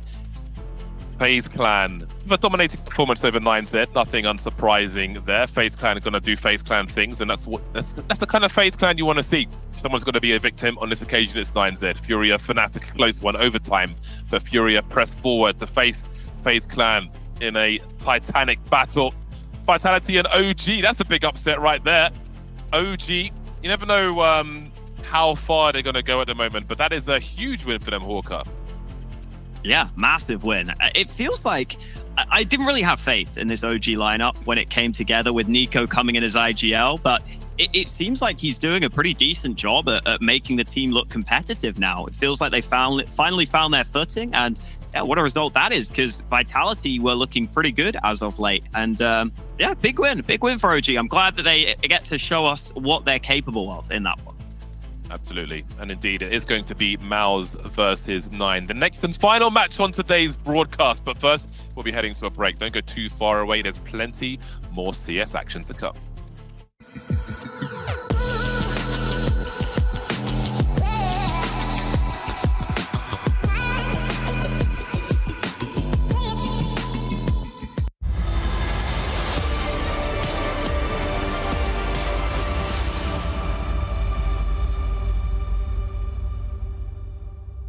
The bell tolls for Cologne. This cathedral, a cathedral that is stacked from the earth to the heavens with the greatest of all the fans, the most passionate.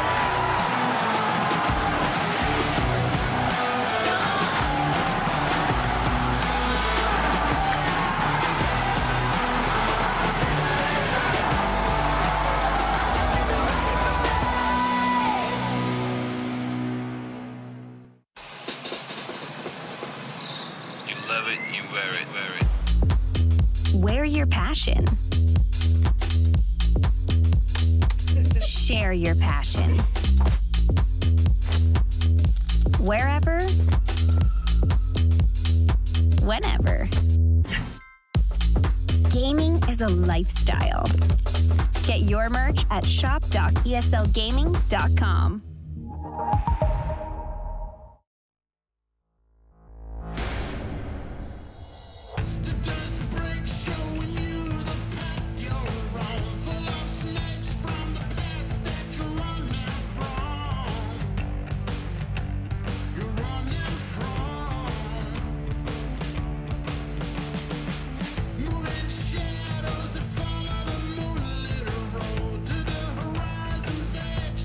Run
Oi, oi, Savaloy. We return to Rio for our second best of 3. One of many matches today, but the final one as the sun starts to set. We will sunset today's action with MOUZ versus 9. This will be a very interesting one indeed. Not too far away from each other as far as ranks are concerned. Had some notable victories of late, likes of 9 2-0ing Vitality recently, beating Big, G2. Those are some great scalps to claim. FaZe Clan and Virtus Pro, recent victories for MOUZ as well. This should be an interesting one, Hawker. Definitely, especially with the opening results for both of these teams, because 9 played a fairly close game against Heroic. They had to kind of come back towards the end of it. They started a bit slow, whereas MOUZ got blown out by Big. And if MOUZ don't turn it around, we've seen 9 a very dangerous team. They themselves have beaten Big recently, so you've got to be a little scared here if you're a MOUZ fan. They need to turn it up very quickly here.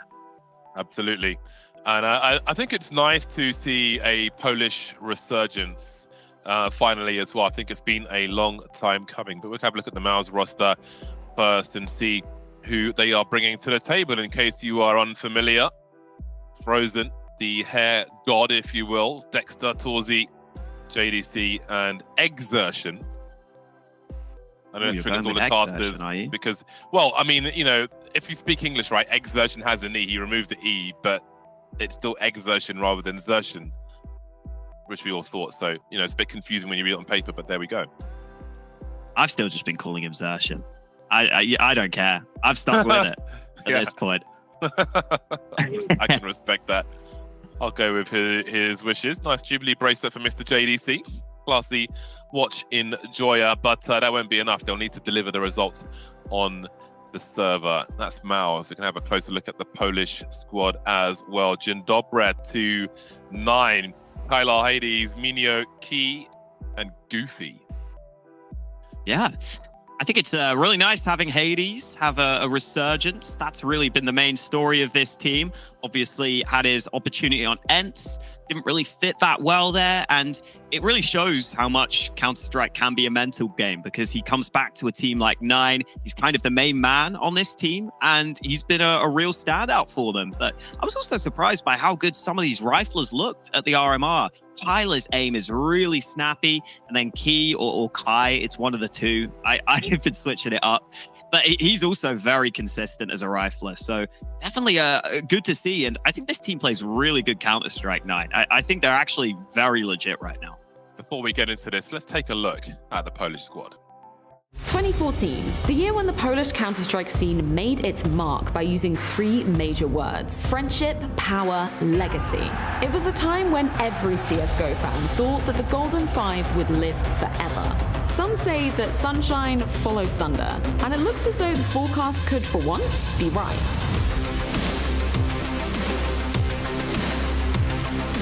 Sure, comparing them to the old mighty VP would be an exaggeration, but 9 are hungry to put Polish CS back on the map. Alongside players like Minio, who have been loyal to hometown squads, there is one name well known for his foray into international waters: Hades. A pillar for Ents for over a year, the AWPer now becomes a key piece of 9's puzzle. And they made waves at the Paris RMR. In fact, I think a tsunami would be a better fit. Just a few days before heading to Rio, they washed out the big guns of G2, Big, and Vitality to lock in a spot at the Legend stage in the French capital. But before that happens, it's time for 9 to shine in Rio.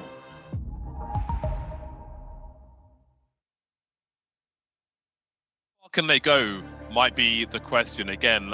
It's great when you see the rise of a team, because you have to ask what the ceiling is in the short term. Are they just here to gatekeep teams, or are they here to have a significant run? I'm sure they will tell us their own story on the server as these games progress. But do you have an opinion on that? Like how far you think they could go? I think out of all the teams that have suddenly started causing upsets, I think they're the team that looks like they have the best backbone to me. Just the way they play Counter-Strike, I don't think it's that far off what a lot of the top teams are doing right now. I feel like they take some inspiration from a team like Heroic. I feel like they go for a lot of nice sort of grouped up aggression. So I really think as long as the individuals play at this level, I think 9 could absolutely just constantly compete at this level. For me, I'm a big believer in that. Yeah, they have been quite dangerous, quite entertaining to watch so far, and I can't wait to see. And I think it's always nice as well when your strats are fresh and people haven't played against you in your position time and time again, and they don't know all of your habits just yet. Then it gives you more leeway to play around with, and that can certainly be good for them. But over the long term, it'll also be interesting to see how that changes once everyone becomes more familiar. We get into the veto now. Of course, we are in the best of 3 territory. There's another sad Anubis ban. I want to see some Anubis. It's nice and bright. It's the opposite to Ancient, which I wonder if we will see the ugliness of Ancient. Well, there's certainly an ugly map as well in Vertigo, picked by MOUZ. What will be the pick by of Nine, their opponent? Oh, sorry. Excuse me. I'm looking at the bottom. Back in the room. They pick side. They pick Picked side. by 9, and Ancient will pick. MOUZ will pick Ancient. What's happening to my brain, Hawker?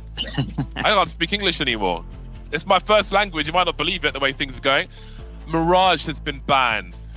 Overpass has been banned. That leaves us with Nuke as a decider. A completely different series of maps to what we just saw, which is fantastic. It's all changed here in the second best of 3.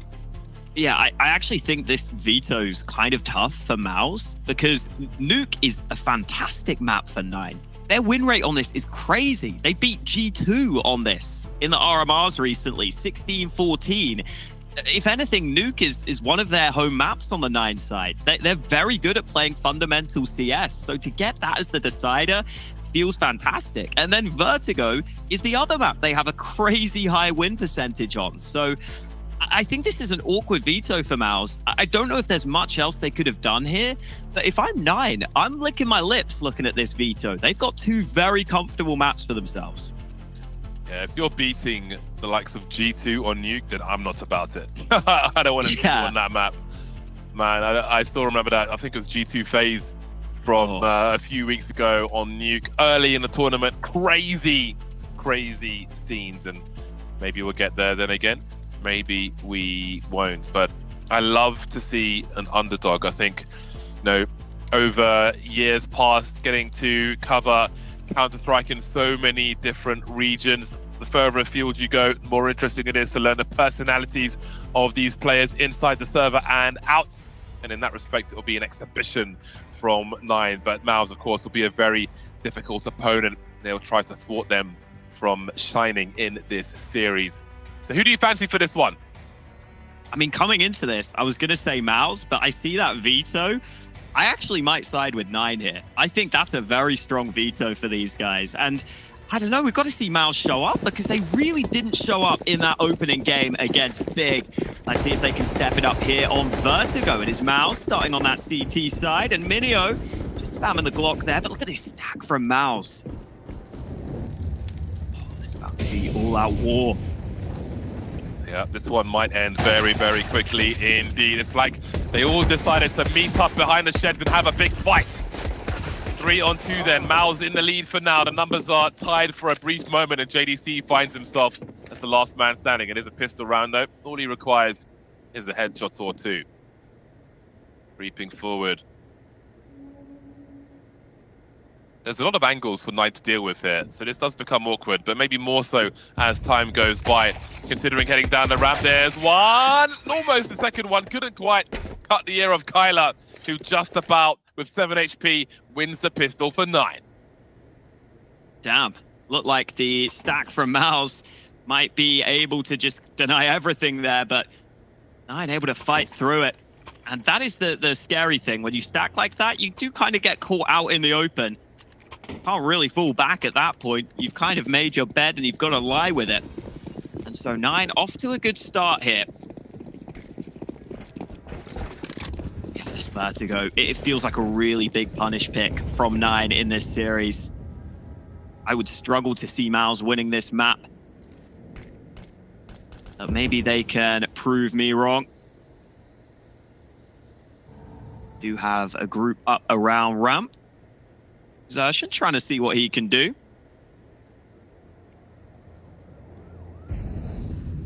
It's been a bit cheeky. But he will now back on up. Smokes off the A-bomb side. Oh, we have to check the corner. He could be in trouble. No, never mind. Yes, he is. What did the rest of the team do now? 9 moving over towards the B bomb site. Guns blazing. You can feel the urgency, but JDC manages to deliver something. And it keeps the round dangerous. 3-on-3. This is a juicy opportunity for MOUZ on the force fight. Moving forward now, the MP9, a Desert Eagle is here, and Hades finds himself in a 1 versus 2. He gets domed by Frozen, and MOUZ fights straight back.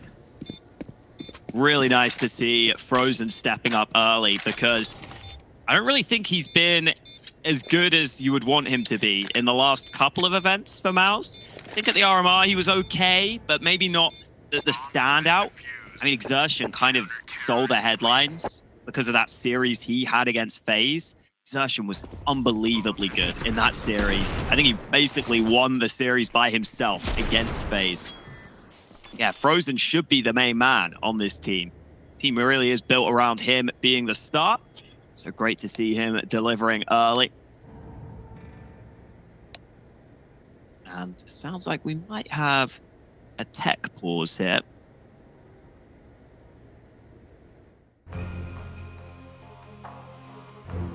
Well then. The veto looks quite promising for 9, but MOUZ are a very strong team regardless.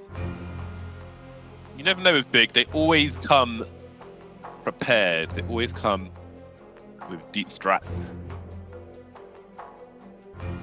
So maybe this will be the true measure of MOUZ.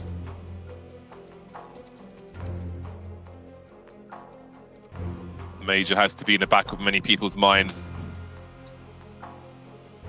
But a juicy $1 million also. This is the beginning of the road in that respect.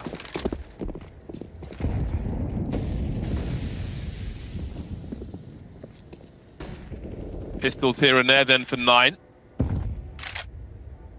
They'll have to face adversity early. And a loss bonus, that's in the bin. Ooh.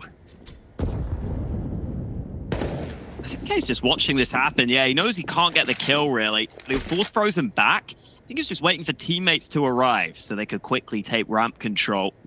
Now look at the response from MOUZ. Aggression out through B, but there is still a man waiting for this. Kyler has the Tech 9 in hand. Easy to win these fights. He'll fire off a warning shot. How do you even update Vertigo for CS2 considering it's a building site? It's a great question. Right? It could just be the same. It could be like, yeah, we updated it. It's a very nice grenade. Another thing in CS2. Look, considering how efficient people have had to be with these HEs, it's not going to be the easiest sacrifice to throw them into smokes here and there.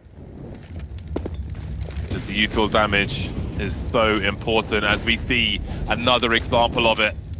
Couldn't ask for more there. Tech 9's getting to work now as 9 head towards the site. Bomb's been dropped. That means full rotation. Frozen with a nice burst on the second player. But Minio's found himself behind enemy lines, and Hades again with the deagle.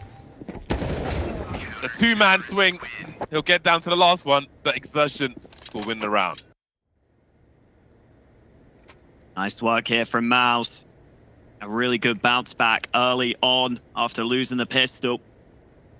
9 try and come through with the force, but pretty solid hold in the end there from MOUZ.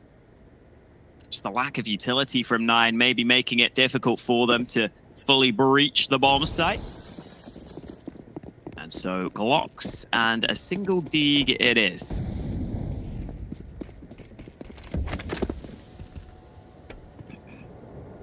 Wonder if it's a classic everyone take their turn with the dig sort of round.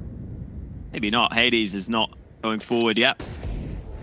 What's on the paper, Minio? Poetry.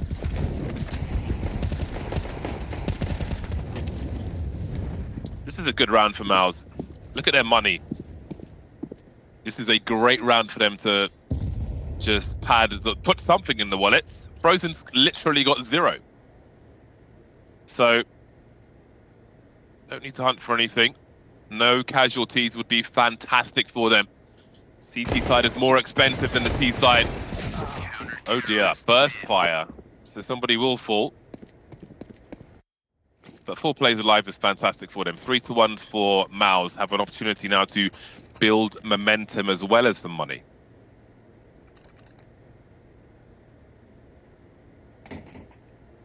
Yeah, opportunities arising. See what 9 decide to go for here. I think over at the RMR, I saw 9 come through with a more diverse Vertigo playbook than a lot of other teams. They're trying a different round here. Out through mid early, you saw that nade stack. Session was ahead of it, but he gets dealt with. Now let's see what 9 do, because they have been slowed on their mid approach, and there's a rotate that's arrived because of that.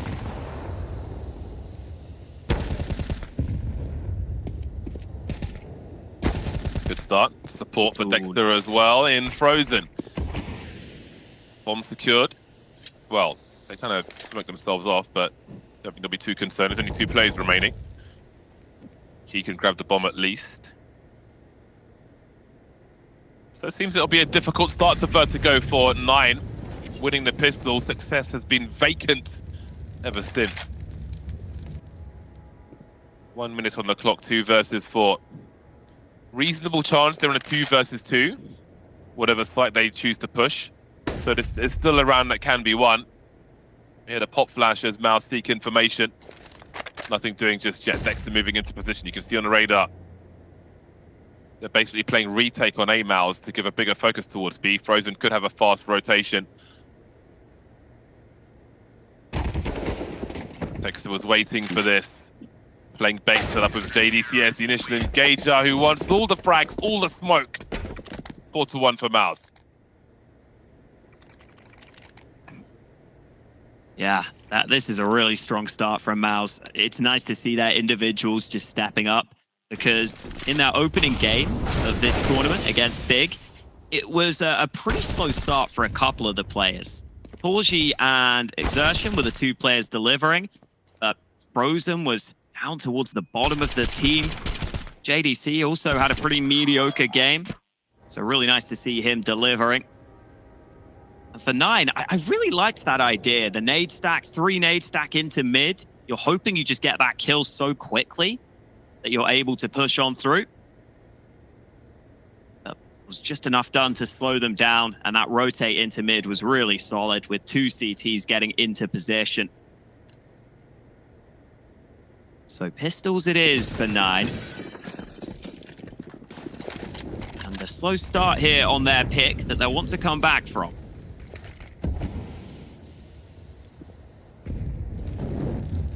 Yeah, this is a dry round. Pack 9s are always dangerous, but I mean, the nature of Vertigo and the relative lack of util, I think it's going to be hard for them to be effective in a round such as this.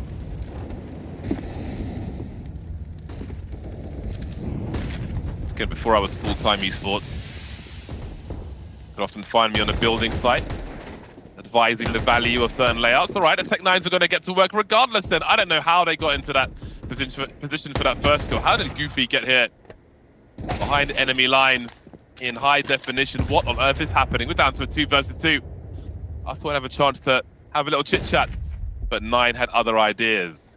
Maybe showing how dangerous they can be with these Tech 9s. My word, Frozen's got 7 HP.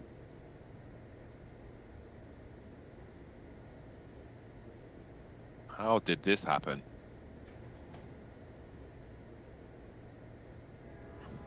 Yeah, I mean, it was just Dexter ended up playing so passive on mid. And Goofy just creating so much space. Frozen. I mean, can you do anything here? Maybe if the timing's right. That was the fight he needed. Now they know exactly where he is. And now Minio will finish the job. 9 coming through with the pistols. Not the round they were probably expecting, but one that they'll take. How did he get that far? It's crazy. Those Tech 9s as well, super dangerous. Can't allow that to happen too many times, but again, the upside for MOUZ is that it happens early. There's no colossal problems from it going down. there will be some shortcomings in the money. We can see Exertion with the MP9 frozen, falling back, being very, very careful as 9 look to dictate the pace on this occasion. Lightning fast up the ramp, teasing, saying hello. Plenty of util for the remainder of the round as well.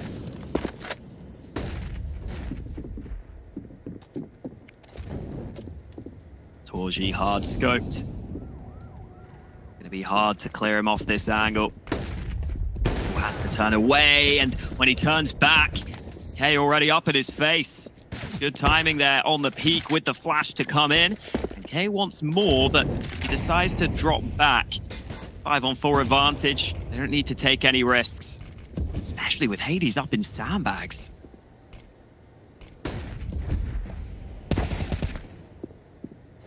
Big shot from Dexter. Really important for him to hold that position. Swing and a miss from Hades. Flashing for a teammate. Minio moving forward. Everybody collapsing on this bomb site. But who finds the angles? He sees the bag, Dexter. That's not part of the hitbox though. Deals with Minio. And there's no trade frag. There is eventually from Kyla. 35 seconds. The smokes are up on the A-bomb side for Vertigo. But the molly is there. And as he falls back, Frozen's got the angle. Perfect combination from MOUZ. And look how this has killed everything on the A-bomb site. The smokes have gone. They've got a man advantage as well. 20 seconds with no util to plant on the A side to Vertigo. We know how oppressive this is. They're all going to collapse, aren't they? The more time ticks, the worse it is. Here comes the swing. All three here, and Kyla can't do it. Damn. 9 got off to a good start there, but not able to close the round on this occasion. Good rotation from MOUZ, getting plenty of players onto the right side of the map. At the Dexter ends up going with the AWP. Not something you're used to seeing, but he lands his shot. And even though they trade him, just can't get onto the site comfortably. Just that kill from Frozen stalls things tremendously. And even with the bomb plant, they quickly fall thereafter.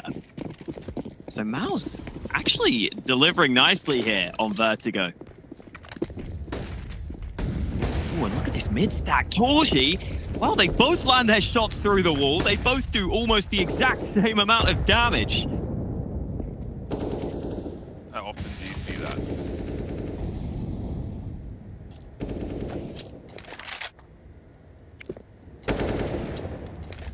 Three-round lead for MOUZ. Avoiding the process of this utility from 9.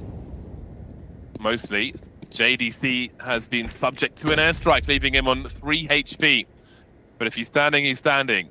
Torzi low as well with the AWP, so it won't be switched over. All the guys on B, very much maimed, bleeding, but standing. Might have no confirmation of their damage. So we head to the minute mark. 1 smoke grenade for 9.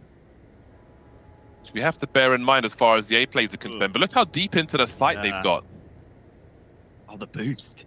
Oh, I love this. Yeah, Frozen has no idea. Such an unexpected position for the T to be in, and Kai goes further, goes deeper, cuts off the rotation for Exertion. I don't think MOUZ can do anything here. Might not be worth it. Everybody, well, most people are still on the B bomb site. I think Dexter may be somewhat forward. Just give them a bit more space. But indeed, completely outmaneuvered by 9. Heading towards A despite the 1 smoke grenade. More dynamic play. And it proves to be fruitful for them. It bears fruit on A. And MOUZ will try to keep their money together. You can see things are tight. Exertion's got no money in the bank. Terrorists win. Feels like a very tight game of Vertigo already.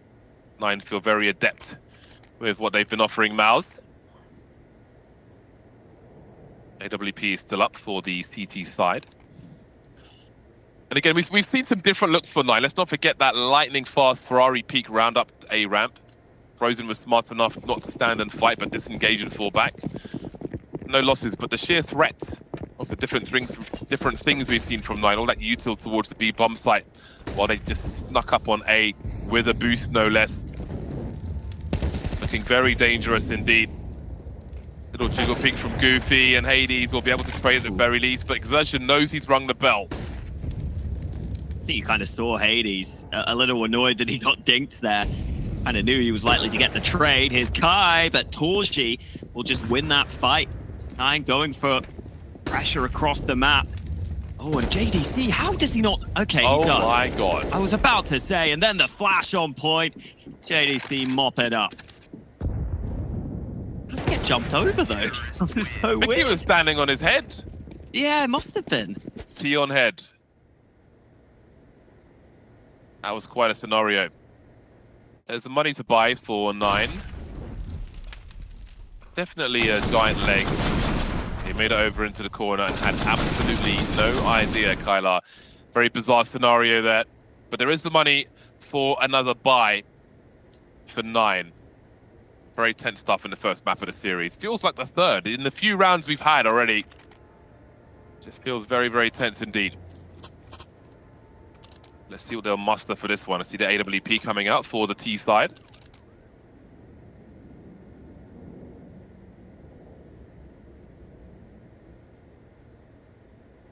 Yeah, Nine like to set up Hades for, I would say, like pretty safe opening fights with the AWP. I feel like he gets a big say on this team and tries to just sort of give himself really favorable fights. I think it's a nice way of doing it. A lot of times they'll use utility to just allow him to get a good fight for himself. That's a sick shot from Torji. He gets 2 from this position. Very nice, impressive work with the AWP down ramp.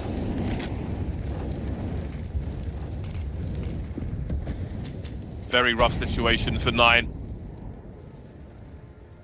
Their pockets are empty. They need to find some success there, but there's only 3 players remaining. And MOUZ have the luxury of all the angles they want. The util keeps coming though, and Frozen's been dropped. No trade frags important. Now, with MOUZ still being a man up, will they be proactive? Will they take a risk and push forward? Swarzy eats all of the flashbang, and Dex has been dropped 3 on 3 now, 3 on 2. And there's an instant trade, my word. 4 kills from 9, only 1 has been answered by MOUZ. The dream is collapsing on the A bomb site for them. We said 9 had to be successful. Boy, have they been successful. But there's more work to be done here. It's not over yet. This man, Exertion, showed us what he can do at the RMRs. Single-handedly dominating FaZe on the server. And I know how good he is. They'll respect him. They'll make sure to group up and stick together on this play. Exertion, oh no, the time is so low that he thinks it has to be B. He rotates away, but now he comes back. It's Minio planting, but he's not gonna nade the site. So no bomb denial and a smoke with a gap. I don't think he can move through it though. If he moves forwards, he might move into the smoke. Oh, okay, sneaks past it. Now Goofy, playing from short, just gets the info. The nade, I don't think will do the trick. Smoke will allow him to push this position, but Goofy realizes he can fall back. And look, they're sneaking up to the site. As soon as he taps it, he'll get sprayed. Minio in the perfect position to deal with it. And what a turnaround from 9. That's an unbelievable round. You can see Exertion made his way towards short to pick up that kit as well, but he was never making that towards. He's got the flicks today. Look how this started. That was so early on. 3 versus 5, down to a 2 versus 1. 3v5 to 3v2, I think it was. And a trade came through, but the work they put in here, offered kill after kill, they were ready for it. Exertion stays with numbers as soon as he touched that bomb. Well, rough situation now for MOUZ. They've got some kind of buy here, and AWP is still here for the time being, but that Molly's trying to put in some work in that regard. Well, they've got angles for now. Up to 9 to try and get rid of them. JDC's made a forward play as well, so aggressive from our MOUZ, but it won't work out towards the B bomb site. You can see Exertion's being flashed in here just in time, drops the bomb, but the numbers game will prevail for 9. How many bodies will MOUZ throw at this as Dexter makes his way over as he is dropped? They have to consider if they really want to lose this AWP. Yeah, Nine showing us that wealth of strategy they have on this map. I love that they throw a few more B plays in there than a lot of other teams. Of course, she gets one exit kill, but nothing doing here. It is just a save call.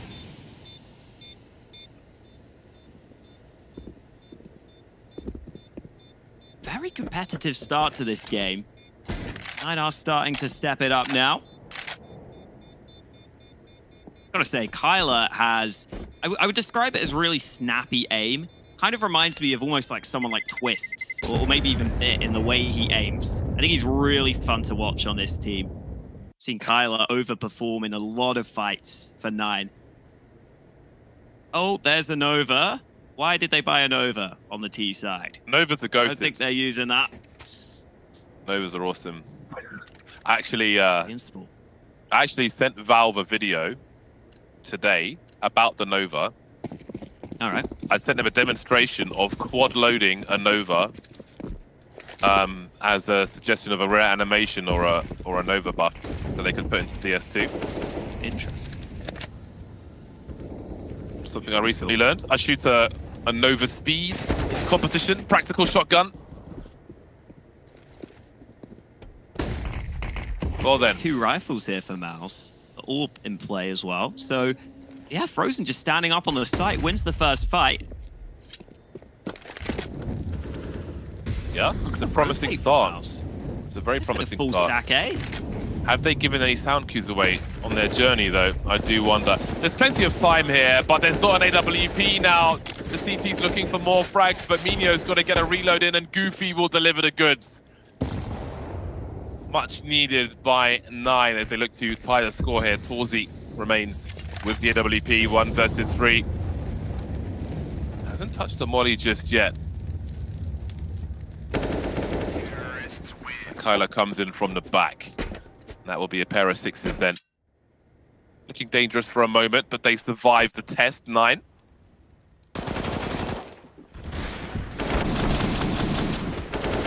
Frozen's still having a fantastic game, though. Just an unexpected position for the first fight. Then he gets flashed in for the second, but Goofy with the big boy cleanup. And MOUZ, well, I mean, they could buy. I think they probably will buy. There will be a couple of weaknesses. Corgi, unfortunately, doesn't even get that AWP. Didn't save it from the previous round.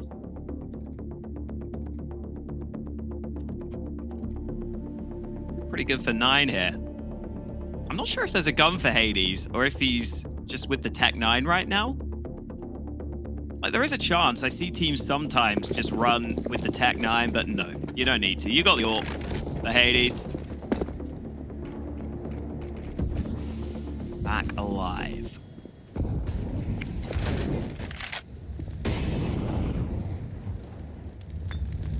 Again, the exchange of util. MOUZ a little short though. JDC a little dead. Dexter in a good situation to avoid a trade frag here. Oh, that's awkward. How did he escape Minio? Seems Dexter is after him. Or after an AK at the very least. Moving over to the ladder side. That's the problem. Now, 9 have to think about what they want. Actually, he's not even going to wait around. He just expects them to respect his position, and off he goes. So Minio's, I think, directly above him and pressing the mid position once again. So he's just walking through mid, but Dexter's just walking down here. Hades will trade. Now, does Minio understand that no one's in mid? I think he does. He has to realize what is available to him now as he heads in towards the B bomb site, spots the B player, but gets caught with a grenade in his hand. Thought he had more time than he did. Down to a 2-on-2 then as things start racing towards the B bomb site, including the heart rates for both teams. This is an important round, especially for MOUZ. The W broke if they don't win this one. Hades going for the plot and exertion, showing some presence, but can he find an angle? He can find an angle to take one in the chest from Kyler. There's a trade from Frozen, down to 22 HP. Next bullet wins, surely. AWP will puncture Frozen, and 9 are off to the races. Yeah, Hades keeping his cool there at the end. Starting to get involved more and more. Kyler just getting that spam through. Last bullet, it looked like. They got onto the B site, helped even further. And Hades just lands this final shot. Really hard for Frozen to beat that AWP scoped in on that angle. And yeah, what a recovery here from 9. They've really shone through as this half has gone on. Just the pistols now for MOUZ. Ooh, Flash is on point. JDC will steal away the AK. Maybe that gives something for MOUZ to work with here. Keep an eye on that short position. Hades doing great work, and we've got the squad around him to clear up. We're in a 3v3. Made 2 by Minio. Exertion and JDC remain. A long-laboured spray will even up the numbers. Switching out for the AK to be more nimble. Doesn't want them wide swinging on the AWP there. What will the timing be like? Oh, his gun blocked his vision of Exertion when he was on the ramp. He couldn't see because the AK was in the way.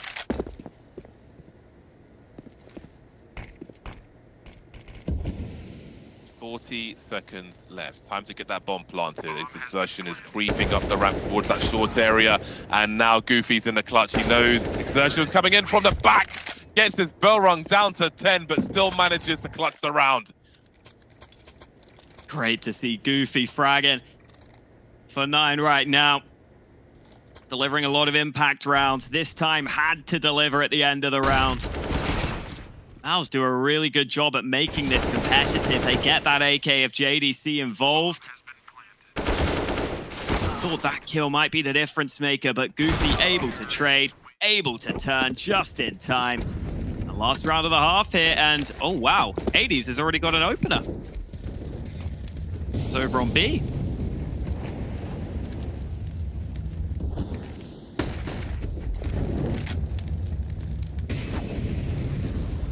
Control slipping away from MOUZ towards the end of the first half then. But the score is tight enough, I feel like. Both teams looking good. This one's not over just yet.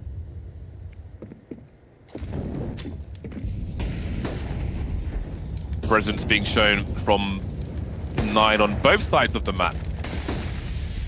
Minio showed too much presence, but I know where MongolZ is with the AWP now. Does that have an impact on where they choose to go? Hades will post up and look for him. Won't last very long. Doesn't seem like they'll be able to... Like, if they could get a frag there on a ramp, then the threat of A would be more significant. But with all that long presence from Torji, MOUZ know exactly what 9 have to do here. The problem is dealing with it. As Exertion pulls a smoke grenade out. I'm not sure if he meant to, but either way, they'll win the last round, MOUZ, and keep the score close to half-time. 7-8. First map of the series is looking tense.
We are back in black, back on the attack. MOUZ are very close to their opponent. Won some important rounds, had a good start. Both teams come into this one warm. MOUZ resetting 9 after winning the first pistol, but who wins the second one? Tyler sees many players coming his way. He'll try to post up accordingly. We can see Hades behind a steel girder.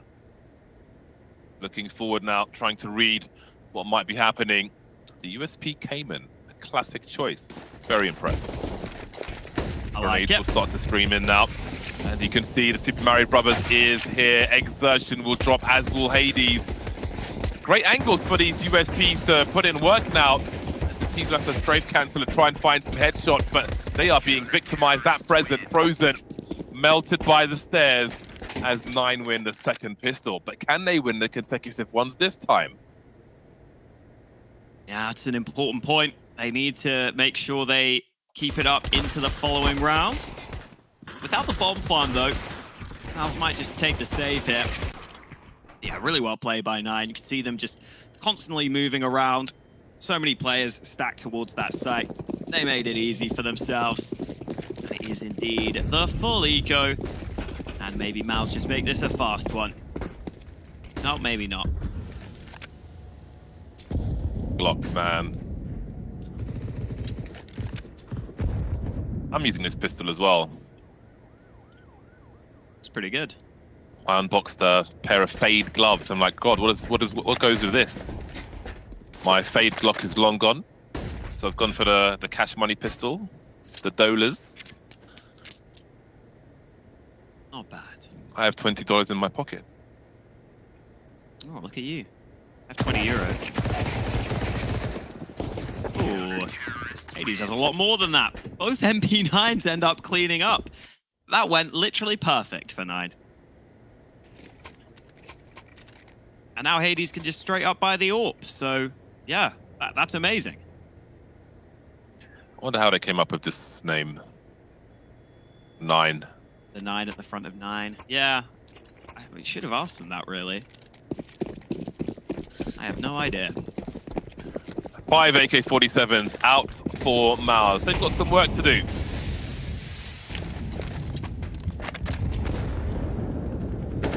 I really enjoyed the T-sides we saw from 9. I liked what they constructed here on Vertigo. And I'm looking forward to seeing something similar from MOUZ in terms of their prowess on the T-side, if you will.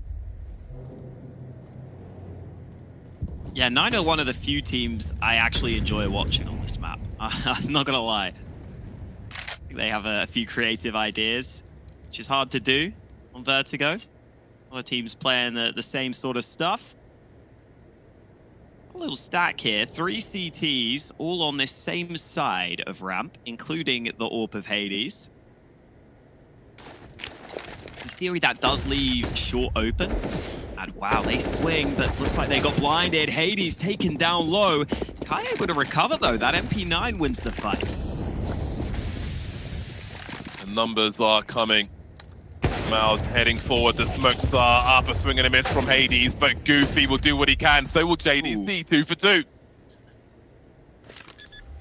Around the smoke he goes. JDC should be a quick one. Going the 180 and smoking Frozen as well. He and Kyla will move over to 11 rounds. Interesting angle for a defuse. I like the way he did his fist bumps. He didn't go like straight forward. I don't know how to explain it. He sort of like levered his elbow, you know? Have you seen those? So I think it came out of Korea or somewhere. For people who like are at their computer and are eating potato chips, there is like a grabber, like someone would use to pick up litter in the street, but a smaller version, so you don't get your fingers oily. Or there's like a back scratcher, which is like a steel hand on the end of a pole. I'd want something like that to just grab and just fist people like, yeah, don't touch me, you know. That's got to be a bit extra. Yeah, I love that. The man with a golden fist. I think I'll put fist into Amazon and see what comes up. Yeah, why not? Yeah, that sounds like a great idea. Are they going to try and flash Hades? He'll dodge it, but can't really hang around. Rifle of Kai will, though. Nice kill, a bit of damage. Nice and safe approach here from 9. I think they know they're up against pistols, so no need to risk losing your rifle. Now the rotate arrives. Flashes were solid, but look at the cleanup. Everyone from 9 in the right position. 12-7 lead now. This is 9 just finding a fantastic level here. They've really taken over. Yeah, that's way more than 9. On 12 now. Feeling the momentum on the CT side, sorry, excuse me. Very nice. Dealing with the matter. Still lots of silence and falls despite the rebalancing of the rifles. Well then, the AKs are out once again. Torji with the AWP. What do they have to offer? Oh. Thought Kylan might have seen JDC there. Maybe not.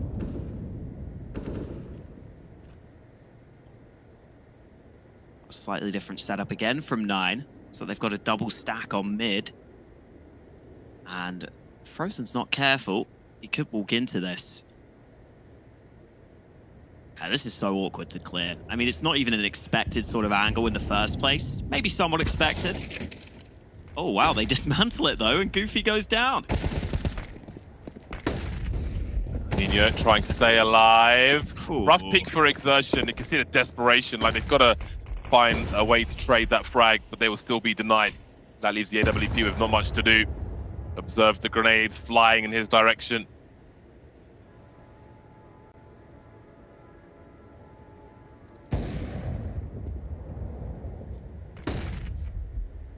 I mean, this just looks so clean right now from 9.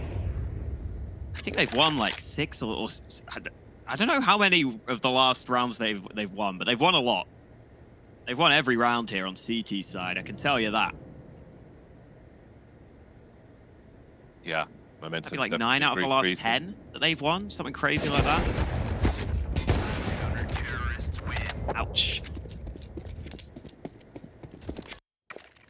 Yeah, they dropped 1 round at the end of the last half, but it has been quite the run, quite the tear for 9. We'll see timeout number 2 used by MOUZ. Took me a long time to stop calling them MOUZ Sports. I think they're still MOUZ Sports as well, but MOUZ is the preference. Yeah, it's a, you know, it's a bit of a shame. I like MOUZ Sports. I still miss the old logo. Yeah, I think everyone does. God, I sold a red line AWP with 3 or 4 MOUZ Kato Hollows, or was it Hollows or not? I can't remember. Maybe, maybe not. Either way, like a year or 2 ago, I'm just imagining with all this craziness now. Yeah. How much that might have been worth. I don't even have many skins, but I'm looking at my rubbish little flip knife, and I'm like, oh my god, it's gone up so much. I'm a happy man. I sold my prints for almost, Ooh, I think for 3,900 euros, but never mind that. Very nice. A daring jump by JDC, but he's not rewarded with much. Always fun to see the run boost in play.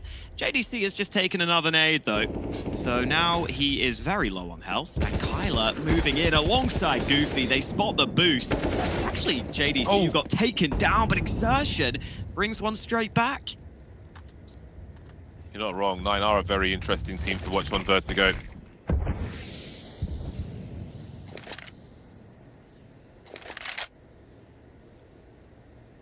Exertion trying to draw attention towards the B-bomb site. But again, We can see the range that Hades currently has.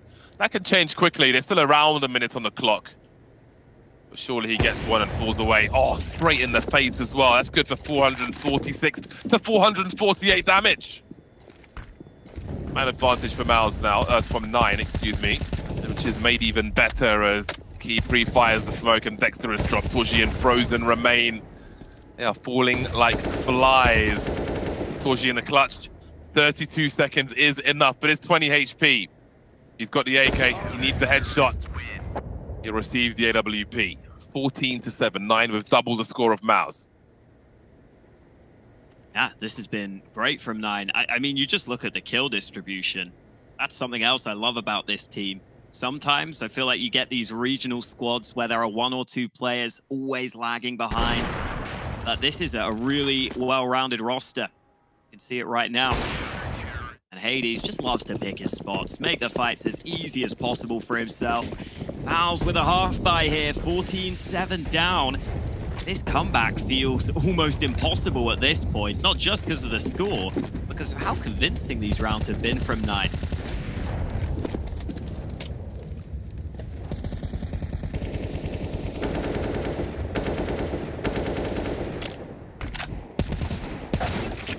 Oh, JDC. Okay. That's important. That's important. That rotation will certainly be heard. You could see him jiggling, and I feel like he was considering, all right, what is the climate on the map here? Is there a window to do something? Doesn't go for the rifle or anything like that. Playing it safe as there is time, and there's much more work for them to do. So they've spread 9 somewhat thin. They know 9 are good for the AWP shots on the ramp, but Hades crosses just at the time where he misses the run boost. Not sure if Minyu saw much of it, but they have stereo frags on the A ramp. Dex has got something to say about it though. But now Hades has all the information once again. That will leave 2 players to focus on the B bomb site. 43 seconds left. JDC on the site with his teammate. Exertion. Someone's got to plant that bomb and plant it soon. Flashbang goes up. JDC avoids it, creeping forward. There might be a gap in his favor. Down he goes. Exertion now. Will he be pushed through the smoke? Goofy will deny him. No bomb plant, no bonus money. They've got to buy anyway. And it's 9 on game points. 9 looking for what would be an incredibly convincing map win here. I think MOUZ started this game pretty well. They threw a bit of aggression. They threw some different setups in there on their CT side. But this T side has just been non-existent. They haven't picked up a single round. And 9 looking to continue their win streak on this map. Looking likely as well. Currently 9 Vertigo wins in a row for 9. Oh my god, Goofy in behind. I thought he was going to catch Exertion. Exertion gets his gun out right when he needed to. So almost maybe minute 40 on the clock. How did he get there that fast? Yeah, man, that is wild. He's walking through the walls. David Copperfield.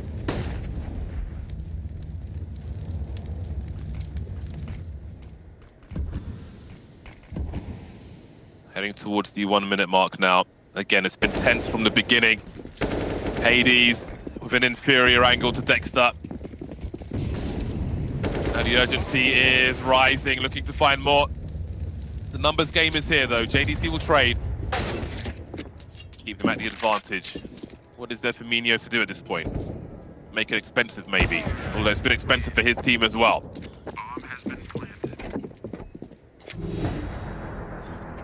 There we go. Finally something for MOUZ.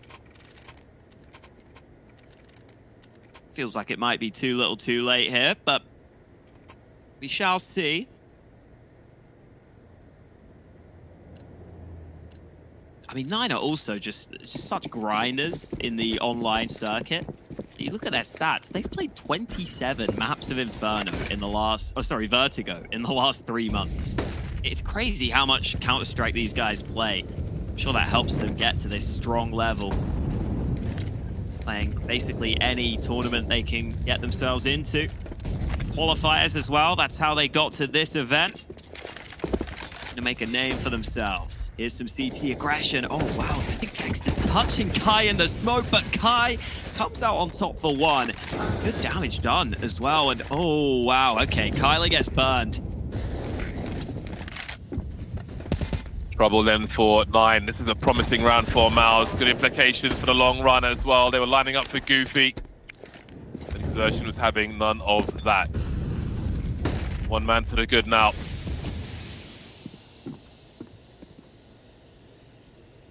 FaZe hops up, Ruffy swings straight into the hands of Torzi. Patience paying off. Still a minute on the clock now as Minho will be the last one standing. Got a nade. Exertion's taking a superior angled over. That's going in the perfect direction. Faking the rotation, and Exertion looks to his right-hand side, but will Minho check? His gun may block the position again. Looking towards Torji now, but he's too fast. Bad angle for Torji to peek, but he still delivers. Yeah, I thought we might see the nade deny the bomb plant because Torji was so low. He tries to use it on Exertion instead. Can't blame him. And then the way Minio read that clutch was really impressive. I think the decision-making was great. Fake out the noise, wait for Torji to watch the position up top, because you know Exertion will probably have to watch down below. He gave himself the best possible chance to make that happen. This is a shot from Torji. Oh, I mean, the head appeared for such a short amount of time. Torji was 100% focused. And maybe not the smooth sailing you're expecting for 9 to close out this map. They do now have to go for a heavy save here. Yeah, it seems their growth will be somewhat stunted. Let's see if it will continue. They'll be looking for gigantism in this series overall. Average $2,000. MOUZ off to the races. Plenty of presence shown. See Frozen almost baiting the peak there. Just running up, having a quick look, then falling back. Flashbang comes through. JDC adds the stats. See what Minho is able to do. Bomb has been planted. Yeah. Played the clutch well last time in terms of decision making. Not easy with the dig though. Exertion lands the shot from above. Now starting to look good individually. Is that going to be enough for them though to come back here, because they still need 5 more for overtime. 9 will get the guns out. Can't quite get that AWP out for Hades. No kit in play either on the 9 side. Something to keep in mind as this round continues. Early flashes up through B. They're taking control and Goofy can't get back in time. It's getting a bit dicey for 9. Jeez. Getting very dicey for 9. Again, every round in this situation should be worth 2 for MOUZ.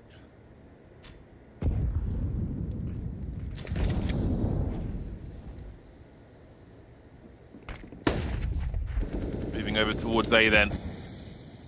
Will they be ready for Hades' angle? He's seen the swing of the gun. Surely it's a kill for him. Does Dexter wait for a double peek though? Always ready for a trade frag. Frozen's in. Oh my days, that was so fast from Frozen. Like the headshot through the corner of the wall immediately. Oh, that sheer speed of that, the target acquisition. That was rude. Yeah, damn. Well, MOUZ have suddenly showed up here. This has kind of come out of nowhere to me. It just felt like 9 were in such good control. But very quickly, MOUZ have found ways to open up these rounds. You wonder if 9 starts to feel the pressure at any point. Flashes in, Kyler taking massive damage. He's about to be mollied as well. Elsewhere, Dexter has gone down. JDC storming into B. There's a player at quad, he's not ready for him. Oh boy, the urgency from losing Dexter, I think, fast-forwarded things on this bomb site. We can see Minho went and picked up Dexter's AK-47, and things are compounding now as they continue with the 5-7, collecting all of MOUZ, leaving Frozen as the last one to fall. Maybe a little too fast into the B bomb site. 9 will secure the game. The last round being done the hard way, but they've done it.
Ich sitz auf meiner Fensterbank, die Nacht zieht vorbei. Ich blick über den Tellerrand, trinke Sekt auf Eis. Ein Teufel und ein Engel tanzen auf dem Parkett. Vielleicht sind wir unsterblich, müssen nie wieder weg. Ich sitz auf meiner Fensterbank, die Nacht zieht vorbei. Ich blick über den Tellerrand, trinke Sekt auf Eis. Ein Teufel und ein Engel tanzen auf dem Parkett. Vielleicht sind wir unsterblich, müssen nie wieder weg. Backpack, Kippen und Drinks gegen Tristesse. Großstadtbild, komm mir nicht weg. Kopf fragt, mach kein Pisstest, nein. Ich will nicht auf deine Party gehen. Engel und Teufel tanzen schwansee. Von deinen Lippen tropft der Chardonnay. Ich küss ihn weg, bevor du schlafen gehst. Sitz auf meiner Fensterbank, die Nacht zieht vorbei. Ich blick über den Tellerrand, trinke Sekt auf Eis. Ein Teufel und ein Engel tanzen auf dem Parkett. Vielleicht sind wir unsterblich, müssen nie wieder weg. Ich sitz auf meiner Fensterbank, die Nacht zieht vorbei. Ich blick über den Tellerrand, trinke Sekt auf Eis. Ein Teufel und ein Engel tanzen auf dem Parkett. Vielleicht sind wir unsterblich, müssen nie wieder weg. Fadet auf den Wohnzimmerdeal. Baby, sag, wieso sind wir hier? Kann sein, dass wir den Boden verlieren. Wir heben ab morgens um 4. Ich sitz auf meiner Fensterbank, die Nacht zieht vorbei.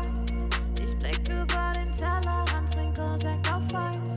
Ein Teufel und ein Engel tanzen auf dem Parkett. Vielleicht sind wir unsterblich, müssen nie wieder weg. Ich sitz auf meiner Fensterbank, die Nacht zieht vorbei. Ich blick über den Tellerrand, trinke Sekt auf Eis. Ein Teufel und ein Engel tanzen auf dem Parkett. Vielleicht sind wir unsterblich, müssen nie wieder weg.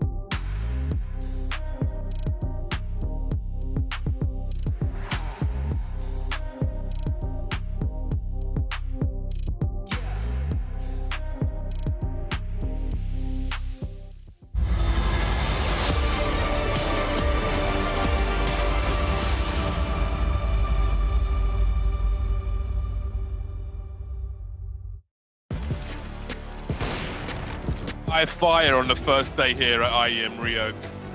Absolute carnage from game to game, from match to match, from map to map. A great start from MOUZ at the beginning of Vertigo, resetting 9 after they won the pistol. The 9 certainly pulled away in that second half. A flurry of rounds. That's actually late on in the first half and in the second half as well. And great action from them across the board, really. Looking really strong on Vertigo, Hawker. Yeah, they really started taking over. You can see why this is such a comfortable map for them, a map they love to play whenever they have the opportunity to go for it.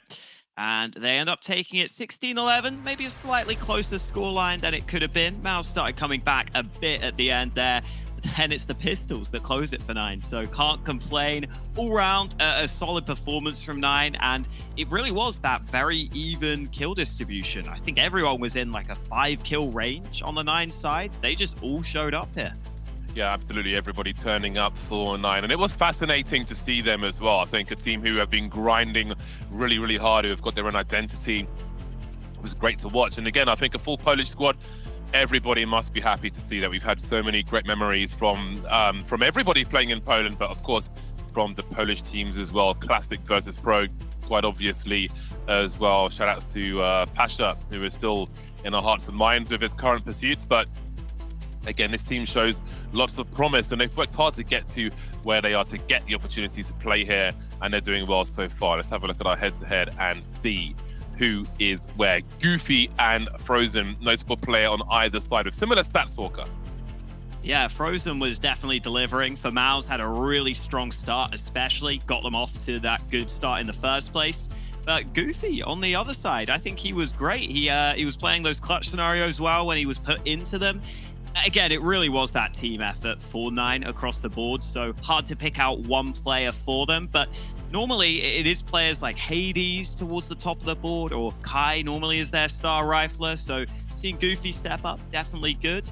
And also the fact that Minio, as their in-game leader, had a really solid game, that was also a pretty big difference here. So good to see Goofy delivering. And it's also good for MOUZ that Frozen is delivering, because they're going to need that going forward in this series.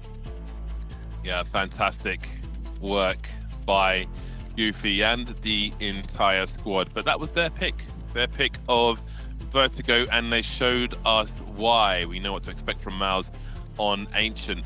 We've seen it before. Question is, will we see it again?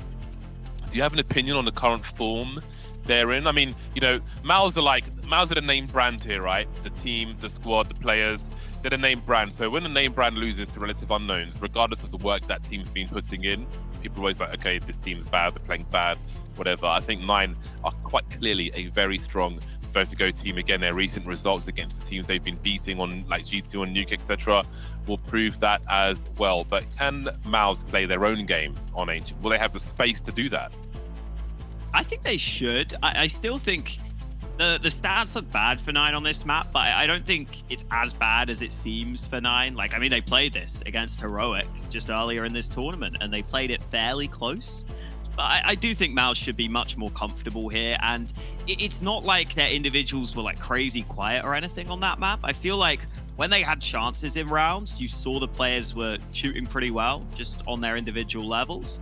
So I think MOUZ should be fine here on this map at least. I don't know, we'll see though. Like, the thing is with 9, they're always in it. I feel like they're always in it, basically, on any map. I think they've got a pretty deep map pool. So I think we could get another competitive map here, maybe even more competitive. Yeah, I think the matchup is fascinating. Again, in terms of a relatively unfamiliar opponent, they've got no matches against each other that I can see on HLTV.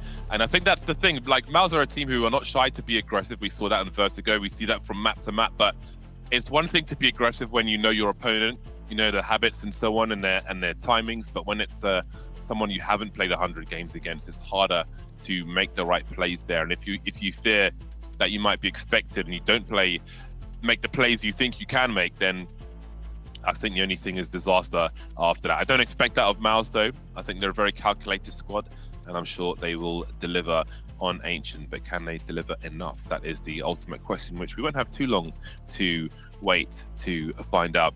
I'm really enjoying this utility that I've got here. It's my little smoke grenade. I think maybe I shouldn't get an incendiary, but anyway, we'll see if I survive by the time this game is going to start on Ancient. That comes after the break. Stay tuned.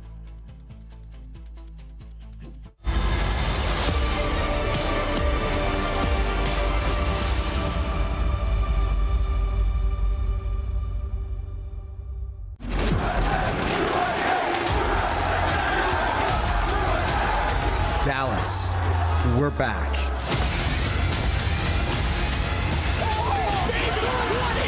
Counter-Strike is in our DNA. It always has been, and it always will be. now we are once more returning to where it all began.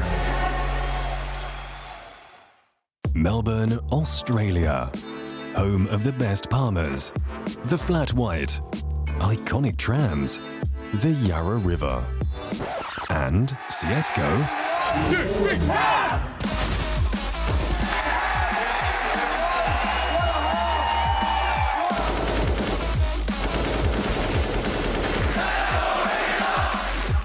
ESL Challenger Melbourne. Book your tickets now.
It is hot as hell in Chichen Itza, Mexico, which is where Ancient is based. I think I might have been there when the map was released or a week afterwards. It is hot there.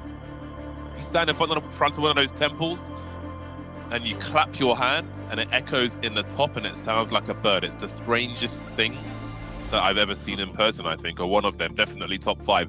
Very bizarre. Ancient is upon us, the pick of MOUZ, a map which rewards aggression on the CT side. We'll see which team We'll start on the CT side very shortly indeed. 9 were very aggressive on Vertigo. Gave us a great T side, very engaging to watch. Can they do the same here on Ancient?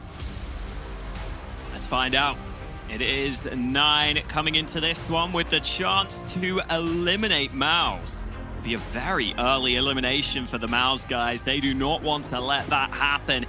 And it is going to be 9 starting on that CT side, with it being MOUZ's map pick. And MOUZ all over to B instantly. MongolZ's the grenade man. Dexter is also the grenade man. I have to say, I like the sound where there's a step on the grass. Somebody went and recorded that. Yeah? Sounds like they're kind of lightly putting their arm in the bush. Grenades are coming through. Smokes for CT on either side. There'll be a counter from Minio, but those Julies will never get started. Down goes Goofy. Lovely headshot from Exertion. 2 claimed souls so far. There are still 2 mollies to go for MOUZ. Frozen having the bait set up as Exertion is dealt with. Frozen in the red, but Dexter will save. Kylar coming through now, popping his head in, dancing around the pillar of JDC, running low on bullets, running low on HP. And there'll be 4 surviving for MOUZ. Nice little crunch into that B bomb site. And for 9, not looking too hot individually there. I feel like Kyler, yeah, he missed every shot somehow, which is kind of impressive considering how many he fired. But obviously going for those headshots, going for those quick kills, and not able to find them. So MOUZ starting strong. Definitely think that was pretty important for them here. Now they will go for the mid control into the USPs. Oh no! Oh yes. Okay, clean. Lovely. JDC in spawn with those late flashes. There are some easy lineups to throw flashes. So as your team swing out with their backs to the wall, facing top mid, facing red room, you can flash the CTs and allow your teammates to see. Easy grenades to learn. I think for people at home, people don't like playing the new maps, can't be bothered to learn stuff. Very simple grenades you can do from T-Spawn. Anyway, what's the play here for 9? Boosting up over the smoke, but Exertion's already made his way past.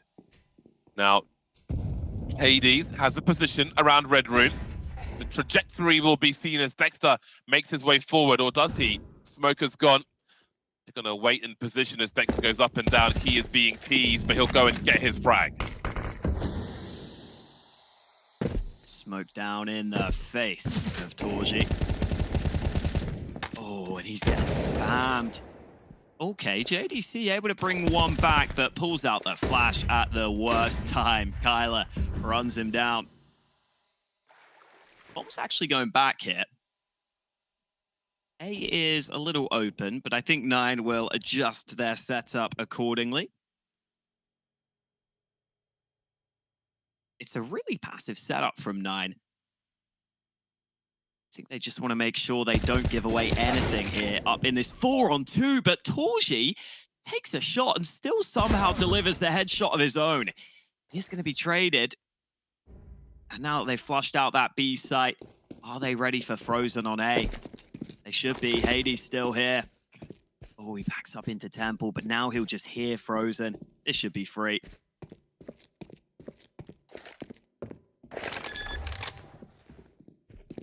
"17 seconds. Oh, much tight angles being held. Frozen wants to have as much impact as he can. They're so close to that molly that he will fall. Hylar just about escapes. Almost, but not quite. 9 are on the board early. Where can they go from here is the question. CT side, you definitely want to rack up as many rounds as you can. This is just the beginning for them. Everybody on the scoreboard so far, save for Frozen, who is still looking for his first. I'm sure it won't be too long to wait for Frozen. Pretty good first map. Down on mid early, but Exertion will go straight through it. He's got a top mid smoke of his own, and he's got the spray through. I don't know if he spotted Kai there or not, but he's got the kill and the follow-up. Exertion showing us what he can do in the early round. Promising response from MOUZ. Keep them poor. Keep them under the thumb, under the whip.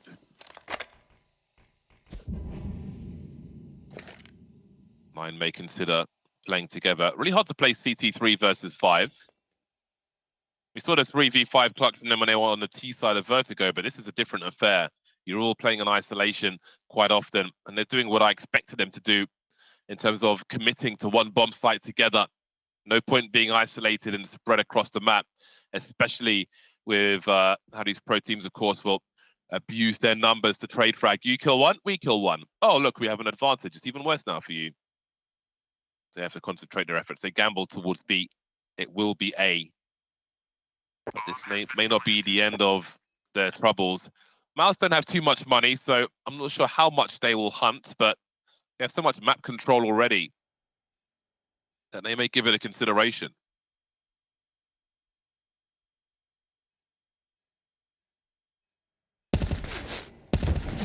Ooh, couple of shots from Kyler. Yeah, they have got 9 completely locked in here. Exertion going in on low health. So that's a pretty easy one for Goofy. And with that smoke up, looks like the CT should be pretty safe here. Really great to see Exertion delivering. Oh, wow. JDC dies to the bomb at mid. That's a bit awkward. But definitely good to see Exertion delivering with some of those early round kills.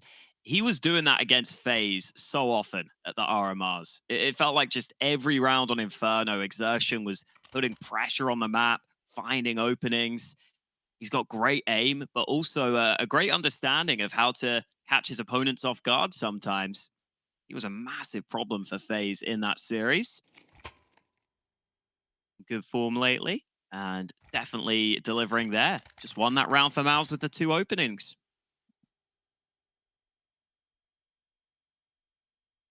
Lots of promise in this one then for MOUZ. They've got an opportunity to send 9 all the way into the bin. See the MP9 coming out for Minio. Good utility for most. All opting for helmets, interestingly, on the side of 9.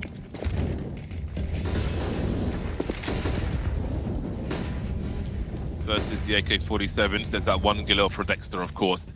Maybe that'll be the difference maker. Once more, MOUZ are so fast into this position. Exertion pushing forward as he hears the reload, not expecting more than 1 player there, and he's not wrong. And Kia's forced all the way into CT spawn. They've conceded much position here, and it's pulling players away from B. Ooh, Hades blinded. And now it's going to be hard for him to have impact here, stuck behind the smoke. Maybe a boost over. They're threatening a full execution into the bomb site. That's basically what we've seen now as Torji makes his way forward. Fast moving round from MOUZ. No shortage of confidence from them. JDC stopped in his tracks to get popped by Hades. Almost all the util done then. There's a HE for Kyler. Lurker is dealt with. They are falling 1 by 1. Bexter now, the last one. Did they hit that tag into the smoke? I think they did. Not much he can really do. Even that will be punished. The Tracers, every 3rd bullet takes one in the face. That's a hell of a retake by 9. Yeah, very solid. Not quite enough utility for MOUZ to really cut down on all those angles. I think just the fact that Hades gets that AWP into a position where it can find a fair fight is a real issue for MOUZ there. Allows the retake to be set up much more comfortably for the Polish squad. And wow, Torji straight in with buying the AWP. The rest of the team will follow up.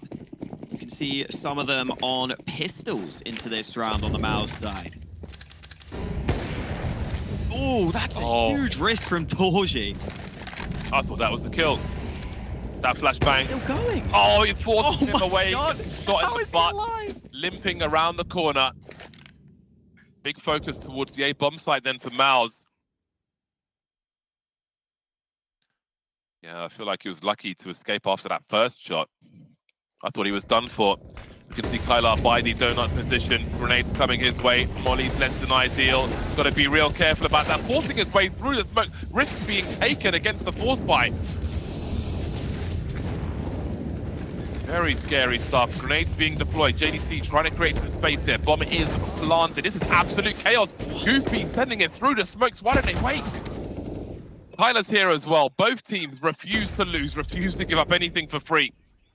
Hades now trying to clear the position just as he finally looks to his left. Dexter appears to his right, and there's advantages for MOUZ now. Kylar creeping forward, 2 versus 2. Does he hear one player fall off? Minio delivers a first frag. There's one more to find there. It's Torji with 10 HP. He dodges the grenade just in time. Kylar on the bomb, off the bomb, not peeking as Torji, and that might be the round for MOUZ. Absolute chaos on the A-bomb site. Chaos! Torji can't even get away. Carnage in that round. Look at the money, though. Like, MOUZ's money actually isn't even good because they all go down. I mean, yeah, this is mental, though. Like, the push through the smoke here into the molly.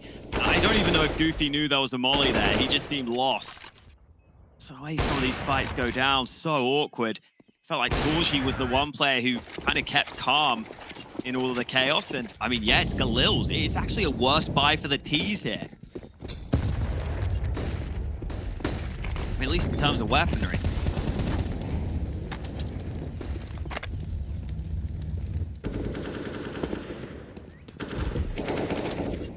Absolutely nutty. That's a terrible feeling, isn't it? You worked so hard to win the round, and now you only have 1 AK.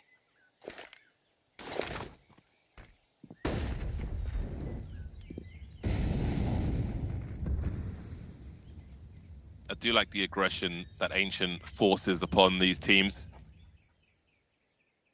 It's a weird setup from 9. They know that the T's could get into Donut. They've got to play aggressive in A main right now. And now they're going to get aggressive down B. T's all over the shop there. How do they identify what is happening? The bomb's rotating away from B. It hasn't been seen by the CTs. He will try to hold position as Kylar's pushed A long. Maybe a false sense of security to be had. So Torji will carry the bomb to join the teammates in mid, who appear to be heading back towards B. Maybe, I mean, preying on the lack of presence towards Donut. Yeah, he's gone even further now. And it seems like Goofy was poking towards Donut, but see no presence there. And Key will deal with that. So it seems they've realized what might be happening. Minio trying to make a play forward, but he's not going to see much through the corner of that smoke. Now we've got Frozen lurking in cave, but the flank is on the way and he's been dealt with. We've got Kylar coming in as well. Bomb being planted with 12 seconds on the clock. JDC has an important position. They bring it back to a 2-on-2 now. MOUZ fighting well. But JDC's got 11 HP. Great information peeking and seeking from 9. Great timing to rotate in time. Down to 2 players, but they will survive and secure the round. A smile on Kylar's face, looking over to his teammates. Yeah, that's a round that it looked like MOUZ initially had the good mid-round call-in. They came back to B, the weaker bomb site. But 9 get the info early enough that they can rotate into position. Cheeky little boost over the smoke that had a gap in it anyway. And now MOUZ are out of money. We said they won the earlier round, but lost every player. Gave them a weak buy in that one. Now they've got nothing.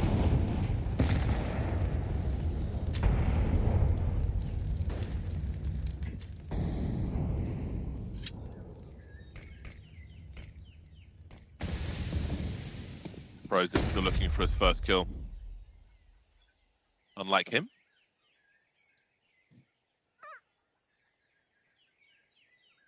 What bird was that? That's a great question. Was that a bird or was that a developer?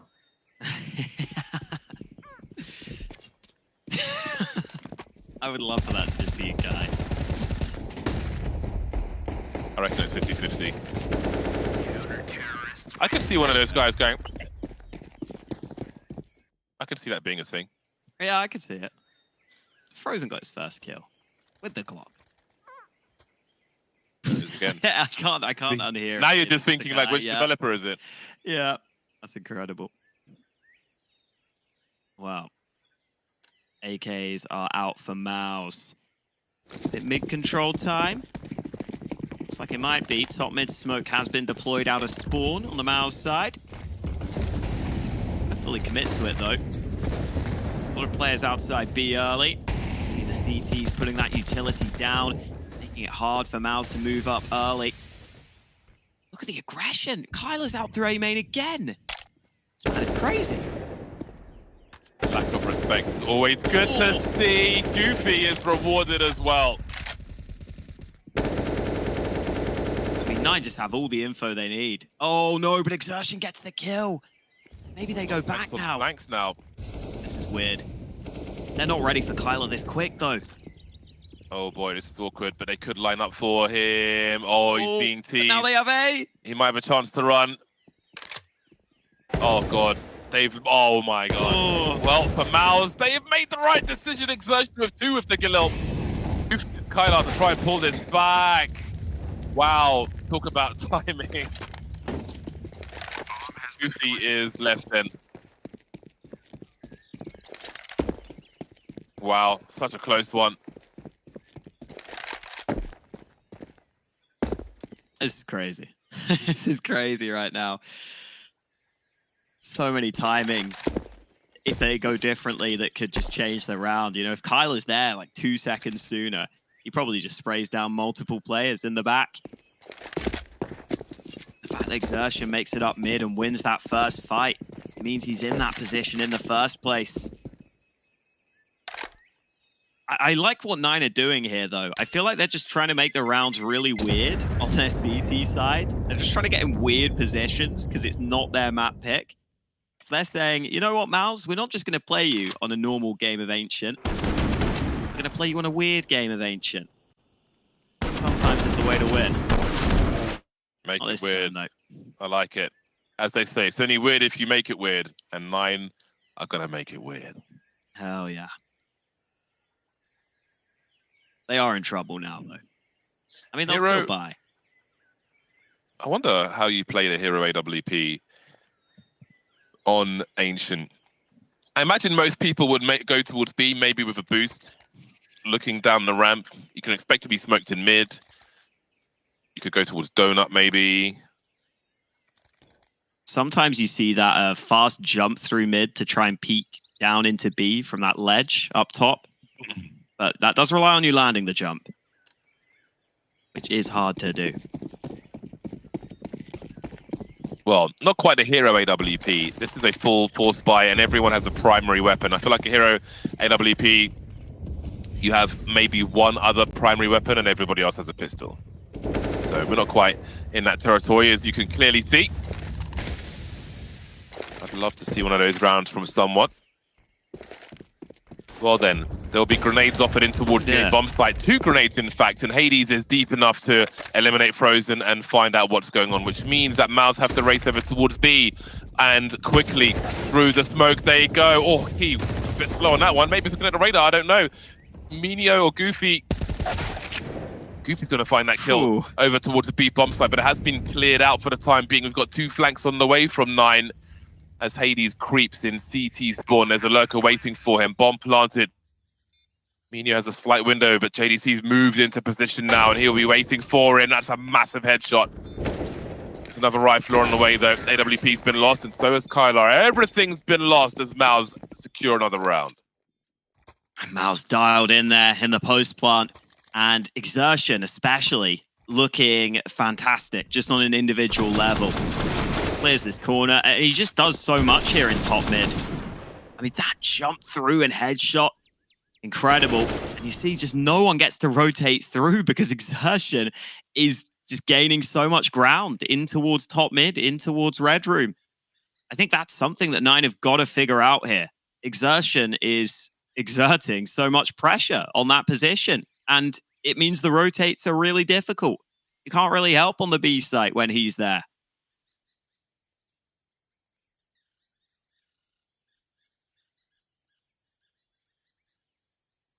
Getting rough now for Nine, but I do wonder what their target is. I think it's always good to have a goal, minimum number of rounds, although maybe having a minimum lets people psychologically take their foot off the gas afterwards, although maybe it allows them to get more aggressive afterwards and potentially raise their ceiling. Who knows? But I do wonder what the goal would be for 9, especially at this juncture with 10 rounds in the bag, only 4 of them going their way. Of course, this one won't be with the USPs.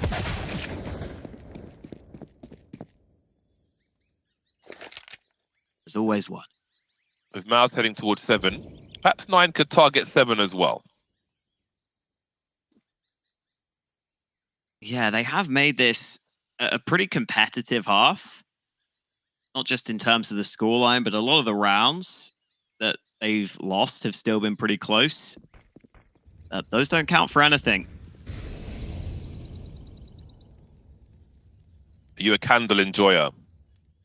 Oh yeah, I love a candle. Many candles in the red room. You should play mid then.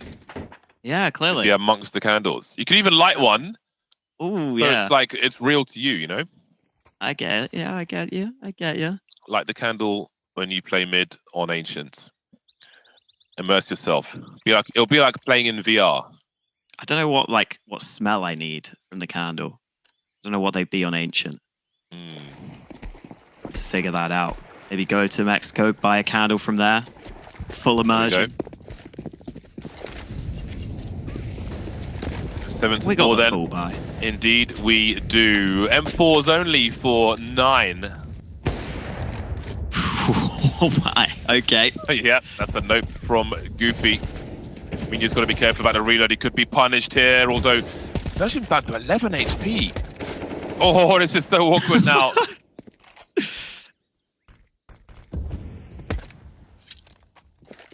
Minio doesn't want the reload to be punished there. He will concede the position. No Uthor to slow him down either. No HE, no smoke, no incendiary left. So that part's been done by MOUZ, and they still have a minute on the clock. JDC is lurking, keeping the CTs honest towards that A bomb site. As we see a flash in the mid position thrown by Kyla. That'll allow Key to peek from Red Room and fall back for a better view of the candles. 50 seconds remain, and still things are being offered towards this B bomb site. I do wonder if they're going to full send on this one, because JDC is doing a well-timed push in towards the A bomb site, but there is the entry that they may have been looking for. Exertions finally rewarded. The smokes are up, and so is Minio in a different fashion. MOUZ edging forward ever so slowly, but JDC's on the A bomb site. Kyla's made his way through Donut. Even so, the bomb's planted on B. Hades fighting 2. He's got more work to do because Kyla's rotation is a slow one. Soon to meet JDC, and he starts to run now, and I'm sure he will go down for free. Hades knows he's in a 1 versus 2 as far as the bomb site is concerned, but can he find the right players? He can, but in all the worst ways, MOUZ make it to 8. Yeah, Exertion fragging again. Look at his ADR. Is he actually on 150 ADR? That's crazy. Exertion just keeps entering these sites, man. I'm telling you, this guy is in ridiculous form right now. Look at all these kills he gets in the early round. Basically gets them full control of the bomb site.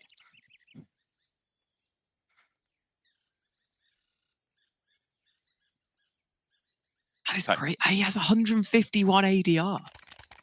I just can't get over that. Yeah, I really can't. Wow, okay. Gotta compose myself. Very impressive game from Exertion. Practically double anybody on 9's side. Yeah, that's wild. It's pretty good. Not bad. Well then, MOUZ are keeping 9's score problematic, which is great for them as they look to mount to come back in this series, trailing by 1, of course. Exertion is here with the support flashes from JDC once again. Good start to the half-buy round. Pistols and Kevlar for some here for 9. Ooh. Dexter getting some kills on the board. Exertion has been caught off guard. Hasn't happened too often, though. And we'll see if this AK can do anything. The answer is no. Frozen puts Goofy away. AK should be recovered. Yeah, let's get a round going as expected. Yeah, great situation for MOUZ. I did wonder about their logo. I'm thinking, I think they changed it for the new fans rather than for the old fans, you know, to acquire, like make it a modern, if you will, logo to attract the TikTok fan base. That's what they're going for. Apparently TikTok was banned in Montana. That's oddly specific. Why only Montana? In one state in America. Yeah.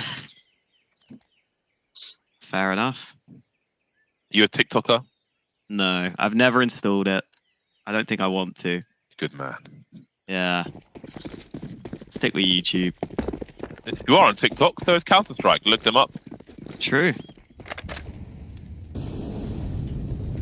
All right, we got MOUZ sticking in spawn. They're going to delay their mid-smokes. Oh, Torji, wow, really wanted that fight.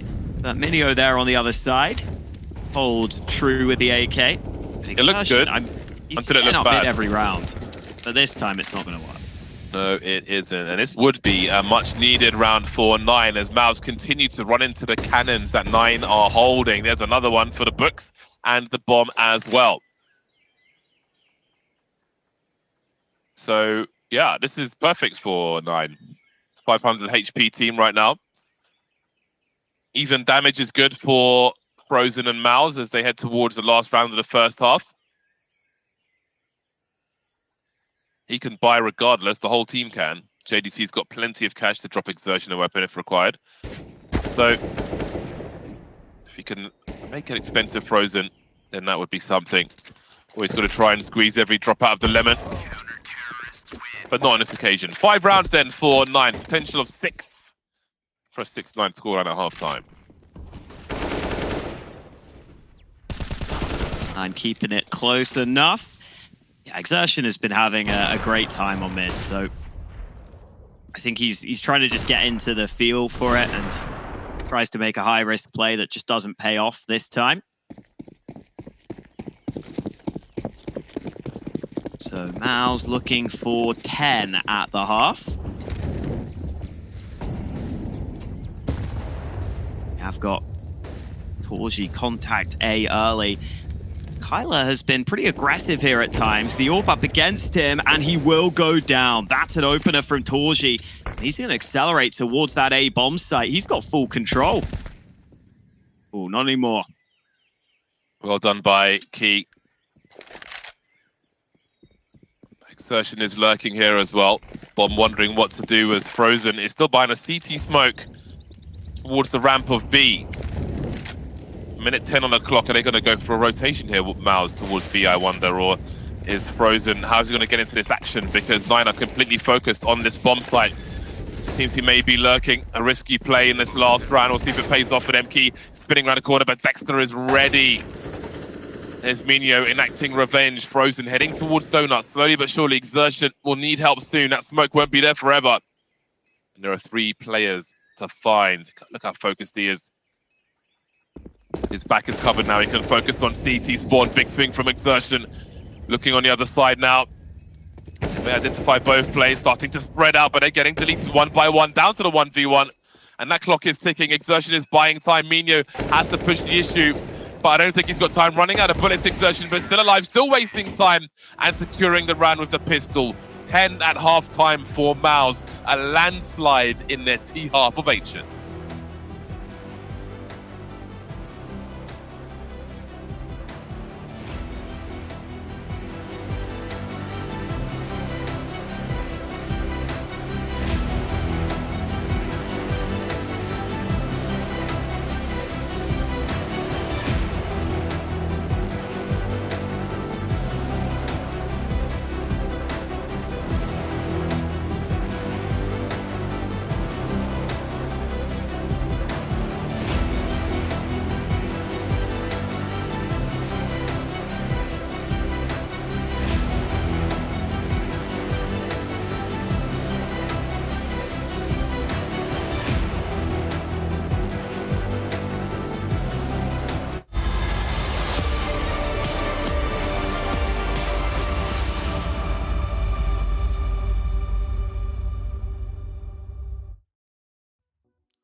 can't explain.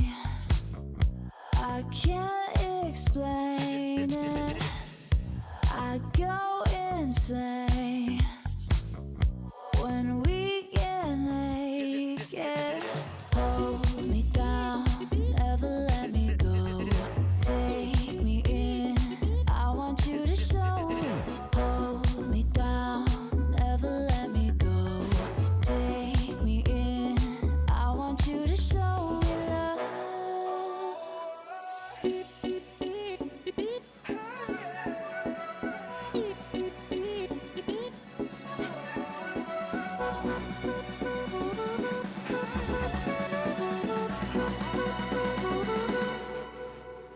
Don't give up on us, don't give up on love. Don't give up on us, don't give up on love. Hold me down, never let me go. Take me in, I want you to show. Hold me down, never let me go. Take me in, I want you to show me love.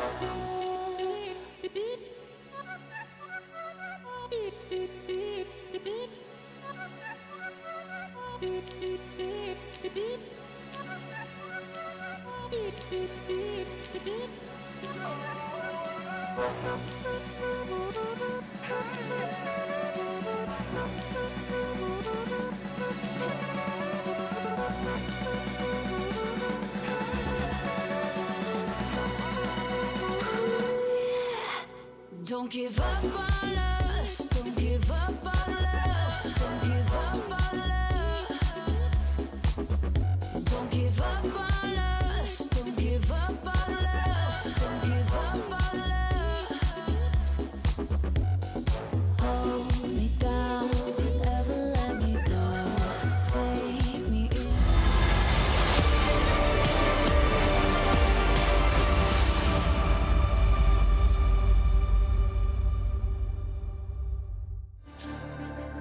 Moving into the second half, it is MOUZ who lead at halftime. But did 9 do enough to mount some semblance of a comeback here early on in Ancient? Well, the pistol round might be enough to at least head towards 8 rounds, but maybe it's too much to ask with MOUZ at the helm of 5 USPs. We're about to find out. Dexter will pick up a kit. 2 flashbangs as well. P250 raid boss is Hades. So he has basically double range over the Glock for a one-shot. Never mind, he has no range now because he died. JDC will be traded. Kyler and Key, the double Ks moving through into the A-bomb site, or suggesting it. Deploying the grenades first and foremost as Minio takes control of the donut. Exertion looking for lurkers, making his way over towards that A-bomb site now, and more kills are required by both squad. Bomb plants were happening just yet. Goofy and Dexter dropped. Bomb plant being attempted, T getting popped, and my word, Kyler's going to do it with 8 HP. He's halfway there now, he's got to find Exertion as well from that range with the Glock. That's more than one shot. Nasty work, less than 10 HP, and a dream, and delivers. Especially against Exertion, who's been doing everything for MOUZ. Thought he was going to have a really hard time in that fight, but Kyler has that ability, that snappy aim. We get to see it here. 8 health when he looks at all these angles. Oh, the second kill so quick. Exertion can't land his shot. And now for 9, a good opportunity here early, although MOUZ have forced up themselves. Aggression coming in. Dexter at the ready. No flash for him though. So he might just hold this close angle. Ooh, wings, pinks, and goes down. But Exertion in from the other angle. What? No way. Report. No, man. Oh, wow. That almost looks like it was an accident. The way he just stopped firing, just a quick burst, and that was enough. Wow. Exertion's feeling it. I can see the YouTube videos now. My internet science has determined still a 2 versus 2, still an opportunity. But look at all those X's around the B bomb site. If Frozen starts to have a look-see, he might find a bigger toy to play with. JDC by Donuts. 2 versus 1 wherever 9 end up going. They have a molly, they don't have a smoke, which you'd imagine would be a priority on a map such as this. Frozen has picked up an MP9. Maybe soon he'll have a rifle.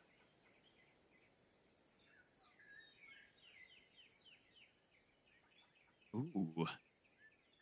Looks like 9 want to clear out CT and plant on this side. Ooh, I love it. Smart decision. Very smart indeed.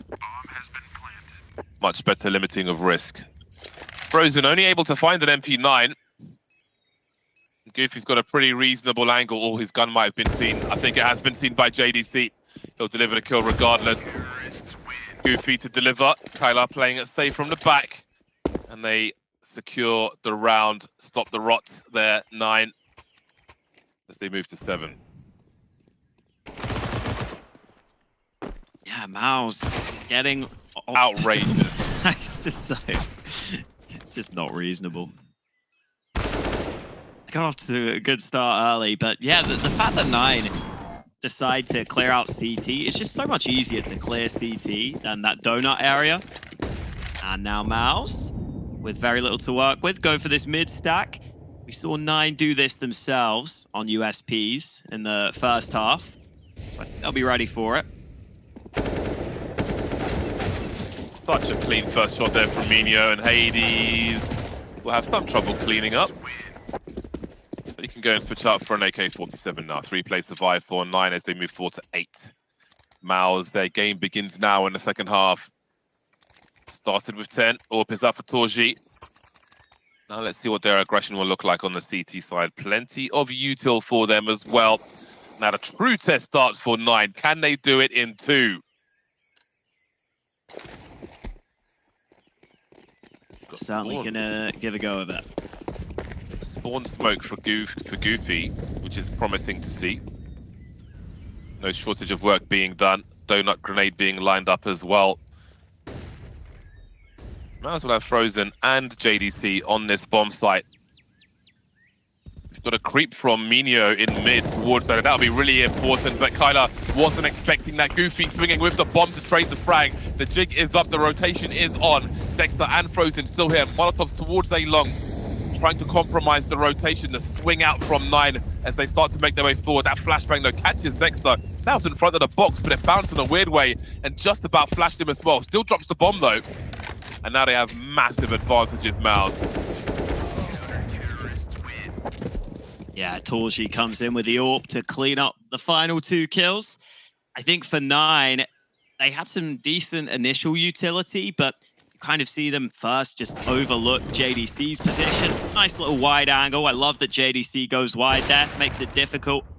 But then that molly on the bomb site just didn't spread to Dexter. He actually just stood there the whole time. I think that's something they might not have expected. Maybe that missed molly costing them. 9 still buying into this one for the mid control. At least looking to put some pressure there. The rest of the Polish squad grouping up outside B.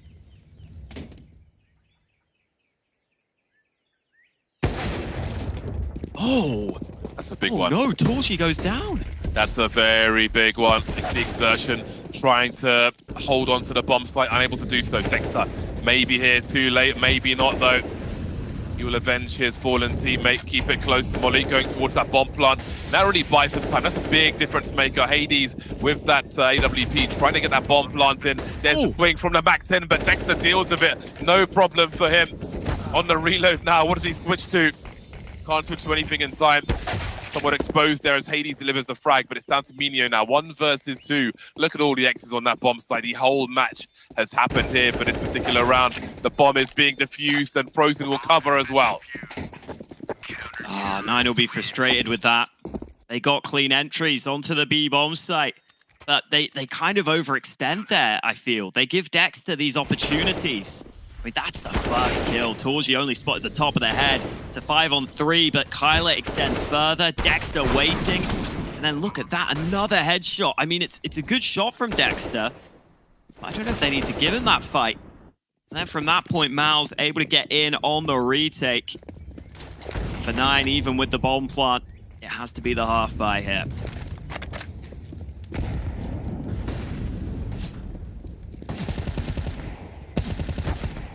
Nine down to the pistols, down on the floor in mid. Clean.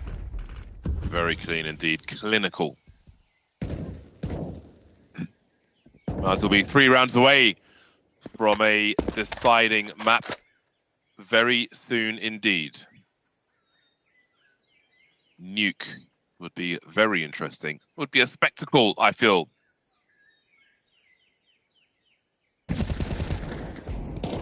Yeah, I think so. Elimination on the line in this one. But it looks like MOUZ should be set to take us to that third map as long as they can keep this up. And that's the final timeout taken by 9. Frozen's started to step up in this second half as well. He's having a bit of a quiet game for himself. Got off to a pretty slow start, so nice to see him delivering. I mean, he's meant to be the star on MOUZ, but I think on recent form in the last few weeks, certainly Exertion has been the standout for this MOUZ side. Love to see Frozen back towards the top of the board.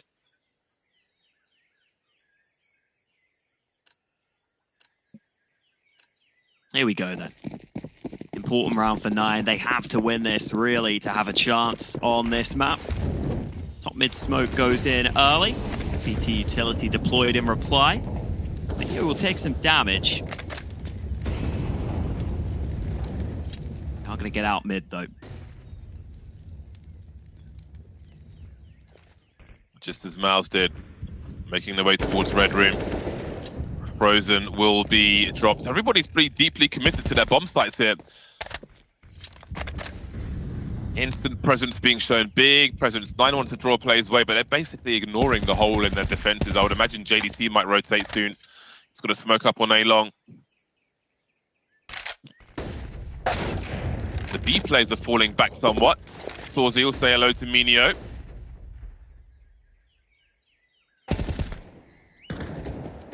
They're dropping towards B as well. After the entry frag, nothing really doing here. Goofy trying to pull out the gun in time, but there is an instant trade from Dexter. One traded back by Hades, but they haven't seen the bomb. B is completely compromised now. But where does Kylar go with the bomb? JDC lurking, looking at Red Room, wondering what's around the corner. If he picks at the right time, he could be in for a good day. He might even get the sound cues now.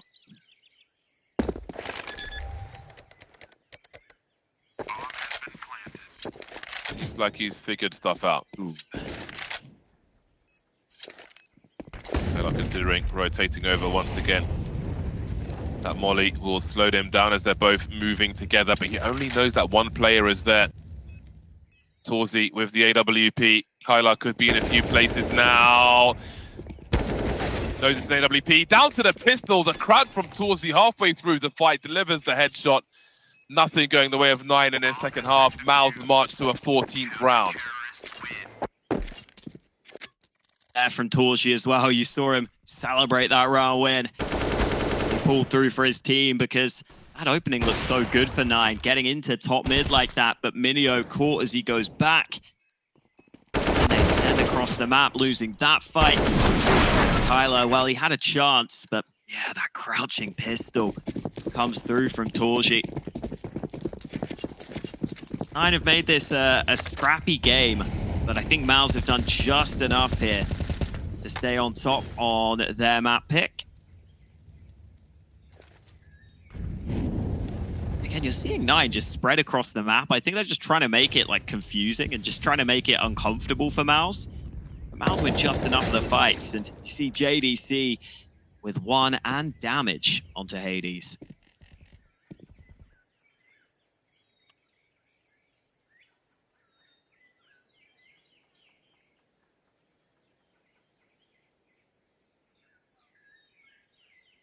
Bomb just waiting outside A. Defensively. All the teeth cutting noise.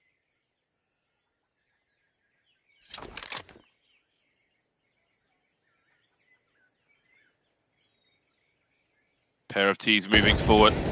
Dexter silenced that, give his position away. He was so close to that kill though. He was one bullet away, but we've got stereo frags here for 9. 45 seconds on the clock and Torzi's AWP announces itself. And the bomb's going straight towards Torzi's position. Eats a HE grenade, but will he look behind him? So dry peek's coming through, and now he's heard that there's someone behind him. That's so awkward indeed, but down he goes. That was an interesting situation, but now it's Frozen in the clutch. He's got time on his side, 20 seconds until the bomb plant comes through. Eats a big flashbang though, but he's got full health. 1/3 of the way there.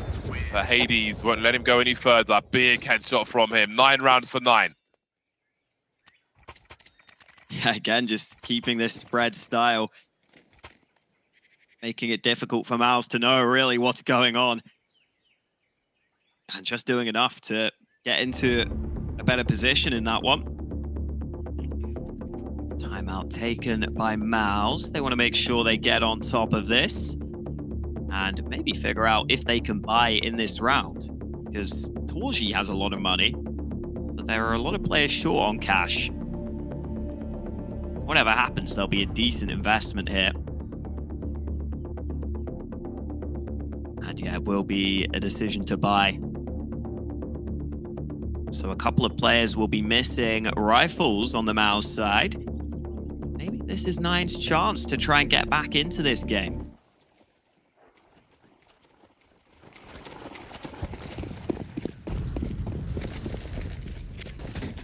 Big swing round here. Whoever loses this has bad money, and Nine can't afford that. Boost up for Hades, can't hit the shot though. Goes for it again.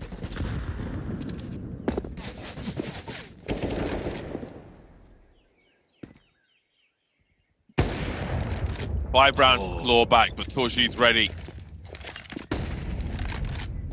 Painful existence for 9 on the T side of Ancient.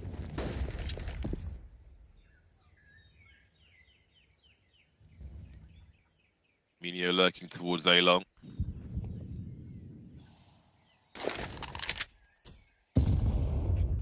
Definitely been heard now. He is back to back with Frozen and Donut, so no one is lurking there, and Torji continues to rotate around and punish peaks.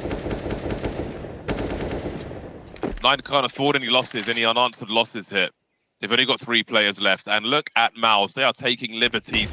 Dex is heading towards T spawn now, abusing their numbers advantage. Oh. Frozen finds one through the smoke and collects the bomb. Didn't know anything about that one. Game point MOUZ. They find 15, and they put 9 in a position where the buy will not be good. That's the shot from Torji. You saw Hades try and boost further back to make it a more awkward angle. There wasn't that much showing, but Torji dialed in that round. And 9 do what they can. They get an AK out. Galil in there, but not great. I will try and up the pace into mid, but oh, he gets spammed straight through.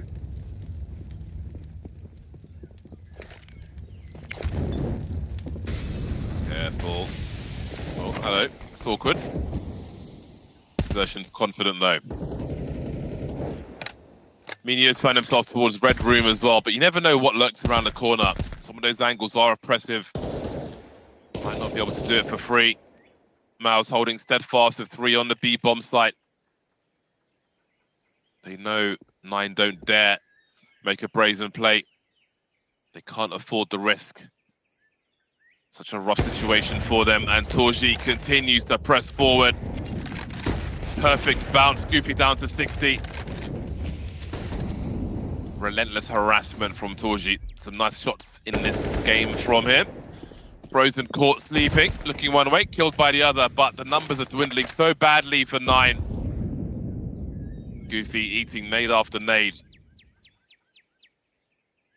Less than 100 HP between the 2 remaining players. Not much to show at the moment. JDC starting to push the A-bomb site now.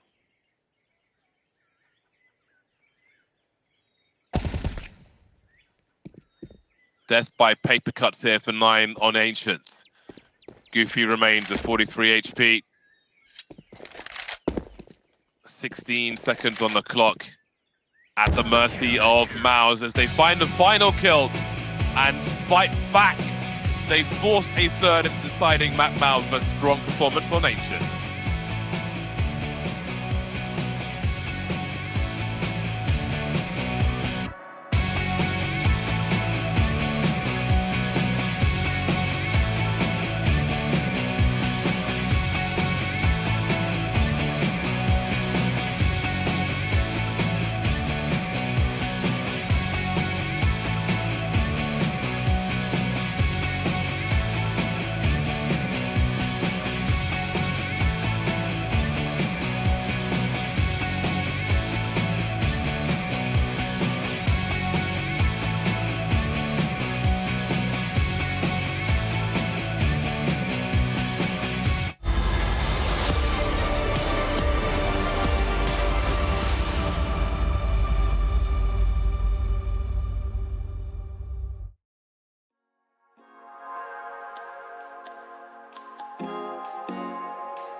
it is MOUZ who are currently bringing it back in this one. 16-9 over on Ancient, and we have therefore got a third map in this series to see who will survive and who will be eliminated. It's Nuke that will be that decider, but let's break down Ancient first. I think MOUZ had a really good T side there, especially Exertion just getting so much ground on mid. Felt like that was really important for them. Yeah, that was a great performance by MOUZ. I think both teams have proven that they can be strong, and you know, it was competitive in both maps as well that we've seen so far, but it's great to see MOUZ decisively take Ancient as we head towards a third M deciding map. Again, I feel like it's so early to lose teams of this caliber, but only one of them could make it forward in this losers bracket. So it's been quite a cutthroat day of games thus far, and of course it's going to get even worse so because one of these teams is going to have to lose that third and deciding map.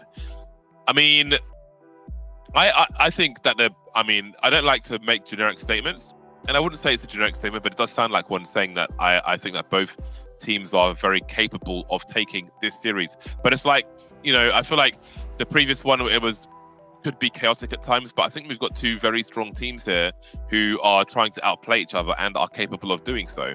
So if I think to myself, like, who do I think is going to take this series, or who I think is more likely, I really think it's like a bit coin flippy for me. Although, again, maybe the separator is the history on Nuke that we've seen from 9.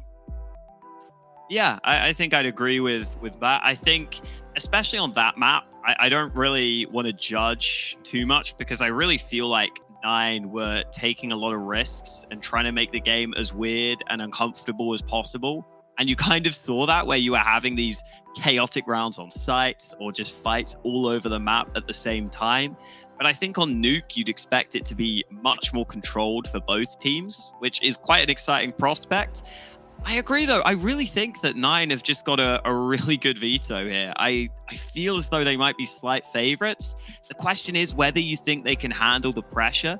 But based on what I saw from these guys at the RMR, I think they should be able to step up in this sort of position.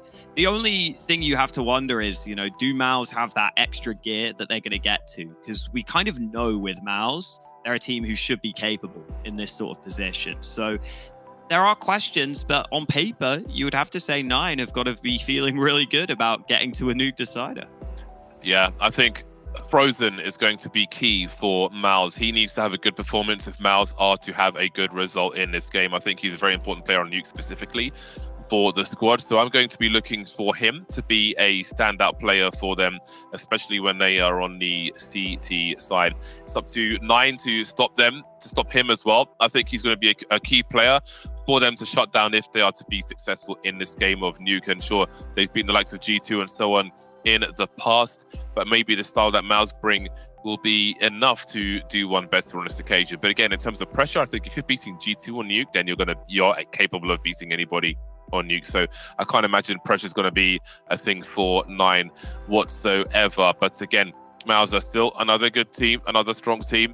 Not great results all the time of late, but it is not too late to turn the ship around, at least for IEM Rio. But soon it will be, because this is the third and deciding match, of course, in an elimination match. If you are wondering, it is a fight for survival here. And again, whether it be MOUZ or 9, I think I'd be gutted to lose either of these teams. But very soon, we will, after this break.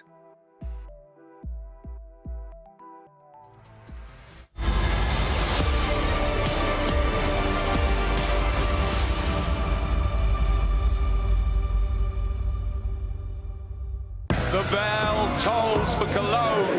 This cathedral, a cathedral that is stacked from the earth to the heavens with the greatest of all the fans, the most passionate.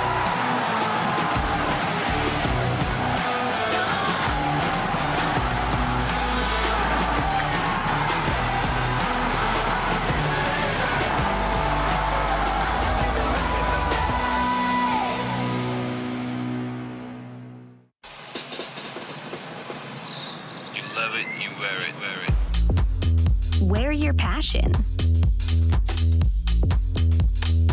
Share your passion. Wherever,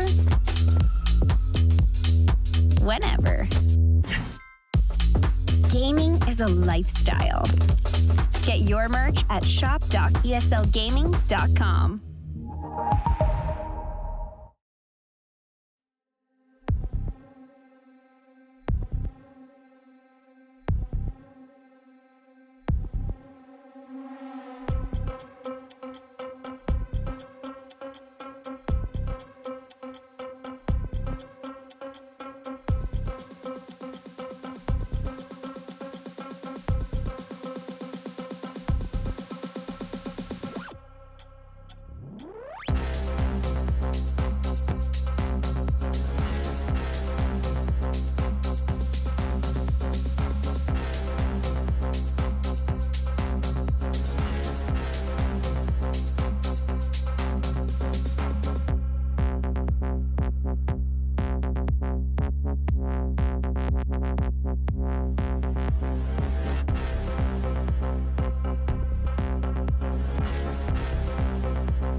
Getting late in the day as we reach the final map of the series, the final map of the day here on the B stream, the deciding map between two very strong squads. 9, the Polski Resurgence and MOUZ, who are trying to put even more respect on their name, fighting for survival here in IEM Rio. Don't want to come all this way just to hop on a plane and leave again immediately. You want to extend your stay and find some time at the beach, but to the victor, the spoils. And who will it be as we head towards Nuke? Also need to find out who starts on the CT side. I'm sure that'll be important as well. Yeah, definitely going to be important on this one. I think you do have to take into account that even if 9 have a very good win percentage on this map, we have had MOUZ recently beat FaZe on this one over at the RMRs. We are going to be ready to get into this one shortly. This could be a very fun map of Nuke. These two teams, both pretty damn good on it. Get it as the decider of the series. The perfect map for it. It is 9 starting on that CT side. See if MOUZ can get anything going early here. 80 straight down the vents. Smoke lands on yard. E250 looking for long-range fights. Lovely. Ooh. I love a P250. I really do. Kyler with the Julie. Starting off well, falling back to isolate the fight, but still can't win it. Exertion at an awkward angle. It's got MongolZ for help, and MOUZ will storm the pistol. Only 1 kill there for 9. Especially on the T side, that's going to be a fantastic beginning for them, or at least it shows promise. But we see a full buy coming in immediately from 9. So we'll see if they'll survive the test. Yeah, great start here for MOUZ. That's the adjustment from Frozen. Not easy to deliver that when you were just fighting Heaven. The great adjustment coming in. And that's another great flick from Frozen. Good to see him off to a strong start. His teammates with the Glock get onto the side. Look at that nade. Tag landed. And then the nade finishes the job. Another tag from Hades. They're fighting him at yard here with this scout. I'm trying to do something here with the Force.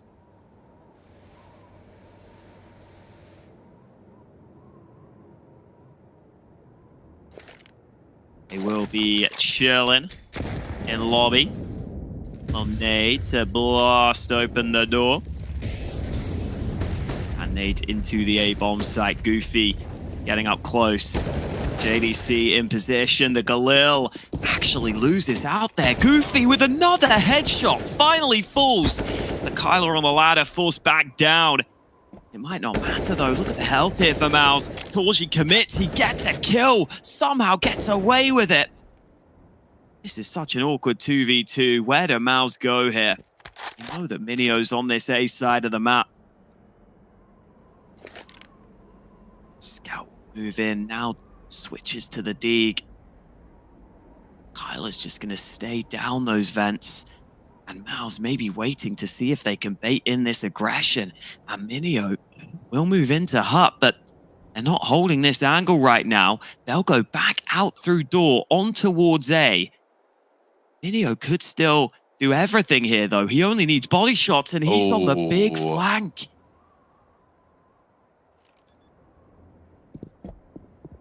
Oh, they plant safe. But Frozen falls. And now Torji. So low on health here, needs headshots. Oh, and he's not going to get them. Kyler with the wide swing, and 9 bounce straight back. We did question if they could survive the test, and the answer was no. 9 responding immediately. That 5-7 up close, still a great gun. As proven by the likes of 9, turning things around. Lose the pistol. Win the second round. Can be a more promising situation for you if you convert the consecutive rounds afterwards.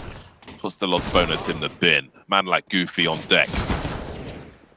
Put his team in a position to win, and they did. 2 AK-47s in the third round in the hands of the CT side. It's pretty good. MOUZ will be on eco here. They've got the Glocks and they are running. They've got to get a bomb plant out of this. And it seems there will be a chase. Minio is on the ramp, but will he stop the bomb plant?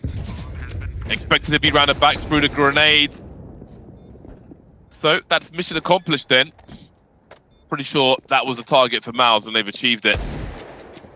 MongolZ maybe getting a rifle outside, but there was one in main who will stop that from happening. So some bonus damage as well, as MOUZ will be on the buy very soon.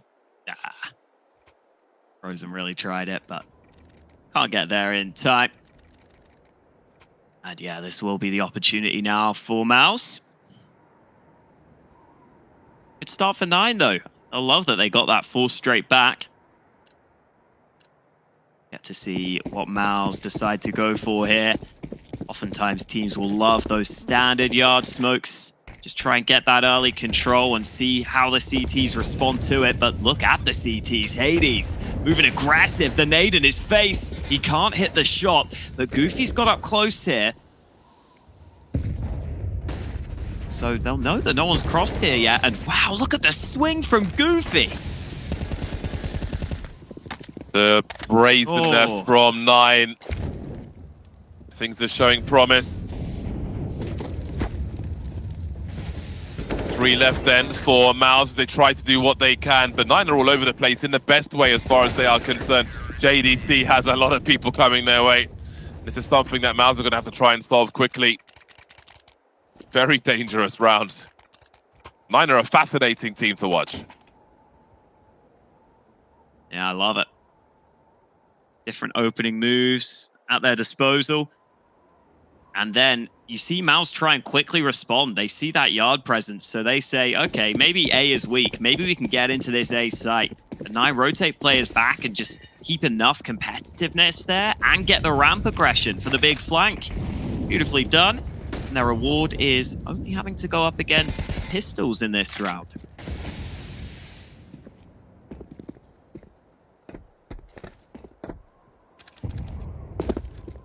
Nine showing promise for a good start to their CT side after all. Do they know the exertion's red?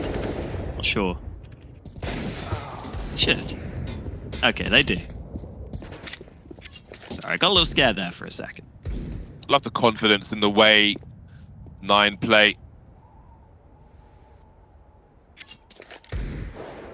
Frozen and Torji looking to do some damage.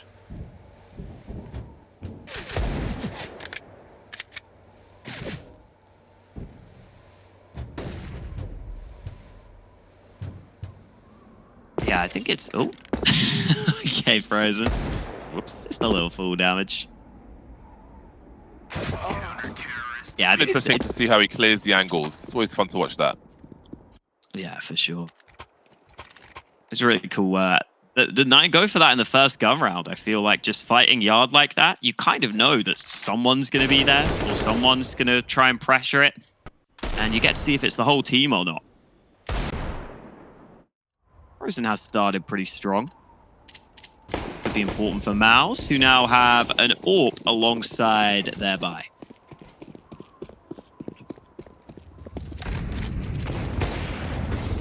Ooh. Very nice start by Hades, and the struggle continues for MOUZ. Gap in that smoke as well. Tyler firmly makes his way downstairs. Exertion looks for information outside. Smoke's being lined up. Will they have the presence behind it as well? See Goofy repositioning.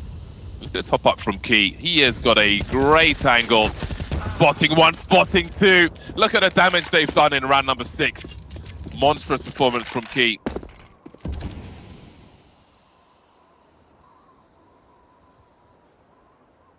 Smoke up to slow them down. Only 2 of them remaining. Still 2 AKs for 9. Might end up being 3 unless MOUZ can do something in this round. Creeping forward of the AWP. So close to the angle to peek though. It's a bit rough for Torji. I'll go for that boost. This could be a cheeky one, and indeed it will be. Dropped the bomb to his teammate as he looks to try and hold an angle. Will they be ready for Minio though? Pops into the window, pops into control, comes back out again. Torji's got another one. 25 seconds on the clock, committing to the bomb plant. Everybody downstairs now. They know they're up against an AWP. Move together. will be the double peak almost. Hades will be all that's required. So it is made expensive in the end for 9, but it will be a 5-1 scoreline for them. Yeah, doing really good work right now. Hades starting to pick his spots, getting that AWP involved. Door gets blown up. He's so quick on that shot through. And as you said, this damage from up above just finds a cheeky enough angle for 2 kills. Even though MOUZ get a look in with some nice shots from Torji, it's not enough. Hades able to come through. And MOUZ need a timeout here. Thankfully, the bomb plant gives them that bit of extra money they were looking for. But this has not gone according to plan so far for MOUZ. Again, 9 always finding just little different moves in the mix. That time peering over the top of the yard smokes. Previously, they had the full-on aggression on yard. Just never making it easy for MOUZ there.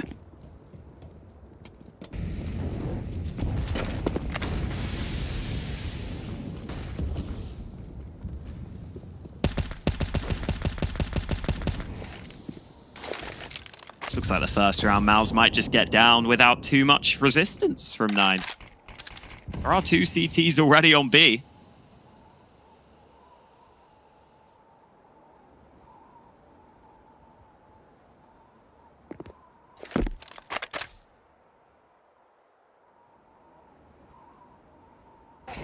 Well, this is going to be a shooting gallery then. Oh, the HE will be juicy, and they will have to face both at the same time. Got a 2v1 though. Another HE grenade and exertion won't make it over. Bomb needs to be collected. Hades going for a flick, leaving some Crimson on the wall, looking to his left, shot from his right. Still a 3v3 though. Now things are turning around in MOUZ's favor as Frozen charges in to plant the bomb. I guess he didn't see Frozen cross, so just pushes in with his back turned. Frozen gets a freebie, but 9 still want a chance in this retake. Oh, this is awkward. Key puts the smoke down. They're looking for something, but they're not finding anything right now on the 9 side. Bomb is ticking. Still searching for fights. Might finally find one up towards rafters. I think the time might be too far gone already with all these different positions, and Frozen finds a kill before they can get away. Tyler has to abandon this round. It's MOUZ with their second on the board. Yeah, they need to build some rounds early on this T side before things get too concerning. Not into the 10-round mark yet, but 3 of the MOUZ players have only got a kill each. It has been a struggle, but they found a way on this occasion. There'll be some money for 9. We'll see what the situation is. MOUZ needs to be patient. Just focus on 1 round at a time until they break their cash.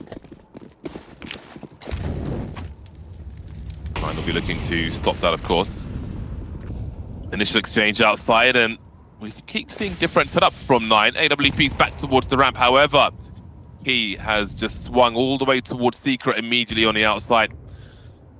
There'll be a 2-man aggressive setup now of Hades and his teammate. Now, who will edge forward first?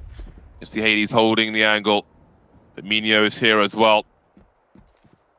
This could be very, very expensive and painful. Oh, the molly comes in just as they start to peak. That's such an aggressive molly. What do they make of that? Tight angle being held by Hades. How many will swing? He takes the second player up and pops back. His teammate's falling back, actually. He will still deliver. Kylar and Dexter will trade straight back. 3-on-3. That'll favor the T's. They've got control of ramp. Insertion creeping in through main. Goofy will spot him. Maybe he was expecting a rotation there, but it was the wrong read. Torji's creeping in the meantime. Oh, he used the barrel of Minio's gun. He sees the silencer. Fires one in the face. Goofy drops the bomb though. Down to Torji now. They know where he is. Goofy in the corner. Molly comes out just as Goofy does. And it's 6 rounds then for this CT side. 2 plays to 5, so it will be expensive. But they're draining the coffers of MOUZ as well. Goofy really rolling now. 12 kills. Another multi-kill for him. Hades off to the good start. Yeah, but like Exertion just had no clue that Goofy would hang around there. And here's the molly. Boom. Easy swing. Nothing that Torji can do about it. Act 10's in play for MOUZ. Maybe a fast A play here. Looks like it. Out through her early, Goofy. Oh, he just denies everything. They run through the flames. He gets one with the molly, one with the rifle. Goofy is dominating the server right now. And MOUZ get nothing out of their attempted A aggression. So far, really so good for 9 then. Again, it's about the impact as well. Goofy 14 for 3 at present. Exertion 1 for 8. JDC 1 for 7. Those are big names to be struggling on the T side of Nuke. T side of Nuke can be a struggle though, of course. We're all no strangers to that. But 9 are looking just fine at present. It's going to be a long 60 seconds for MOUZ as there isn't much else for them to do in this situation. We'll see what the next round looks like for them. But indeed, 9 have been fantastically strong. We have seen different formations from them from round to round. Even if you're continually on the ramp, the forward plays, the aggressive plays, different setups on the outside, swinging towards Secret in the round prior. Not being predictable.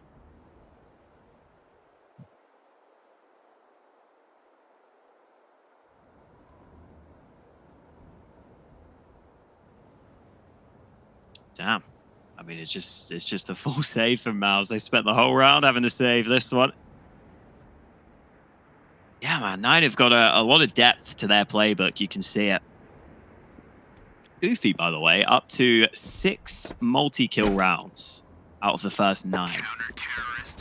Shows you how much he's been doing so consistently. And yeah, gotta say, Exertion being quiet here. I mean, I think that's because 9 have always had these different looks early in the rounds. And so Exertion, who normally is towards the front of the pack, is just getting caught off guard in a lot of these. You can see MOUZ, they need a second tactical timeout here because this is getting out of hand incredibly quickly. They're learning the hard way about 9's nuke right now.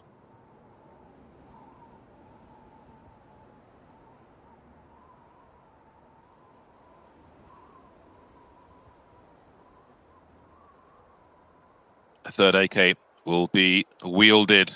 A fourth. Perhaps a fifth on Dexter. No, he'll take the sacrifice. So utility can come out. 7-2, worst hand in poker. JDC and Exertion will be looking to improve their situation, improve their position in this one. Again, Key trying to swing over towards Secret. Let's Torji to punish him. Not going to do that 2 times in a row. Hades on the outside rather than over towards ramp on this occasion. And they have seen plenty of him over towards ramp. Sees the trajectory. He's been smoked off the angle. Eats the flashbang as well. Doesn't fire. And we have 4 kills in seconds for MOUZ. So big for them. The sheer impact again. They could end with 6 in this half. Complete wipeout. Perfect, exactly what they needed. Even in the rounds they've lost, they kept the CT economy honest, and now they're going to have to spend all of it, 9. Oh, wow. It's the rumbies to get up there. That is so cool.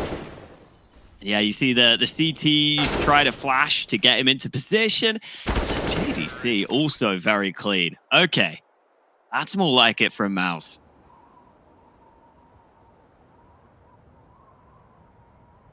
And instant timeout from 9. They now know how important this round is on their side. Do wonder if they go for another one of these opening moves or not on the 9 side. Because they have been working, but MOUZ adapted in that round.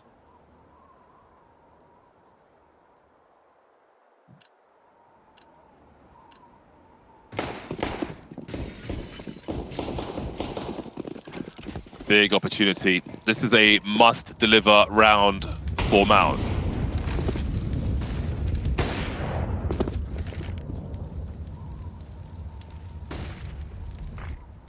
They must find a way to succeed here. This can open the floodgates for them for the remainder of this half. You can see Minio's made his way downstairs.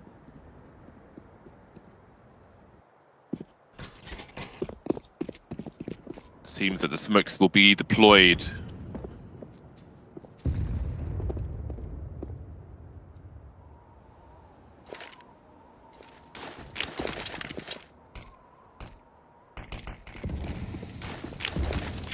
Looks like it.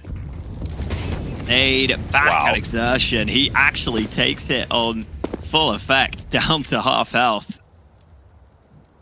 Well timed by 9. And speaking of time, 53 seconds left for MOUZ. They haven't got too much ground, but those smokes are something 9 have to consider. JDC actually picks up the opener. 40 seconds remain. What is the play here? What do 9 understand of this situation? Or is it murky waters? Okay, looking to focus more on the bomb sites themselves as we see MOUZ start to move in now. The numbers are here, dropping down to the site. Will it be a bait for that Minio trying to make his way, but Torzi will deny him. This is the round they needed to win, and look at what they're doing. No answer to any of these frags. MOUZ have broken the money of 9. We'll see if anybody survives, but this is a dire situation. All of a sudden, 9 have really kept MOUZ's head below water for so long in this half. But now they're swimming like Phelps. They've got so much opportunity ahead of them. AD's looking to save and spawn. MOUZ might throw a few more bodies at this problem. Release the hounds. They've got a flash as well. Couple, in fact. Oh, God. Oh, he didn't fire. Oh, they're so close. Hades, another shot. But there's too many players. He gets swarmed. It's like a horde of zombies. They just keep coming. Oh, this is the opener. Oh, you must have heard the drop. That's brutal for Kyler. That's big. Wow. Okay. Wow. That was so fast. Okay, What is your sensitivity? Is it control or speed mouse pad, please? And thank you. Are we talking hyperglides? I need all the information. I need an Excel sheet, boy.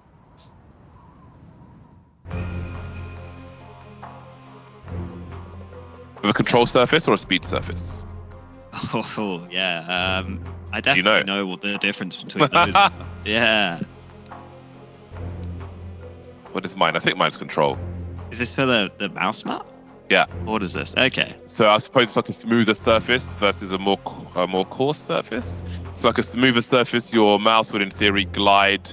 Right. It would have less friction over it. So, you know, before somebody would put like hyperglide mouse feet on certain brands of mice, and then you could be more consistent over a further distance, I feel like, especially if you have a high sense. But you know, those are improving out of the gates. The stock stuff is better, but yeah, controller or a speed surface is the main choice of preference, I would say, in terms of mousepad. When I was last in Sweden to go to our studio there, I went to a local store and I think I bought 6 mousepads, and they gave me 2 more of a different brand and said, try these. And I was like, all right, I'll try those. And I have found my mousepad in there. My perma mousepad. So very nice. Although I think it's a control surface. I can't even remember now. After asking you all of that. Don't even know myself. Is the difference like really obvious? I feel like the one you would think would be the control surface feels like the control surface was actually the speed one and vice versa. But the difference between them is obvious, yeah. I gave one of my research. I gave one of those to Maui Snake as well. He's using a different one. Ooh. But I don't remember what that one is either. I actually have like 5 mice next to my door, and it'll say speed or control. So I'll investigate later. But yes, there are some good pads out there for sure. There you go. There we go, and we're back into the action. we're back into an eco, we have to say. So don't get too excited, everybody. Take a second, breathe in what this game has delivered so far. Pretty good recovery here from MOUZ, got to be said. It really felt like 9 were just getting away with anything and everything in those earlier rounds. Okay, Frozen, maybe time to get out of there. Dink down low. Zertian also taking a dink. Seems like those AKs will be okay now. I mean, the actual, like, damage 9 have done here is pretty impressive. But they haven't got a kill out of it. So that's a shame. On the cusp of a 5th round are MOUZ. It'll be a relief to finally break the money of 9 after so many oppressive rounds. There we go. Whoa!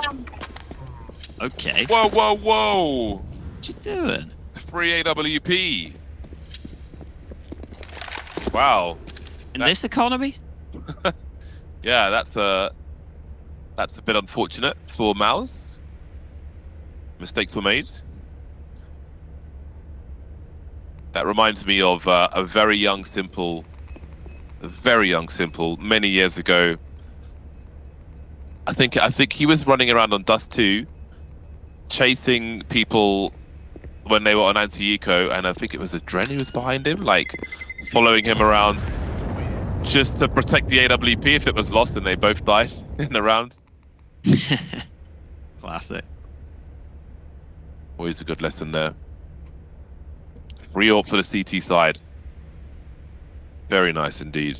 Yeah, see if they can do anything with it. It's also like 9 don't actually have that much money in the bank either. So they really, yeah. I don't know. We'll see how this goes. Good tunnel vision there. Obviously chilling, I guess. But here we go. Fast move out towards A. Oh, Goofy! Close. Scary one. You can see JDC trying to make his way downstairs. Goofy's been instrumental in many of these rounds. He'll get an assist at the very least as JDC gets popped. So we have one by T-Vent with some angles.